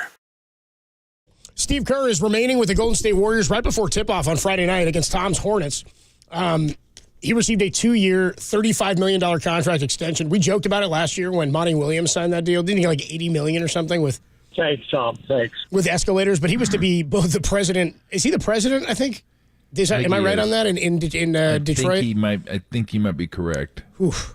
People are saying that's a tough deal right now with the way that season has gone for the Pistons. Well, I mean, they knew that was what it was going to be. This is what you invest in him for, right? To give him a window of time to say this isn't a 1-year, 2-year, 3-year project, but you got to start seeing some progress.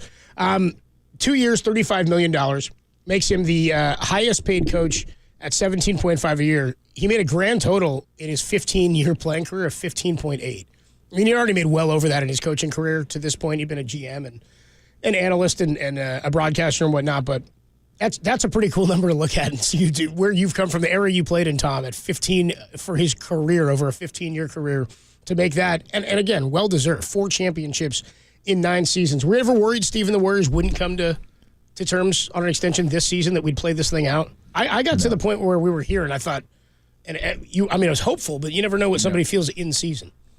And it's been a crazy season. I don't think he wants to go anywhere else. I mean, he loves it here. He's got a home here, but his base is San Diego. He loves coaching these guys, and I look, Steph doesn't want anybody else either. So I never for a moment thought that he would be anywhere else. I didn't know how they would get it done. I didn't know what the deal would be. I didn't know how many years, how much money. I just knew that they would get it done. Like I in no way envisioned him coaching somewhere else next year, or even taking a year off. I knew he'd be here. So I was a little, it's a little surprising when you see 2 years and you realize, it's, lined up perfectly with Steph, and that makes sense. And it makes sense that he wants options. But no, I never for a second thought that he would be done. 415-808-KNBR, 808-5627 is the number to call if you'd like to get involved in the conversation. We want to hear from you. What are your expectations for the Warriors this season, and do you believe they have a 3-year window to win another championship? Most interesting thing about the deal is that the 2-year extension aligns him, and you mentioned this a little while ago, with Steph Curry's contract, which runs through June of 2026. So that's the rest of this year and then 2 more seasons. That's the time Steph's contract will run out. That's also would be the final year of Draymond if he picks up his player extension, right? Because he's got a 3-year with a 4th-year player extension, which I don't know why he wouldn't, right? Do you believe at this point that they have a 3-year window? Because that 3rd year, the 4th year, which is now the 3rd year of Draymond's deal from where we stand right now, that's the one that always concerned me the most. Steph is, he was asked yesterday about being tired. We can talk more about that a little bit later, but he's still, we mentioned on Friday, in the prime of his career. I still think pretty damn close to the peak of his powers relative to what the league has become for sure. Do you think they have a 3-year window? I don't know. I have no idea what Steph's going to look like. Is Steph going to be LeBron, where he's like really good at 40? I don't know. I mean, Clay might not be here. Draymond might not be here. So I have no idea as long as Steph's around, I feel like you have a puncher's chance. If you can put some decent players around him, that's how good he is. Can Kuminga continue to grow and be like a second guy that you can count on every single night?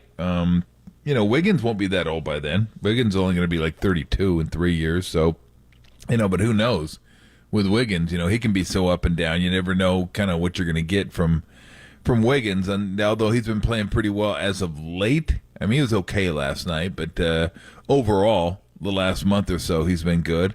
What's Pajemski going to turn into in 3 years? I mean, looks great right now. I think at minimum he'll be a rotational player. Can he elevate above that? Not sure. But the team's going to look so different, it's hard to even guess whether they're going to have a chance 4 years from now. And then 3 years, Yeah, you would think with this team, they give themselves a shot at it. You never know what they're going to add. So it's hard to say, like, what are their chances moving forward? Well, I don't know what the team's going to look like next year. May not have Chris Paul, may have another guy that you go, oh, damn, that really helps us. Maybe they lose a couple players. So as long as you have Steph, and that's the one thing we know, the Warriors are probably always going to have Steph. I don't think Steph is. I don't know. Maybe I'm wrong on this, but I don't see him taking like the retirement tour in Charlotte. Like, let me get one more year and let me play in front of my. Because I always tell people, like, no matter where you grew up, where you play, that becomes your home. This is like Steph's home now. The Bay Area is his home. All his charities are here. Kids have grown up here. This is where he's lived forever. 15 years now he's been. So, I mean, this is his home. I mean, he grew up there. I grew up in Southern California. This became my home, and I was only here 3 years. I mean, I came back every off season, but then after a while, you have kids, and your kids grow up here and go to school here and little league and sports, and it's like, well, this is your home now. And Southern California is not my home anymore, just where I grew up.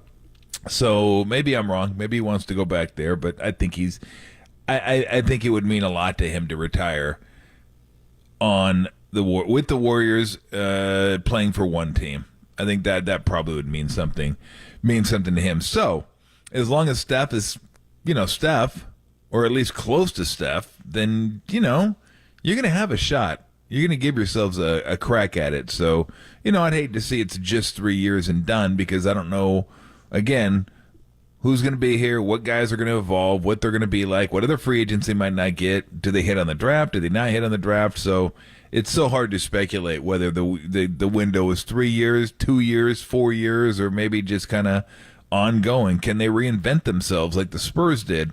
And that's, what Lacob has envisioned, being in the championships for 2 decades, giving yourselves a chance to win a championship. It's tough to do. I mean, you've got to be really good, have some really smart people, and then you got to get lucky as well. I mean, the Lakers took some dips after the 80s Showtime. They went down, and where did they, I don't want to say get lucky, but where did they hit? Well, Shaq wanted to be here. Shaq wanted to come and be in L.A. for the movies and all the other things, and playing for the Lakers, and then Jerry West was there, and then they got Kobe.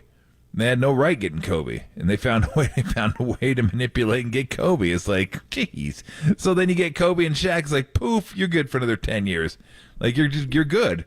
It's like when the Lakers, not only got Magic and had Kareem, but then got Worthy a couple years later as the number one pick. Is like, okay, they don't need to worry about these guys for the 80s. They're gonna be fine for the 80s. You're gonna be here for a while, and then they take another dip, and they go down. And then, Kobe goes out and recruits, and they go out and get Pau Gasol. Don't forget they got Marc Gasol first, so they could trade. They had the rights to Marc, so they could trade them for Pau. Like, they had acquired rights to them for a guy who weren't even on their team. I was like, that's pretty. That was playing. That was like 3D chess, dude. That was like, man, how about that? Absolutely. So you're really smart. Yeah.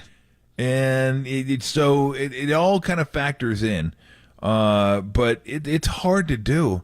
I mean, most teams can't do it. I can't think of many other teams that have done it. The Lakers did it. The Celtics have done it, but they had a bigger gap in between, like, their championship runs, because they were like 80s, and then they took a while off. And you want to talk about, unlucky / tragic, everything. Len Bias, that was supposed to be their guy that was going to, kind of bridge it, and they were going to keep that whole thing rolling.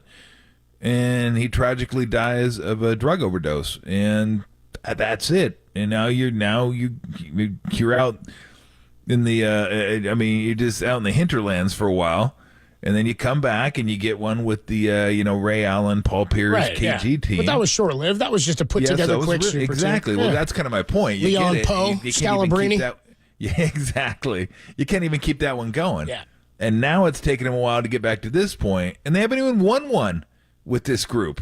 I mean, this group's been really good, but they haven't won one, so it's so hard to do that and extend these runs. They usually have a shelf life, but the Spurs did it with really smart drafting. And every when you draft smart, you still got to get lucky they're going to turn out. Parker turned out, Ginobili turned out, Kawhi turned out. Boom! Now that extends your run. another 10 years. And that's exactly what happened with them. And then all of a sudden, Kawhi's disgruntled. Yep. Parker gets a little older, and Ginobili gets a little older, and all of a sudden, look where they're at now. Number 1 pick. So, I don't know. I mean, let's put it this way. Odds are stacked against them of continuing this thing after the next 3 years. They just are. That's history. Could you do it? Yes. Do I believe they have smart enough people? Yes. But a lot of things got to break right, and we'll see if they do. 415-808-KNBR, 808-5627 is the number to call and to text. 408 on the Golden State Lumber and Building Materials text line says $35 million for Kerr. That means Tom can get Steve fined again by the NBA, and it won't hurt so bad. Thanks, Tom. Thanks. Let's go to Bob. Bob's in Saratoga. Bob, do the Warriors have a 3-year window after handing Steve Kerr a 2-year extension? You're on the Sports Leader. I just wanted to speak to our weakness. It's been known for years, and we we did better by bringing in Saric and Jackson Davis, but we need a big man.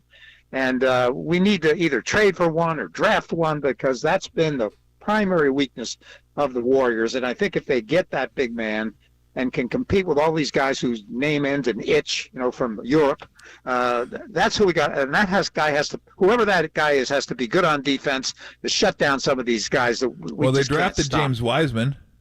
Yeah, well, that was a big mistake. But at the same time, I mean, but how do you know it was a big mistake? I mean, you can't just go expect them to find a big guy that's going to be how many big guys in the league are really good? I mean, you do understand those guys are really hard to find. Not every team has one of those, and the Warriors have won without a big guy. They've won with a big guy. They've won without a big guy. So I don't know if they need one or not, but you got to find the right one, the guy that fits the system. And I don't know if it's as easy to do as you may think it is. It's not like, hey, there's a bunch of them out there. Let's go get one and we'll bring him in. If that were the case, they'd already have one here, but it's not. Those guys are not. It's like trying to find a left tackle. There's not a lot of guys in football that are 300 pounds that have quick feet and super strong, long arms that can hold up against defensive linemen. That's why they get paid so much. Centers, I mean, there's not a lot of those guys. I mean, there isn't. Thanks for the call, Bob, in Saratoga. Appreciate it. 415-808-KNBR is the number to call. We can't make it sound like everything they need is easy to come by. They had the number 2 pick. They had the number 2 pick. pick. I'm going to go down to the dollar store. I'll grab one of those. I'll grab a couple boxes of Sweet Tarts, maybe some Thin Mints. Some filet mignon from the dollar store, too. Can you get that there? Yeah, Pop Tarts. You can't do it all there. 3-pack of toothbrushes that have been lightly used.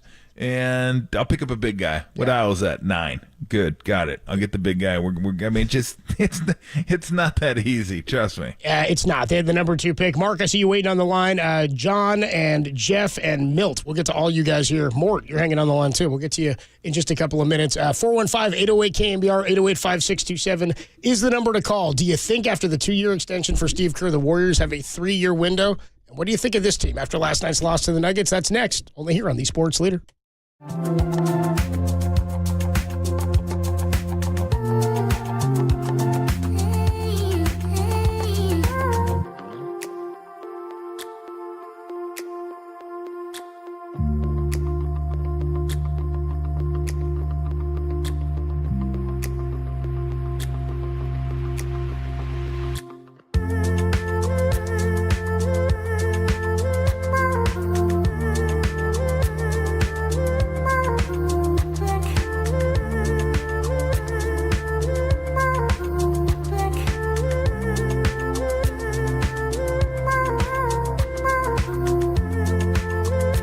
Jam Serrani reports that Chris Paul is cleared to return tomorrow for the first time since January 5th. More on that story trending, KNBR.com and the KNBR app.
KNBR in FM at 104.5 FM. Now back to Tolbert and Copes. Tom Tolbert and Adam Copeland on the Sports Leader.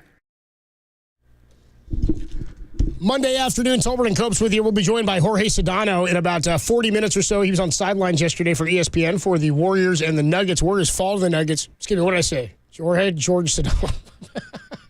My mistake there. Did you drop the Jorge on I did, dude. Look, man, I'm not going down for this, all right? I'll tell you that much right now. I'll tell all of you right now, shut it, save it. I'm not going down for this. Oh, my God! Why would you call him Jorge? I don't get it. I don't know, man. You all eat me. Tolbert goes with you Monday afternoon. George Sedano is going to join us at 3:30, talking Warriors and Nuggets, and then Matt Mayoko. Matt, no, I'm never going to mess with it. Matt Mayoko. Yeah, what can you do with that? That one I could go down for if I started messing around. 4:50, he joins us to talk about the 49ers and their D.C. situation. Steve Kerr gets a 2-year contract extension at $35 million.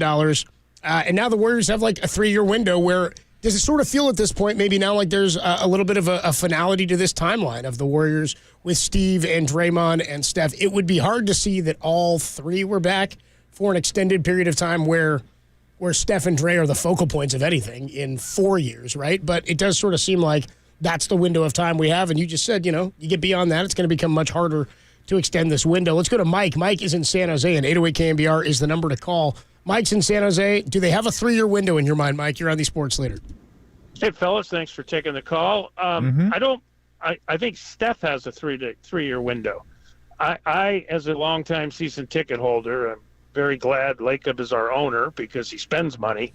I think the end of this year matters a lot. And he just does not seem like an owner with the patience to say, let's come back as maybe be a 6 or a 7 seed next year. He just seems like he has that drive and the financial ability that he will pull a blockbuster. Steph will be left, and he will find someone to play with Steph. He just doesn't seem to me that he could be patient for 3 years. And I say that completely complimentary as someone who spends money to go watch them. That's why I think the rest of this year matters. And everybody says he won't pay the tax penalty, he won't do that. Every time he pays it, they go up another $1 billion. So I don't see him going down that much. So just my take. No, I think he makes some really good points. Some great points, Mike. Appreciate the call, man. Thanks so much. Yeah, I think he's going. The main point you made is he wants to win. Yeah, he just flat wants to win. Now he doesn't want to pay the triple secret luxury tax penalty when the team is like battling for play-in spots. I don't think he necessarily wants that. But he is definitely willing to spend if you have a path to a championship. And I think, again, that's why it's hard for me to say what the window is, because I know how this organization operates, and I know how Joe thinks, and I know he'll always try to find a way to get, like, if a KD's out there or somebody like that to pair with Steph. Now, it's going to be harder, because, maybe some younger stars are going to be like, well, Steph's toward the end now. Do I really want to go there and, like, be there without him? Because when KD came, Steph was, like, full gale force Steph, and he was going to be that for a while. And KD knew that. Like, he came there, everything was good. He's in his prime. Clay's in his prime. Draymond's in his prime. Like, we're good. I don't got to worry about anything. We're all solid. I don't know if anybody's going to want to do that now. Yeah, but who knows? Could be wrong. But, yeah, I don't know with the window. And I don't even know if the window for Steph is 3 years, because we're assuming that Steph at 38 is going to slow down. But I know LeBron's a physical marvel. But, I mean, what he does at 39 is just a joke. It really is. Like, you watch him out there, it's like, this guy's still like a top 5 player in the league, and he's 39 years old. It's crazy to watch this guy. He's built differently. There's no doubt about it. But he takes more of a pounding, so he has to be built differently. That's not Steph's game. Steph is not a inside-the-key guy. He's a perimeter guy, although he is a great finisher, and he gets there sometimes, but he's still outside. So he doesn't got to take as much of a pounding. It's hard to believe he won't be able to shoot it in 2 or 3 years. So, I don't know. I think we all have to reassess sometimes when we're looking at some of these athletes what the longevity of a great athlete can be. I think Brady kind of set the bar. LeBron's doing the same. I think we all, and now it doesn't happen all the time, but for like these special athletes, like I think we have to look at them a little bit differently and start moving their timeline back. So I don't want to say that Steph won't be a top 10 player in the league in 3 years, because I didn't think he'd be as good as he was this year 3 years ago.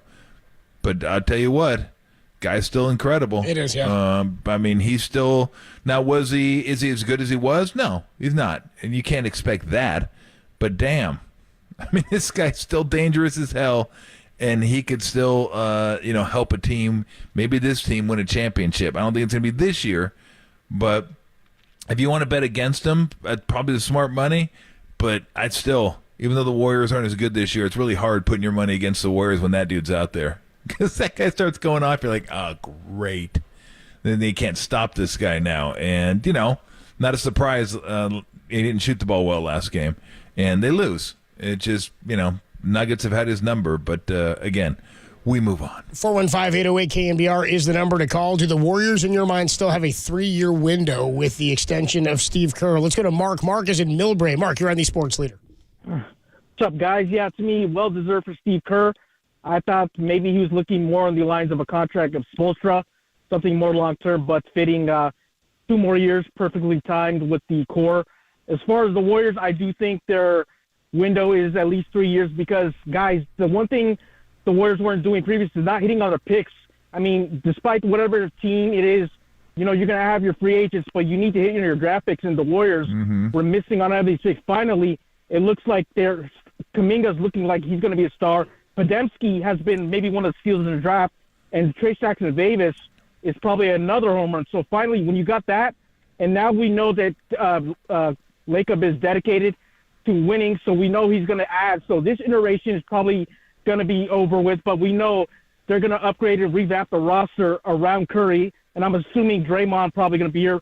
Clay, I think he'll be here, but we don't know, depending on if he's willing to take the right contract offer that fits with the Warriors' timeline. But I think all in all, guys, when we have an owner like Lacob who's not afraid to spend and not just looking at the bottom line with the dedicated superstar coaching staff with this core, I do think their timeline is well past 3 years because, guys, I don't think there's a dynasty in the league, across the league right now. Even Denver, I don't think they're going to be a long-term dynasty. So looking at the landscape across the league, I don't think there's going to be a huge roadblock, even in the Western Conference, besides Denver, that's really going to be in the Warriors' roadway. What are your thoughts on that? Thanks for the time. Appreciate the call, Mark. So both of our last 2 callers, both Mark and Mike, I believe was one who called right before that, they both had different thoughts on this. Mark there says he thinks it's a 3-year window and can go even further than that based on Joe Lacob. And Mike said, I think even if it is a window of a short period of time with these guys, he says in 3 years, maybe Steph Curry's the only guy who's still a focal point like that. And if Steve is here and is here beyond that 3 years, then fine. But it seems like so far these 2 callers we've taken both believe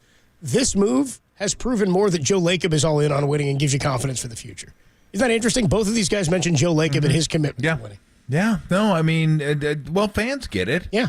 And maybe they're a little irritated because of what they've seen with the Giants in the offseason. Like, they're like, I want to know if he's going to go out there and spend and spend and spend. But again, if we're going to relate it to the Giants, and I'll do it only for a second, is that the Warriors built this city on rock and roll. Now, they built this with Steph Curry, Draymond Green, Klay Thompson. That's the draft. 2 first-rounders, early second-rounder. And then Harrison Barnes was also a first-rounder that helped them win the first championship. So that's how you do it. And then you supplement. Then you bring in other guys. But like the core of this team, the soul of this team, is still Warrior draft picks. Draymond Green, Steph Curry. That's it. I mean, there's a lot of other players, a lot of other factors, but that's the core. That's the soul of the team. And the only reason I'm leaving out Klay, and Klay is too, is Klay doesn't have as big an impact right now as those 2 do. I mean, those are the 2 most important players. And they have such a huge impact on winning that If you want to include Clay, I wouldn't argue with you, but those are the two to me that are just like, those are vital. You got to have those two guys, and those are Warrior draft picks. So as much as we talk about Joe Lacob spending, he will. I don't care what the going out and finding talent, he will. But what he really does, and what the Warriors have really done, draft players, pay their own players. And when they come up, they don't worry about the tax. If Joe Lacob were the owner of Oklahoma City back in the day, they probably would have won multiple championships. Yeah, because they would have kept him around. He would have made sure. They would have sure. kept everybody. He would have said, "Screw it, I want to win. I'll pay Harden." Yep, I'll pay. I'm paying everybody. I'll get Kevin Martin anyway. I'll take him as well. Yep, Just give him to everybody. Rockets, thanks. We're good because that's the guy you want. That's the guy you want writing the checks. The guy that says, "Hey, I'm here to win." That's all you can ask for from an owner. I'm here to win. Not here to make money, not here to sell luxury boxes, not PSLs, not in it for the money. I want to win. And guess what? Along the way to winning, I don't know how much Joe's increased his net worth, but it's a lot. Yeah. And it's because of winning. So those two kind of go hand in hand. Spend more, make more. Because he spends more, and my goodness, they've made more. And that's the kind of owner I want. I want one of my franchise as a sports fan. So you always, I agree with the callers. I do feel like you feel like that's always going to give you a chance. I mean, it might not always work. If you get too meddlesome and you're making the wrong decisions, it could go the other way. And we've seen that. Raiders at the end, Cowboys for a while now. It can go the other way. But as long as you're smart about it, and that's the tough part. Can you be smart about it? Do you want to get more involved than you already are? And do you start making some poor decisions? Then it can go the other way. But so far, it's been all good. All good. Our guy True Blue checks in on the YouTube chat here on the YouTube video. Says Nuggies, Wolves, and Thunder are all young and ready. I would agree with that. But that was one of the things we talked about last week with Marcus Thompson. Like, if you're the Warriors, the Nuggets are going to be tough either way. They've won a title. They've been there. The Wolves and the Thunder, not that you want to have to face those teams at a home court disadvantage. But, again, those are two teams that have proven nothing to this point. Another texter checks in as I see you're showing your... People were asking what it was. So I'm just, instead of telling everybody, I just show them. Somebody said, what's your drink of choice today, Tom? And somebody said, I think Tom's drinking a Coors Light. That person always says Coors Light. I freaking never have a Coors Light. That's just insulting is what it is. Somebody said, I think Tom is a Coors Light. Absolutely insulting. And then, here we go. He says, it's me. He says, me thinks it's a Coors Light. Somebody else had your back, said, Tom is never drinking a Coors Light. There you go. Thank you. Tell Tommy, Thank too. you very much. Somebody else, our guy True Blue, because you said it's not about selling PSLs. You said DSLs. Tell Tommy to enunciate. No, come on, brother. It's Holford and Combs with your 415-808-KNBR 808-5627 is the number to call. Where do you think the Warriors stack up with those three teams? Because they're three teams in three somewhat different phases, yet all up near the top, right? Nuggets have won one already. They understand what it takes to get there. They've got the best player on the planet, and we saw it last night. Was it 16 boards and 16 assists to go with 32 points or whatever? 16. That's insane, Absurd. Man. He's totaled 32 with his other two stat categories. That's wild. I mean, that's the dumbest thing. That's I don't even know what that would. What would that be like? I don't know if you do fantasy basketball, but what would that be in fantasy? Would you get a point for every and 4 steals? Yeah. That's got to be the ultimate monster fantasy night, doesn't it? Seems like it'd be a win. Is what it would be. Yeah. Just have Jokic on your team. We win. I had Jamal Murray's over on points yesterday. That one came in pretty. That was good. 19.5. I got that early in the third. Yeah. Once they went on that run, it was pretty good. 209 says Thomas way more of a Bud Light guy. No, he's not. I'm not even going to dignify that one. Where do you think they stack up with those teams? I mean, we know where they stacked up early in the season, but I'm to the point now. It's kind of like the NFL, and we talked about it a lot last year with the Warriors and how they played down the stretch. The team that's playing right now, I have so much more confidence in than the team we saw in mid-November. Yes. Right? I mean, this is a completely different... The development, I'm really, really impressed with Jonathan Kuminga. What he's been able to do away from the ball, when he knows to pass, where he's cutting. And you still see some of the growing pains from Podziemski, but he never stops moving, right? Like he doesn't look overwhelmed. Just sometimes you see him make a mistake that's maybe a rookie mistake. But they're a more developed team, but adding this sort of injection of youth, I think is imperative in going up against a bunch of these other young teams. But where do you stack them up against teams like Denver last night? It's a tough loss. I think they didn't play well either. I thought they played a quarter, really, of pretty good basketball to start the game. And after that, they were flat. I thought they were pretty good for 2.5 quarters. I got to be honest. You thought better in the second half? Last half of the second quarter, they dominated, and then they just kind of took over. Yeah. They didn't dominate the rest of the game. I mean, it was fairly close, but it always felt like they had not control of it, but like it was going to either be close, and they were going to have to make some plays, or they were going to take over. And ultimately, that's what happened. They took over. I thought Kuminga was okay last night. He's been better. I thought early on he tried to attack, and Gordon just stuffed him twice. And I thought that kind of took him out of his game a little bit, because he loves to attack, but he's got to realize against a guy like Gordon, you can't just go at Gordon. Gordon's as athletic as Kuminga, and he's bigger than Kuminga, and he's a good defender. Like, you don't want to make your living going at that guy. Like, he had KCP switch off on him a couple times, and he took him a couple times. That's the guy you want to go at. Like, you don't want to. It's like baseball. You don't want to try to hit the guy's best pitch. I mean, why would you want to try to hit the guy's best pitch? The fastball, or hitting the curveball. Yeah, just we can try to wait till he gets his third best pitch and go and whack it. But he went at him a couple times, and Gordon just stuffed him. And I thought that kind of took him out of his game just a little bit. But there's going to be some mistakes. There's going to be some growth. Last night wasn't great. He did rebound, though. I always appreciate when he rebounds, and he did that last night. And I thought he, for the most part, competed. There were some times where I thought he could have been a little bit better, but he's still super young. I always have to realize that. Like, God, he's still super young. There's still so much more room for growth. But Jemski wasn't great last night. Like, he was just okay last night. And again, you're going against the best starting unit in the league, in my opinion. I guess if you want to say the Celtics are, I certainly wouldn't tell you you're wrong. Yeah, because their starting five is incredible as well. But I love this starting five, not only it's really good, it just really fits together. And you can tell how they play. They've played together. They've been through it. They understand their roles. Like, Kuminga's got to understand, like, at some point, it's okay to be what Gordon is. Like, it took Aaron Gordon probably 7 years to figure this out. Because he'd shoot a little bit more, he'd take some different shots, and I think he wanted to be a bigger part of the offense. And now he's like, look who I have on my team. I'll just do a little of this, a lot of that, a little of this, and we're good. And that's what he does now. And he's a really, really can be efficient player, and he does a lot of the dirty work. He's really good for this team. And I think Kuminga could probably be a little more than that. But that's okay sometimes. Just to make yourself available dunker spot, shoot corner threes, run the court hard, play good defense, rebound your ass off, stuff like that. And I think we'll see, what happens, because there's going to be teams now that game plan for him. When you start doing some of the stuff he was doing, teams are going to be like, okay, this is what we have to do to take him away. And they're going to try to take away that drive, take away the spin, take away him getting within 5 feet of the bucket, and make him try to shoot over them and make that shot. And now can he make the adjustment? So we'll see. But I mean, he's on a good path. You asked about the teams, like the young teams. The Nuggets have done it before.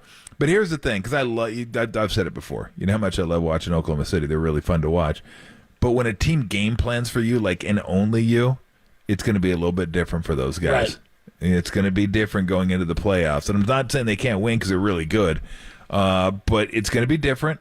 And I don't know that a young team like that's going to have a lot of success in the postseason because they're just so young, and these guys haven't been through it before. I mean, Shai Gilgeous-Alexander has probably been in the playoffs a few times. I think maybe a couple times with the Clippers early on, and then when Chris Paul was there with the Thunder. But never as the guy. He's going to be the guy. Yeah. So Jay Williams hasn't. Holmgren hasn't. I mean, they got a bunch of guys that just haven't been there. Like they don't know what the grind of going to the playoffs is all about. So we'll see how they do. I suspect it's going to be a little rougher for them than the regular season is. And then the Thunder, I mean, not the Thunder, but the T-Wolves, they haven't been through the whole grind as like with the expectations that are going to be on them this year. The expectations are going to be if they're the 1 seed or 2 seed, like, okay, show me some, get to the conference finals minimum, and then see what you can do from there. So from that standpoint, probably not a lot of fun if you're the 1 or the 2 and you got to face the Lakers or the Warriors or the Mavericks or the Spurs, the Suns, something like that. That's like, really? That's our bonus for getting the 1 or 2 seed? But it's going to be I always said, wake me up when the first round's over, except for the 4-5, maybe the 3-6. Western Conference, I don't know if there's going to be a bad matchup at all. Like, they all might be good. There's not one that I'm going to look at and go, yeah, I can miss that one. Like, I'm going to be crushing the DVR. Crushing it. Just hammering. Come playoff time. Come on. Now, the Eastern Conference, I might just say screw it. Yeah, just catch me next round I don't need in the Eastern Conference. But the Western Conference, man. I'm like, literally I'm excited just thinking about it. Like, every series I'm going to want to watch. I mean, just think about it. Let's say the Warriors get in and the Lakers get in. I don't think they will. Both of them, because that means the Mavericks would be out or the Suns would be out. It's crazy. But let's just say, for sake of argument, that they're in and the Mavericks and Suns are out, even though I do not think that's going to happen. So you have, let's say you go T-Wolves, Lakers, and then second maybe you got OKC Warriors, and then maybe you have, let's say Suns, or let's say Kings sneak into 3. You got Kings, or Pelican. Let's go Pelicans and Clippers. Okay, that'd be a fun series. And then maybe you have like Nuggets and Suns, or Nuggets and Kings. I mean, there's no bad options in all of that. So yeah, I'm pretty pumped. Yeah, you sound pumped. You sound fired up for the playoffs. Now that I think about it, I'm like, God dang, I wish they were all in. Like, put all 10 of them in. And there's a case for that. I mean, put them all in. We're just going with the best ones. By the way, Shai Gilgeous-Alexander has played 13 playoff games. With the Clippers in 19, and he went to a 7-game series in 2020 in which they lost. He actually lost to the Warriors with the Clippers in 2019. I remember that now. We are going to continue some of this conversation when we come on back. Let's get into a little bit more of Klay Thompson off the bench. He had 23 in the first half yesterday, did not score in the second, 16 in the first quarter. Also, where does CP3 fit? Officially listed as questionable for his return tomorrow after breaking his hand. We'll do that next, only here on the Sports Leader. Morgan Hill, shout out to you for supporting KNBR. Morgan Hill Sports Leader.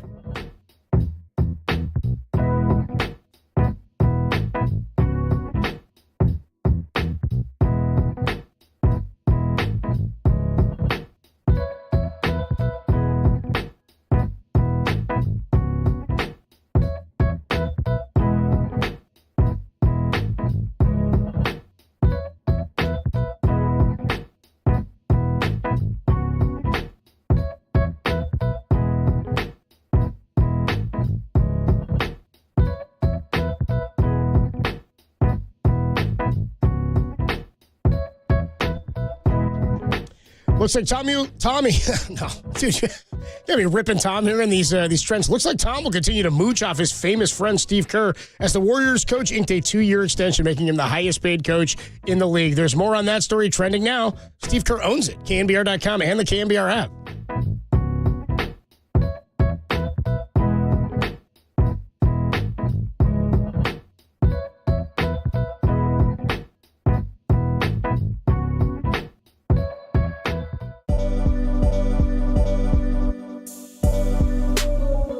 What's going on, everybody? Adam Copeland here for Underdog Fantasy. That's right, the NBA season is a rockin' and a rollin', and there's no easier way to get in on the action than with Underdog Fantasy and their pick'em game. It's a fantasy game, been telling you about it for months, but you can win real money. It's where you pick between 2 and 5 players from at least 2 different teams. You can do this tonight, you can do it tomorrow, you can watch the Warriors and do it. You select higher or lower on a player's stats, and if the picks hit, you can win 100 times your money in a single day. But it's legal in California. It's a ton of fun to play along as you watch the Dubs. Underdog is super easy to play, and it's even easier to get started. All you got to do is go to the app or to UnderdogFantasy.com and sign up with promo code KNBR, and they'll match your first deposit up to $100. Plus, they'll give you a mystery special pick to use in your first pick and entry. That's Underdog Fantasy, promo code KNBR, to get that first deposit of $10 or more, up to $100 matched, plus your special pick. You must be 18 or older and present in a state where Underdog Fantasy operates. Terms do apply. Are you concerned with your play? Call 1-800-GAMBLER or visit www.ncpgambling.org.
KNBR on Facebook. Now back to Tom Tolbert and Adam Copeland. Tolbert and Copes on KNBR 104.5 and 680. The Sports Leader. Sports Leader. Tolbert and Copes back with you. George Sedano going to join us at. See, you threw me off, You threw me off to Sedano. Dude, don't do it. Dude, in the break. Now I'm pissed. Now I'm mad at myself. You're going to bring him in, Tom. You're going to introduce him, too. I'm not doing it. You're introducing him. You're saying, you got to do it now. No, there's no way. Are you kidding, dude? I'm not in my head. I don't even know his name anymore. He worked sidelines for... Just shut up. Stop it. He's going to join us in about 10 minutes. The bottom of the hour. Together. I will not. To talk a little Did I ever tell you what I did with John Miller? We were doing a face-off, and you remember the pitcher, Zach Duke? Yeah, of course. Pitch for the Pirates. Correct. So they were playing the Pirates, and Zach Duke was pitching. And I asked him before, during the face-off, I go, have you ever called him Dak Zook? Like, have you ever messed up? Because I do it all the time. You screwed the Hall of Famer. I did. I screwed it up. So he was calling the game, and he goes, 2-2 to Zook, and then he just started laughing to himself. Or I forget what the exact call was. It may not have been, but he just started laughing to himself. I go, damn, I got in his head. I felt bad. I put it in there, and he oh, Dak Zook. I was like, I zooked him. I got him. That's pretty good. So yeah, you gotta introduce him now because we never know what's coming. All right, we'll see what happens. Like when people botch names, that's one of my favorite things ever. When somebody's name gets botched, like just one of your buddies in public, or at a Starbucks or whatever, they botch the name or they say it wrong. That's one of my favorite things. One of my favorite. It makes me laugh every time. That's why I'm looking forward to it. Let me, stay tuned. Somebody who worked sidelines at the Warriors and Nuggets yesterday. Oh man, dude, no, I'm in my head about it. I gotta see his name. George Sedano. I got it. George Sedano. Don't say a word to me between now and then. Okay. If I say the word jelly, Tom, what do you think? I say jelly. You say peanut butter? Nope. Jelly Roll. Jelly Roll. We're giving away tickets all week long to go see Jelly Roll. One winner a day. September 3rd, 2024, down at SAP Center in San Jose. Tune in all week between 2 and 6. We'll give you the cue to call. Be caller 10 to the studio at 415-896-KNBR, and you'll win tickets to go see Jelly Roll. What's the cue to call? Let me try again. That private pile. Sir, jelly donuts, sir. Jelly donut? Sir, yes, sir. When you hear that, when I say jelly, you say Sedano.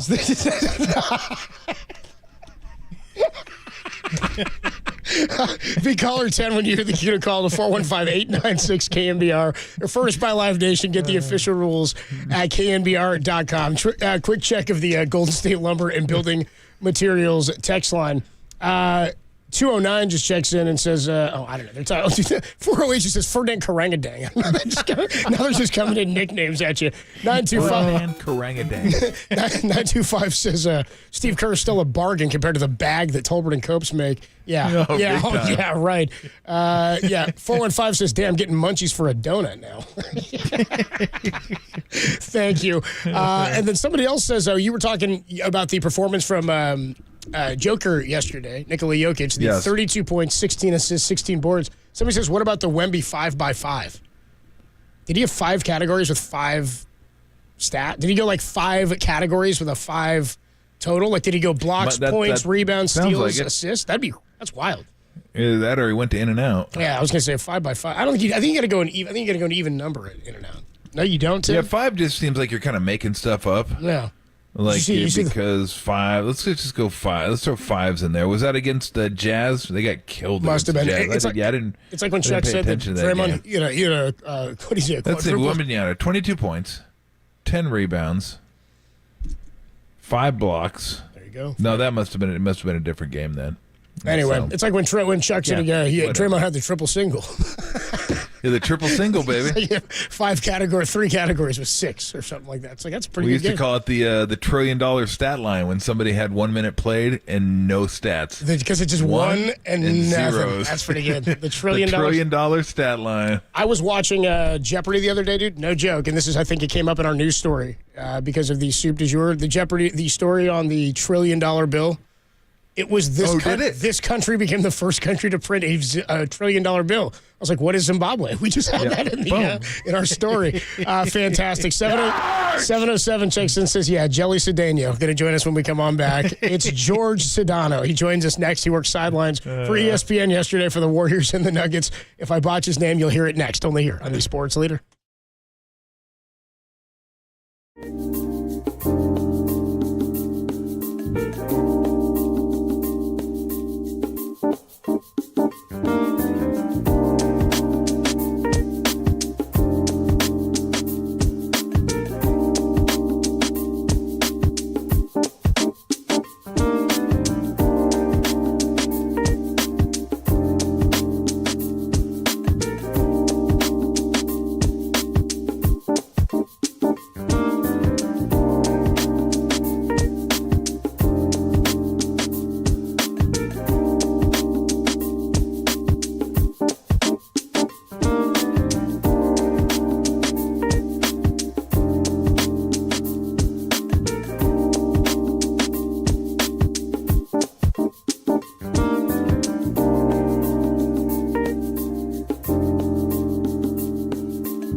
KNBR, and they are Tolbert and Copes. Listen to us here and follow us on Twitter, Instagram, and Facebook. We are KNBR 104.5 and 680, the sports leader.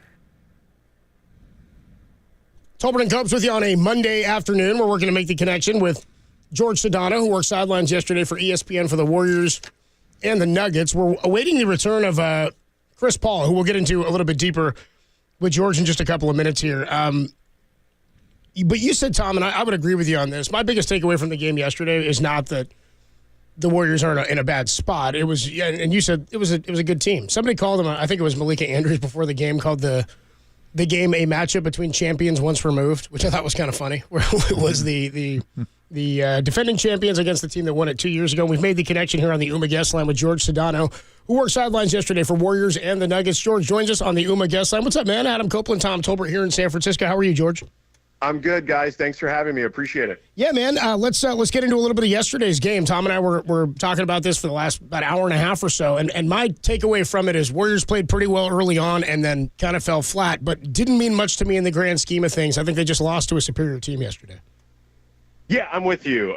It's just the way it happened, where they had this 15-point lead, and all of a sudden, little by little, the Nuggets were creeping back in, and then all of a sudden, the last 3 or 4 minutes of that second quarter, it was like an avalanche. Like the Warriors couldn't hit a shot, and then Denver was just mauling them, it felt like.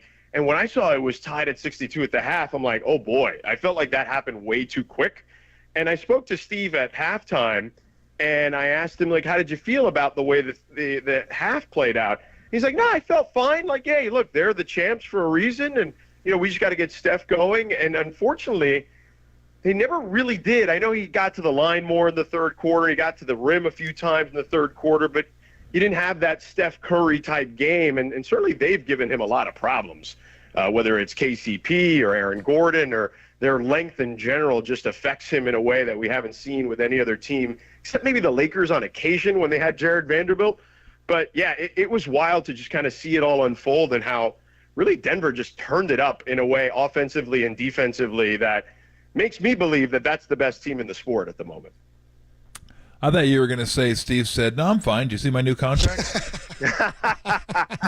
He didn't say that, but you know what? Hey, listen, man, he deserves it, right? He's got those Absolutely. titles, and he's done a great job Absolutely, he deserves it. That's my guy. He deserves every penny that he got. Before we get to the kind of digging on the Warriors a little bit, who is the best starting five in the league in your mind? Is it Denver's or Boston's?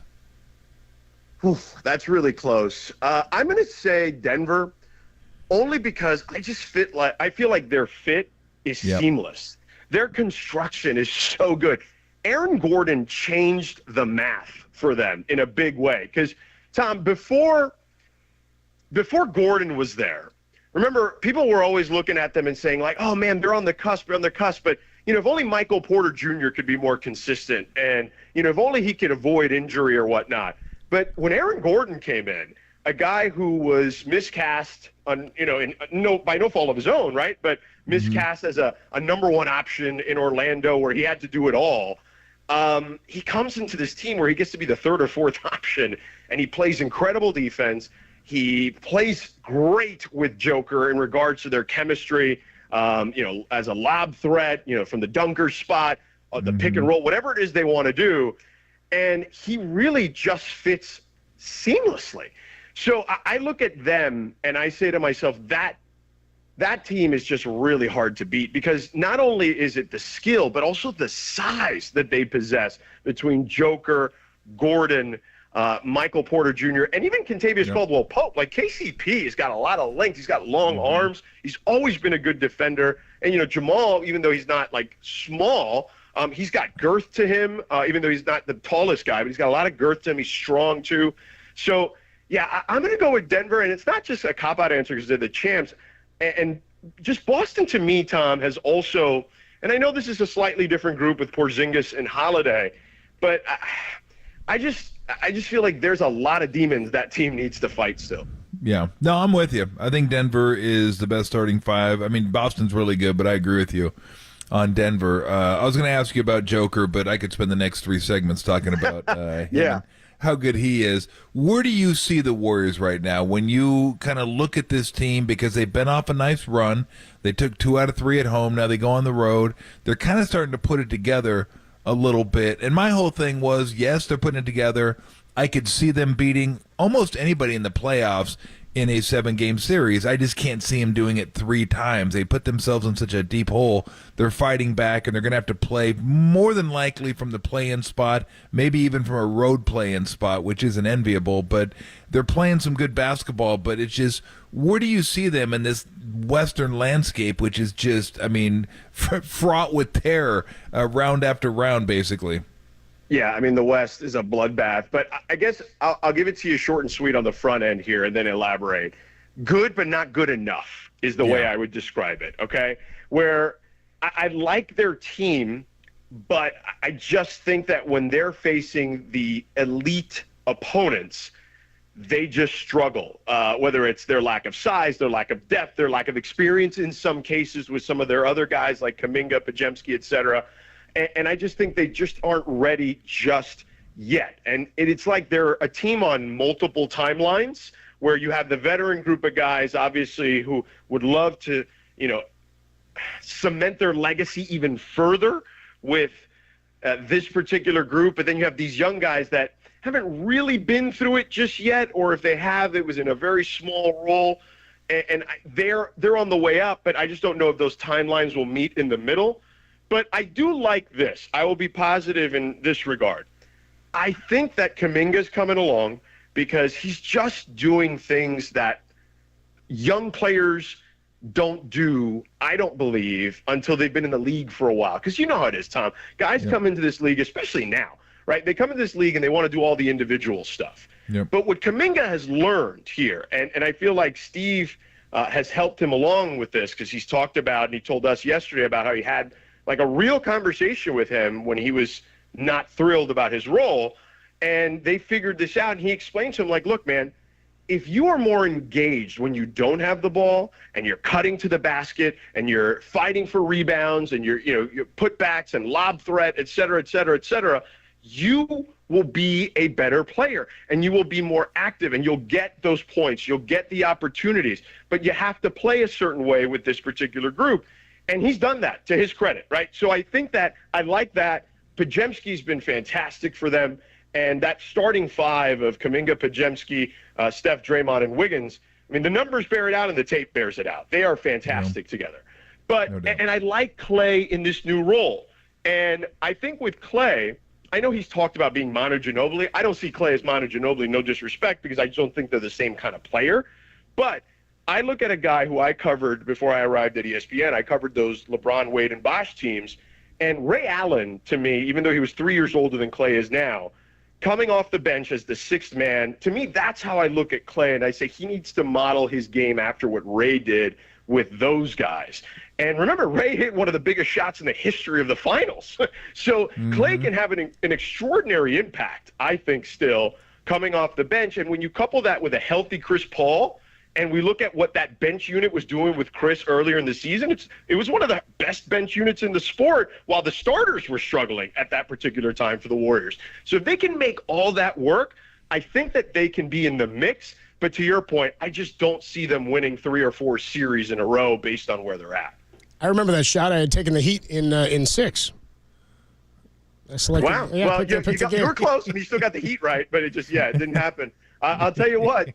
I was there for it, not fun. No. And I still didn't believe it when it happened. So, I mean, it's still crazy to remember. Neither did the people stuck outside the building. No. Yeah, I remember that too. Unreal. Talking to George Sedano here of ESPN. Question for you, because I know you're based down in Los Angeles. What was the Laker fan reaction to the Warriors' inquiry about, or Joe Lacob's inquiry, I should say, about LeBron James?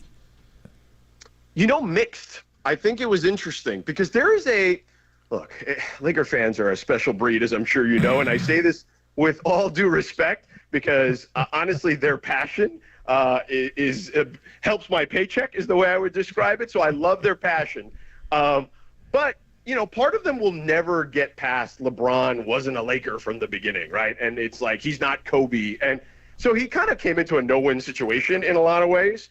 Now he did deliver a championship, but there's still always some people that are going to believe it's not enough.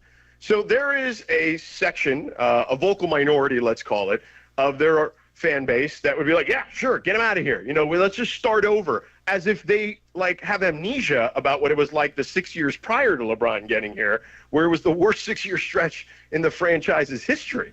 So I think it was a fascinating story to read. And, I was actually there in Golden State when the story dropped, when I was in San Francisco, because I was doing the Clipper game that day there. And it was just wild to talk to people about the kind of the timeline of how all that worked out. And I spoke to Ramona Shelburne, who wrote the story with Woj. And yeah, look, I'll give Joe Lacob and the organization this.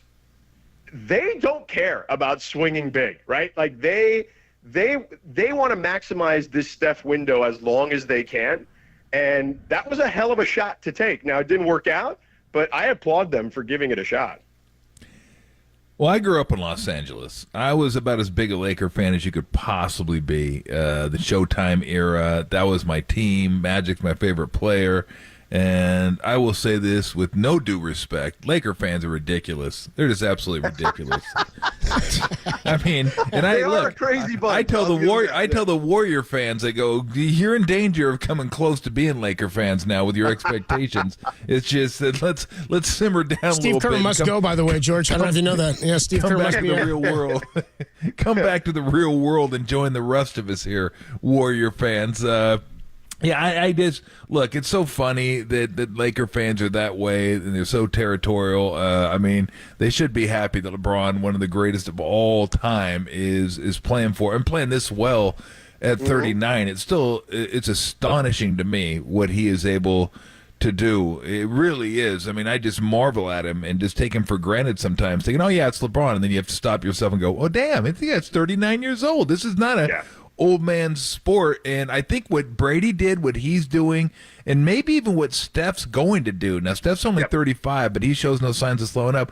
We might have to recalibrate like timelines for some great athletes now, because the way they take care of their bodies and the way they prepare for their later stages of their career earlier in their career. Because right now you'd be thinking, okay, he's probably got a year or two left, but that's just not the case with some of these guys anymore. Bigger, stronger, faster, right?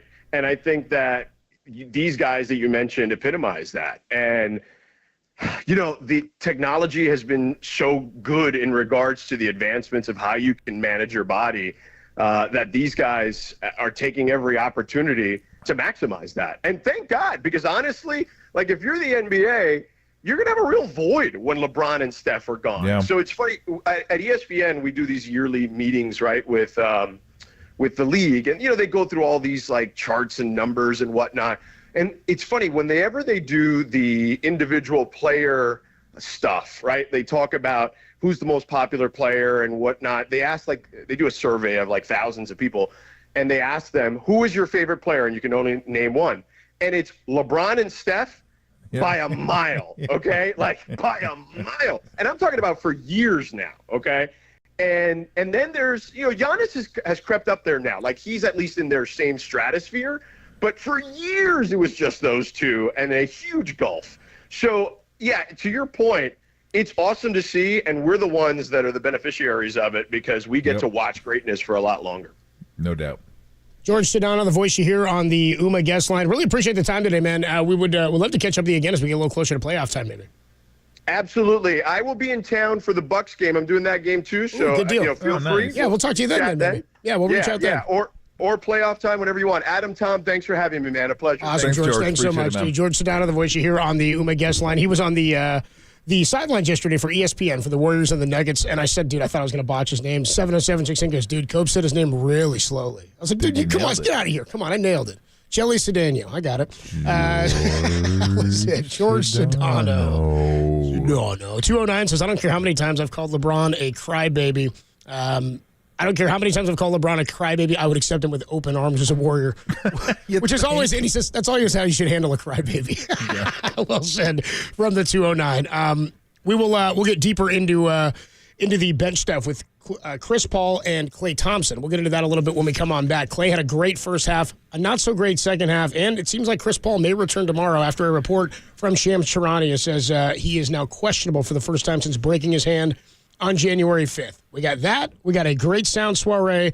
We've got Brandon Crawford of the Cardinals and Matt Mayoko. That's all coming your way next, only here on the Sports Leader.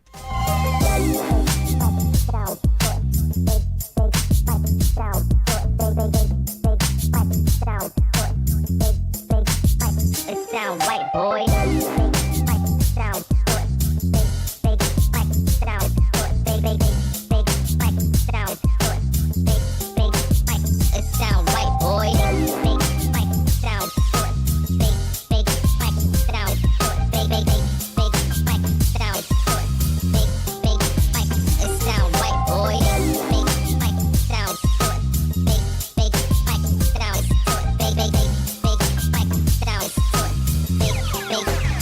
Sound white, boy.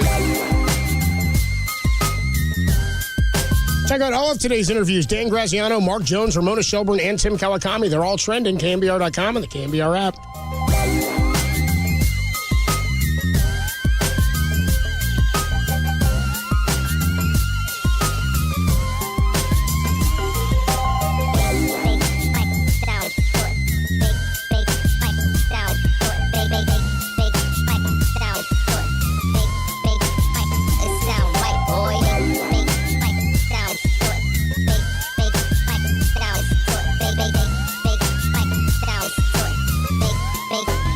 It sound right, boy.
Listen to the sports leader anywhere, anytime. Download the all-new KNBR app. Now, Tolbert and Copes continue live from the KNBR Casino Matrix Studio. Casino Matrix Progressive Jackpots are here. Where are you? Just drop in. Please play responsibly. 1-800-GAMBLER. Klay Thompson has such an awareness. When to shoot. Yeah, when to shoot too. That's right. The impact he can make in a ball game. He knows he can knock him down. Look at the energy. I love it. Klay Thompson setting off the smoke detector here in San Francisco. Tolbert comes back with you on a Monday afternoon. Klay Thompson was fantastic in the first half. 23 points for the Warriors yesterday, including 16 in the first quarter. He was on fire coming off the bench, and you could tell he was feeling it. I mean, he was coming off screens. He had one where it looked like his legs kind of split. One went forward, one went back. He had a bit of a fadeaway shot. I was like, that's the Klay Thompson that is still in there at times. And again, when he figures out when it is to shoot and what that role is precisely, they can be dangerous. Helped him build a 15-point lead en route to a 13-point loss, 119-103. Now, his second half much worse. Klay on the day, 7 of 15 from the field, 5 of 13 from three-point range. Again, an amazing first half, and then did not score the rest of the night. Before the change, Tomlin referred to Klay as like not being the best teammate. He hadn't been. He was sulking. He was somewhat selfish. And then it all kind of turned around, at least mentally. And even hearing George Sedano of ESPN, who just joined us, talk about how, Klay has mentioned the Manu Ginobili thing. I don't think any of us expect Klay to just become Manu Ginobili. That's never been the type of player he is. And the Ray Allen comp that he said, if he can learn to be that type of bench player, jump shooters and guys who can hit that three and can come off a screen and hit a three, those guys are always going to have value, especially in today's game. So here's Klay Thompson on embracing that role and coming off the bench. Again, 23 in the first half, nothing again in the second half, but he's had a couple of good games here where the numbers didn't hold up as tremendous performances, but the team won and he was able to do things they needed. He also had the 35-point performance off the bench. Here's Klay Thompson on embracing that bench role. It's been great. I mean, I feel refreshed, especially mentally, from the All-Star break. And, I never looked at coming off the bench really as demotion, considering I'm still playing 25 to 30 minutes a night. Been in this league a long time, and to still be contributing at a high level and playing those type of minutes, you got to be grateful for that. Have you changed up your routine at all pregame to kind of adjust for coming, into the game later with 7 minutes left or 6.5 minutes left? Not really, to be honest. I still just trying to stay loose on the sideline, be myself, and just play with a free mind and just be myself when my number's called. Tom, you get the impression he's actually embracing it? Well, this is sort of twofold and maybe a little bit unfair, maybe one and the same. Do you think he's really embracing it, or is it doing what you need to do before you get to free agency, or can those just go hand in hand? Well, all I can do is base it off what I see. And he looks like he has great energy out there. He looks like the energy looked the same in the first half and the second half yesterday. I mean, he was a little down because he wasn't getting as many shots, and I think he always wants that. But it didn't really carry over. Like, it wasn't like something that you could feel and you could see on the court. And that's really the main thing. Because, look, he's going to have games like yesterday, but they're going to be complete games where he's going to be on fire, he's going to be rolling like the first half, and he's going to have games where he really struggles like the second half. That's probably going to be what Klay is for the remainder of the year, where you're going to have some 2 for 10 games. You're going to have some 12 for 16 games. And then, you have a bunch of like 5 for 11s and 4 for 10s and 7 for 19, stuff like that. But it's not just about that. It's about the energy he brings. And, I think he's been really good with that. I absolutely think he's been really good with that. And that was always the main thing for me. Your play is what your play is. And I think he definitely can contribute. No doubt about that. He can help them win games like he did in Utah. I don't think there's any doubt about that either. But it can't be the highs and then the lows. We're like, hey, everything's great. I'm shooting well. This is fun. Bouncy, high fives to everybody. And then when you're shooting poorly and things aren't going well, then you sulk and the shoulders slump and you just go to the bench and sit down and cut off communication with everybody, basically. So that's what you can't have. And I haven't seen that since he's been coming off the bench. And that to me was the only thing I wanted to see. I don't question his commitment to playing, keeping himself ready, keeping himself in shape. So I just wanted to see a guy that was there for everybody and going to be in a good frame of mind, and that's who he's been. And by the way, the Angels still winning. By the way, it took a while to get back to the lead, but I don't know if you're still watching. Well, 11-9 now. Let's go. What's funny is when I said to you, you said it was 7-0. When the game started, and I was like, "Oh man, it was 7-1 or something." By that point, it was 9. It was 11. It was 9-7 Giants in real time. Yeah, after the Tyler Fitzgerald grand slam, and then they pull away and they go up 9-7. And then I checked back a little while later. I go, dude, it's still like 7th inning, and they're 11-9 now. So I don't know how it ended, but I don't think the Giants ended up pulling it out. Yeah, 11-9. It ended at 11-9. Yeah, and Fitzgerald dropped the head on that Ben Joyce fastball. Man, it was just like down and in. It was not a bad pitch. I mean, he was struggling, but not a bad pitch. A terrible pitch, but he just dropped the head on it. And as soon as he hit it, I was like, oh, that's gone. Yeah, it was a tater. Because Joyce throws hard. Ty? I don't know if they have a gun out there, odometer here, a speed gun, but he's like a 100 guy. Like he's 100, 101. Like he's big time speed guy. I don't know how much it moves. He pitched a little bit last year, was pretty good. Maybe doesn't have the best movement, I think, but yeah, that thing was nuked. As soon as he hit it, I was like, bye bye. Thanks for coming. Okay, Otis checked in on the YouTube chat. He just said, "Oh man, the Giants lost." Yeah, and guess what? Tough to you. Who cares? Yeah. It's for training. Yeah. I don't give a damn. Number one, who cares? Except for in 2010, the Giants won the Cactus League in 2010 and won the series. So, by the way, it's like the play-in tournament. Try to find some Cactus League stats from this like any year. They don't exist. You can't find any spring training anything. Stats. It's exactly it. They just disappear. Chris Paul will be returning tomorrow for the first time since breaking his hand January 5th. Mm-hmm. How do you think they'll handle his rotation? Where does he fit in? Who's going to lose some time? You coaching? I mean, good question. It could be, Pajemski a little bit. Yeah, I could see that. Could be. I mean, Canones, whatever minutes Canones got yesterday, just assume those are gone, Chris Paul minutes. So him, I would imagine those would be the two that minutes get affected most. I mean, it could be, Clay a minute or two here or there. Clay is still going to play, and probably still going to play mid-20s, if not 30, maybe low 20s, but in that range. So, yeah, I would think Canones' minutes will evaporate. Maybe Gary Payton, but he he just provides such a different role. Like what he does and what Chris Paul does are just completely different. They're not even close to each other.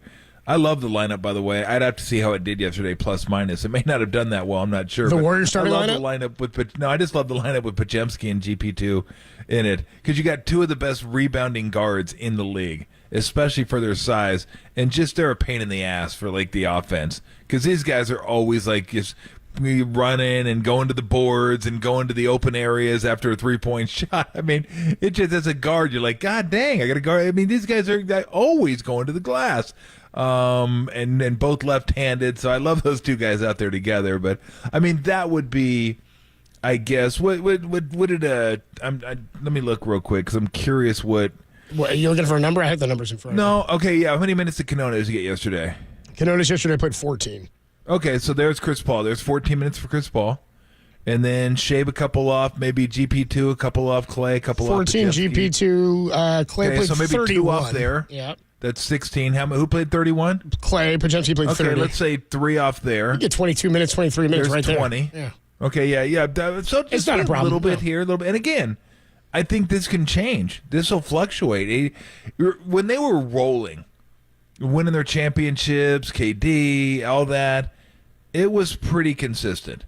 It was like 32, to 34 minutes every night, unless they didn't play in the fourth quarter, which happened a lot. But they rarely went over that because they were so good. They just had all their minutes before the game. This is who starts. This is when you come in. This is when you go back in. This is when you go in. This is when you come out. This is when you go in. And for the most part, barring a tech, an ejection, foul trouble, injury, that's the way they went. It was just that they just had them planned out. It was like, okay, we're good. We know what we're doing. This year's not that way because the year has been turbulent, and it's just hard. He's got to adjust a lot more with the way the game's going, who's playing well. They got a lot of guys. They may not be similar in the way they play, but maybe deserve minutes. So you're trying to find, like, how do I get this guy in the game, and how do I find a combination that works to have him on the court? Who does he need to play with? Who's he better with? All that stuff. So, I mean, obviously he's going to play, but that would be my guess, is that it's going to be a combination of players. It won't be one player. Again, it'll probably be Quinones. Like, Quinones, I doubt will play much, if at all, when Chris Paul comes back. And then he'll probably siphon off minutes, a couple here, a couple there from other players. Now, Podziemski, I know he loves Podziemski. So Podziemski's going to play. He loves GP2, loves Clay. I mean, so, yeah, he's going to play them all. It's just a couple minutes here, a couple minutes there, a couple minutes here. And then, again, when we get to the closing lineup, my guess is it's Draymond, Steph, and then let's figure it out from there. And we got a bunch of different options. And I'm sure he's got to have that conversation with Chris Paul. Like, look, this is how we're doing it. This is what we're going to do. I need you in on this. Like, him and Clay are the big ones. If they convince them and Clay to be like, cool, whatever you need, we're good. We're good. Then everybody else will fall in line because they don't have any choice but to fall in line. You got two Hall of Famers that are saying, whatever you need, we're good with it. Then everybody else says, if anybody else says something, they're going to have a huge problem when two Hall of Famers say, we're good. Now, those two guys were going to close a lot because of who they are. But if they don't have it that night or the matchup dictates it, then, yeah, they might be asked to sit. And that's what's been different for Steve this year, is it's tough to kind of figure out rotations and closing lineups and all, because he's got a bunch of guys that can play. Like, they can all play. They're all NBA players on this team. Now, everybody has NBA players, but, I mean, legitimate guys that could play NBA players. And it's tough because everybody feels like, well, hey, I could be helping. I mean, there's really only three guys that would look at the closing lineup and go, look, I know I'm not playing. Trace Jackson-Davis, Quinones, and Looney. And Looney might play, but if he doesn't, he's cool with it. Like, he's just like, look, if you need me, you know where to find me. I'm good. Like, pro's pro. We're good. And even Moody, for that sake. I mean, Moody's like, look, pro's pro. If you need me, I'm here. I'm good. But you have like 8 guys that think they should be closing. Like, I should be closing. I can help you. Even Sharich is probably like, I can help you. He's a vet. I mean, he doesn't have as much say and as much right to think that he should. But so it's been interesting this year, and they're just kind of starting to figure it out, piece it together. And now with Chris Paul coming back, they're going to have to change a little bit. But it's a good team to figure it out against, the Washington Wizards. Yeah, trust me, that team stinks. That's a bad team with not a lot of great prospects for their future earnings. They got one cornerstone piece locked up. What's that? They got one cornerstone piece locked up. Well, yeah, no, they don't. Like Detroit, at least you can go, well, okay, at least we have something here. We have Cunningham, we have Duran, Ivy maybe. He might be something. So at least you can kind of squint and go, okay, maybe a couple years I could see playoffs if we draft well again. Washington, no idea. Like, they're going to have to squint real hard to see, like, 7 years. Like, when? Yeah, when? I mean, I have no idea. When's Washington make the playoffs again? Over, under 6 years? I don't know. Legit, they don't have pieces. Like, they don't have anything that makes you think they might be. So, like, anybody who makes the playoffs with them isn't there now and may not be in college yet. You know what I mean? Like, that's how bad it is. Mm-hmm. So, let's get another Let me say this about them. Kuzma's their best player. He'd be a really good fourth player on a really good team. On, like, a playoff team. Maybe. Yeah. Yeah, like fourth player. Not first player, fourth player. So they need 3 players that are better than him. Good luck. Enjoy. Jordan Poole's right behind him. Steph Curry. He's not. He's for a little further, maybe a couple guys back. Maybe 3 or 4 on the Wiz. Nobody beats the Wiz. Everybody beats the Wiz. Yes, they do. Steph Curry last night. So he's been playing a lot. And he goes 1 of 10 from 3 last night, 6 of 19. It was a minus 22 was Steph in 32 minutes played, had 20 points. He was asked after the game, and maybe didn't like being asked about this, asked if he's tired or if he needs a little bit more rest due to his down numbers. Here's can't imagine Steph. Can't imagine this went over well with Steph. Steph, are you exhausted? Are you tired? You need a little bit more rest. You've played in all but 3 games this season. Steve was saying, he said a couple times recently, he thinks you might be a little fatigued. Do you feel fatigued? No. Do you not want to rest at all coming up? No. Okay. What 3 out of your last 4 games, shooting numbers have been down, just missing shots, or what would you kind of attribute it to? Yeah, you miss shots. Like it's one of those things. That's why they're called averages. Like, you got the highs and lows of it, and nobody. Again, the standard that you set, when you don't meet it, there's questions about are your legs tired or no, you just miss shots and you keep shooting. It's part of the nature of being available and playing every game, which, never lose confidence and come back, whatever it is, Monday, try to shoot well on the road. Thank you, Steph. That's why they're called averages. These people that always want to find a reason that someone may have a couple bad shooting performances. You really think he's going to go 7 for 11 every game? Okay, you're not going to do that. That's why they're called averages. He shoots 42%, something like that, from 3, which is incredible, by the way. That's why he's the greatest of all time. Not only does he shoot 42, he has massive volume. Massive volume. Like, there's a bunch of guys that can shoot 42% from 3. Steve shot over 42. He shot close to 50. But he wasn't taking like 12 a game, Yeah, I think Steve shot over 50 one year when he cheated on that 19-9 line. That was absurd. Did they move it in or something? That one. Yeah, it was ridiculous. Was that 1 year they moved it in? Moved the line in. I mean, dudes were shooting threes that had no business shooting threes. I'm like, this sucks. Okay, move it back. Everybody's out there jacking, clank, clank, clank. And I think Steve was like 52 or 51, something like that. And I just remember calling him. Couldn't text back then. I found it. 94, like 95. Nice job, cheater. What did he shoot? 52% from 3. Yeah, it was ridiculous. What do you think his attempts were at a game, though? Yeah. He played all 82 games. What do you think his attempts all 82 per games, game were? I'm going to say probably in the 3s, 3 point something. No, lower. 2 point something. 2.1. Yeah. He averaged 1.1. Yeah. Made threes a game. That led the league in percentage. Because his was spot up. Yeah. His were spot up 3s. Steph takes 2 in the first 3 minutes. Off the dribble, in transition, off pick and roll. I mean, just everything. I mean, people don't understand, like, shooting 42% is really good, but at that volume, it's absurdly good. So my point is, for every 7-9, 9 for 14 game, you're going to have a 1 for 10 game, a 2 for 11. It just, again, averages. That's the way it is. How come I never hear anybody go, gosh, Steph, you've 9 for 13, 8 for 14, 10 for 16 the last 3 games? What's happened? How are you able to make so many? That's why they're called averages.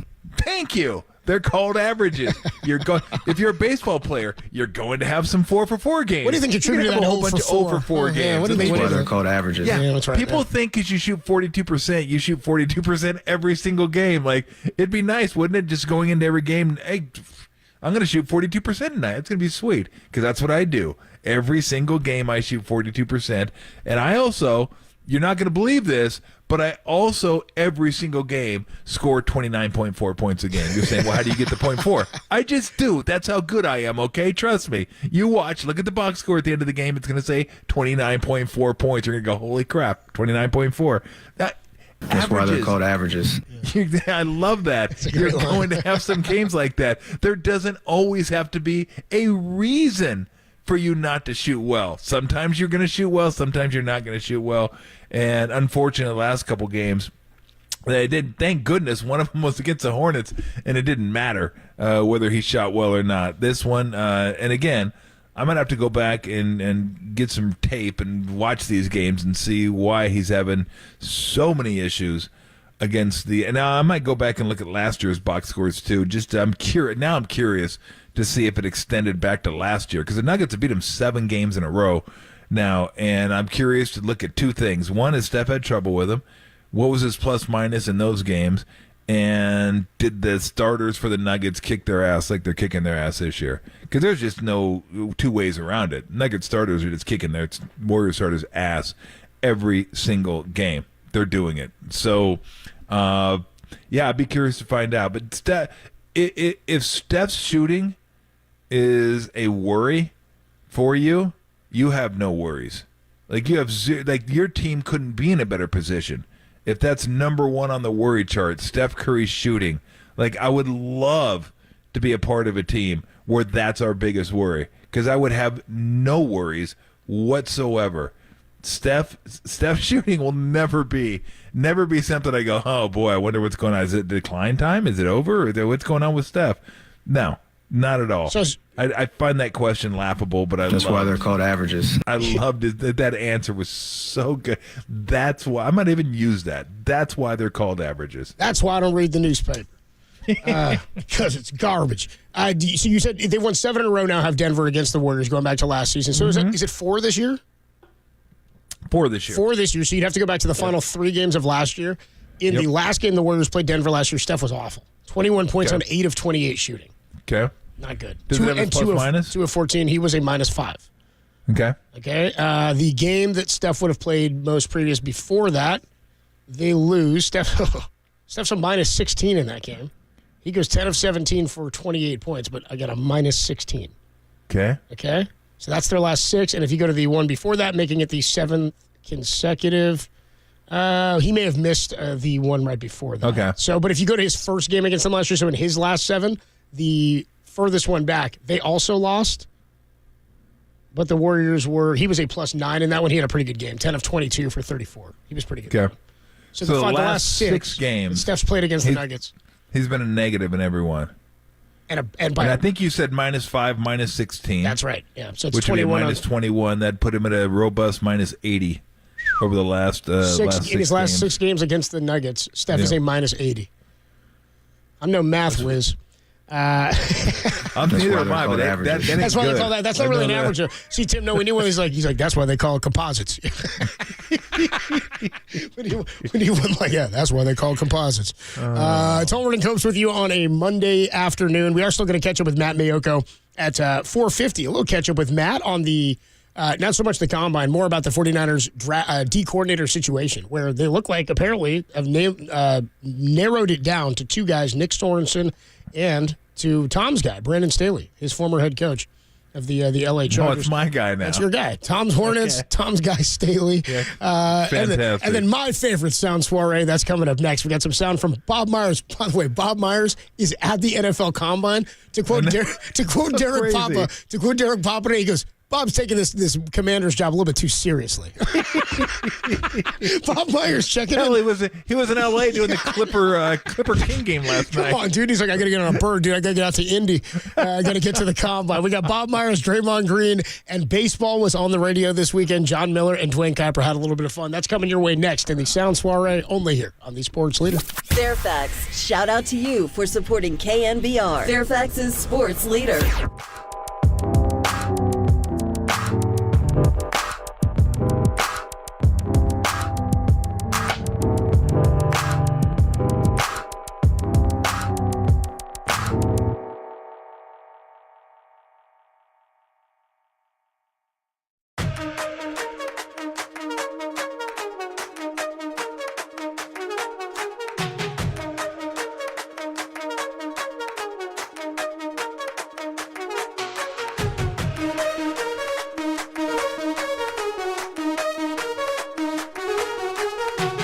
The Warriors couldn't get over the defending champs once again as they lost to the Denver Nuggets 119-103 yesterday at Chase. That story and more trending now on KNBR.com and the KNBR app.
It's Tolbert & Co.'s Sound Soiree. No, I've whipped up this nasty little soiree. The best sounds you might have missed. Soiree, what? Soiree, honey. I think that means party. On the sports leader. Ooh, look at you, dude, with a Pliny. How's that? I'd show everybody. Pliny for president. That's who I'm voting for, by the way. Pliny for prez? Yep, Pliny for prez. I'll take Pliny over, or Pliny, as some people say. I'm not sure. I always say Pliny, but Pliny for president. I guess see what happens in his. Take him by Trump and Biden. I guess see what happens in his legal battles first. I guess you have. Yeah, well, that's a good point. That's how much he loses in court between now. I heard he got caught with some girls in one of the DC hotels. So never did that. This ad is paid for by Tom Tolbert for president. Yeah. This ad is paid for by Pliny for president. Courtesy of Tom Tolbert. That's pretty good. Although it's a really funny. If you didn't see Shane Gillis, who hosted SNL on Saturday, there's a really funny sketch. Oh, the gambling thing. Dude, but do you see the gambling? Do we have that, by the way? We should get that for like maybe either the soup or for we can maybe do it in soup. But they also did the bit on the Trump shoes. You put that one. Oh, they yeah, did, the where Trump it was shoes were like good, it was too. like Mike, dude. They said brought to you by the. Where was I? I was wondering the same thing. I was like, the fact that it a like Mike thing with the Trump shoes, and he shoots an air ball, and he goes, "No, I made it." And then he goes, "It just gives you the confidence to tell everybody something happened." When it does. Hysterical bit. Check out Shane Should we go Gillis. again? No, you're too tired. No, you're too tired. You're too tired. It was the best you've ever had. She goes, "Really?" He goes, "It lasted 30 minutes." She goes, "Really? Yeah, I didn't know." Let's go again then. No, you're too tired. That's pretty funny. That was hysterical. It's Overton Coach with you. A sound soiree. He's mean. He's 13. Didn't need that. Didn't he? We all needed it. Bob Myers, former Warriors GM and president. He's a member of the front office now of the Washington Commanders. Hilarious to me that, like, he got this gig and then talked about it on, his NBA show. ESPN, like he sat down to do some media about it on his NBA show. Anyway, Combine is starting, and a part of his gig with the Commanders, I guess, is he's going to the Combine. I don't know if he's doing player scouting or whatever the hell's happening down there. He's going to help the organization. Here's Bob Myers on his thoughts from Indy on Steve Kerr's extension. No, he deserves it. He's not, 4 titles. I just remember when we hired Steve as a group, going through that first year of that championship, to be next to someone that had been there as a player and they could command a room, because that team, you remember how young Curry was and how young Draymond was and Clay. Iguodala was really the veteran, and Bogut to some degree, but mostly Iguodala was leading that team. People forget, obviously he won the MVP of the finals that year, but Steve shepherded the team in a way where he had said, guys, this is going to be the hardest thing you ever do. But I've done. He knew it. He did it. It's not. We can say all those things, but having a player, as a player, to say that to other players meant so much. And for me to be a young GM and be able to watch him kind of lead that team to a title and then 3 more later was, I'm forever grateful. I wish you got $50 million a year.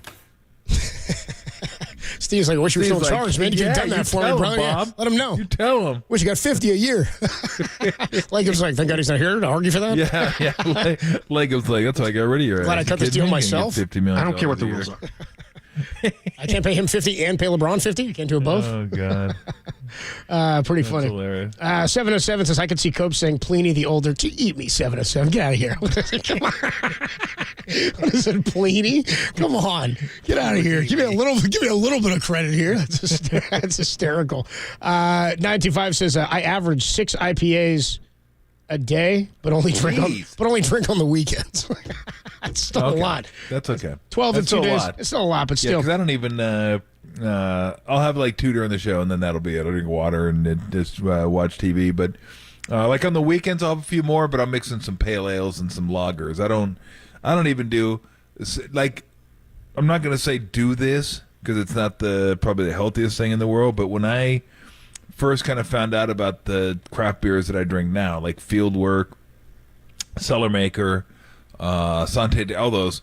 I used to go to Fieldwork, and I met Barry, and you've met Barry. He's great. And he's one of the owners of Fieldwork. And I'd go there like on a Friday before college football Saturday, pro football Sunday. And they didn't even have cans back then. They had crowlers. They were 32-ounce cans. Yeah. So they would fill them up. And I would get, I'd get like 18 of them. And they were like doubles too, doubles and IPAs, and I was like, give me the big stuff. Like this stuff's great. Give me the big stuff. God. Through a Saturday and a Sunday, I would drink like 16 of them. Ooh. Yeah, it was absurd. It was just, I was like, oh, these are awesome. These are good. Oh man, this is a good one. Oh, I gotta have one of these, one of those, one of these.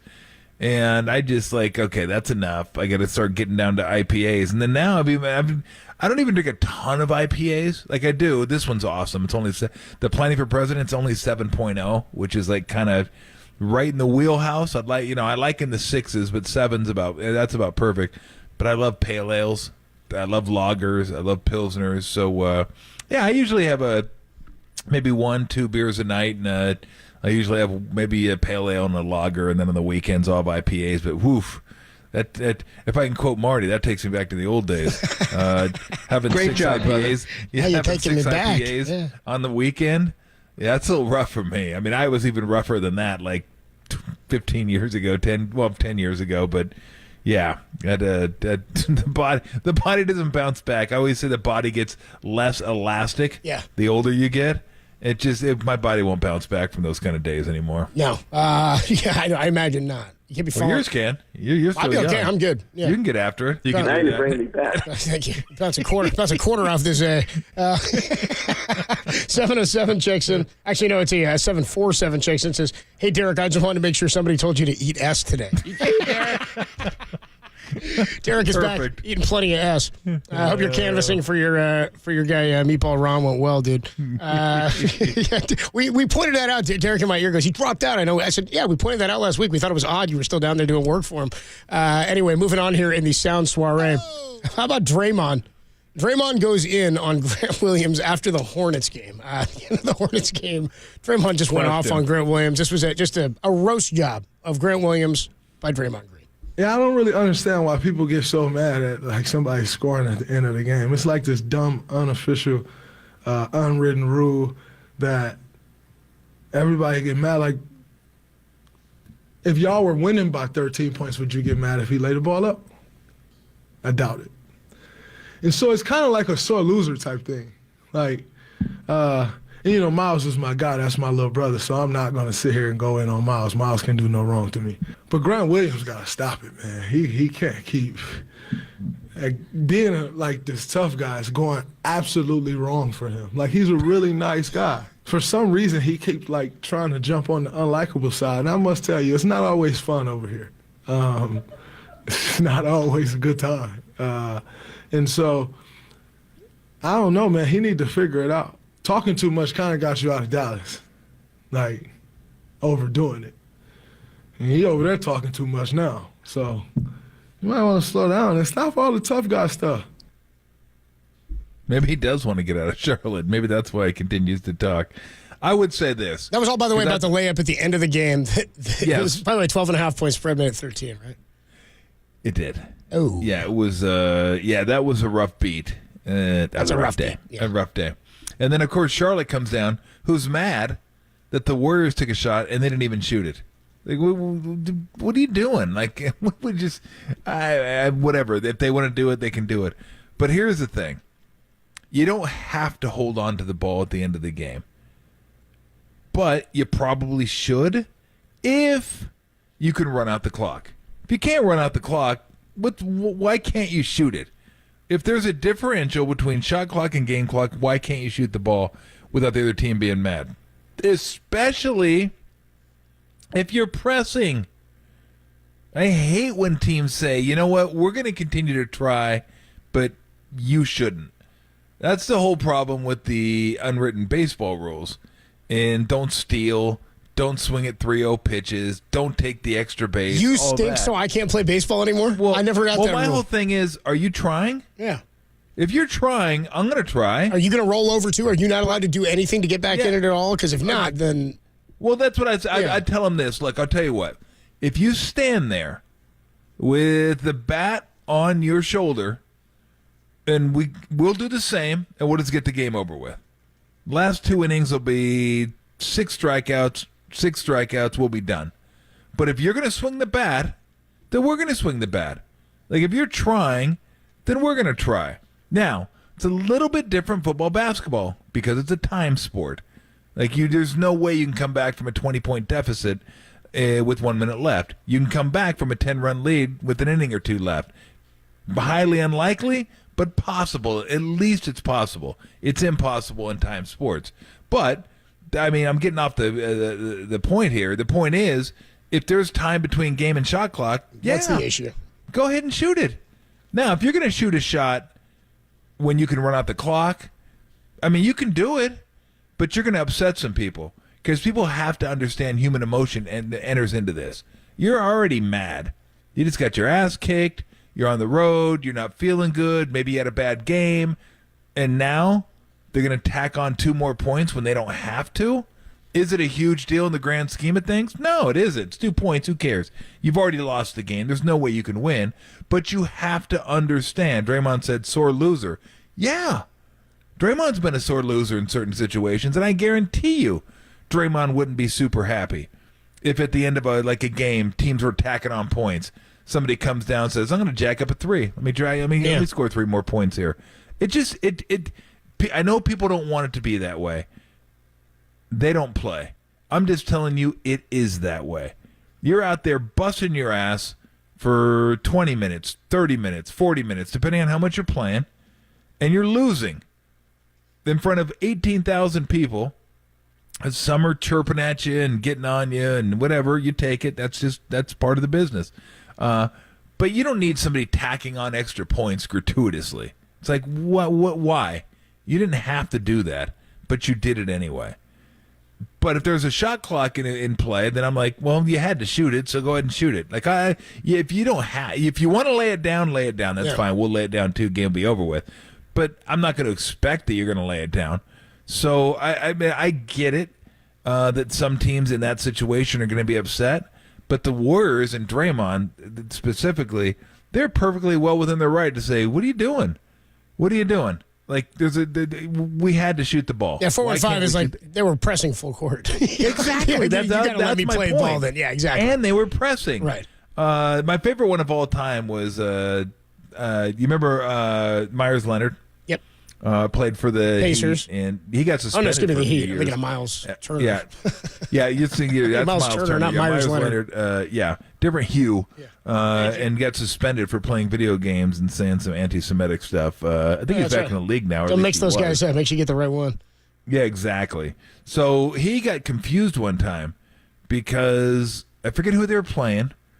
Was it the Knicks? Was it when he was on the Heat? I'm trying to think. Heat, Knicks, maybe. But the Heat were like up 20. And if you're up, like you don't care what the other team does. Like whatever. You go ahead if you want to score. And Jimmer Fredette had the ball. Like he's on a 10-day contract, so he's trying to, score. And, just get a couple more points up here. There's like 10 seconds left. Jimmer Fredette goes and tries to lay it up, and Leonard just hits him. And then looks at him like, what are you doing? And I remember watching the highlight thinking, Leonard, what are you doing? I think you have this thing backward. Yeah. Like they're not trying to rub it in. They're down. You're killing them. You're up 20. What do you care if Jimmer Fredette tries to score and wins by 18? He's like, not on us. Yeah, exactly. Not in my game. Like, would you have the super teaser? Like, it was so funny because he thought he was doing what other NBA players did. I mean, that's the only thing I could think of. But he had it completely backward. Like he had no idea what he was doing. Yeah. And he just had it 180 degrees from what people would think of. Like the situation would be if New York's up 20 and Jimmer's coming down trying to score on you, you're like, well, screw that. I'm going to put you on the carpet. Yeah. Because you're trying to tack on points that you don't have to tack on. You've already kicked our ass already. But it was the opposite. Miami was up 20 and Jimmer on a 10-day trying to score, and Myers like, oh no, we'll have none of that here. I watched that 10 times. I was laughing so hard. I go, bro, I think you got that. I think you got it backwards here. And I'm not sure if you if you know exactly what you're doing. I'm pretty sure you don't know what you're doing, but maybe someone will clue you in on that after the game. As Tacky says on YouTube, we're all just trying to score, Tom. One more bit of sound here in the sound soiree. We like doing anniversaries here, and especially when it's an anniversary of a piece of sound that we play frequently. Why don't we go back, the special anniversary, a 12-year anniversary for one of the all-time great pieces of sound, Pete Weber. Strike to claim it. A strike to claim it. And he got it!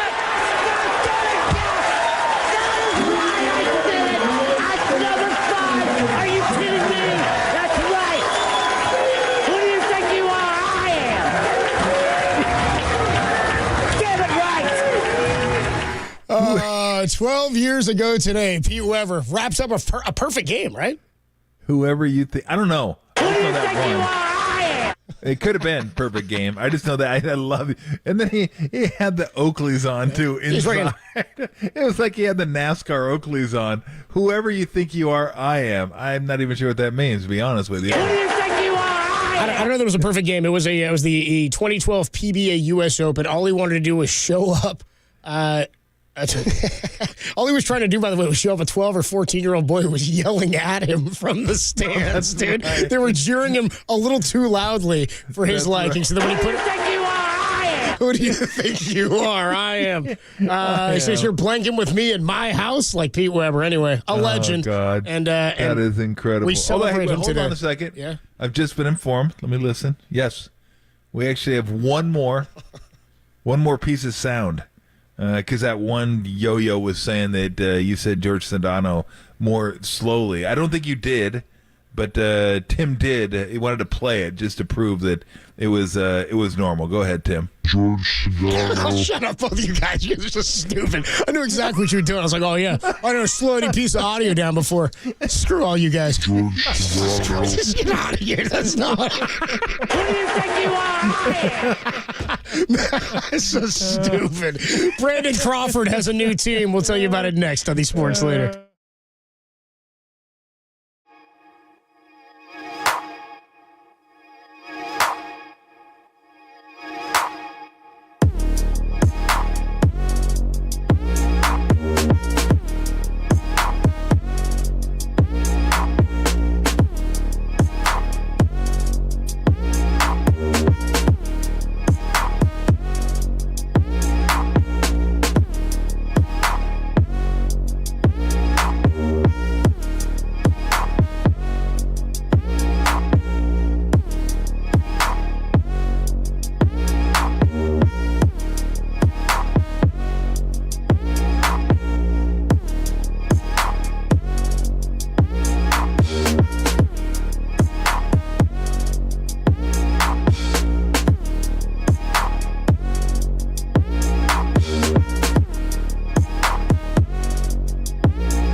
Listen to the Sports Leader anywhere, anytime. Download the all-new KNBR app. Now, Tolbert and Copes continue live from the KNBR Casino Matrix Studio. Casino Matrix Progressive Jackpots are here. Where are you? Just drop in. Please play responsibly. 1-800-GAMBLER.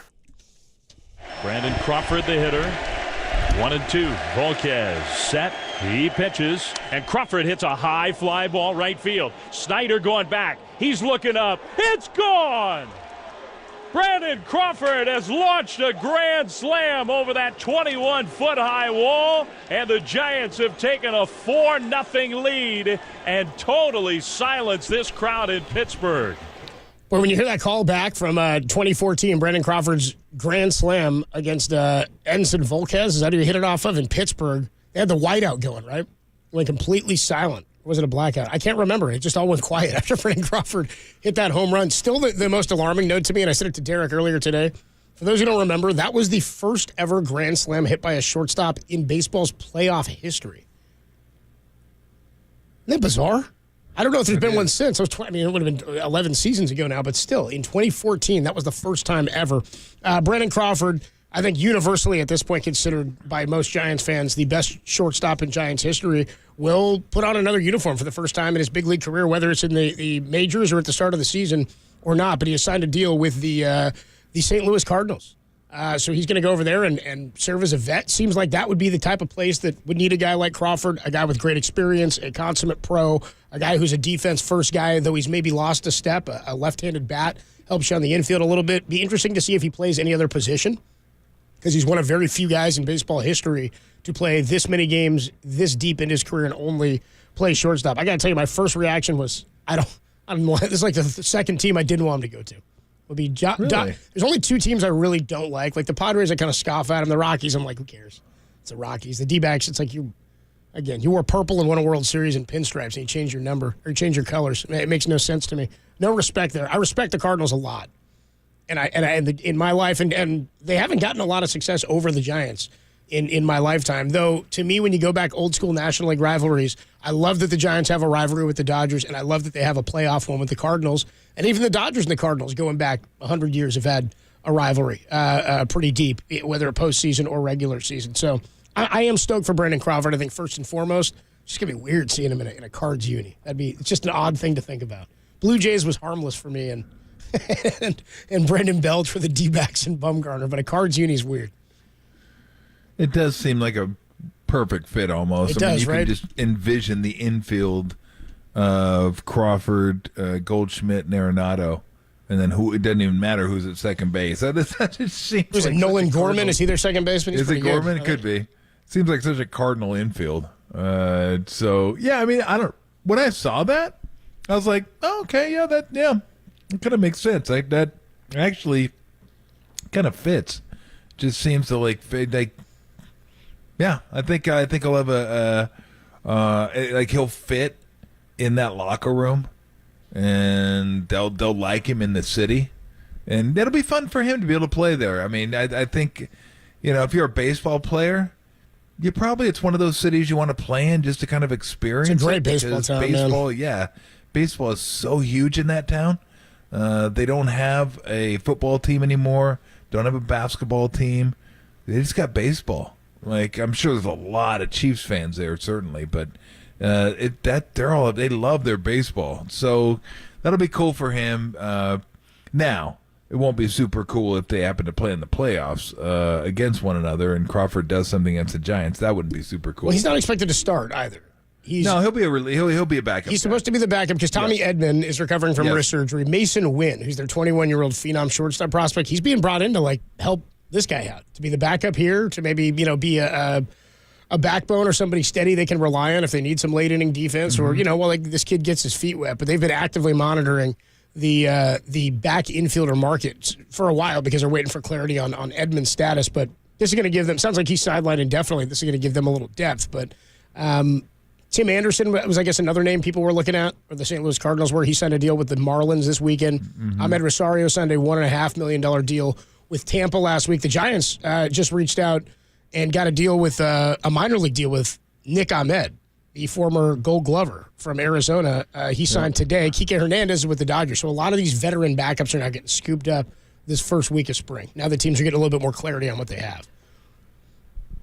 We didn't even mention Bellinger signed. Oh, that's right. 3 years, $80 million with opt-outs after every year. The Cubbies are coming, tra-la-la-la. The Cubbies are coming. Anyway, how about that? The opt-out after every year for Bellinger also. Opt-out, free agent. Does not surprise me. Again, he get $85 million or something for 3 years. So 3 for 80. I think it was 30, 30, and then 20 is what it is. They'll be young enough to go back into the market, and they'll have 3 years. Well, hell, he can go back in next year if he wants to. If he has a banger year next year, he just go right back in. Get OPS 950, all that kind of stuff. They're like, what the hell? I'll go back in for because I'm sure he doesn't want to wait all 3 years. But if he does, it gives him some security. He makes $80 million, and then can go back in and see where you're at. But that was everybody thought Cubs all along. Giants, you kind of thought it'd be cool. I mean, ideally, he's not a fit here. Who, Crawford? But just or in your Bellinger, head, you're like, oh, it'd be cool to have Bellinger just go against the Dodgers, and maybe he could stick it to them, and it'd be fun to have an ex-Dodger kick their ass. Nobody wants to give him 4 years is the deal. He's going to have to prove it again. Yeah, and it didn't really fit anyway with what they need. They didn't need another left-handed outfielder, so it just didn't work. He's a good player, but there wasn't a fit with the Giants. I would say one of the remaining two pitchers is a fit with the Giants. Even Ted Chapman, no doubt. Here's the question I have, though. With this kind of contract, 3 years, $80 million, opt out after the first 2 years, and a free agent after the third, what does that mean for the other Boras clients? Is it going to be similar, where no one's going to get the long-term deal they want? They're all going to have to settle for opt-out deals?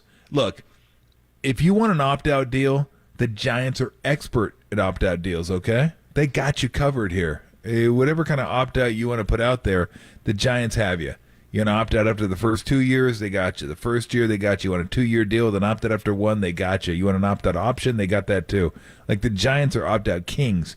So any of these 3 guys that want to come to the Giants with opt-outs, look to the Bay Area. I mean, nobody knows opt-outs better than the Giants do. So I would think that pitchers are probably something they should really look into, because they could use some depth on that staff. I mean, they're counting a lot on the young guys. And as much fun as I'm going to have watching them, it's going to be fun to see how it pans out. Yeah. I'm not sure I'm all that optimistic about everything breaking just right for him. Like, one more vet, and you know how I feel about Snell. Like, the guy's really good. I just don't want to pay. I just want to pay him like an ace. For 5 innings? For 5 innings that's a the day. only problem I have. That's the biggest problem with him. That's the problem I have. But, I mean, if you have Webb throwing 7 and him throwing 5 2/3 or whatever, and I guess that's fine, and then Harrison, and then maybe you hang in it, and then you get Cobb back and you get Ray back, and then maybe you have the makings of like a really good staff for the last 2 months of the season. But yeah, I'm curious. I'm real curious to see where it's going to end up, and how this contract, this Bellinger contract, influences, if it does at all, the other 3 contracts. We got Texas here. 831 says, the Bellinger thing, it's why signing Yaz and Wade beforehand made no sense. Bellinger would have been a huge upgrade. Yaz and Wade were not free agents. They were arbitration re-signs. That makes no sense. When it comes to Brandon Crawford, and I know people are upset about him not being here. Somebody's here saying this is a bet. Farhan, this would have been a perfect place to have him. 8510 says Crawford should have been able to finish his career as a Giant, a perfect mentor for the young Giant shortstops. Farhan doesn't get the fan base and never will. Look, I'm miffed about him being a Cardinal because I don't like the Cardinals. I also, I'm not sitting here like, man, I'm mad. He should have retired instead of tried to continue his career. I'm happy the guy found a spot to go play that's not in the division. That said, I would not have been thrilled if he were brought back to be the backup shortstop either. I don't think that's a move in the right direction. We kept talking last year about how you got to inject new life. You brought Pablo Sandoval back because he might be able to help with a position that they're short at. Shortstop is not somewhere where you need Brandon Crawford to continue to play and take at bats as a left-handed only bat. He's not a plus anything at this point, except that we love him. That's why you bring him back to retire him as a Giant when it's time for him to retire. He wasn't ready to call it a career. When he is, let him do the JT thing. Bring him back. Let him throw on a jersey and warm up on the infield. Not going to happen because you can't expand to 40, but roster spots are a premium. So before everybody is firing their takes on how bad of a move it was to bring back 2 guys who were not free agents, let's know the contract situation and status. No way Crawford had that opportunity last year or 2. Last year I don't know what they mean by that on the YouTube chat there. Anna checking in that he didn't have that option. Anyway, we'll jump off of Giants baseball here. Let's get back into by the way, Giants baseball on the radio on KNBR, 12:05 first pitch against the A's on Wednesday. We got it for you right here. So right in the middle of your afternoon, you get a little Giants and A's. The latest from Matt Mayoko on the 49ers defensive coordinator search is that Kyle Shanahan has interviewed former Chargers head coach Brandon Staley and current defensive pass game coordinator Nick Swanson. The safeties coach Daniel Bullocks is going to interview later this week. Where are we with the latest on the D.C. search? We'll talk to Matt Mayoko about that, who's heading down to Indy next on the Sports Leader.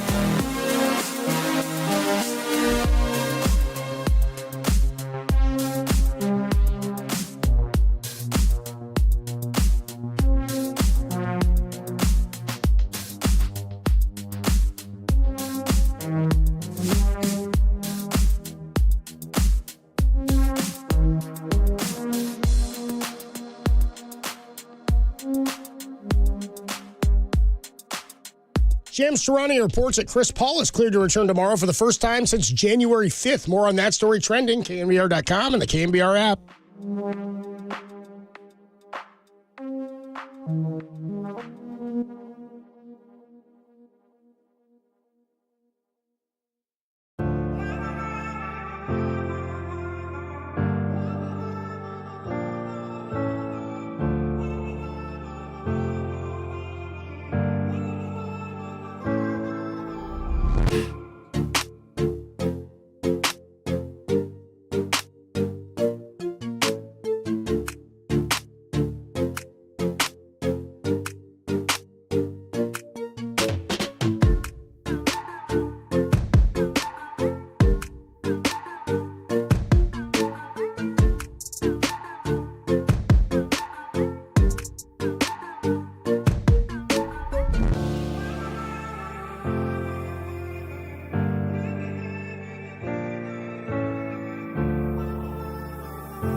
and Copes. Now continue. Follow us on Twitter at KNBR. This is KNBR 1045 and 680, the sports leader.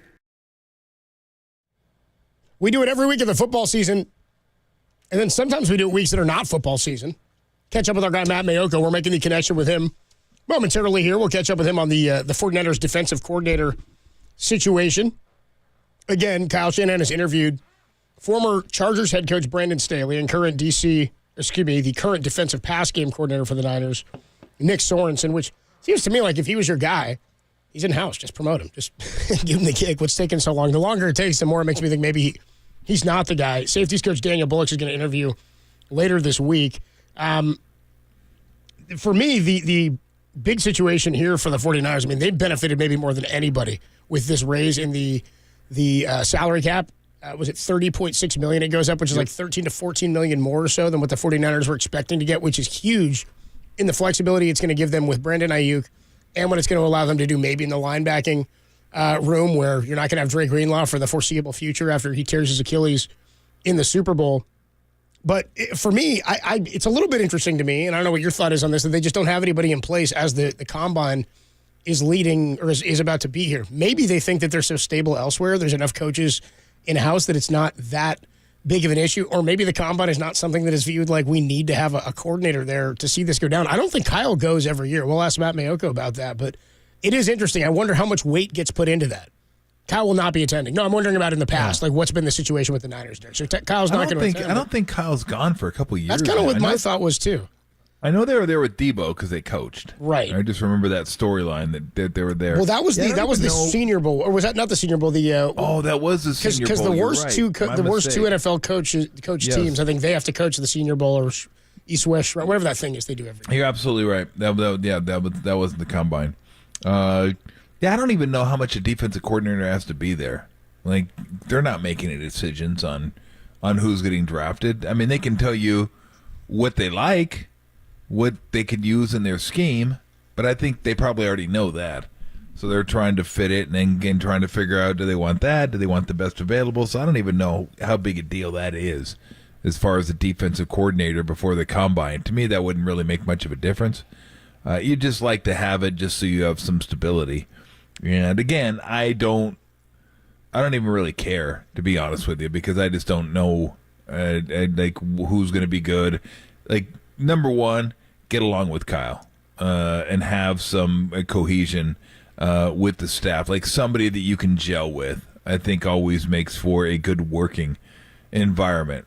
Like all I can say is I've been many times after games in the coaches' offices and talking with the coaches and stuff like that with the Warriors.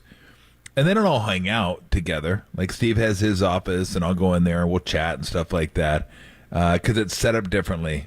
But at Oracle, like it was all one big office, and Steve said he loved it. Loved that the coaches would sit around the table at the end of the game, BS about the game, what happened, what went right, what didn't go right, and just kind of talk hoops and just talk whatever.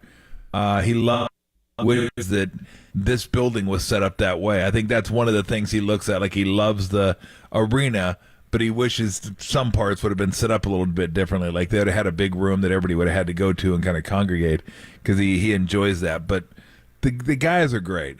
I mean, they all get along. They don't hang out all the time. They're not like going to beers and going to and stuff like that. But they all get along. They all respect one another, and they all value each other's opinions. So that's what you want. I think this isn't so much about what the scheme is, because he knows now after the Wilkes thing, like what he wants, like how he thinks, who and their style is going to be beneficial to the 49ers defense this year. But it's about, okay, are we kind of all in this thing together? Is it someone that wants to be here to kind of move on? Have a good defense and then try to get another head coaching job immediately and just get out of here? Are they in this thing for the right reasons?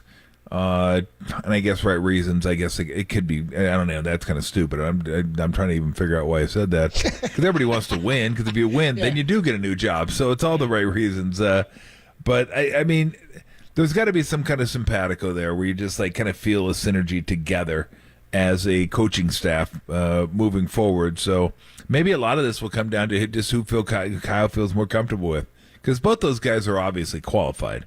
It's just, who he feels comfortable with, and maybe he'll talk to some of the defensive leaders and ask them, like, what do you think went right this year, what went wrong, and what do you need more of? You think? What do we need? We're gonna. By the way, we're gonna connect with Matt Mayogo at 5:30 now. But one more question for you on this: Do you think that? And I wonder about this in the decision they make, like with NFL head coaches, guys who get fired. Not oftentimes, but if you get fired in the NFL after a bad stint, there's still a chance you're going to get a second opportunity. Yeah. If you're respected and you go back, and maybe sometimes you got to go be a coordinator again. Some guys take another job immediately. Adam Gase, I don't know what his situation is. He may not get another opportunity, right? Fail in Miami. Know where he is? I don't even know. His eyes are wide open. Nobody's seen him though. The eyes of Adam Gase, his big ass eyes. Anyway, nightmare fuel. Like Hugh Jackson was one where I thought you got to be careful. I thought Josh McDaniels was being very deliberate with the next opportunity he took, because it was going to be, unless he was very successful, maybe the last chance he was going to get. I wonder with a guy like Brandon Staley, if you know that if you sign him, he's here for. I mean, it's unlikely in my mind he gets another head coaching job after a season, even if he had a great defense this year. He may start to interview. I wonder if you want to go get somebody who's going to help create stability. That you don't want to have to go through this new face of your defensive coordinator position or the defensive room every 2 or 3 years, even if it's somebody from in-house. Yep. So, I wonder if that's what makes Staley somewhat attractive. Yeah, and no third-round compensatory pick either. You're not giving anything up here, yeah. You're not getting anything back. You're not getting anything back, okay? Yeah. You're not getting nothing for Staley, I'll tell you that. No. You get nothing I like it. for that. Staley's as white as Utah. I mean, you're not getting any picks back for that. So you're just going to have to deal with that. Like, that loophole, you're like, damn. We kind of we had that, didn't we? We had that game going for a while. We had it going. Didn't quite work. Didn't work out for us. But I've been on like Staley as a guy that could be a good defensive coordinator because he was with the Rams. Like, don't judge him based on his head coaching, because head coaching is totally like it's a different animal. Head coaching in the NFL, I've always said it's like you're the head of a corporation in the NFL. This is like defensive coordinator. It's like you're head of a division or a platoon, a platoon in the corporation. I don't even know what you'd call that, like a department head. That's kind of what you're like. So you work your unmentionables counter. Yeah, right. Yeah, as a coordinator. So it's just totally different.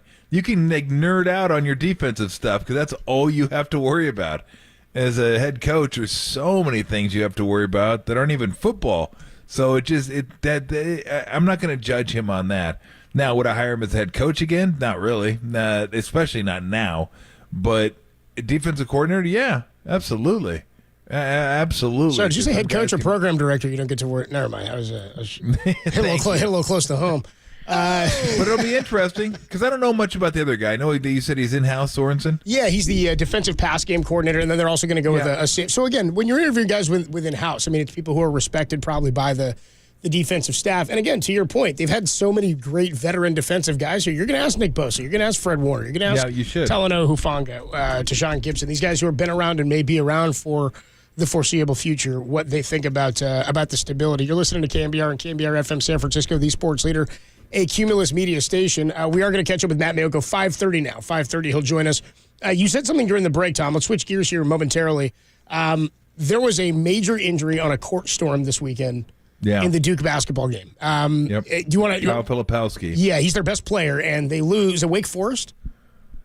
Wake Forest upsets them. They're at Wake, and the fans stormed the court. Now, earlier this year, and I can't remember who it was, there was a game a couple of weeks ago where somebody upset. Caitlin Clark got hurt too. Caitlin Clark got hurt also, but I was thinking about another game where a coach yelled to the fans, "Do not storm the court." Oh, do you remember this? It was like 2 weeks ago, and I forget who it was. They were upsetting a top 10 or a top 15 team, and he went out and he was yelling, "Do not, no, stay there," and he made him stay. And they didn't storm it. He's like, one, it's about acting like you've been here, of course, but two, it's about he didn't like that culture. He doesn't want somebody to get hurt. I think it was the Kansas State coach. That might have been it. And they actually went up in the stands and kind of celebrated. They celebrated with some fans. Exactly. So tell me your thoughts on this, on how this goes down. There's now There's tons of it's a story because it's February. There's tons of backlash on these are kids, they're college kids are getting hurt. And I mean, this doesn't happen at any other level. If it happens in other sports, it's mayhem, right? But and I've always thought it was odd in college that it can happen. And I've always thought that it was probably a little bit more out of control than it was ever led to believe, at least to those of us in the public who are watching it or reading stories about it, when big-time players at big-time universities are getting injured, and not because somebody's attacking them, but because it's just mayhem, and there's no way to maintain it or contain it, it's a problem. I mean, it's dangerous. You saw Filipowski trying to get off the court, and he was running the width of the court, and the fans are just storming left to right from baseline. So they're going opposite directions, and what happened was he saw one coming at him, and he tried to elbow him, and the other guy saw him, and he hit his knee as he was walking. And it obviously, well, I shouldn't say obviously, apparently it's not serious, which is good news. But it just, again, the fans do not belong on the court, period. There's nothing on that ticket that says, come onto the field, come onto the court, hang out with us. Your ticket entitles you to a seat in the arena, not on the court. So the fact that they're even on the court, I've always said, I mean, I'm half kidding about this and only half. When people run onto the field and they want to streak or just do whatever and just be on the field, we don't have enough uses for tasers. I would taser the bleep out of them right on the field. I would absolutely taser them in the face. I wouldn't have to do it in the face, but I would taser them. One, it's funny because tasers are inherently funny. And two, we don't use them enough. So you don't belong on the field. I'm pro-tase. I'm with you. I'm pro-tase. You won't get tased if you don't go on the field. Now, unfortunately, in this situation, you don't have enough tasers to taser everybody that's running onto the court. And I don't know if you have enough security guards to stop them. Now, what you do need, now, this is in retrospect. I don't know if I would have thought of this in real time, but with 0.5 seconds left, because I think Duke turned the ball over with about a second left, and it was clear Wake was going to win at that point. I think they're up 4. The head coach of Wake should have immediately called a timeout. And maybe more coaches can look at that. Like, call a timeout with a half a second left if we have the ball.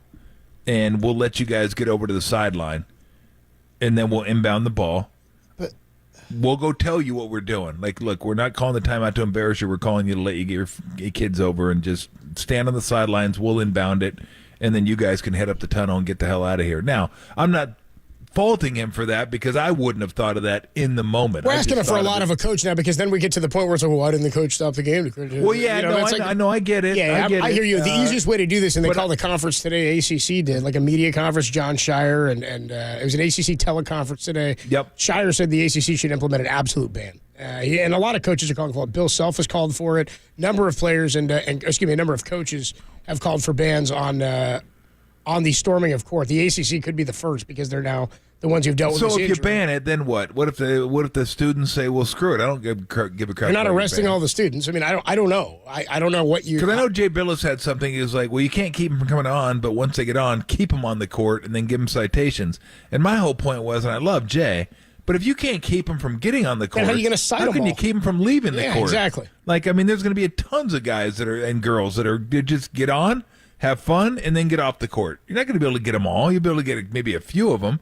SEC has a $100,000 fine. Now, do you think that's a deterrent, or do you think the schools that get that $100,000 fine love the fact that that's on TV, that they can take a picture of that and put it up on the wall? It's their school, yeah. Yeah, they love that stuff. They did it because of an upset. Look at us. Look at what we did. Yeah. Yep. So I don't know what the solution is. I mean, more security would at least be something. Again, you kind of know the schools, and you don't always know, but when a Kansas is on the road and they get beat by a school that maybe doesn't have a great record or hasn't beat them in 20 years or is a rival, then you go, okay, that's something that let's keep an eye out on that. beating Duke, beating Carolina, stuff like that. That's big. Top 5. If somebody's in the top 5 coming to your school, that's big. You got to have an awareness of where these games may come from and what these games, maybe what the games are, and then try to get some extra security for that game. Now, if everybody wants to come on, I don't care how much security you have. You don't have enough people to stop all those fans. And let's remember, they're 19-year-old idiots, because we were all idiots at 19. I was an idiot at 19. I mean, you can't expect them to be in their right mind. They're just 19-year-old college kids. They're not going to be in their right mind. They want to be on the court. Like, hey, woo, let's go on the court. And I just want the players to get off. Once they get off, go crazy. Have fun with your team, and if they're cool with it, you're cool with whatever. I don't even care at that point. But you got to allow the team the ability to get off the court, and that's why I was saying the timeout would have been great. And I'm not blaming him because I didn't even think about it. Saying I didn't think about it at the time. I just didn't. But it would have been a nice gesture, like immediate timeout, get him off the court, and then we'll inbound the ball and the game's over. That's fine. But I don't know what you do unless you just say, like, ban first offense $500,000 or first offense $1 million. Like, just make it so penal. He said penal. Yeah. I understand that schools. I bet you do.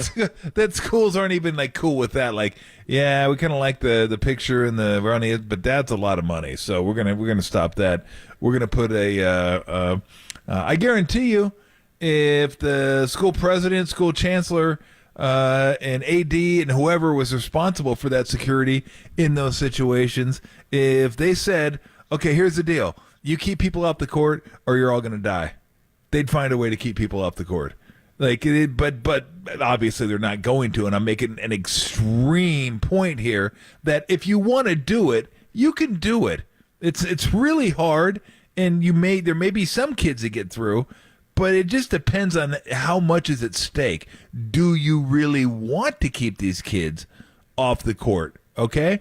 Can you have somebody come on the PA with 30 seconds left saying, stay off the court, okay? I love what the Kansas State coach said. He said, look, I don't want them on the court. I want them to expect we're going to win this game. He goes, how many times do you see somebody storming the court at Fog Allen? How many times do you see somebody storming the court at Cameron or at North Carolina? He goes, they don't, because they expect to win. You're not going to say, I want that for our school. Like, I would have been embarrassed at Arizona if somebody would have stormed the court. They never did. I might have punched our own students. So get off. What are you doing? Yeah, right. Get out of here. Pine Needle says he thinks... Tolbert goes wild. He's punching his own students. And now he's wailing on his own teammate. We've never seen this before. But I want the people that come to the game to expect us to win. Yeah, right. Like, we're going to win, so I want you to act accordingly. It's just, again, this has always been kind of a touchy subject with me because I played. It's like, that's my court. That we've earned the right to be on this court. You haven't. You bought a ticket. That's all you did. We appreciate it, but you bought a ticket. Stay in your seats, cheer, yell, and that's it.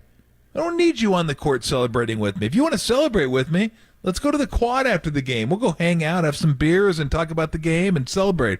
That's cool. I don't need you on the court because here's what happens. You get on the court, and guys just got off a loss. Very kind of a little bit similar to the Charlotte situation where, guys are going to be a little touchy. They just lost. So you're going to score a bucket on them, and they don't feel like you have to. They're going to be touchy about that, whether they're right or wrong. You lose a game, and you get fans running across you, and they're yelling stuff at you. You're going to be a little touchy about that. You're going to be a little upset about that. I'm surprised more guys don't haul off and crack somebody, to be honest with you. A la Angel Pagan. Yeah, exactly. Yeah, just drop him in line. He played cool for a minute. He played possum. They just dropped him. Remember that? Yeah, because you're like, get out of my face. Yeah, you're like Randy Johnson. Get out of my face. That's how I would feel. Like Rockin' New Era says, "Go crazy, folks, go crazy." And then many people checking in. Gizmo says, "How about an electric fence?" Throw an electric fence. What, are you going to pop that up at the last moment? Don't tase my junk, bro. Anna Ray. I love that soundbite. Syrian chicks in just say, how about some free indica? Give everybody some free indica. That'll be good. Then they go sativa, too. That'll be fun. I'll keep everybody off the court. One texter earlier in the, I think it was, I got to find this guy. I think it's 831 said, dude, coach, just throw throw shot collars on everybody in the student section. Oh, yeah. Shot collars. They hit the court, and everybody just starts spazzing. They're on the ground. Don't get in my face. I don't care who you are. Don't get in my face. Don't get in my face. The invisible fence is the best. The invisible Here they fence. come. Yeah. Ooh, 4 and 5 just throw an electric perimeter up around the court. As soon as the game ends, mass taser. It's like a bug zapper, right? As kids are trying to you know hit what? the court. I would pay UFC type money for that. That'd be incredible. $69 for that. I would root for an upset just so I could see full kids. Weekend? Yes. Oh yeah, watching kids just go down like zombies. Yeah, right like there on he the is. court. There he is. This kid's flying. He's flying. Nice. You got him. We are going to catch up with Matt Mayoko, NBC Sports Bay Area 49ers insider at 5:30. 5:03 says, if your mama had raised us, we wouldn't have tased you. Thank you. Okay, there we go. How about this? Warriors are getting ready to hit the road for a tough East Coast road trip, except for the first one. Washington, they better not be a tough one. Washington, then the Knicks, then Toronto and Boston before they come on home from Milwaukee and Chicago and the Spurs. We'll talk a bit about the road trip and then Matt Mayoko at 5:30 on the Sports Leader. Redwood City. Shout out to you for supporting KNBR. Redwood City's sports leader.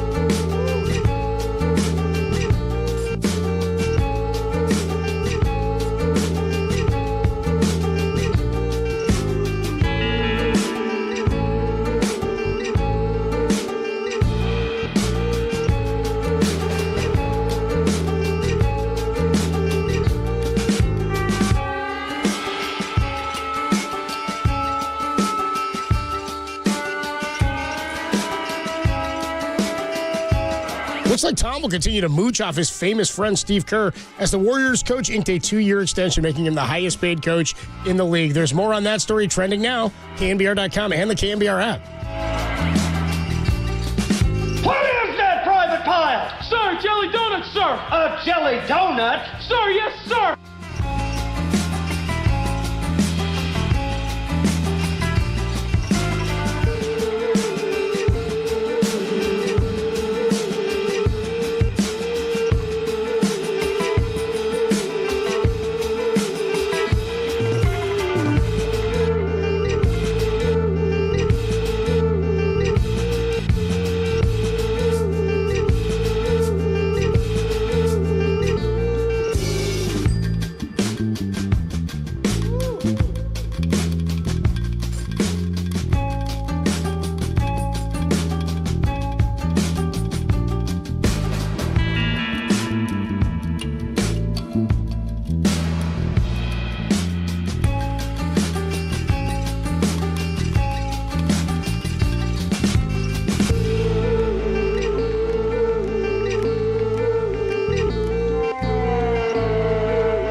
Listen to the sports leader anywhere, anytime. Download the all-new KNBR app. Now, Tolbert and Copes continue live from the KNBR Casino Matrix Studio. Casino Matrix progressive jackpots are here. Where are you? Just drop in. Please play responsibly. 1-800-GAMBLER. Tolbert and Copes with you Monday afternoon. Matt Mayoko to join us in about 10 minutes or so at the bottom of the hour. Get his latest on the 49ers search for their defensive coordinator. And is there any legitimacy to a Brandon Ayuk trade potentially, especially now that we've seen the raise in the salary cap, which, by the way, is directly tied to this past season's revenue. So thanks, Taylor Swift, for the raise in $30 million. Isn't that ironic that you may be able to directly tie that to her? One person checks in on the Golden State Lumber and Building Materials text line. Tom 925 says, what if at college games they did a storm the court clock?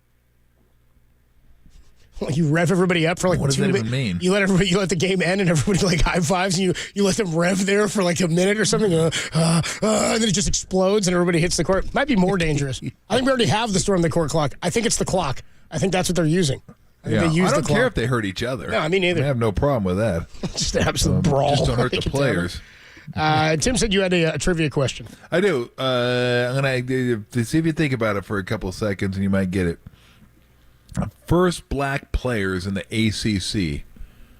Of the ACC as it's compromised now, who was the school that had the first black player of the ACC? As the ACC stands right now, so for basketball. I don't know if I'd have got it, but I thought about it and I go, well, I might have guessed it because of this, but I'm just curious. Do you want me to give you all the schools, or can you kind of think of them? Well, I can think of most all the ACC schools. North Carolina, Duke, Georgia Tech. Yeah, you got it. Florida, Wake Forest. Yeah, I got it. Yep. The school with the first. Oh, boy. Is Notre Dame counting the ACC? Or are we going hoops? I don't think it's them. Notre Dame counts. I don't think it's Notre Dame, but they were second. They were second, really. They were second earliest. I'm going to go with. I think it wasn't Boston College. Was not Boston College. With all respect, but they weren't as far back as they I were. thought. They were 63. There were 3 schools that were 1970. Oh, after Boston College was actually 1, 2, 3, 4, 5th. Again, so it wasn't that bad. Bama didn't until 71. So in their secondary, remember that? That whole crazy. Riff. I'm going to go with getting their ass kicked by SC. By SC, yeah. A bunch of dudes from LA came down. They were like, man, you guys don't have anybody who looks like us down there. Bro, we need some of them guys. I'm going to go with the NC State Wolfpack. No. Clemson? That is not correct. No, Clemson was the worst. They were one of the 3 1970 teams. We had a guy on the moon. They were one of the 3 1970 I don't know. I have no idea. I would have no idea. Okay, let me give you a clue. Okay. It wasn't this guy, but one of the greatest running backs of all time played there. So was it Florida State? Maybe the greatest running back of all time played there. Syracuse? Is it Jim Brown? Yep. I don't know if it was Jim Brown. I don't think it was Jim Brown. But it was, Syracuse 1936. Wow. They were 15 years ahead of Notre Dame. 15. That's wild. I mean, wow. And then 1970 was the 3 tied for the worst. Shame. Somebody's like, you guys got to get somebody in here. Georgia Tech, Clemson, and Virginia were 1970. And Vautech 68, too, just to be right there with their brethren, Virginia. I was going Boston College. I was thinking like Yaki Way and all that. So, yeah, well, no, you weren't. Shout out Tom Yaki. He's like, not on my watch. You weren't that far off. They were fourth. They were the fifth earliest out of all those schools. So that wouldn't. Yeah, there are schools that are much worse than that. The more you know. The more you know. The more you know. So there you go. Somebody asked you first back player in the ACC. Syracuse 36, which beat Notre Dame, who was second by 15 years. How about that?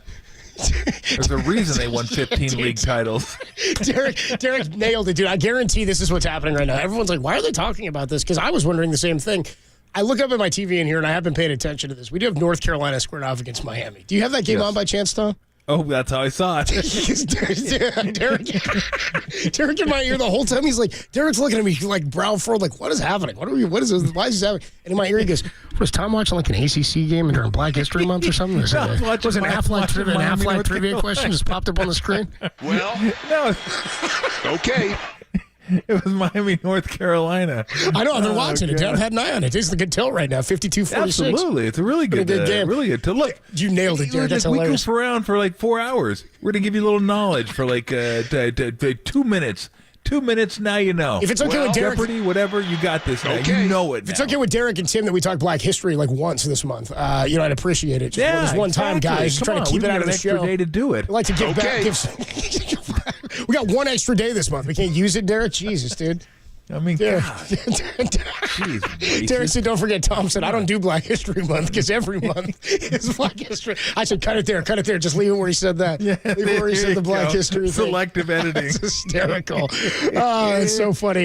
We did talk briefly a little bit earlier about this road trip for the Warriors, which opens tomorrow night at Washington. Tomorrow afternoon, really, evening, at Washington. Then they go at the Knicks. The Knicks one is one that I'm intrigued by. If they get the Washington game, which they should, they really should. Yep. Should get Washington. Then you get an off day Wednesday. So you'll fly out after the Washington game, go to New York. That's an intriguing game to me because the Knicks are a team that has work to do, but they're a tough team. They're a physical team. That's one that's kind of a toss. And Toronto is kind of a toss. You kind of mark Boston down as an L, right? Just if you're being realistic about it. I would think so, too. I mean, they could.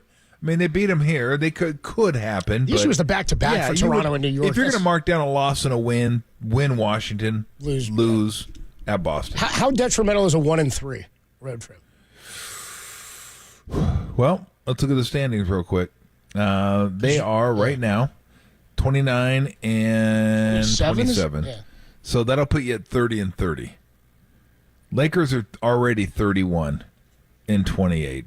Yeah, and the next 4 games, they're at Clippers, home against the Wizards, home against the Nuggets, home against the Thunder. So they could go. If they go 2-2, they gain it. That would would put be up pretty another good game for them. Yeah, because they're gonna get. They'll get Washington at home. That's one. At Clippers is. That's that's a home travel game too. Yeah, that's a home game. So they get basically. Holy, good grief! 1, 2, 3, 4, 5, 6, 7. If you count the Clipper game as a home game, they got 7 home games in a row. Great googa booga. As good as that seems, here's their home slate. At Clippers, home game. Wizards. Then they get Nuggets, Thunder, Kings, Bucks, Timberwolves. Whew. That's a rough slate right there. Like, that is, you're at home, but my goodness gracious. So if you're the Warriors and you can, let's say you could have a 3-1, get a 3-1 trip, and the Lakers with that schedule, they could easily go 2-5, 3-4. I mean, easily. You got Nuggets top 4, Thunder top 4, Kings top 5, 6, Bucks top 4, Timberwolves top 4, Kings. That's at Kings. So. Yeah. So, I mean, it's important to, not lose ground so the Lakers could even lose a few games during this homestand and still be right there with the Warriors. It's hard because after this homestand, you're going to have 20 games left, I think, or right around 20 games. That's, you're starting to, lose rope where it's like you just don't have enough. It's like, oh, God dang it. If we just had a little more, we'd be good, but we don't have any more. We're playing good basketball. They're running out of rope, right? They are. So it's imperative. 2-2 is fine. 2-2 is okay. Just not 1-3. You don't want that because I think, if I'm not mistaken, they come right home. And the first game you play at home after a road trip is always kind of tough anyway. I think it's Milwaukee they get. So the Warriors, it's Milwaukee, Bulls, Chicago back-to-back, and then San Antonio. Exactly. And then go Spurs. And Dallas. Back-to-back. And Lakers. Yep. It's a tough stretch coming back. It's not. Yeah, they're going to have more road games than home games. I think if they play like they have, 2-2 should be pretty doable. Even 3-1 might happen. Again, I think they've been playing some pretty good ball. They just ran into a better team. The Nuggets are really good. They're really good. And I think they treat the Warriors with their due respect. They understand how good this team is. They've lost to them in the playoffs before. So it's not like, oh, we won the championship, these guys are down, we're not going to pay much. No. They understand how tough it is to beat this team. And I think they still look at it, not as a measuring stick, but as hey, we just beat a really good team no matter what the record says. So this is I know I'll continue to say this. I've said it before. I'm sure I'll say it again. Maybe even this week. All these games are important. We're getting down to it now. This is the sprint part of the season. So anytime you can put together a 3-4 game winning streak, bingo. You have a 3-4 game losing streak, ouch. Like, they just can't afford that anymore. They're not in 6th place where they can afford a losing streak and still recover from it and still not have to be in the play-in game. You lose 3 or 4 in a row now, you're toast. You are going to be in the play-in game way more than likely in a road play-in game. And that's all we've talked about. Home play-in versus road play-in. Huge, huge, huge difference. I mean, if I'm looking at it, let me look at it real quick. I know we got to run. I know we got Matt Mayoko coming up. But right now, up-to-date standings. Your home play-in is Warriors, road play-in, Warriors, Lakers, Mavericks, Pelicans. So you're playing the Lakers on the road. Pelicans, Mavericks are playing. Whoever loses that game, then you're going to play them on the road. If you lose that first game, or even if you win the first game, if you beat the Lakers, you eliminate the Lakers, and now you're playing for the 7-8 seed. But if you lose to the Lakers, well, I think you're out at that point, aren't you? Yes, you are. So you can't. You know what? I may have this whole thing wrong.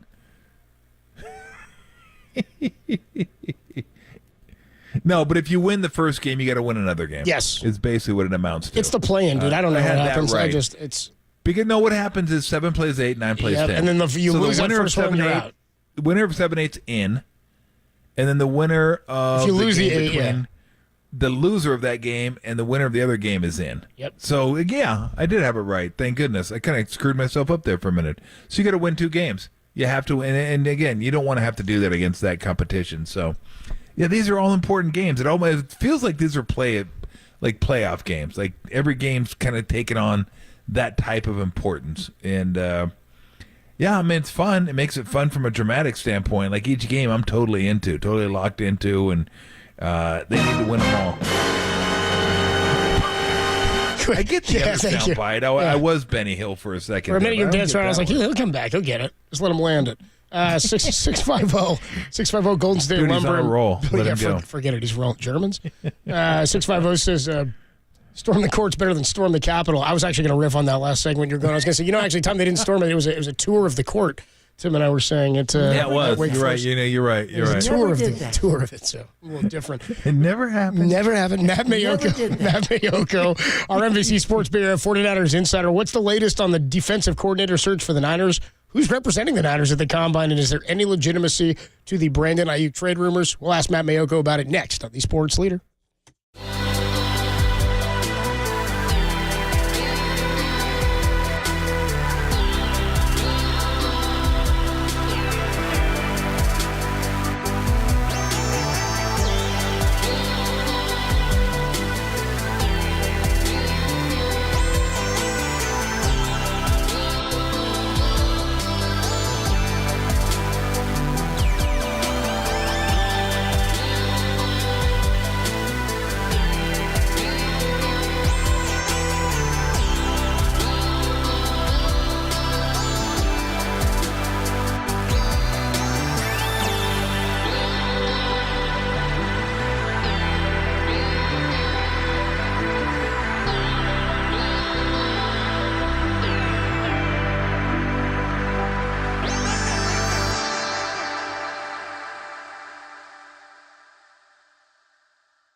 Listen to the sports leader anywhere, anytime. Download the all-new KNBR app. Now, Tolbert and Copes continue live from the KNBR Casino Matrix Studio. Casino Matrix Progressive Jackpots are here. Where are you? Just drop in. Please play responsibly. 1-800-GAMBLER. Tolbert and Copes with you on a Monday evening here as we've connected with our guy Matt Mayoko, our 49ers insider from NBC Sports Bay Area. Matt, what's going on, man? How you doing? I'm doing great. Just landed in Indianapolis and just literally put the key card in the door, and so I'm in a safe spot to talk. Nice. How's everything? Pretty good, man. Pretty good. We talked a lot of Warriors today. We've been waiting to get your thoughts on the latest on the defensive coordinator position, and I do want to get your thoughts on court storming, but we'll ask you that a little bit later as a big college sports and basketball fan. Yeah. But what is the latest? We saw you report that it was Brandon Staley, the former Chargers head coach, who had interviewed, and the current defensive pass game coordinator, Nick Sorensen, and then that Dan Bullock's the safeties coach, is going to interview later this week. What's the latest on the D.C. search? Yeah, exactly that. And then Kyle Shanahan told me that he figures to have the process wrapped up by the end of the week. So I don't know if that just means concluding all the interviews and having someone hired. That's kind of the way I took it. He and the staff are not in Indianapolis. It's the general manager, John Lynch, and the personnel departments here. That's kind of become the thing over the past 3 or 4 years, is that the coaches around the league, or a good many of them, are not coming to the combine anymore. So Shanahan kind of took the lead from Sean McVay. I think McVay was the first one to pull the plug on the combine. And so the coaches are to stay back home and get some work done, evaluating film of college prospects, as well as the free agent class that's coming up here. Free agency obviously starts about a month before the draft, so that's what they're doing. But, yeah, I mean, all signs point toward the 49ers having a new defensive coordinator replacing Steve Wilks here in the next few days. Is it, well, let me ask it this way, Matt. How important is it to have a defensive coordinator signed before the combine, or is it at all? I don't think it is. They know the kind of players they're looking for. They know, what they're looking at for, say, at a cornerback position or safety or linebacker spots, or, the defensive line coach, Chris Kocurek, has a large say in the kind of defensive lineman they're looking for. So, no, I mean, whoever is the defensive coordinator, the coordinator might be on staff right now, with Nick Sorensen and Daniel Bullock being the guys from the staff that are either have been interviewed in the case of Sorensen or will be interviewed in the case of Bullock. So, no, I don't think it's that important at all. I mean, the defensive coordinator's job is to get the players that the personnel department and what the defense kind of looks for as far as the positions, the templates that they use. So I think that the thing is that they felt like last season they kind of got away from, what the basis of this defense is.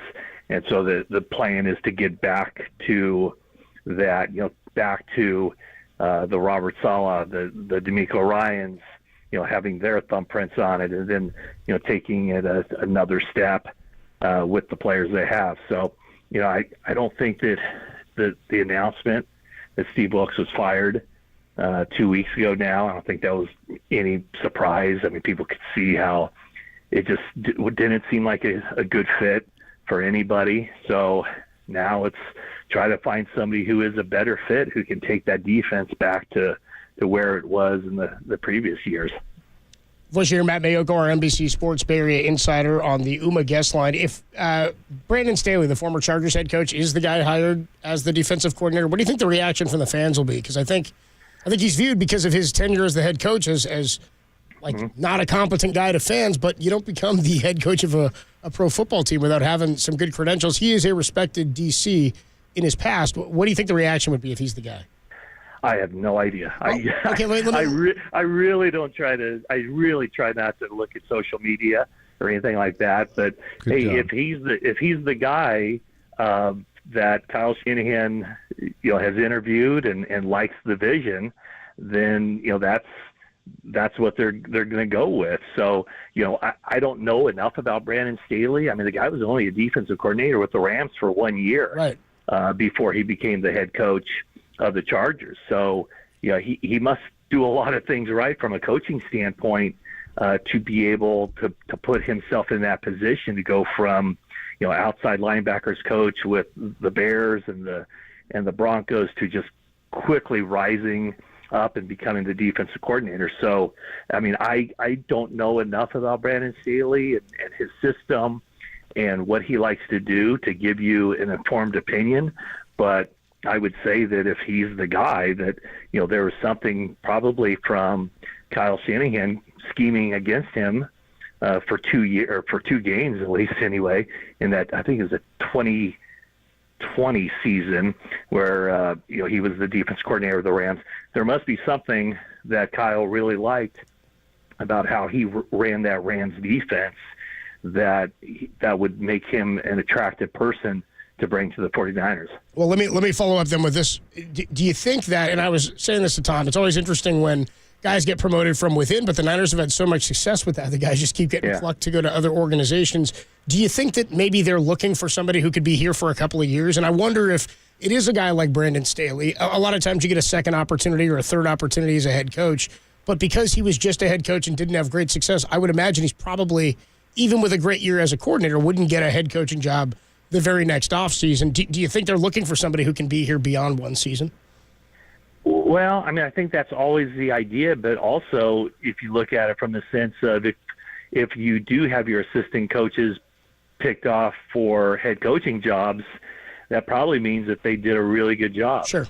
And so the downside of that, if you have guys who are around for a while, maybe that's not a good thing either. But yeah, I mean, I think you always want to have kind of a line of succession on the coaching staff. And I think that, it probably, D'Amico Ryans, he was only in that role for a couple of years.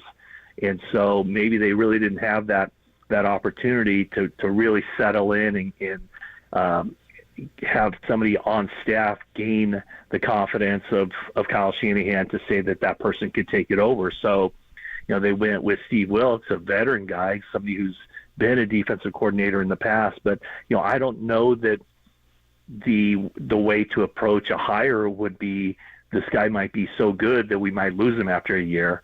I also think that, Staley, he does have to kind of get his reputation back because, when you look at the roster that the Chargers had, 24 and 25 isn't good enough, and it got him fired. And that's 0-1 in the playoffs, including, losing a huge lead to Jacksonville. So I think it would take more than 1 year for Staley to kind of get himself back on that spectrum of being a head coaching candidate.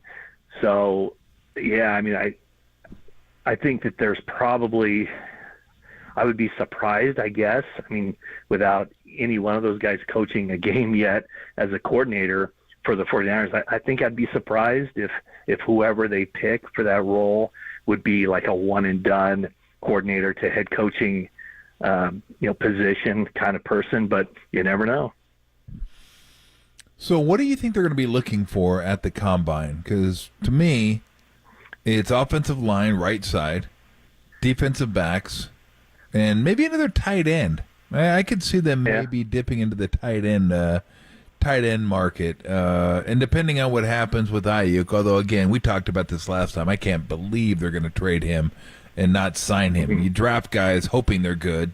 You actually got one, and you got $30 extra million to spend this year. I mean, they're going to get this done. I can't imagine they won't. But is there another? I know they love their defensive linemen, and I always agree with them drafting defensive linemen. I'm like, that is like the backbone of your football team.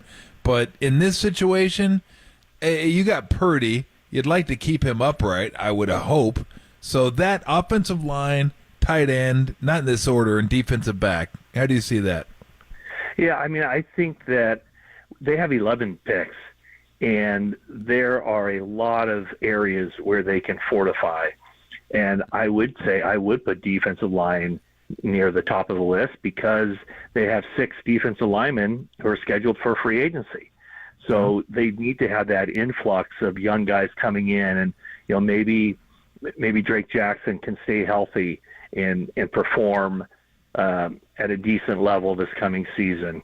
Maybe Robert Beal, and maybe they were able to re-sign Cleveland Ferrell, seeing that he ended the season injured.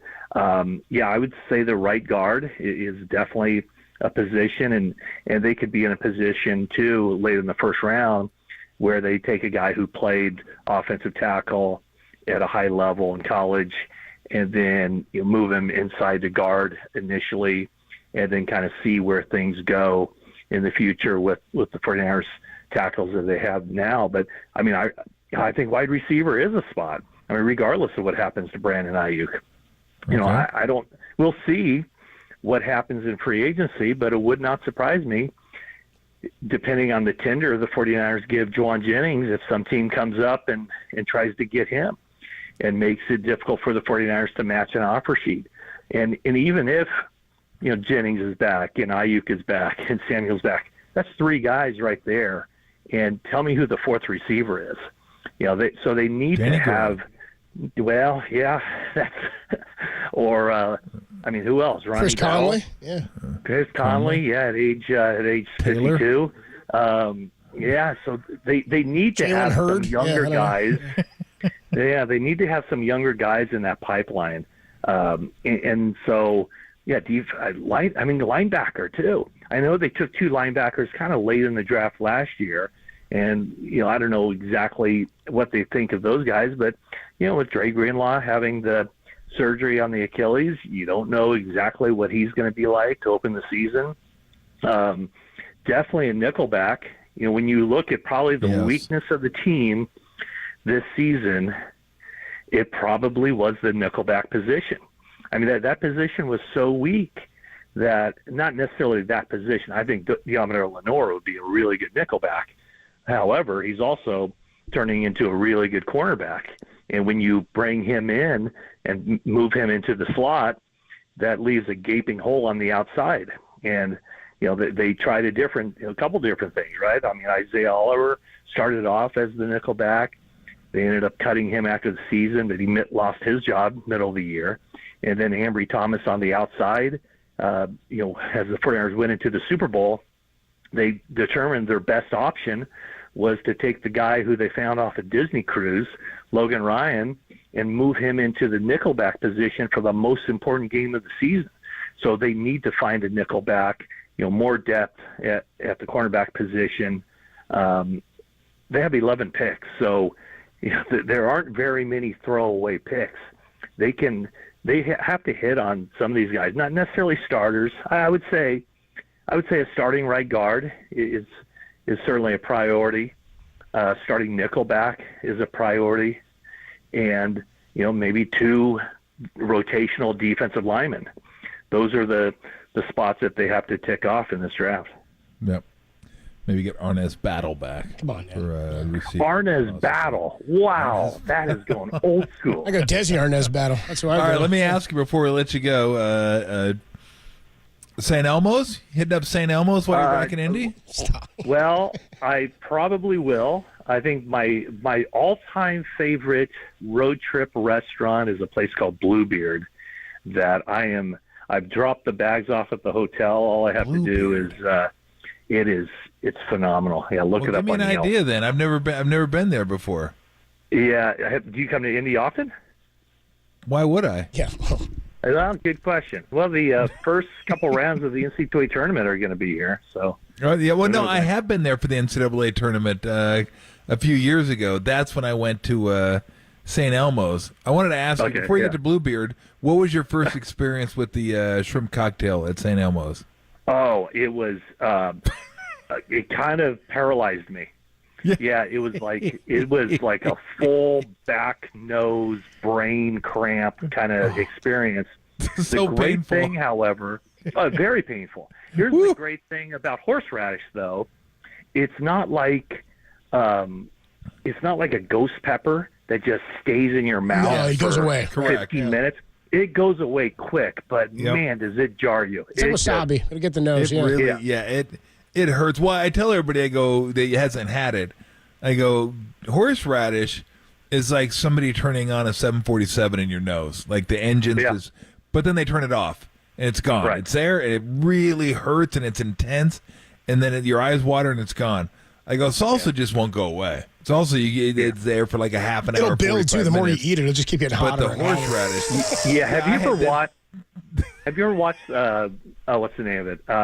Hot Ones on. Hot Ones, yeah. YouTube. Yeah, the hotter. They keep getting hotter and hotter and hotter. Yeah, and so I've done that where I've gotten some of those hot sauces. Have you really? Yeah, and oh my gosh, I got a group together. And you should have seen us. I mean, it was ridiculous how much of wimps we were after eating the last dab. Just caked it on hot wings, and oh my God, it was. I'm surprised that all of us survived that. Derek Papa's Derek's like big on this. He was challenging.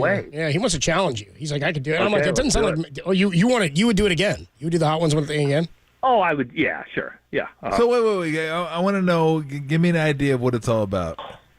It's so hot that your scalp is burning. It's just like the follicles on your head are just screaming at you because they want to leave your body. On my head. Yeah, Tom. Tom, you might be good to do this thing. You might be okay. Yeah. Back in the day, I'm a big fan of follicles on the head. Yeah, here's the thing, though. I love hot food. I really do. Chopa Tupo? It's just, I don't like hot food 4 hours later. That's the absolute worst part of it. Like, I can deal with it going in, but you don't really understand you don't understand, like, your first time eating super hot food, you don't really get it. And then about 5 hours later, you're like, oh, damn, this is worse. Absolutely. Yeah, you know what they call that? They call that storming the court. Oh, but, got him. Very topical. Look at you, Matt. Look at you. By the way, they do this like by season. Blair's Megadeth sauce from season 2 was the number 10 sauce. Was 550,000 Scovilles. What? Yeah, the what? one. So, yeah, the one I had, I think, the was last like dab. Right? Yeah, that was over a million Scovilles. It's over a million. I thought it was like, it seems to me it's like 2.5 million. Like it's rough. The one that, if you watch that show, the one I have no desire is Da Bomb, because everybody who tastes it, Steph Kerr is on that. God, when was he on that? Like 3 or 4 months ago. I think it was right, before the season, obviously. So sometime in the off season.